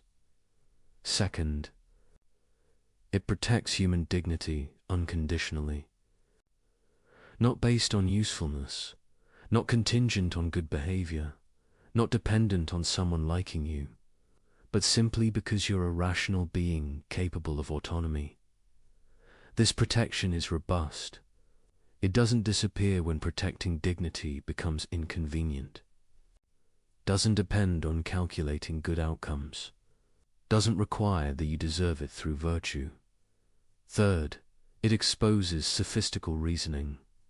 When someone tries to justify bad behavior, the universalization test reveals inconsistency immediately. No more clever rationalizations that sound plausible but don't survive scrutiny. This is practical power. You can evaluate any moral claim by asking whether it can be universalized, can cut through complexity to core questions about consistency and respect for rational nature. Fourth, it connects individual morality to broader social ideals. The kingdom of ends isn't just personal virtue. It's a vision of human community where everyone respects everyone's dignity, where institutions protect rather than violate autonomy. This connection between personal ethics and social justice is powerful. Your individual moral choices contribute to larger transformation. Your respect for dignity isn't isolated virtue, but participation in building better community. Fifth, it explains why morality feels binding, not through external enforcement, but through internal recognition. When you grasp that violating the categorical imperative is rationally inconsistent, you understand why you should be moral without needing threats or rewards. This makes moral obligations self-enforcing for rational beings. You cannot coherently deny it without denying your own rational nature. The bindingness is internal, not imposed. These possibilities are significant. They provide what Kant promised: foundation for morality based on reason itself, protection for human dignity, tools for moral reasoning, connection between personal virtue and social justice. The theory isn't perfect. No theory is. But its strengths are genuine and its limits are navigable. You can use the categorical imperative effectually while acknowledging questions it doesn't fully answer. The key is holding limitations and possibilities together, neither dismissing the theory because of its limits nor ignoring limits because of its strengths, but engaging honestly with both. Use the categorical imperative for what it does well, testing maxims for universalizability, identifying violations of dignity, providing principled foundation for moral reasoning. Don't demand it resolve every edge case or answer every boundary question. Supplement it with practical wisdom for situations requiring judgment it doesn't fully provide. Combine it with honest self-examination to identify actual maxims. Integrate it with understanding of human psychology to make ideals realistic. But don't abandon its core insights: that rational beings have unconditional dignity, that moral principles must be universal, that treating people as mere means violates something fundamental. That rational consistency demands moral action. These insights survive the theory's limitations. They provide genuine guidance even when application requires additional judgment. They ground human rights even when boundary cases remain unclear. The categorical imperative is a tool, powerful but not omnipotent, clarifying but not automatic, principled but requiring wise application. Used well, with awareness of both limits and possibilities, it transforms moral reasoning, provides standards that don't shift with convenience, protects dignity that other frameworks leave vulnerable, connects personal integrity with social justice. This is enough, not to answer every question, but to ground the most important answers, not to eliminate moral difficulty, but to clarify what's at stake, not to perfect human behavior, but to reveal what rational agency requires. And for beings who are rational but finite, who must navigate complex reality with imperfect knowledge, who need both principle and judgment as combination of limits and possibilities, is exactly what moral theory should provide. We arrive at the final practical implication.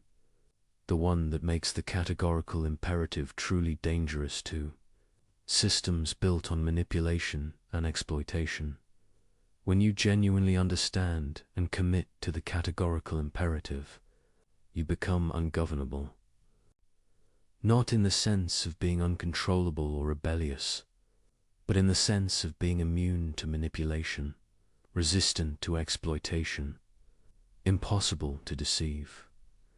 Because you now possess a tool that exposes every sophisticated rationalization, every clever excuse, every attempt to use you as a means while claiming to respect you as an end. You're immune to advertising because you recognize it as systematic manipulation. You see through the psychological tricks, the manufactured needs, the exploitation of insecurity. You cannot be manipulated by what you clearly see as manipulation. You're immune to political rhetoric that treats citizens as means to power. You recognize empty appeals, false promises, strategic ambiguity. You demand actual principles rather than accepting comfortable lies.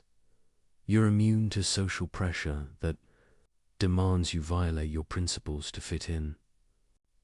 You understand that following the crowd when the crowd violates dignity is itself a violation, that conformity is no excuse for treating people as means. You're immune to institutional demands that you compromise integrity for organizational goals. You recognize when systems ask you to treat people as resources rather than persons, and you refuse, regardless of career consequences. This is what ungovernable means. Not that rules don't apply to you, but that bad rules have no moral authority. That corrupt systems cannot claim your willing participation. That sophisticated manipulation cannot overcome your rational clarity. Organizations built on exploitation need willing participants who don't examine the actual maxims they're following, who accept surface justifications without testing for universality, who prioritize their careers over others' dignity. When you commit to the categorical imperative, you become the wrong kind of person for such systems. You ask uncomfortable questions. You refuse convenient violations. You maintain standards others have abandoned. This makes you difficult to manage, hard to control, resistant to corruption. Not because you're rebellious by nature, but because you've developed clarity about what rational consistency requires. The powerful often prefer people who are confused about morality, who can be convinced that violations are necessary, that exceptions are justified, that circumstances override principles. Such people are manageable. They'll do what they're told. If the rationalization is sophisticated enough, but you're no longer confused. You understand that moral principles are categorical, that human dignity is unconditional, that no sophistical argument makes violation acceptable. This clarity is freedom, true freedom, not freedom from all constraint you're constrained by rational consistency, but freedom from manipulation, from exploitation, from sophisticated systems designed to use you. You cannot be recruited into violating dignity because you see the violation clearly. Cannot be persuaded that treating people as means is acceptable because you understand why it isn't. Cannot be pressured into compromising principles because you grasp their categorical nature. This is why philosophy matters, why abstract, ethical reasoning has concrete implications, why understanding the categorical imperative changes how you navigate reality. You're not just learning theory. You're developing capacities that protect you from manipulation and enable you to protect others. You're becoming a rational agent who truly exercises autonomy rather than just responding to sophisticated control. This doesn't make life easier. Being ungovernable means accepting costs. When you refuse to participate in violations, you lose opportunities available to those who compromise. When you maintain principles others have abandoned, you face social pressure. When you demand actual, universalizable maxims rather than accepting clever excuses, you create conflict. But you're free in the deepest sense. Free from the exhausting work of rationalizing violations. Free from the corruption that comes from repeated compromise. Free from manipulation by those who understand psychology better than you do, because you understand something deeper than psychology. You understand what rational agency itself requires, and that understanding cannot be overcome by clever tricks or sophisticated pressure. Systems of exploitation depend on people not seeing clearly, on confusion about what morality demands, on sophisticated rationalization that makes violations seem acceptable. The categorical imperative cuts through all of this. It provides clarity that cannot be obscured by complexity, principles that cannot be negotiated away, standards that don't depend on whether maintaining them is convenient. When enough people achieve this clarity, exploitative systems lose their power. Not through violent revolution, not through dramatic transformation, but through simple refusal to participate in violations. One person refusing is easily marginalized, but as more people develop moral clarity, the costs of maintaining exploitative systems increase. Eventually, systems must change or collapse. This is the long-term promise of moral philosophy. Not immediate transformation, but gradual erosion of structures built on violation. Through education, through example, through persistent commitment to principles that survive rational scrutiny. You're part of this process. Every time you refuse manipulation, you make manipulation slightly less effective. Every time you maintain principles despite pressure, you'll demonstrate that integrity is possible. Every time you treat someone as an end when others treat them as means, you create contrast that reveals the violation.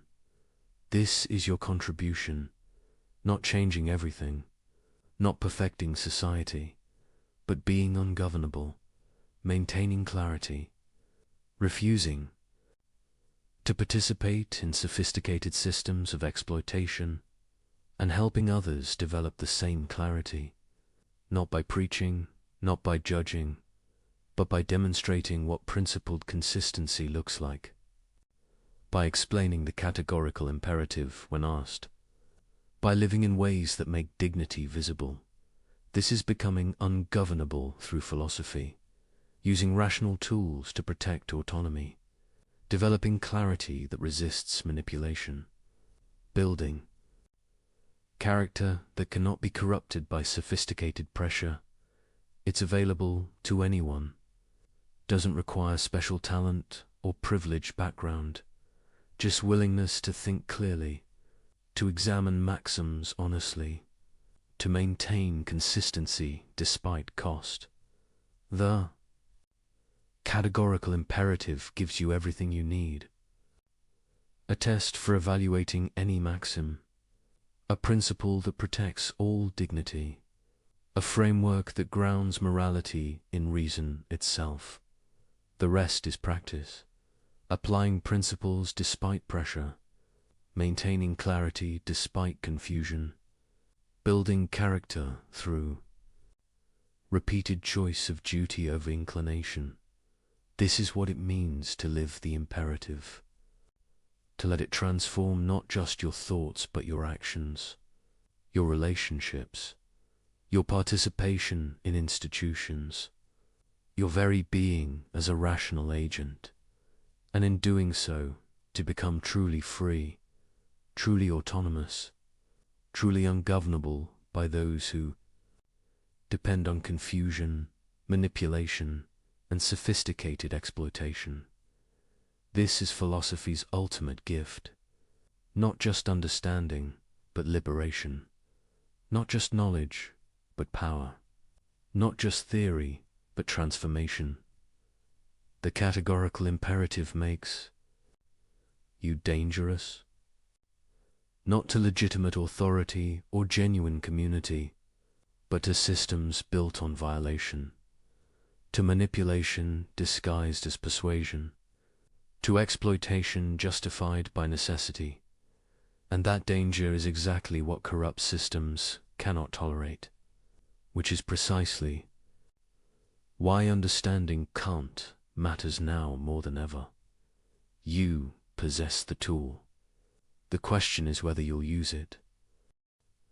We began by noting something remarkable. A principle formulated in 1785 still exposes modern deceptions. An insight from an 18th century German philosopher still reveals 21st century violations. How is this possible?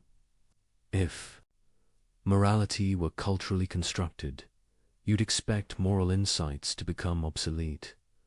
What worked for Kant's world shouldn't necessarily work for ours. Different technology, different social structures, different problems surely these require. Different moral frameworks. But the categorical imperative persists. It exposes violations in contexts Kant never imagined. Social media manipulation, corporate exploitation, political propaganda, algorithmic manipulation, technologies that didn't exist, but patterns of violation that remain fundamentally unchanged.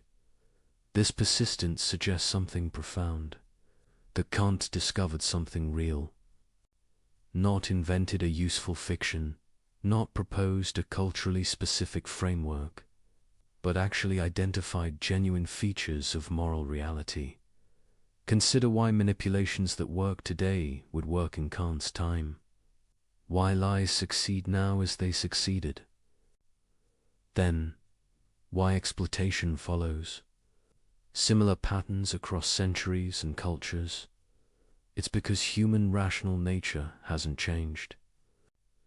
We're still beings who communicate through language, who form expectations about others' behavior, who require trust for cooperation, who possess dignity that can be violated. The categorical imperative works because it's keyed to this stable nature. It identifies what rational agency itself requires, not what any particular culture happens to value. It reveals violations of dignity that don't depend on historical circumstance. This is why the universalization test still catches rationalizations, why the formula of humanity still identifies violations, why the kingdom of ends still represents a meaningful ideal. The sophistication of manipulation has increased enormously. Modern psychology provides tools for exploitation Kant couldn't have imagined. Technology enables violations at scales he never conceived. Systems of control have become vastly more complex and subtle, but the fundamental pattern remains unchanged. The manipulator depends on others not manipulating. The liar depends on others telling truth. The exploiter depends on others maintaining cooperative order. The person claiming exception depends on others not claiming equivalent exceptions. Every attempt to violate dignity while enjoying its protections faces the same logical incoherence. Every rationalization that can't be universalized fails the same test. Every treatment of persons as mere means violates the same fundamental principle. This structural consistency is what makes Kant's insights timeless. He wasn't describing features of his particular moment. He was identifying what rational agency itself requires. And rational agency has the same requirements whether you're in 18th century Prussia or 21st century, anywhere. The details change. The contexts evolve. These specific forms violations take very enormously, but the underlying logic of violation and the test for detecting it remain constant. This suggests something about moral truth, that it's not arbitrary or constructed, that discovering it is possible, that reason can identify principles that really bind, not just conventions that happen to work. Kant believed this. He thought moral philosophy could be objective truths about what rationality requires, rather than inventing useful fictions. And the persistence of his insights across radical historical transformations supports this belief.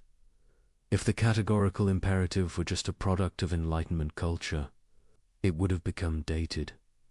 If it were merely useful rather than true, changing circumstances would have rendered it obsolete. If it were an invention rather than a discovery, it wouldn't continue exposing violations in radically different contexts. But it does continue working. The same test that revealed inconsistency in 18th century rationalization reveals inconsistency in 21st century sophistication. The same principle that protected dignity then protects it now. The same ideal that guided moral aspiration continues to guide it. This is the persistence of truth. Not because people keep choosing to believe Kant, but because he identified something real about what rational beings are, and what this requires. You can reject his specific conclusions, you can question his applications, you can identify limitations in his framework, but the core insights survive scrutiny across centuries, precisely because they're not time-bound. Rational beings have dignity. This dignity doesn't depend on utility or majority preference. Moral principles must be universal, or they're not really moral. Using people as mere means violates something fundamental. Rational consistency demands acting on principles you could. Will as universal law. These aren't claims about Kant's historical moment. They're claims about rational nature itself. And rational nature persists across historical change. This persistence has implications. It means moral progress is possible not just changing moral beliefs, but actually approaching truth. It means moral knowledge can accumulate later thinkers, building on genuine insights rather than just replacing old fashions with new ones. It means that when you commit to the categorical imperative, you're not choosing one ethical system among many equivalent options. You're aligning yourself with requirements that genuinely bind rational beings, with truths that don't depend on anyone believing them. This is both comforting and demanding. Comforting because moral truth exists to be discovered, not invented. Because principles that survive rational scrutiny really do apply. Because dignity has objective foundation. Demanding because these truths don't adjust to circumstances, don't become less binding when inconvenient, don't care whether you like them or find them comfortable.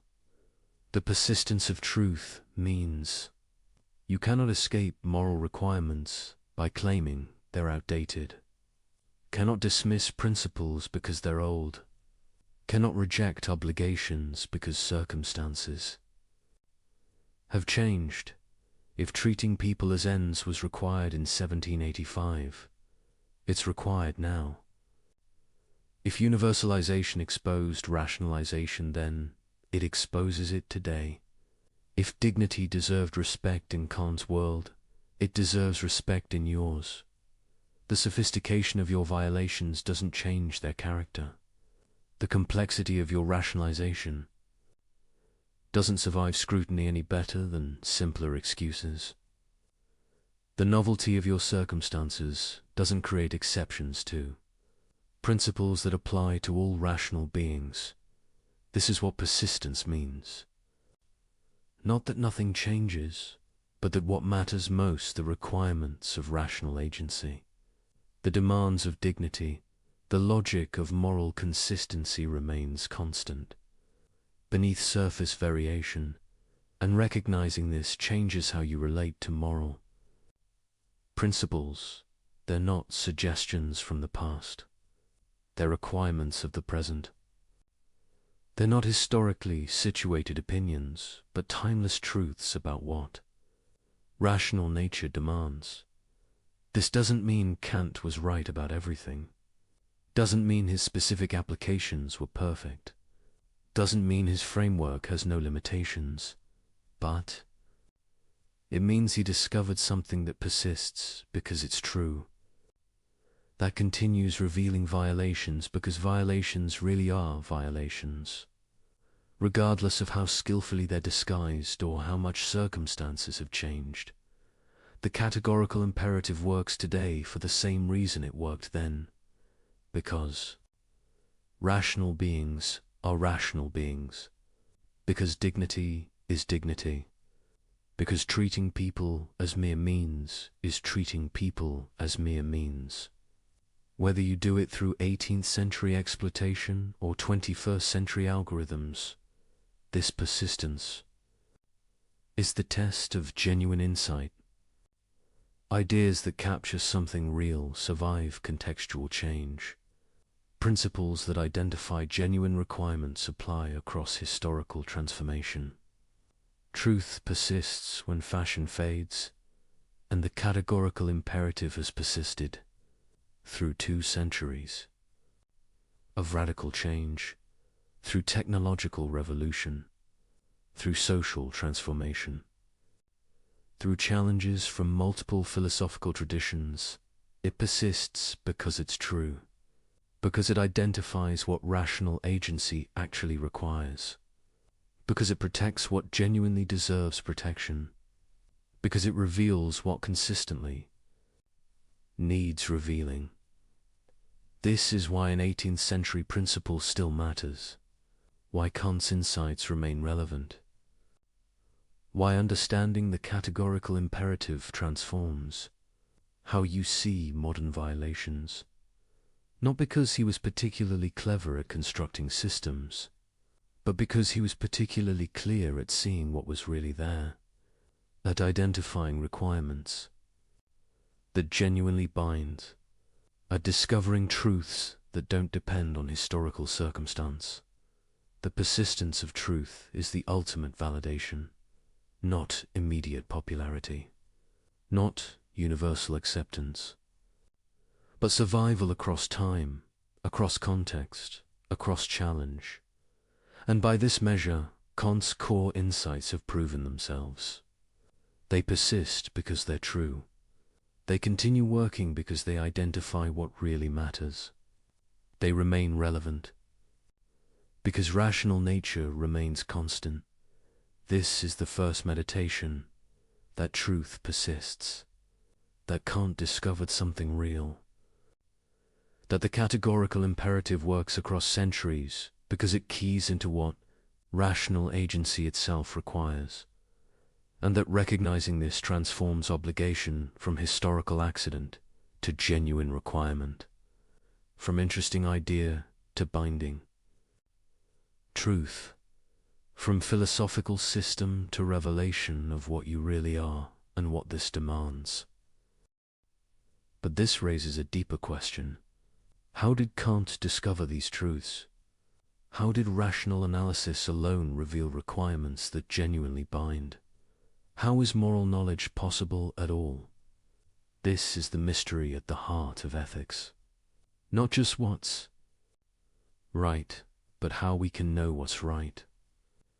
Not just what obligations exist, but how we access them through thought. Kant's answer is simultaneously elegant and mysterious. Moral knowledge is possible through the same rational faculty that makes any knowledge possible. Through reason examining its own requirements, through rational self-reflection revealing what rational agency itself demands. But this seems almost magical. How can thinking about thinking reveal genuine obligations? How can examining the structure of rationality uncover duties that really bind? Consider what Kant actually did. He analyzed what's involved in making any moral judgment at all. What you're implicitly claiming when you say something is right or wrong. What rational agency requires when you act for reasons rather than mere impulse. And from this analysis, he derived the categorical imperative, not from external authority, not from empirical observation, not from surveying what people happen to believe, but from examining what's involved in being a rational agent at all. This is the crucial move. Morality emerges from rational agency itself, from what you must presuppose to act rationally, from requirements that come with claiming to be a reasoning being. When you assert your own dignity, demand respect, make claims against others, you're implicitly affirming that rational nature deserves respect. But rational nature is universal, so you're committed to respecting it wherever it appears. When you justify your actions by citing reasons, you're implicitly claiming your reasons could justify similar actions by others. But then you cannot coherently reject others acting on equivalent reasons in relevantly similar circumstances. When you treat certain things as binding on others, you're implicitly granting that principles bind. But principles, by their nature, apply universally, so you're committed to being bound by the same principles. You assert bind others. Each of these moves reveals that rational agency comes with commitments. Not commitments you choose, but commitments built into what rational agency is. Requirements that come with thinking and acting rationally at all. This is how moral knowledge is possible. Not through mystical intuition or divine revelation or empirical observation, but through analyzing what rational agency itself requires. Through reason examining itself and discovering what it demands. The mystery is how this works. How examination of rational structure reveals genuine obligations. How thinking produces knowledge of what you ought to do. Part of the answer is that rationality has intrinsic norms. To be rational isn't just to follow any patterns of thought whatsoever. It's to conform to standards of consistency, coherence, and universality. These standards aren't imposed from outside. They're what makes thought rational rather than arbitrary. Moral norms emerge from applying these standards of rationality to action. An action is rational when it conforms to principles you could will universally, when it respects the rational nature that makes principle following possible, when it treats rational beings as ends rather than mere means. These aren't additional requirements added to rationality. They're applications of rational standards to the domain of action, logic extended to practice, consistency demanded in behavior as well as belief. This is why moral obligations are categorical. They're not based on what you happen to want or contingently value.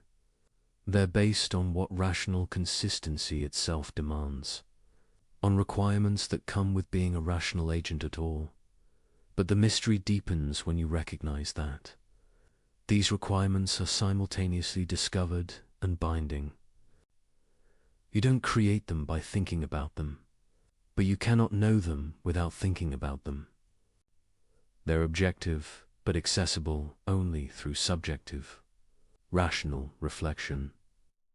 This is the paradox at the heart of moral knowledge. The requirements are real, they bind, whether or not you recognize them. but knowing them requires rational self-examination. They're accessible only through your own thinking. Can't resolve this by arguing that rational nature is both empirical and noumenal. As empirical beings in time, we discover moral requirements through reflection. As noumenal beings, we're subject to those requirements independently of whether we discover them. The moral law is both in us and above us. We give it to ourselves through reason, yet it binds us unconditionally. We're simultaneously the legislators and the subjects of moral law. This might sound paradoxical, but it captures something important about moral knowledge. You cannot delegate it to others. Cannot accept moral truth on authority. Cannot know what you ought to do except through your own rational reflection. Yet what you discover through reflection isn't arbitrary or invented. It's genuine knowledge of requirements that really bind, of truths about what rational agency demands. This is the mystery. How examination of your own rational nature reveals requirements that apply to all rational beings. How subjective reflection produces objective knowledge. How thinking discovers rather than invents moral truth. Perhaps a mystery can never be fully resolved. Perhaps there's something irreducibly puzzling about how rational self-examination produces moral knowledge, about how we can know through pure thought what we genuinely ought to do. But the mystery is productive. It reveals that moral knowledge is unique, not like empirical knowledge of external facts, not like mathematical knowledge of abstract structures, but something distinct knowledge of requirements that emerge from what we are as rational agents. This uniqueness is important. It means moral truth can't be reduced to other kinds of truth, can't be discovered through the same methods that work for science or logic. Requires its own form of rational reflection, and it means moral education must cultivate this capacity for reflection, must teach people to examine their own rational commitments, to discover through their own thinking what rational consistency demands. You cannot be told what your moral obligations are and genuinely understand them. You must discover them yourself through rational analysis, must work through the arguments, test the principles, examine your own commitments. This is why Kant's philosophy is simultaneously accessible and demanding. The insights are available to any rational being, but accessing them requires work, requires thinking carefully about what rational agency involves, requires honest examination of your own principles and their implications. The mystery of moral knowledge is that it's both profoundly personal and completely universal. Personal because you must discover it yourself through your own reason. Universal because what you discover applies to all rational beings. This combination makes moral truth unique, neither purely subjective nor purely objective, neither invented nor simply found, but discovered through rational self-examination and binding on all who share rational nature. The mystery remains, but it's a productive mystery, one that reveals something important about what we are and how we know what matters most, about the strange gift of rational agency that examining ourselves reveals truths that bind everyone, that thinking produces knowledge of what we ought to do. Kant didn't fully resolve this mystery, but he showed us its contours, revealed how moral knowledge is possible even if we can't completely explain why, demonstrated that rational reflection produces genuine insight into what really binds, and in doing so, he opened a path, not to certainty, about every moral question, but a confidence that moral knowledge is possible. That examining rational requirements reveals real truths. That thinking carefully about what rational agency involves produces understanding of what rational agents ought to do. This is the second meditation. That moral knowledge is mysterious but real. That rational self-examination reveals genuine requirements. That we can know through thought what we ought to do, even if we cannot fully explain how this knowledge is possible. The mystery remains. But it's a mystery that enables rather than prevents moral understanding. A productive puzzle rather than an insurmountable obstacle. A reminder that we are mysterious to ourselves, capable of discovering through thought what we genuinely owe to ourselves and others. We arrive at the final meditation, the insight that is threaded through everything we've explored, the principle that grounds all else. Human dignity is not earned, not granted, not contingent on behavior, achievement, or virtue, but unconditional, belonging to every rational being simply by virtue of their rational nature. This is a staggering claim, that every person you encounter possesses unconditional worth, that this worth doesn't increase with accomplishment or decrease with failure, that it remains constant regardless of what they do or who they become. Feel the weight of this.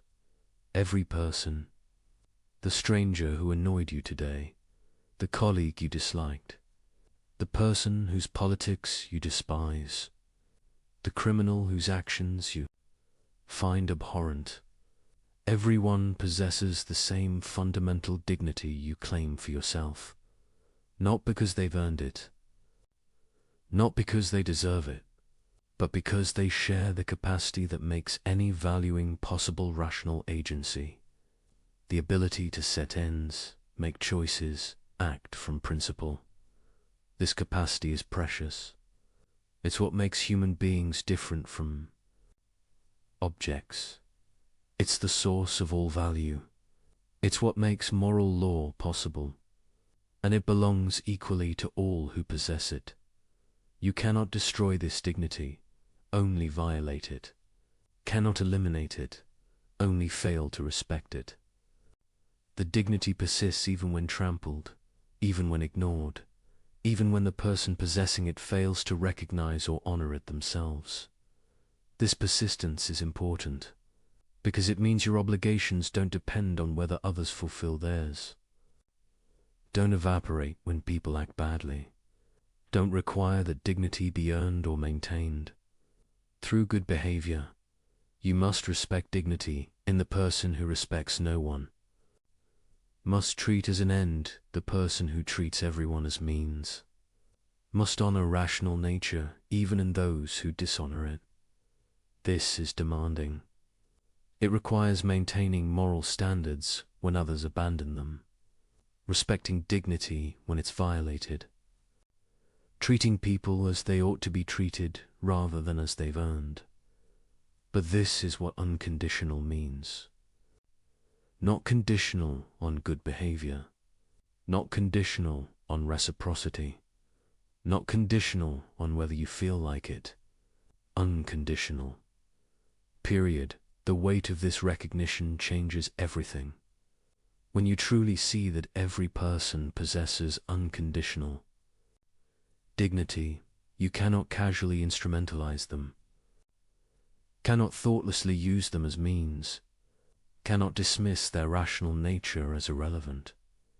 Every interaction becomes fraught with moral significance. Every choice about how to treat someone becomes a choice about whether to honor their dignity or violate it.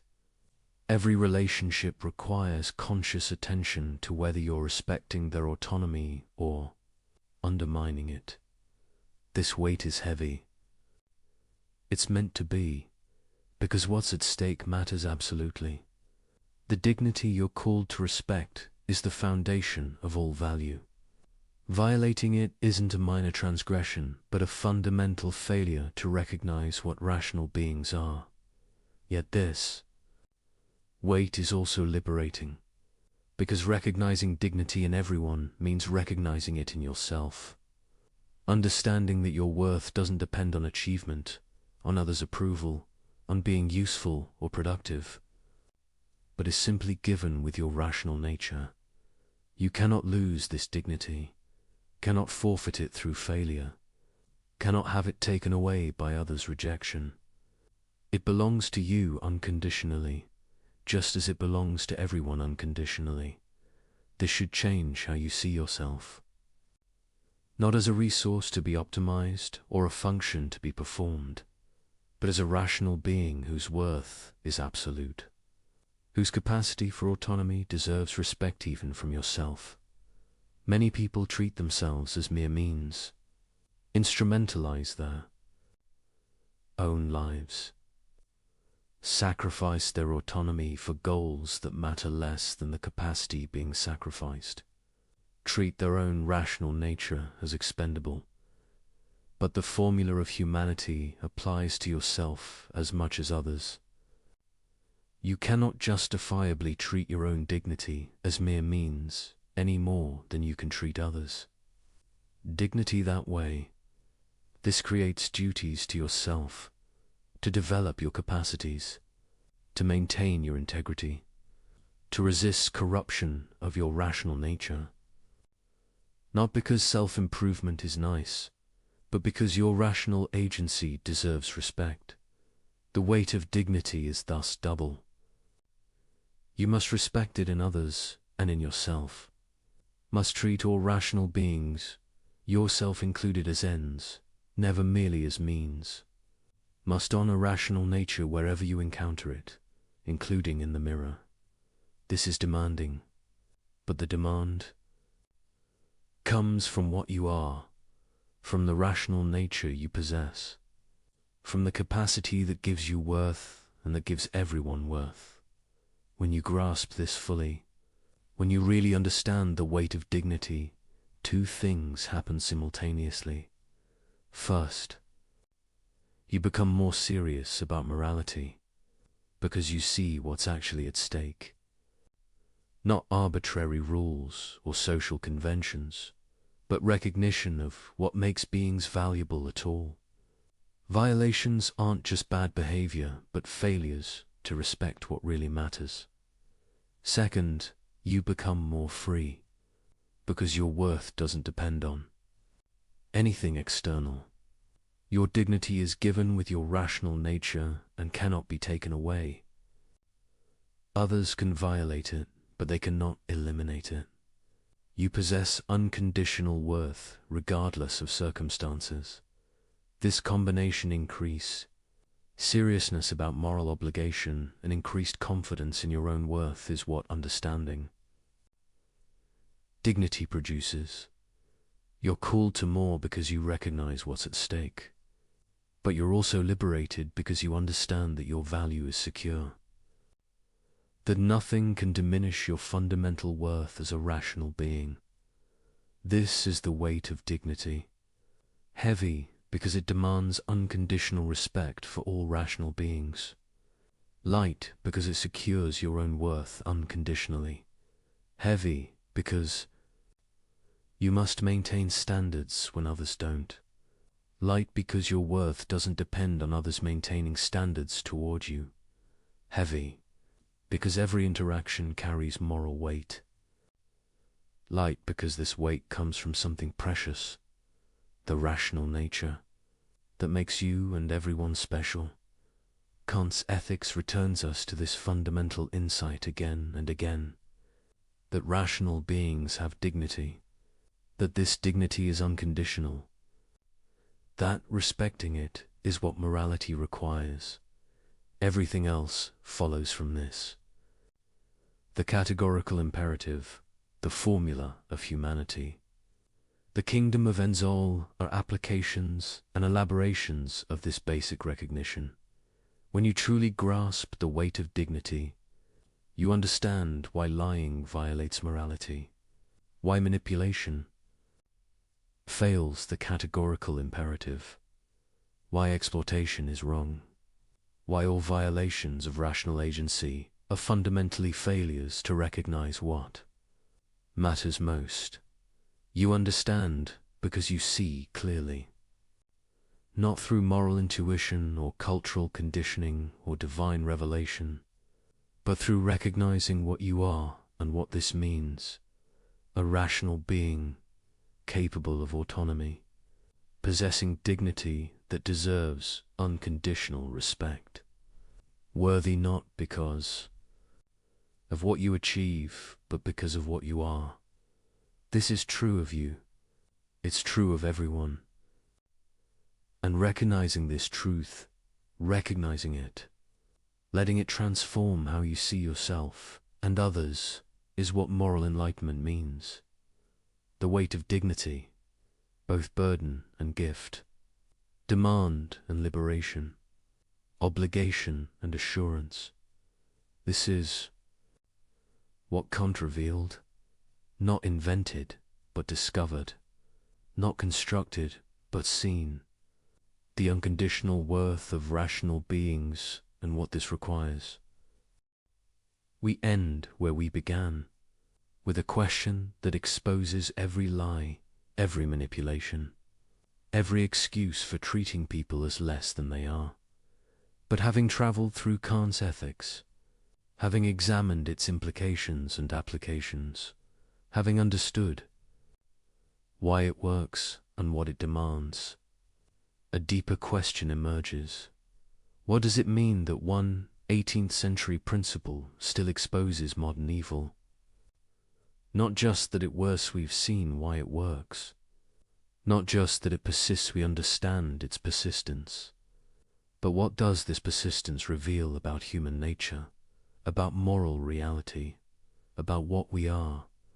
It reveals that beneath all surface change, something essential remains constant. That rational beings in the 21st century face the same fundamental choice as rational beings in any century, whether to respect dignity or violate it, whether to treat people as ends or as means, whether to act from principle or from mere inclination. The technology changes. The sophistication of manipulation increases. The complexity of social systems grows. But the basic structure of moral choice remains the same, because rational agency remains the same. The capacity that makes humans special, that gives them dignity, that creates moral obligations, this hasn't evolved. It's as present now as it was in Kant's time, as it has been throughout human history, and the violations remain the same in Marès. Structure, new methods, new contexts, new rationalizations, but the same fundamental pattern: treating rational beings as mere tools, making exceptions for yourself you won't grant others, claiming dignity while denying it to those you exploit. The categorical imperative exposes all of it, not because Kant was uniquely clever, but because he identified something real and permanent about what rational beings are, and what this demands. This reveals something sobering about human nature, that the same violations keep recurring, that each generation must rediscover moral truth, that clarity about dignity is constantly threatened by convenient rationalization, but it also reveals something hopeful, that moral truth persists to be rediscovered. That reason can still identify what really matters. That understanding is possible even when convenient forgetting is tempting. The question that remains is thus not about Kant or his principle. It's about you and your choice. Will you use the tool you've been given? Will you apply the categorical imperative to your own maxims? Will you examine your behavior honestly and change what fails the test? Will you recognize dignity in everyone you encounter? Will you treat rational beings as ends rather than means?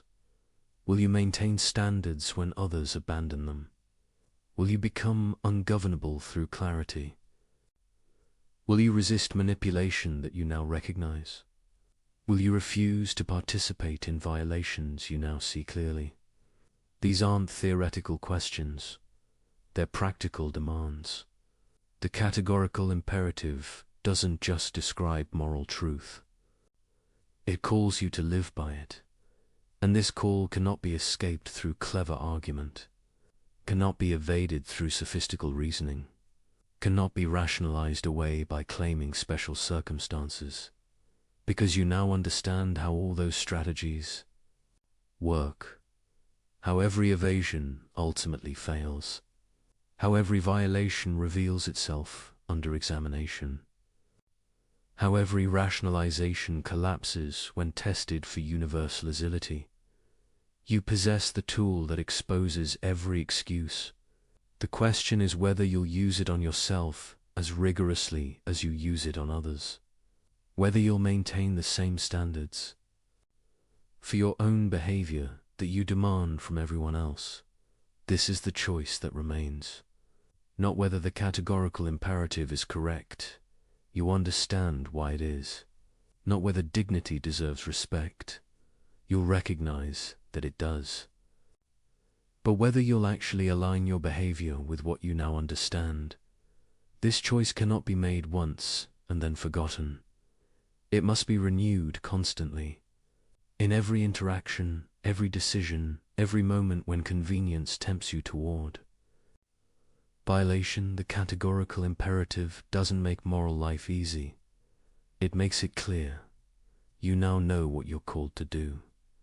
Whether you'll do it is up to you, but understand what's at stake. Not just your personal virtue, though that matters. Not just your relationships, though they'll be affected, but your very nature as a rational being. To consistently violate the categorical imperative is to live in contradiction with your own rational nature, to claim dignity while denying it to others, to demand respect while refusing to give it, to assert autonomy while undermining the autonomy that makes your own meaningful. This contradiction corrupts from within, not through external punishment, but through internal incoherence, through the slow erosion of moral clarity, through gradual acceptance of rationalization as reason. But to live by the categorical imperative is to achieve integrity in the deepest sense, to align your behavior with what rational consistency requires, to respect in practice what you affirm in principle, to be whole rather than divided.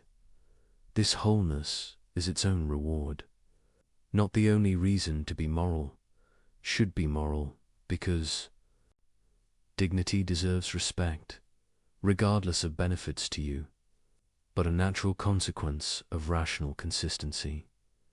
When you live by principles, you can universalize.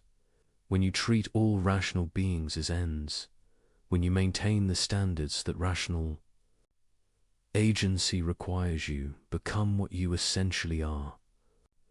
A rational being fully realizing its nature through autonomous moral action. This is what Kant offers.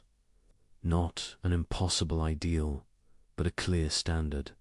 Not a burden to bear, but a nature to realize. Not a constraint on freedom, but freedom's fullest expression. The question remains. The tool is in your hands.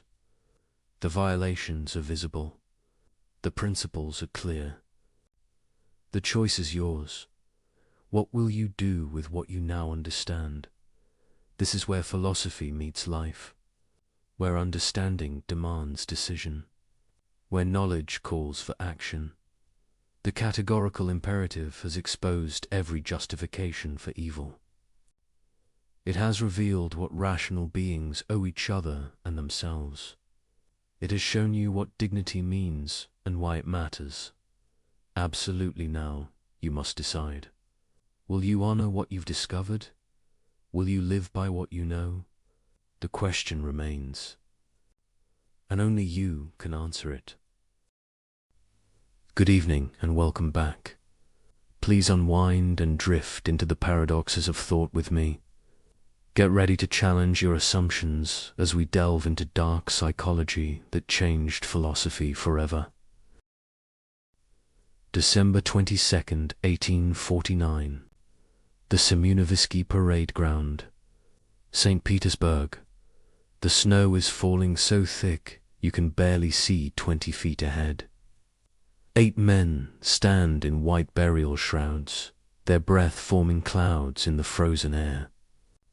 The temperature is 15 below zero, but Fyodor Dostoevsky isn't shivering from the cold. In exactly 60 seconds, he's going to be shot through the heart. The firing squad raises their rifles, that metallic click of hammers being pulled back echoes across the square. And here's the thing that nobody talks about when they tell this story. Dostoevsky isn't praying. He isn't crying. He isn't even thinking about God, or his mother, or the novel he'll never finish. He's staring at the man next to him, studying his face with the intensity of a scientist observing a specimen under a microscope. He's watching, really watching what happens when a human being dissolves, when everything that makes a person who they are just evaporates. The man's eyes are still open, but there's nothing behind them anymore. He's still breathing, still standing, but he's already gone. And in that moment, Dostoevsky sees something that will haunt him for the next 30 years. The drums suddenly thunder across the square, the rifles lower. It's a mock execution. The Tsar's idea of a psychological experiment, a lesson, a game. The other prisoners collapse. Some sob with relief, some laugh hysterically.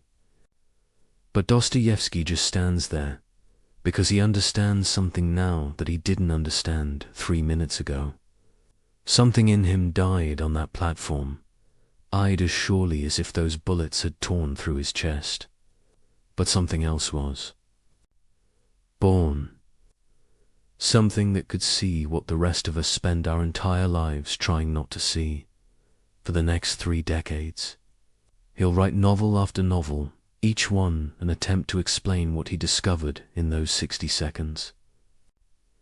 He'll create characters that are so psychologically real they feel more alive than the people sitting next to you right now.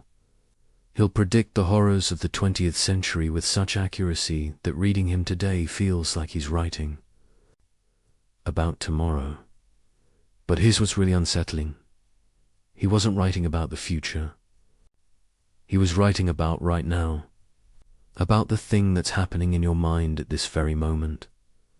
That voice you hear beneath all the other voices, the one asking the question you don't want to answer. This is where our story really begins. Not with a man who escaped death, but with a man who discovered something about being alive that was so disturbing, so fundamental, that we're still not ready to hear it. But tonight, we're going to hear it anyway. Let me take you back to that morning, but this time, we're going to live through it minute by minute, thought by thought. Because what happened in Dostoevsky's mind during those moments would become the foundation for everything he wrote afterward. The condemned men had been waiting in the Petropavelskaya fortress since April, 8 months in solitary confinement. And now, December 22nd, they're told nothing except to put on their white execution shrouds. These aren't clothes, they're theater costumes, designed to make the men look like ghosts before they become ghosts.